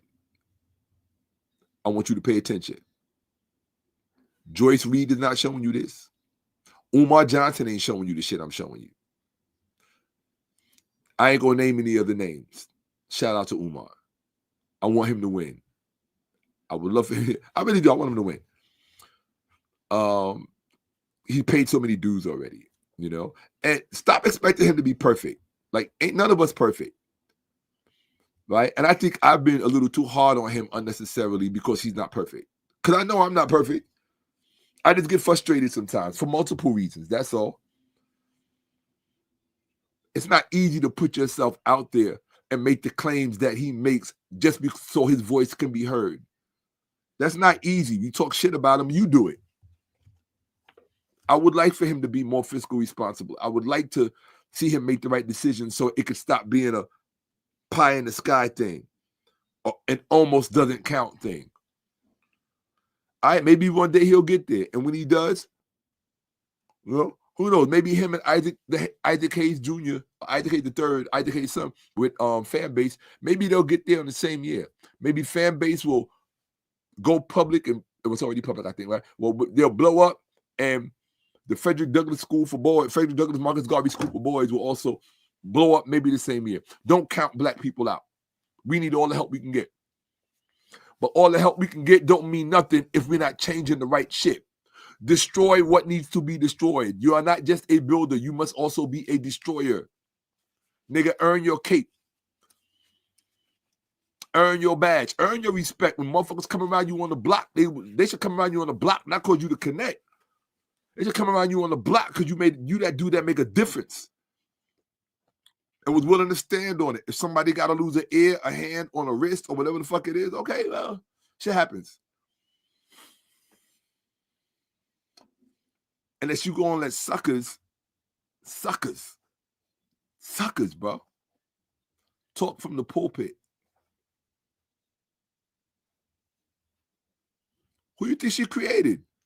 Who you think created Creflo Dollar? Who you think created T.D. Jakes?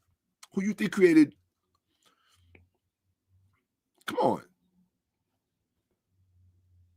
And Tyler Perry, he loved that church culture, don't he? I ain't gonna talk about that man's issues or problems because I admire his achievements, but I'm not a dick sucker, so I'm not gonna suck your dick just because you're successful. I don't care about that. I don't wish him any harm. I wish him more success. Think of all the good he could do once he get his mind right and his place in space right and understand how contaminated he is by that shit. When you see them in that black church environment, and because he said that's all he knew growing up. That's all I knew growing up, bro. I was raised in that shit. The big fat, all that shit. When I see Mama's House or whatever them Tyler Perry movies are, Medea Come to Dinner, I literally was raised in all of that shit. All of the stereotypical black shit with black America, especially black Americans from the South. I was raised up in that shit. The huge funerals, the weddings, the fights at the barbecue, especially the fights at the wedding. One of my earliest memories, and if my siblings were here right now, they would all start jumping up, was my father fighting at a wedding in Brooklyn, in Williamsburg, and right not far from the projects, at my cousin Yvonne's wedding. Yeah, she's on Facebook. Hope she don't see this. My father flipped because her husband smacked her. Just got married, and within moments slapped her in the church. With my father present, you might as well have fucking killed yourself. There was a lot of cops, a lot of ambulances, a lot of people hurt. And all I remember was we got whisked away. But I saw my father swinging. The one thing my father loved to do is swing. He loved to swing on the motherfucker and make contact. Yeah. Woo. Woo. Okay. That's what's up. Okay, y'all, let me show y'all this. And I want to see you real active in the chat when I show you this. And then I'm out of here because I earned it. Hold up. 1 second. Remember my Cash App is at the top of the because I'll be forgetting about that shit. My Cash App is at the top of the YouTube chat for those of you who want to prove to me that I did my job today. Fuck. It's crazy.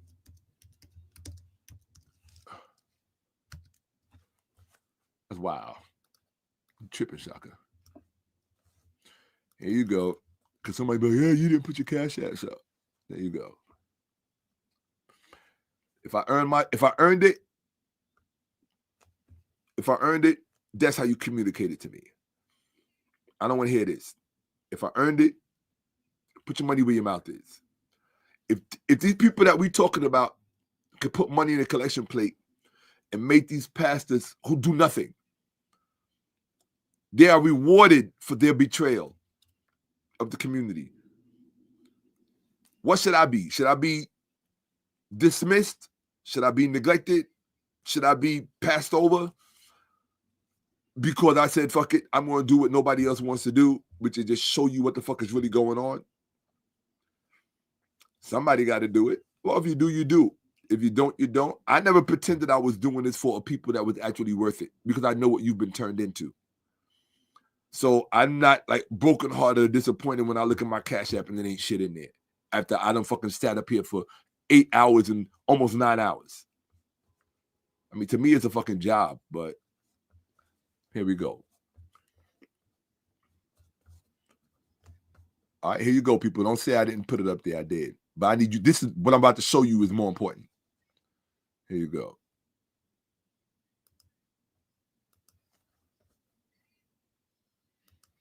Come on, Trey Songz. Get me through this. 2020 riots all fucking day long. All right, get ready for what you're about to see. Let me make sure my window's proper. My window's proper. Mic is on. Camera's on. Here we go. Let's bring this home. Okay, people. I want you to look at this church because they showed you how they prepare you. Look at the windows. Look at the large windows. I want you to look at them. You see these windows? This is a prison. Look at the windows. Remind you of any other windows? This is a church in D.C. Look at the windows. Look at the windows in the prison. I want you to see it. I'm going to wait for the stupid people to catch up. Look at the windows in the prison, Comstock. Look at the windows in the church. Look at the windows in the church. Look at the windows in Comstock. I was in that cell block. I'm not telling you something I don't fucking know about. I was in there. Probably before many of you were born.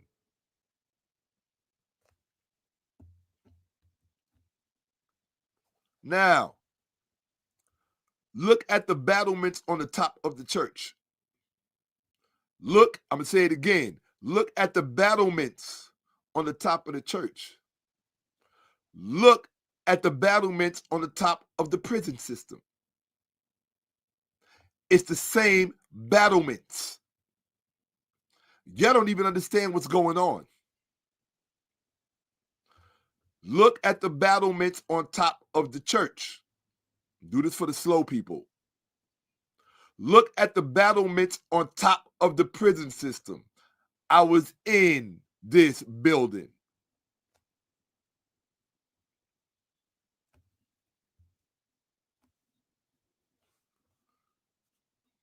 Look at the crisscross windows. Look at the crisscross windows. Look.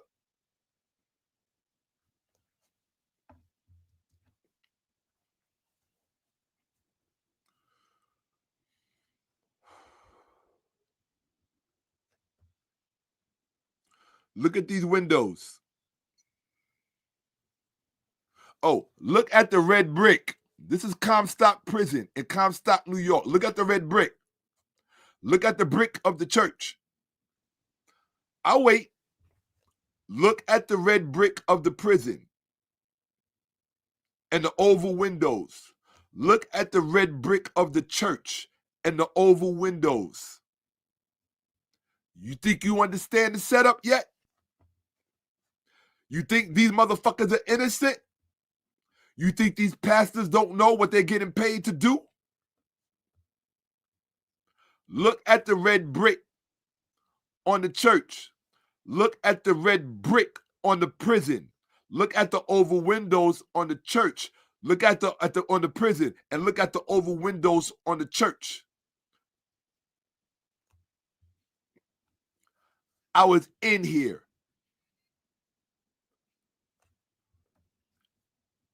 Decades upon decades ago. Another church. Look at the battlements on top. Oh, look at the red brick. This is a different church. This is one church. You think they're red brick by accident? Look at the oval windows. Look at the oval windows and the red brick. Y'all know, there you go right there, black man. That's you. That is, somebody has to fill that role and play that position. This is the game you playing. They're being handsomely rewarded for this shit. Hold on. Look at the battlements. This is Auburn. So this is Comstock. This is a maximum security prison. And I am not ashamed to tell you I was in there before most of you were born. This is Auburn. This is a maximum security prison. And I'm not ashamed to tell you I was in there before most of you were born.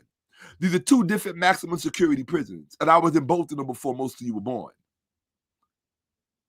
So when you talk shit to me in the comment section, I laugh at you. I think that you are amusing. I don't think most of you could survive what I've come through. I don't think most of you could put it down the way I put it down to be able to come through it. And ain't nobody telling no bitch stories about me. Because they can't. The only thing they can tell you about me is who caught a bad one because they had me confused with somebody else. I told you what I came from, my father and my older brother. I live for that shit. It's like breakfast, lunch, and dinner. You look forward to it.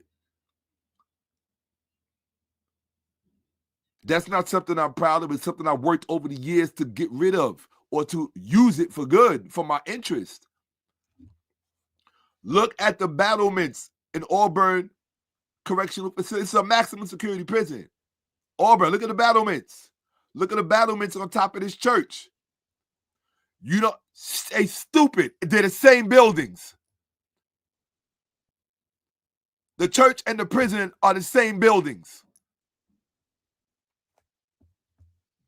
They serve the same purpose. One imprisons your mind, the other one imprisons your body. It is a connected system.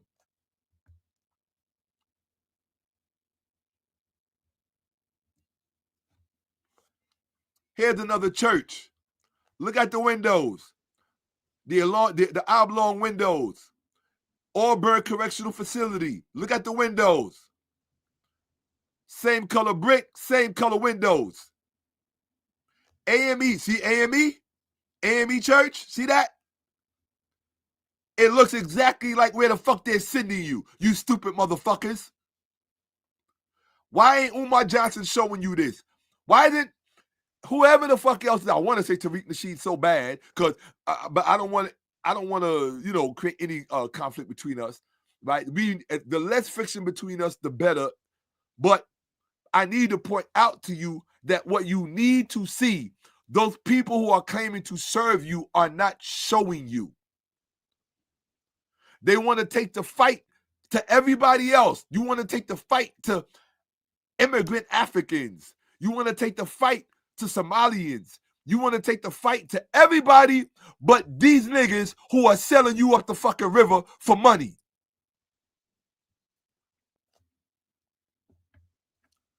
Got to bring your numbers down. Look, I better see this shit in the chat. I better see some old shit in the chat. I'm going to block all you motherfuckers, and I won't be doing this again. Fuck a part 3. Look, this is the church. AME. See the windows? See the bricks? Look at the prison. See the windows? See the bricks? Why do the churches and the prisons have all of this shit in common? Oh, well, somebody going to say some dumb shit. The church and private prison profit. Hold up. What the fuck happened to Elmira? Did I take Elmira out of here? Oh shit, I might have took Elmira out. Okay. I don't know why I did that, but yeah, I know Elmira. That's Comstock up there. All right. I must have took it out. Okay. Yeah, I took Elmira out. That's another maximum security prison I was also in. Okay.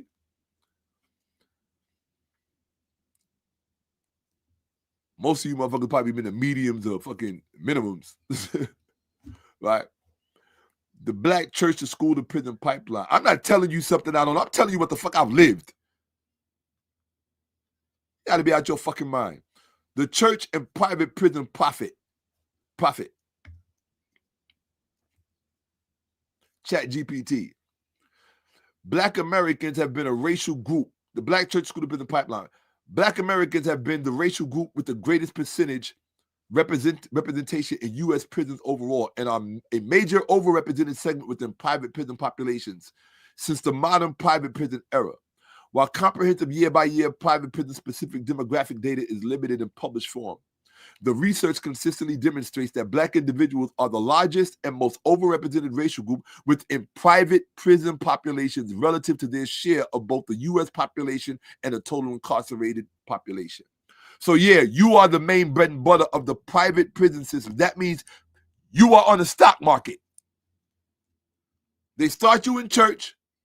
They set you up to fail in school so that you end up there. So that the pastor can wear suits that you can't afford.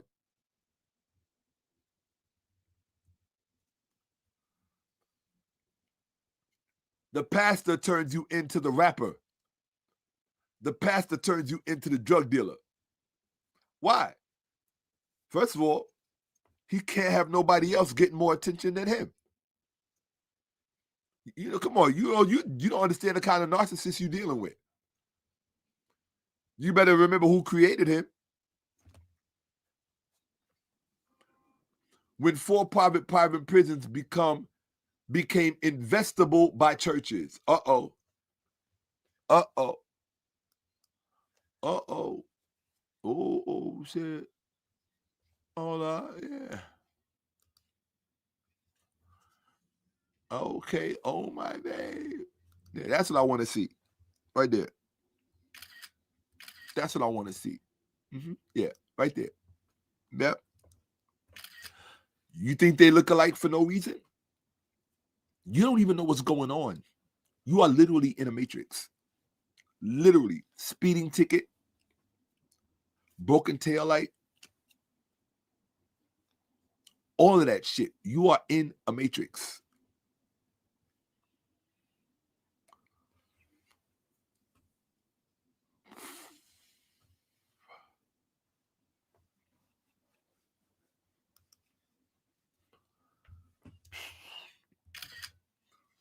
All those prisons I showed you, those maximum security, I was in all of those. All of them. A block, B block, downstate. I did all that. I did all of that before most of you were born. So when I look in the chat and I see people saying stupid shit, oh, why you wearing lip gloss? Or why you got, dude, you know what I did to men like you? Not males. You know what I did to males like you? No, I didn't do that. It's when you thought you was a Billy Badass and I had to prove myself again. And I had to prove myself again. I'm a prover. Are you a prover? I'm a prover. All my homies know I'm a prover. Are you a prover? I got scars on my face you can't even see. I didn't heal well. They didn't heal. One thing about me, I'm not a troublemaker, I'm not a bully, and I'm not a tough guy. I just don't like bullies, and I have a survival instinct that's kind of interesting. That's all. And real recognize real. That's it. Real recognize me. That's it. These people think they're just the psychology of government buildings. No.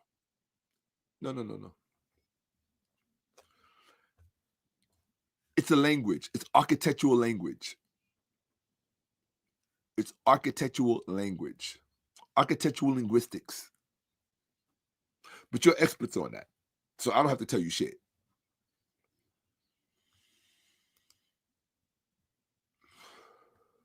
Better believe it. See, because of my knowledge of history and because of my lived experience, these people can't tell me shit. I know what the fuck is going on. I know what the fuck is going on. Do you understand? I know what's going on. I know what the setup is. And I know who's getting paid. I know who's getting paid to the tunes of billions. Yes. You think they're getting all that money from that little bit of bullshit money you're putting in the collection plate? You stupid motherfuckers. Huh? Is that what you think?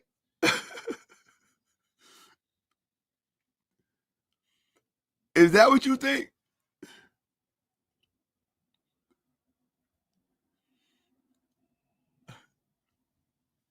Shit.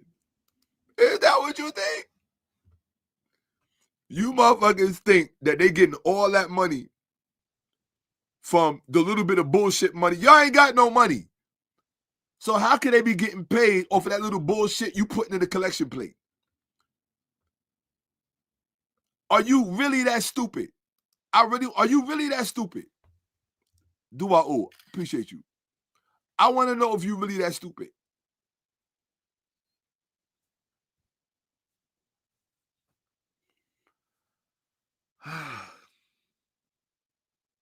Dude want to tell me about his design degree. This is what I'm saying, people. You can't help the unhelpable. Let them just ride with their degree. He said he got a degree. Nigga, you ain't got the degree I got. Fuck your degree. You ain't got the degree I got. I lived it. I woke up in it. I went to sleep in it. I did things in it. I didn't have to watch a YouTube video or go to college to get a fucking degree to find out what this shit is all about. Give a fuck about fuck your degree. No disrespect. They don't do it for the reason you think they do it. It's architectural linguistics. The plan is in place before it's built. There's a symmetrical relationship between them. Understood at the outset.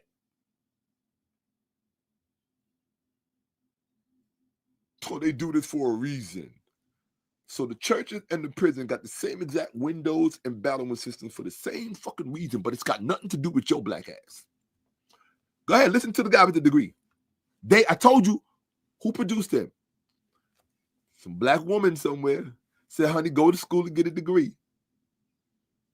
Go to school and get a degree, honey. That's going to move the needle for all of us.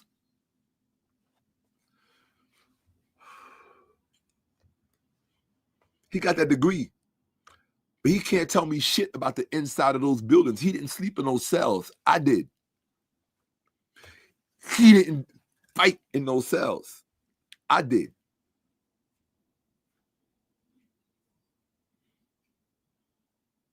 He didn't put it on niggas in the dorm.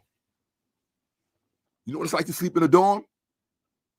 A dorm. You know what a dorm is? Ain't no cell protecting you from nobody. It's you and a bunch of killers and murderers and niggas that want to eat you alive.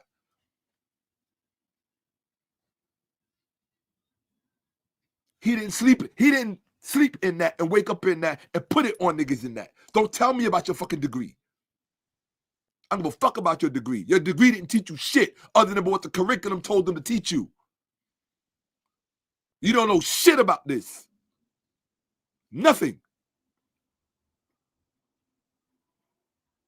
I don't always just tell people my business and put it out there. But if we're going to talk about this,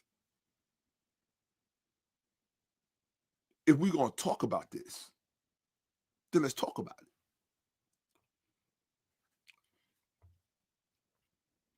Them churches and those prisons have the same exact design for a reason.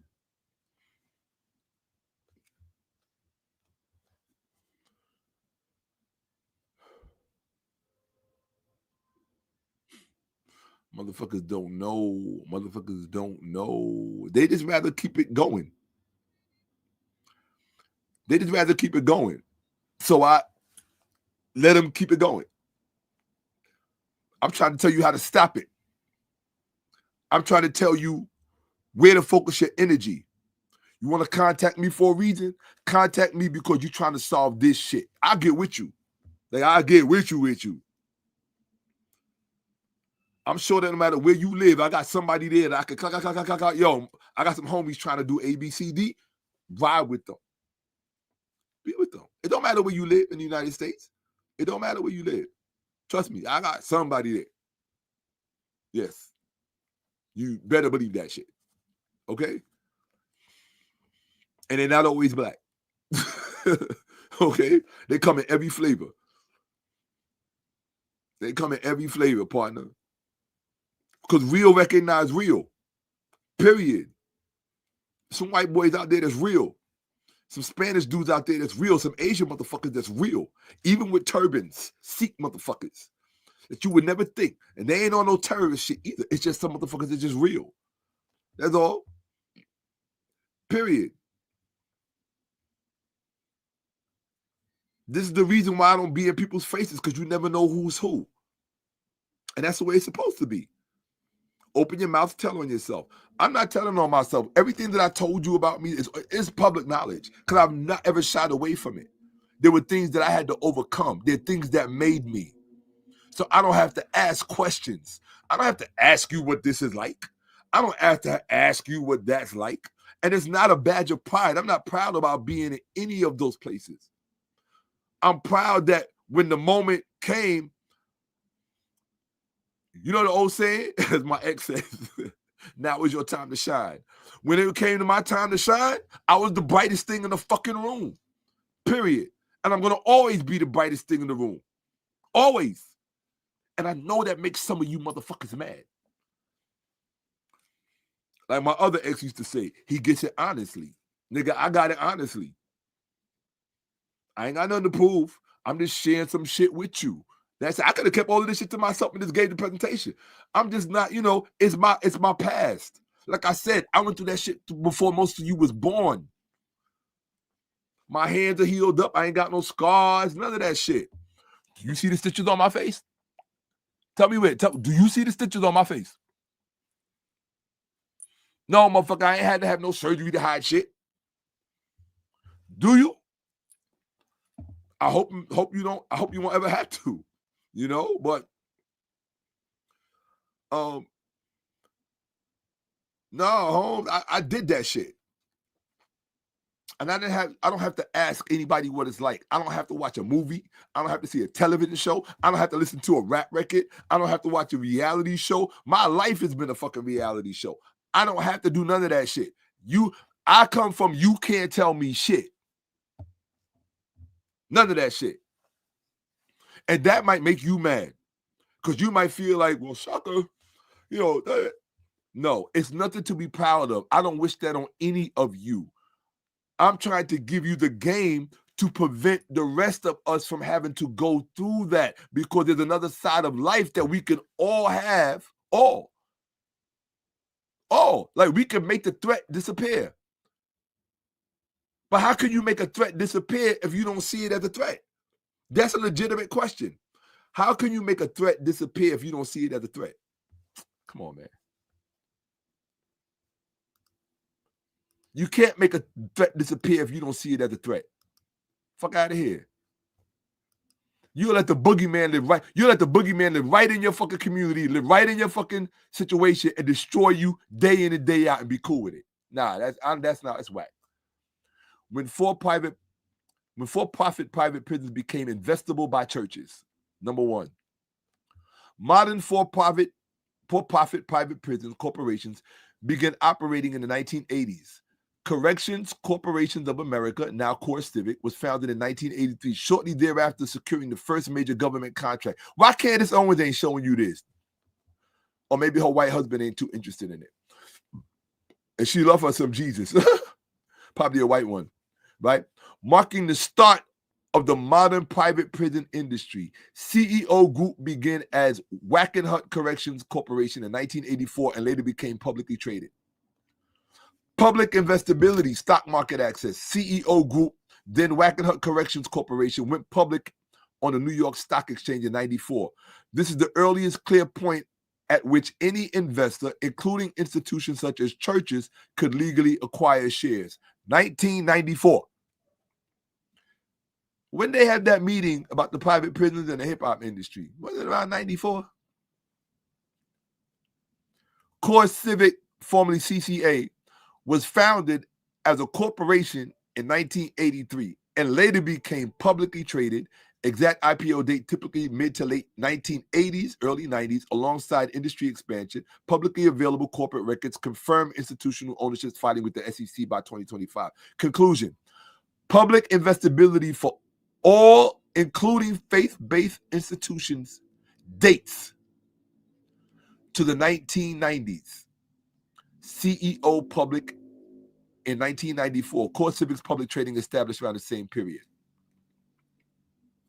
It doesn't mean that they were investing in 94. It means that it was available to be invested in it by them by 94.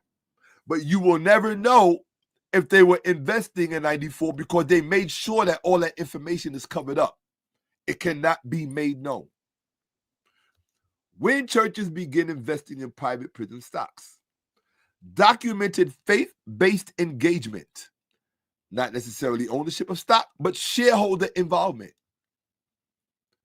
By at least 2005, faith-based investor coalitions, including Catholic investment groups like Mercy Investment Services, begin filing shareholder resolutions with CEO Group and Core Civic to force disclosure and push for social responsibility. Now, here's the thing. They could only do that if they were holding stock in it to begin with. So the question is, why is it in 2005 these shareholders wanted the investment that they had invested in?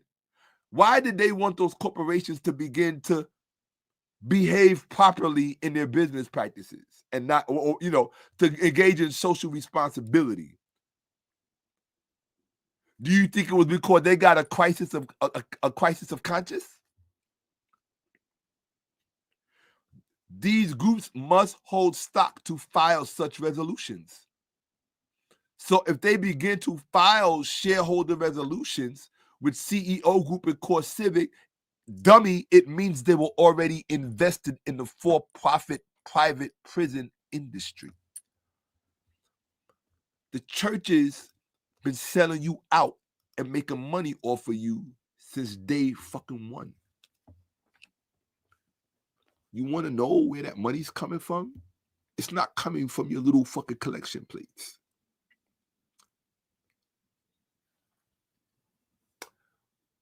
Who's the big black podcast that told you this? That showed you this? You got a boogeyman in your community and it's right next door. Go look at the nearest church. Yeah.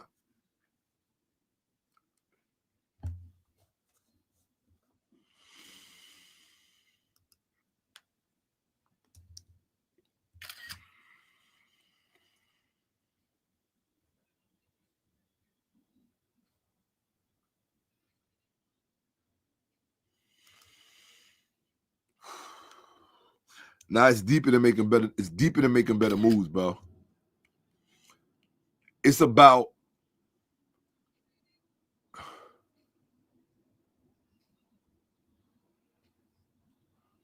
I know that.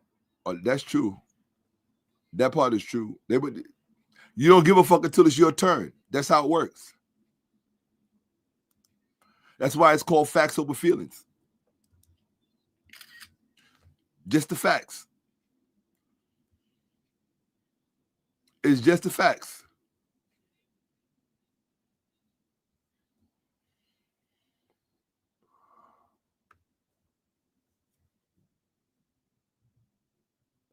The mothers donate to the church while the church invests to send their black children to prison.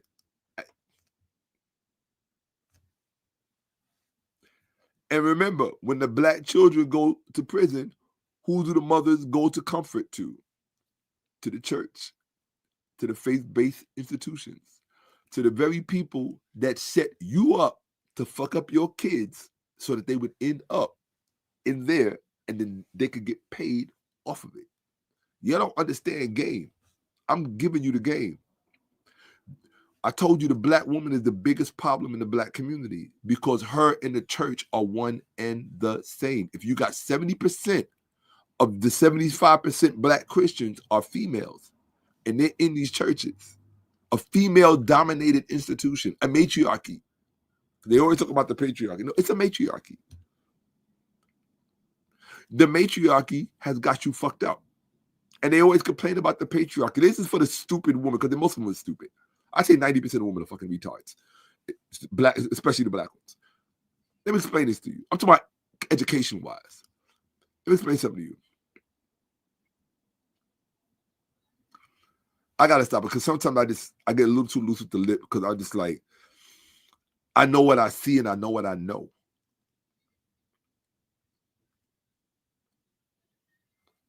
Yeah.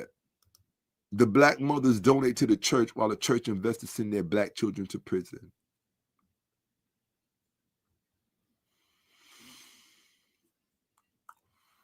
Is this live? What do you think?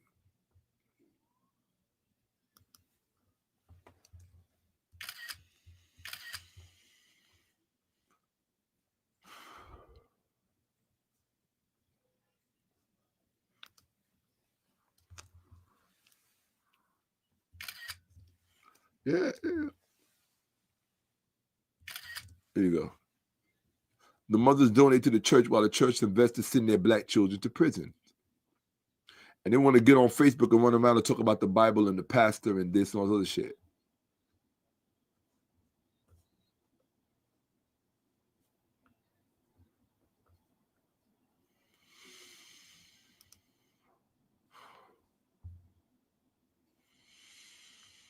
𝓈�𓇁𓄿𓅓����𓀢𓀁, I appreciate you.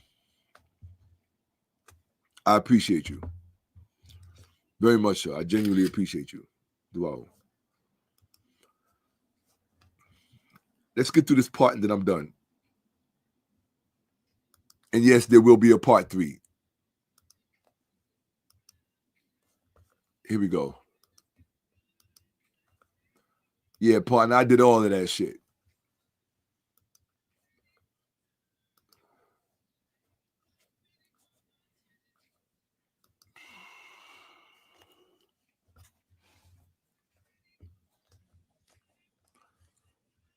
By at least 2005, faith-based investors coalitions, including Catholic investment groups like Mercy Investment Services, begin filing shareholder resolutions with CEO Group and CoreCivic to force disclosure and push for social responsibility. These groups must hold stock to file such resolutions. ChatGPT is not stupid. It added that part to let you know. From 2016 to 2018, more than 1/3 of shareholder resolutions filed with these corporations were by faith-based groups, indicating ongoing investment and engagement during that period. What that means is faith-based groups was making money off your black ass going to jail. Stocks. Conclusions. Church-related institutional investment in private prison stocks is confirmed from at least 2005 onward. We are in 2025. It started in the 90s, but they only documented it from 2005. They only documented it from 2005 onward. Why? Because people started looking into it. And certain people did not want to get caught with their pants down. So they wanted to try to keep up their image by telling CoreCivic and the rest of these motherfuckers, look, y'all got to be socially responsible about this.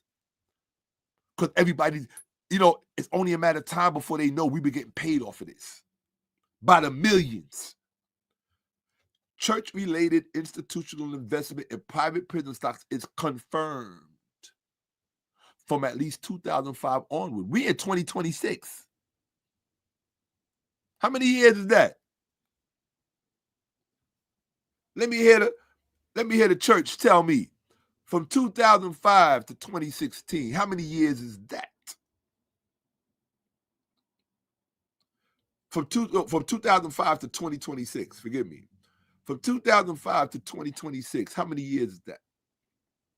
That ain't hard math. Because it was only documented from 2005 to 2026. The documentation that goes back to the 90s was not disclosed. They be getting paid off for you much longer than you think. You talk about the record labels. You thought it was just the record labels? You didn't know it was these motherfuckers? These pastors? Man.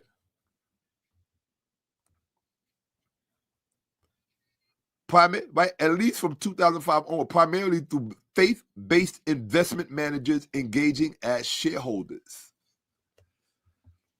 Dear Lord. Which churches currently own private prison stock? Listen, publicly available verifiable ownership data specific to individual churches, i.e. holdings by black churches, does not exist publicly through CEE disclosure requirements. SEC filings list institutional owners for Core Civic, BlackRock Vanguard, and CEO Group, but do not identify specific churches. All right? Only institutional owners. Documented divestment by major denominational churches indicative of past or possible prior ownership.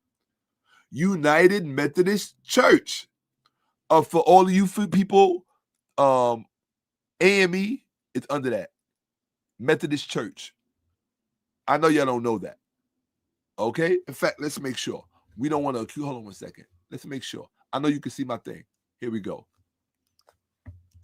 Is AME under the United? Oops, here we go.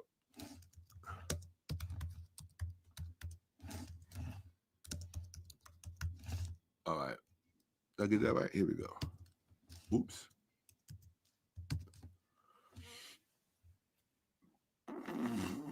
Okay, they're not. So I didn't want to what's the word? I didn't want to unfairly disparage someone and lie on somebody. So they're not under them. But that's okay. You still need to see what's going on. Okay. Full common relationship. Since 2012, AME and UMC have been in the state of full communion. So they've been in communion. This is a formal agreement where they recognize each other as authentic parts of the Christian church, recognize each other's sacraments as baptism and Holy Communion, and affirm and share their respective clergy ministries. Which means through that relationship, see, I'm not stupid. I follow the money. Y'all don't understand how financial relationships work. Right? So the fact that they're not under them doesn't mean anything to me. I'm just telling you because I know how business works. Okay? Cooperative relationship. So I know how the shit works. I know the game. I've been around long enough to know the game. Okay? So, yeah. So what is it? They share respective clergy and ministry. See, that's enough for me. That tells me shit is changing hands. So, yeah, now you don't get a pass. Sorry. Now I'm the wrong person. You don't get a pass. Just because you're not under them, the fact that you share clergy and ministry, that's enough for me. Because that means you share more. Okay? And of course, they'll explain that away. Public records show that some denominations have divested, meaning if they had holdings in prior years, those holdings are now terminated. Well, yeah, that's the stock market. You get in and get out after you get your money. Okay? Right, so we got this. Hold on.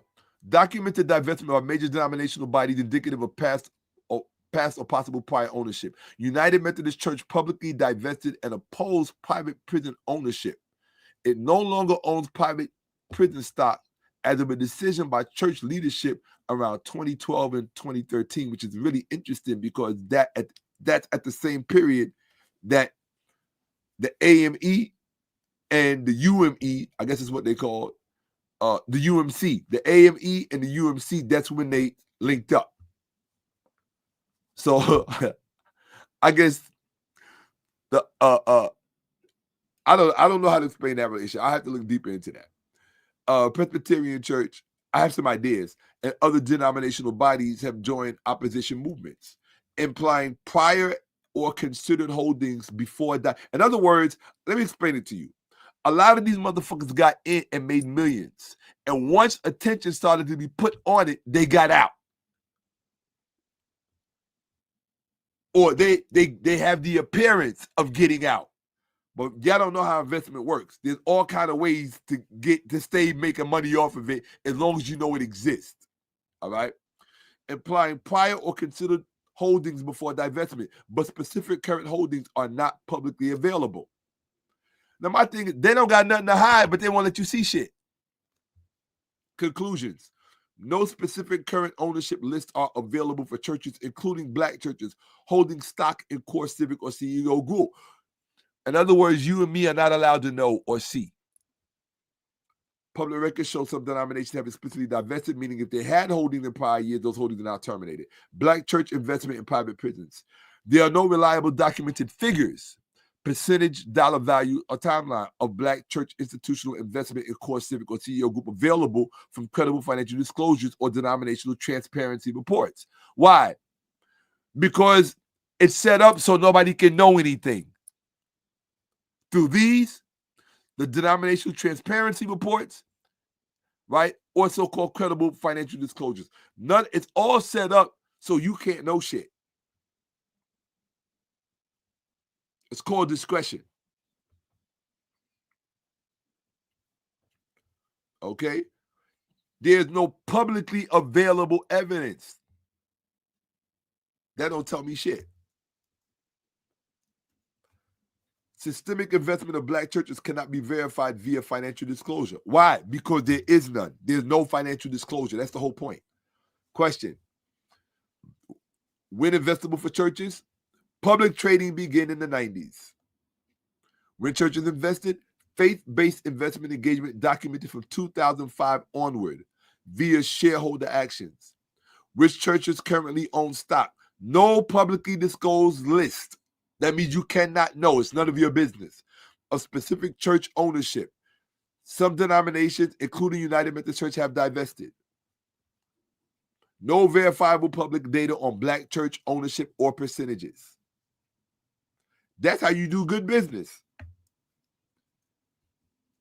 The less people know, the better. We come back tomorrow with this, the Jesus piece. The highest status in gangster rap. You talked about, she mentioned gangsters and drug dealers. Well, who is the highest status? For these motherfuckers, Jesus. Come on, nigga, talk to me. Look, that's what you produce, black woman. Wasn't she in the chat earlier? Oh, what about the gangsters and the rappers or the drug dealers and the rappers? Here you go. Jesus, Jesus, Jesus. There you go. That's what you produced. Black woman, look at your handiwork. Look at your handiwork. Because Shakka's a liar, right? Right? He made money off it both ways, as a correctional officer and as a rapper. Everybody getting paid off of this motherfucker right here. I love it. It's got, oh my God. That white boy know how to do his thing, boy. Look. That's who you raised. Because Shakka don't know what he's talking about. Shakka don't know what he's talking about. Shakka's stupid.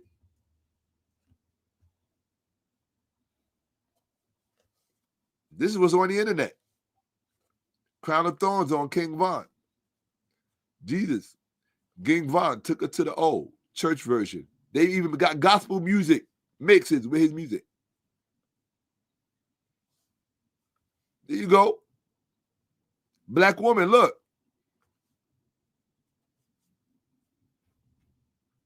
This is your creation. This is what you put in your men. I told you, nothing but poison coming out of her breast. Look at this number. Look at the windows. Hold up. That's Diddy's back. There you go. Shakka don't know what he's talking about. Ain't no disrespect to them. I'm just letting you know the relationship. This is I told you, the culture. You don't have to be religious. The culture, they are branded with the culture.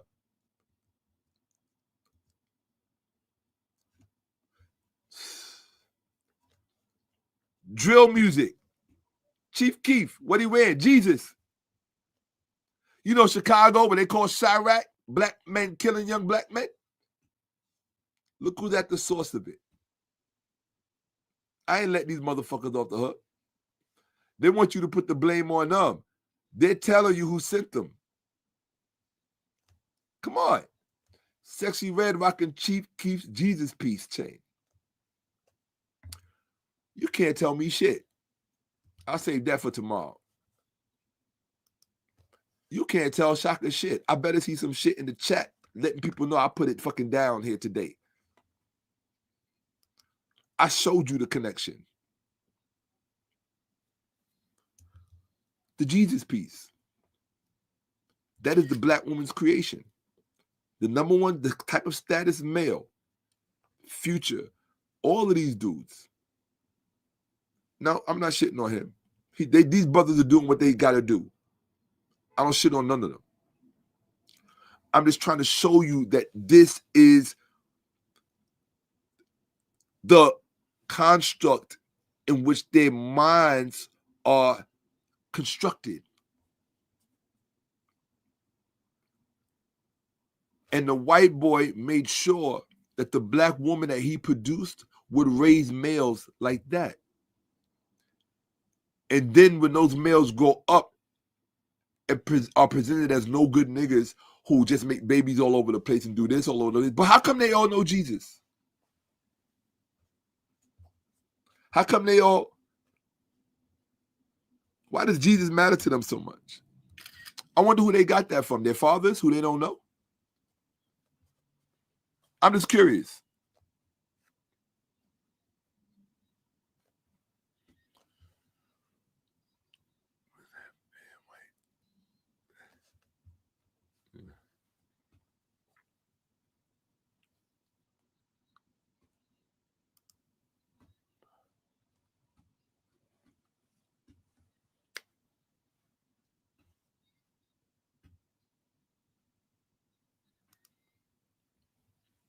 Get at me. I don't accept excuses from people that don't get at me at all.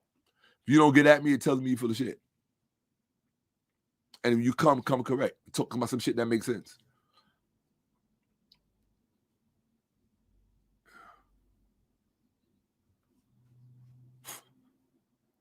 Y'all niggas don't get it. I'm looking at the comments. I can tell they don't get it. You damn right. They got to make sure you come back. They got to make sure you come back.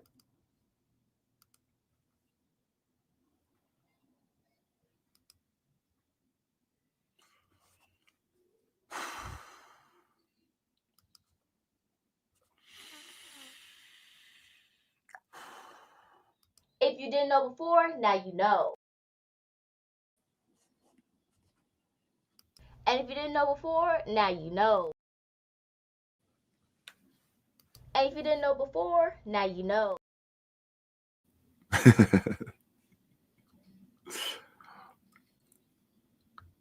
That sweet thing. She's such a sweet thing. Don't forget to tell your family to watch.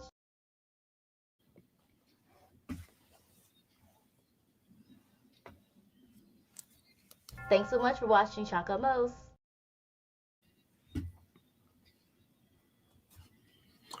But most importantly,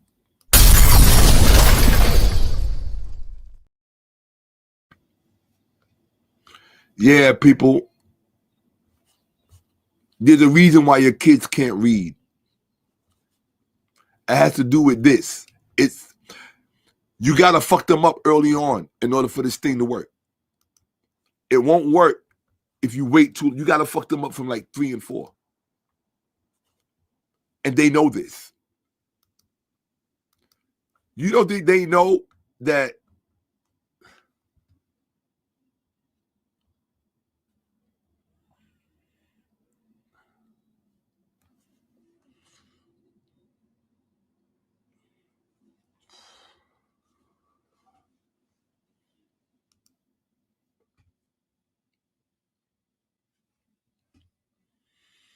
All right, I accept that.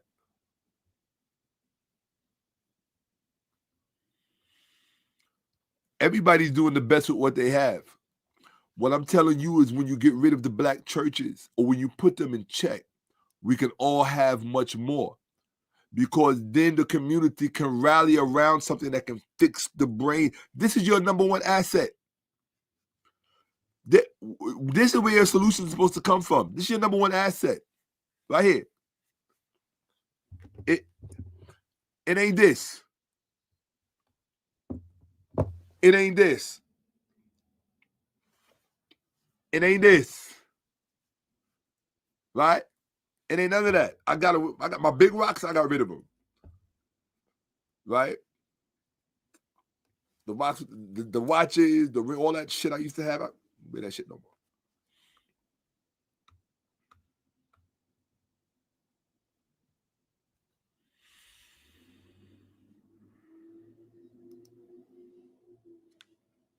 I know.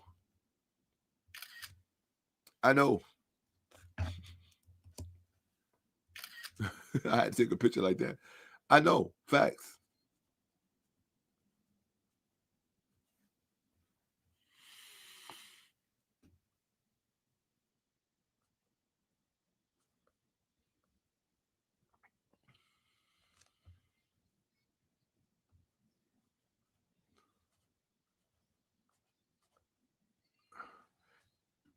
Ayo, death, slow killer R60, chill out with that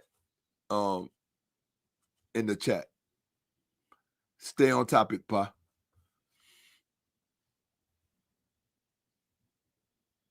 Don't promote in the chat. That's not what this is. You heard? You want to holler at me, you holler at me. You want something promoted on my platform, you holler at me.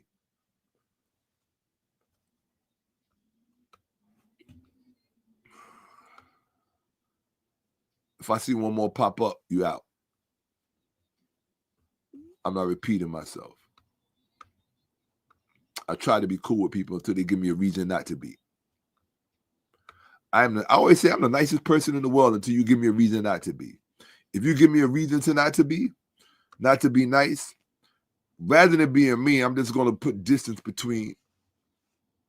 Oh, I try to. All right, so this person is gone. Boom.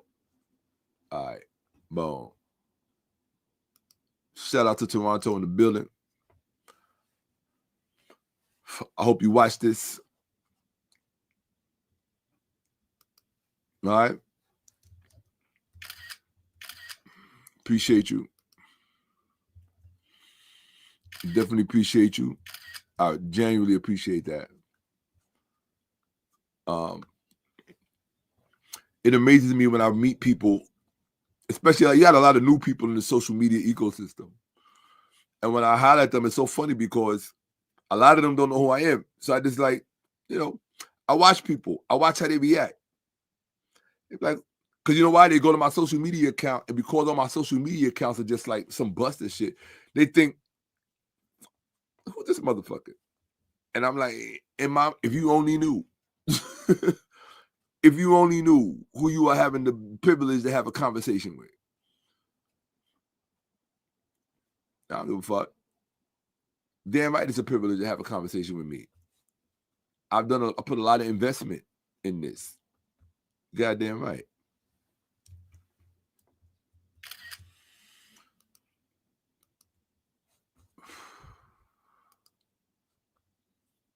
As somebody that taught high school and basically educating our new young adults, every last one of us should be scared. These kids cannot read, they cannot write, there is no type of comprehension skills, no type of critical thinking, they cannot do anything.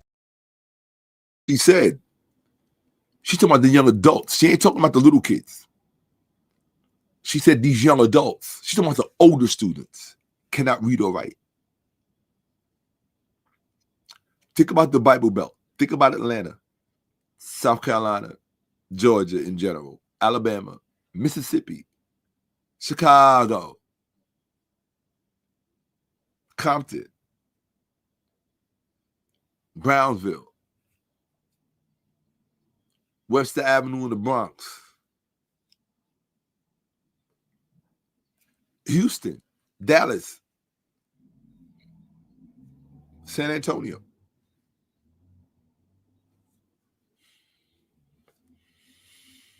Liberty City, Little Haiti.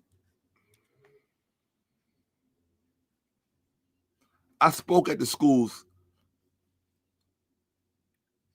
in South Florida. They asked me to speak to the kids at the middle school. I got it on film.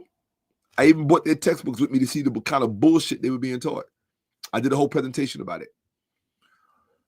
Look, I know I'm not stupid. I know that I'm wasting my breath. You feel me? I'm not a dumb person. I know that I'm wasting my breath. But it was still on me to do it. Nobody can say we didn't know. When I told you that the black woman is the #1 problem in the black community, I'm showing you what that documentation said by virtue of the data, that this is the system that is in place. By virtue of your relationship with your mother as a young male, your mother cannot intellectually impact you in the way you are supposed to be impacted and stimulated from a very young age so that you grow up to be an effective force in your community. You think pastors are an effective force in your community? Oh, they are an effective force in your community, just not in the way you think. Just not in the way you think. But they are a very effective force in your community.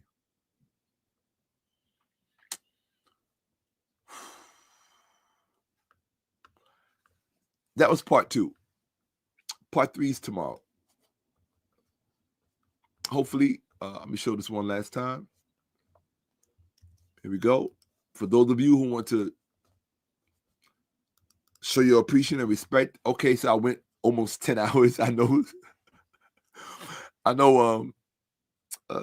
Kyle Bet is gonna be mad, but I gotta get this shit off. I gotta live with this shit all the time. I gotta live with it. Y'all gonna live with it. I don't have to live with it by myself anymore. After this, I'm gonna move on to the next presentation. I'm gonna do part 3. I'm gonna be done with this. And I don't ever want to hear a complaint from anybody. Don't talk to me about voting. Don't talk to me about, I don't want no advice from a black woman about shit. Not about money, about fucking nothing. Until you fix this problem, you are the #1 problem in our community. Your relationship with the church. And it's not a religious problem. Don't talk to me about what you think about the Bible. You think because you walked away from the Bible, you think because you're deconstructing the Bible that you now know something? No, you are still a part of that system because it is a cultural problem. It's much bigger than religion.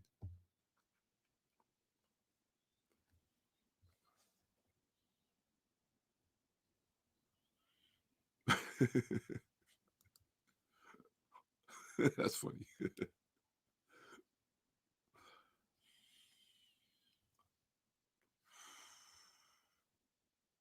Oh, that's real. I know about this. I heard about this. Yeah, somebody told me about that. A lot of our brothers in Jamaica can't read, and they find themselves in Canada, and it's and the same a wave of poverty is coming in this information. Yeah, yeah. Facts. Yeah. Of course, I know Memphis is part of the problem. Oh, absolutely. Better believe it.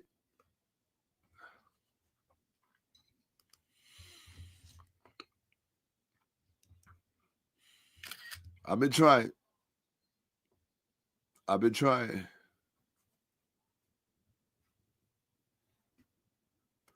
Yeah, people. This shit is real. You got a real boogeyman in your community. It is the black church, and it's serious. I mean, you don't care, you don't care. You don't care. You know, if you don't care, I don't care. I'm going to just go, look, when all this shit is done, I'm going to just go about my business. You can't say shit to me. I'm going to still do what I can to have some kind of interface with these pastors. I could become why can't we be a part of the ecumenical community? Ecumenical meaning we all come together. Why? Because these black Christians have more of a fealty with white Christians than they do with their brothers and sisters who are marginalized, who have marginalized themselves or excluded themselves from that community. They'll give their ear to a white Christian before they give their ear to you. They ain't gonna invite you to come to church because they don't know what you're gonna say. It's all about control, mind control, power, authority.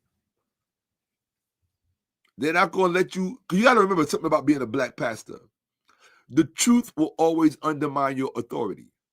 And if the truth is, see, he has to colonize the truth and put it in the Bible. So when Jesus says, I am the way, the truth, and the life,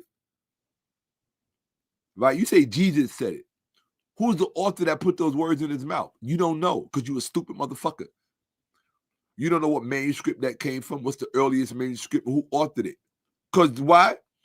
All of those gospels are written anonymously. We don't know who wrote them. Nobody knows who wrote them. Nobody named Mark, Matthew, Luke, or John.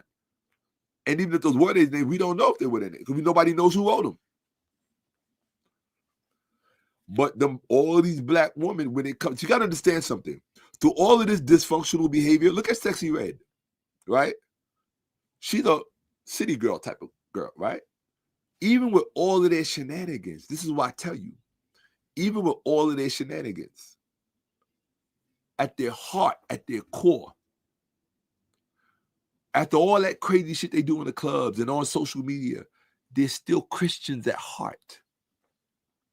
Jesus is still their reality. Ask these dumb bitches in the whole club world. These stupid dumb bitches. Ask them. When they go to the funeral, where they going? Who they praying to? They're going to pray with their mama. After they've been all rebellious, they're going to pray with their mama and talk to Jesus and hold hands and be like, oh, let Tata please go to heaven. Let's release balloons for Tata. I'm not apologizing to nobody. Fuck you. All right? You know who should apologize? The pastors should apologize. Because when I show you tomorrow what I show you or later today, you're going to be like, you know what? The pastors owe us an explanation. But you're not care. You're not going to care. Ain't nobody going to find. You think I'm stupid. Like, I don't know I'm wasting my breath and my time. I'm not. I'm not a stupid person. I just know that I had to do what I had to do. And that was it. Period. I'm getting ready to go. I don't see anything really worth responding to in here. All right. No. I look for what's worth responding to. If I don't see nothing worth responding to, I'm not responding to that shit. Okay. So, yeah, people, those prisons and those churches look alike for a reason. They're identical.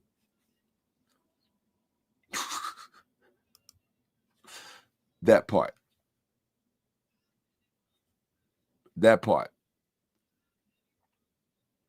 Yeah.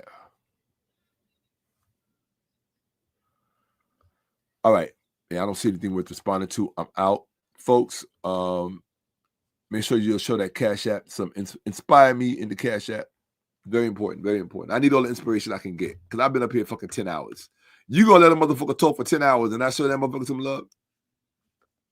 That will say everything about you. Everything. It really does. All right, so anyway, I'm gone. I'm out. I'm going to go eat. Have a wonderful day. Start putting your churches Start taking, if you are in Mississippi, Atlanta, especially Atlanta. Atlanta is the worst of them all. If you are in Mississippi, Atlanta, Alabama, Texas, start making up a list of churches. Make up a list of the most influential churches that are going to be addressed as an exercise. Spend a day. Just have the list. You don't got to do anything with it. If you can't even make a list,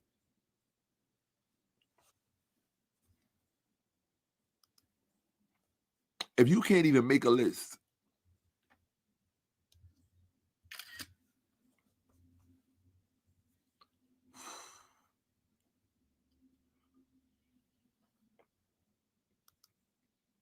I might do that one again one day. It was the very first PowerPoint I ever did.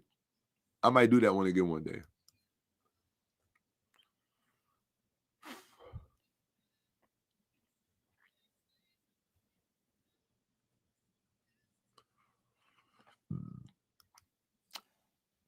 That's good, but they're going to need more than that. Contemporary education is not enough. And the reason why contemporary education is not enough is because the principles that run the world are age old. They're not new. New principles do not govern the world. Even the principles that Donald Trump is using to navigate through law, there's a reason why they went into case precedent. They're using history to do all of this shit. Black people are comfortable with being in the passenger seat. They really don't want anything changed because they like the idea that white people are doing everything for them. It's like the same relationship between men and women. If you read The Manipulated Man by Esther Vilar, I recommend it, right? It's when the people pretend to be a victim, but they actually like the situation. There's black people in America. We pretend to be victims, but we actually like the fact that white people are taking care of business around the world. The foreign policy institutes. The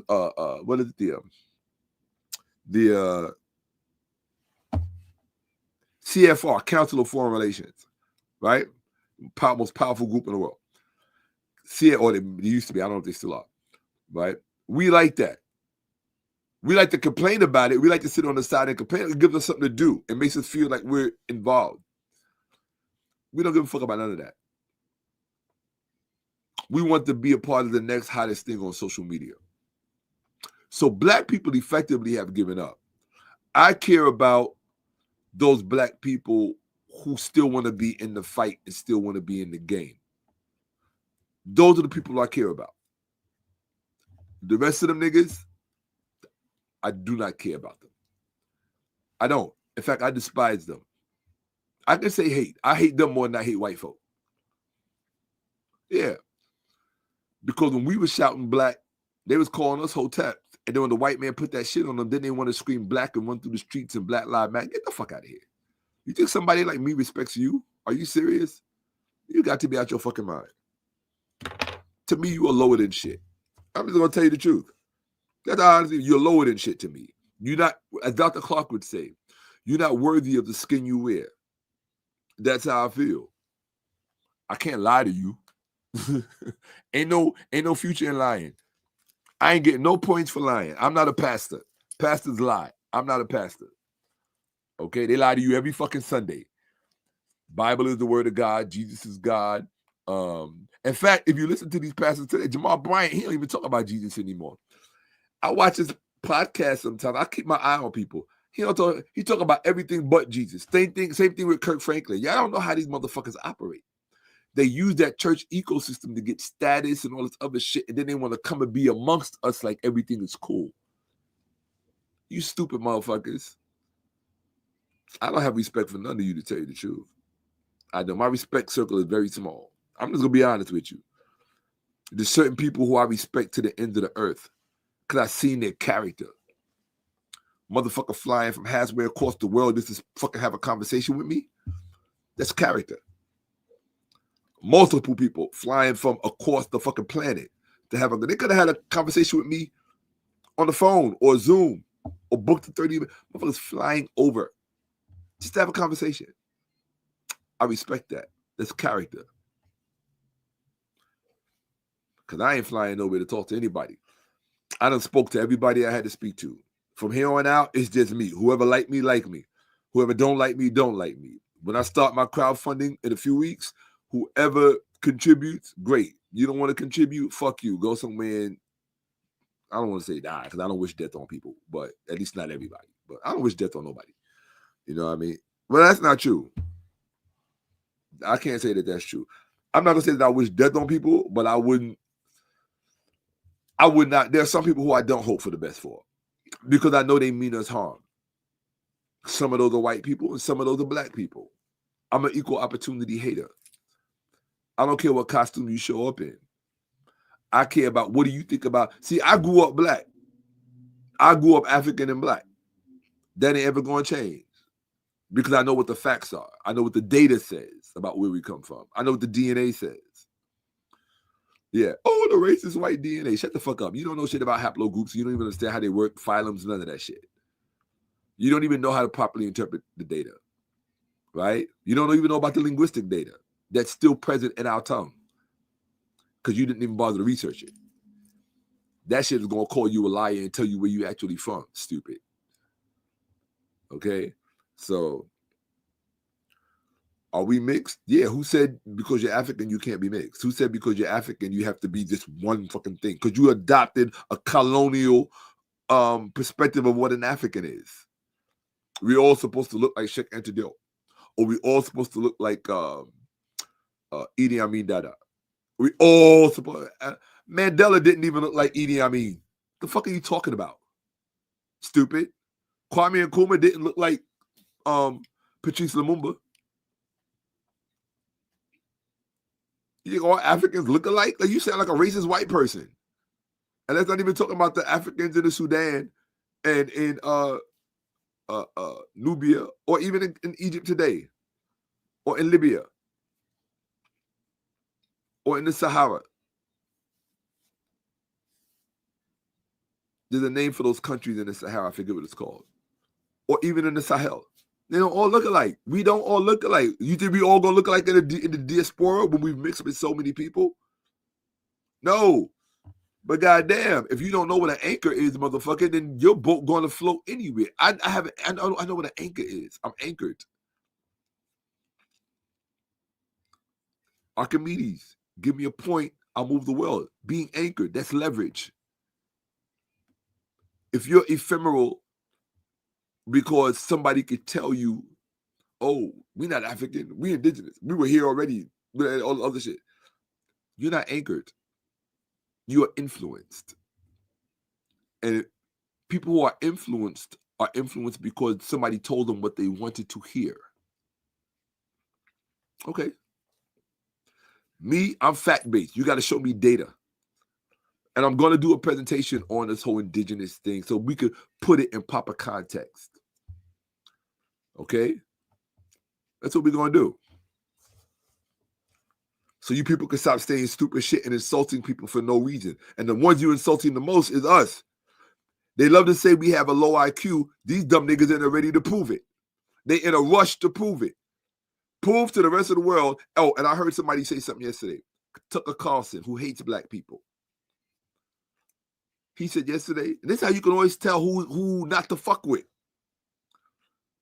When your enemies, your traditional enemies, tell you they love a specific black group, automatically you know, don't fuck with them. I downloaded the video. Tucker Carlson said, I love these foundational black Americans. That's what he said. They're real Americans. They're more American than we are. You ain't never heard Tucker Carlson say some shit like that. All of a sudden, he found a group of niggas he likes. I don't want to be liked by white people like that. I'm doing something wrong if I am. I don't want to be hated by them. I don't even want to be feared by them. Respected is fine. I don't need their respect. I don't require their respect. I require hands off. because I don't mean you any harm. You shouldn't mean me any harm. White people are not my focus. I'm not thinking, oh, let's kill all the whiteys. That's gonna. What is the point of getting rid of all the white people? You still gonna have to deal with the same motherfuckers the same black people that put your ass in chains and sold you into slavery. They are still here. They are in the pulpits. They make up the ranks in the pews. They would sell your black ass into slavery. They do it already. They're doing it now. I just showed you. And then they hide the records. You're not allowed to see the investment records. They're going to make all kinds of videos. Oh, Shaka doesn't know what he's talking about. And look, this. Okay. And I'm going to be right there and say, okay, yeah, well, show me that. I want to see that.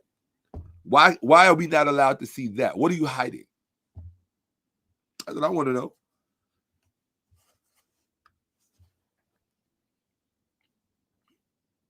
Okay. So get at him. Get at him. Get at him. All right, people. I did my job. Boom, boom, boom.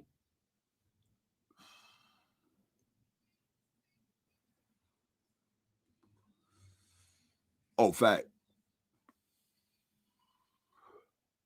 Nah, white supremacy ain't the blame. Ain't the blame.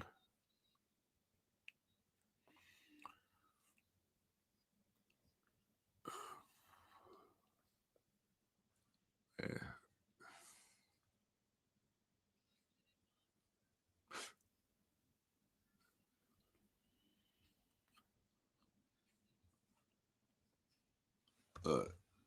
Atlanta is his own worst enemy. Atlanta is woo. I think I saw that one already. Man, hold up. Just tell me the fuck up if you're able to email me. I'm not trying to pay you. Bro, don't talk about it. Be about it. All my contacts is in my description. It ain't about me. It's about how you move. I pick up my phone. I respond to text. If somebody contacts me and they ain't talking about shit, I just kind of like just back off. If I see, okay, but they didn't read the room, then they say, well, what is Shaka about? What does Shaka really want to do? What is it focused on? What am I talking about that's so important? Shaka's going to stop all of this to focus on this. You know what my daily schedule is like? I just spoke for over 10 hours. Do you know what my daily schedule is like? And then I had to do it again later today. Unless I decide to take the night off, which I might, just to let my voice rest. I'm supposed to be in the studio recording songs for some stuff. I can't until I get my voice back, and I know it's going to be after this ride. So I got about 4 or 5 major PowerPoints to present to y'all, and it's going to take me a few months. So you see, I went 8 hours yesterday. I went over 10 hours today. Okay.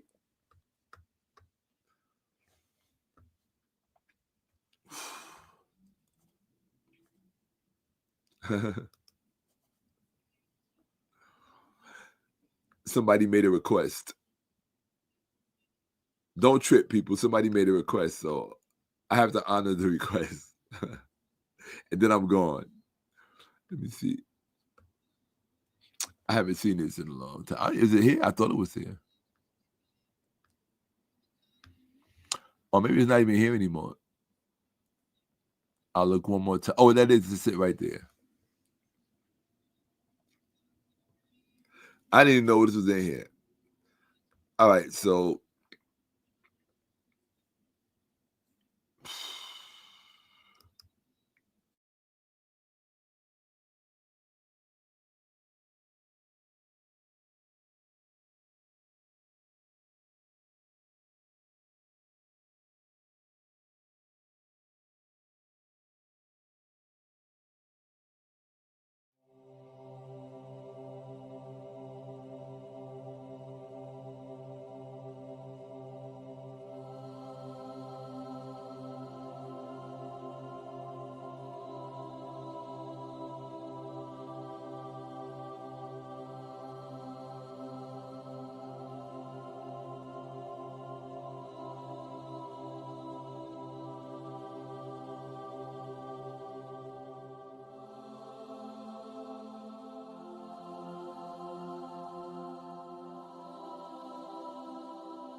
so arrogant? What makes him think I'm supposed to come running every time he calls?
Pharaoh.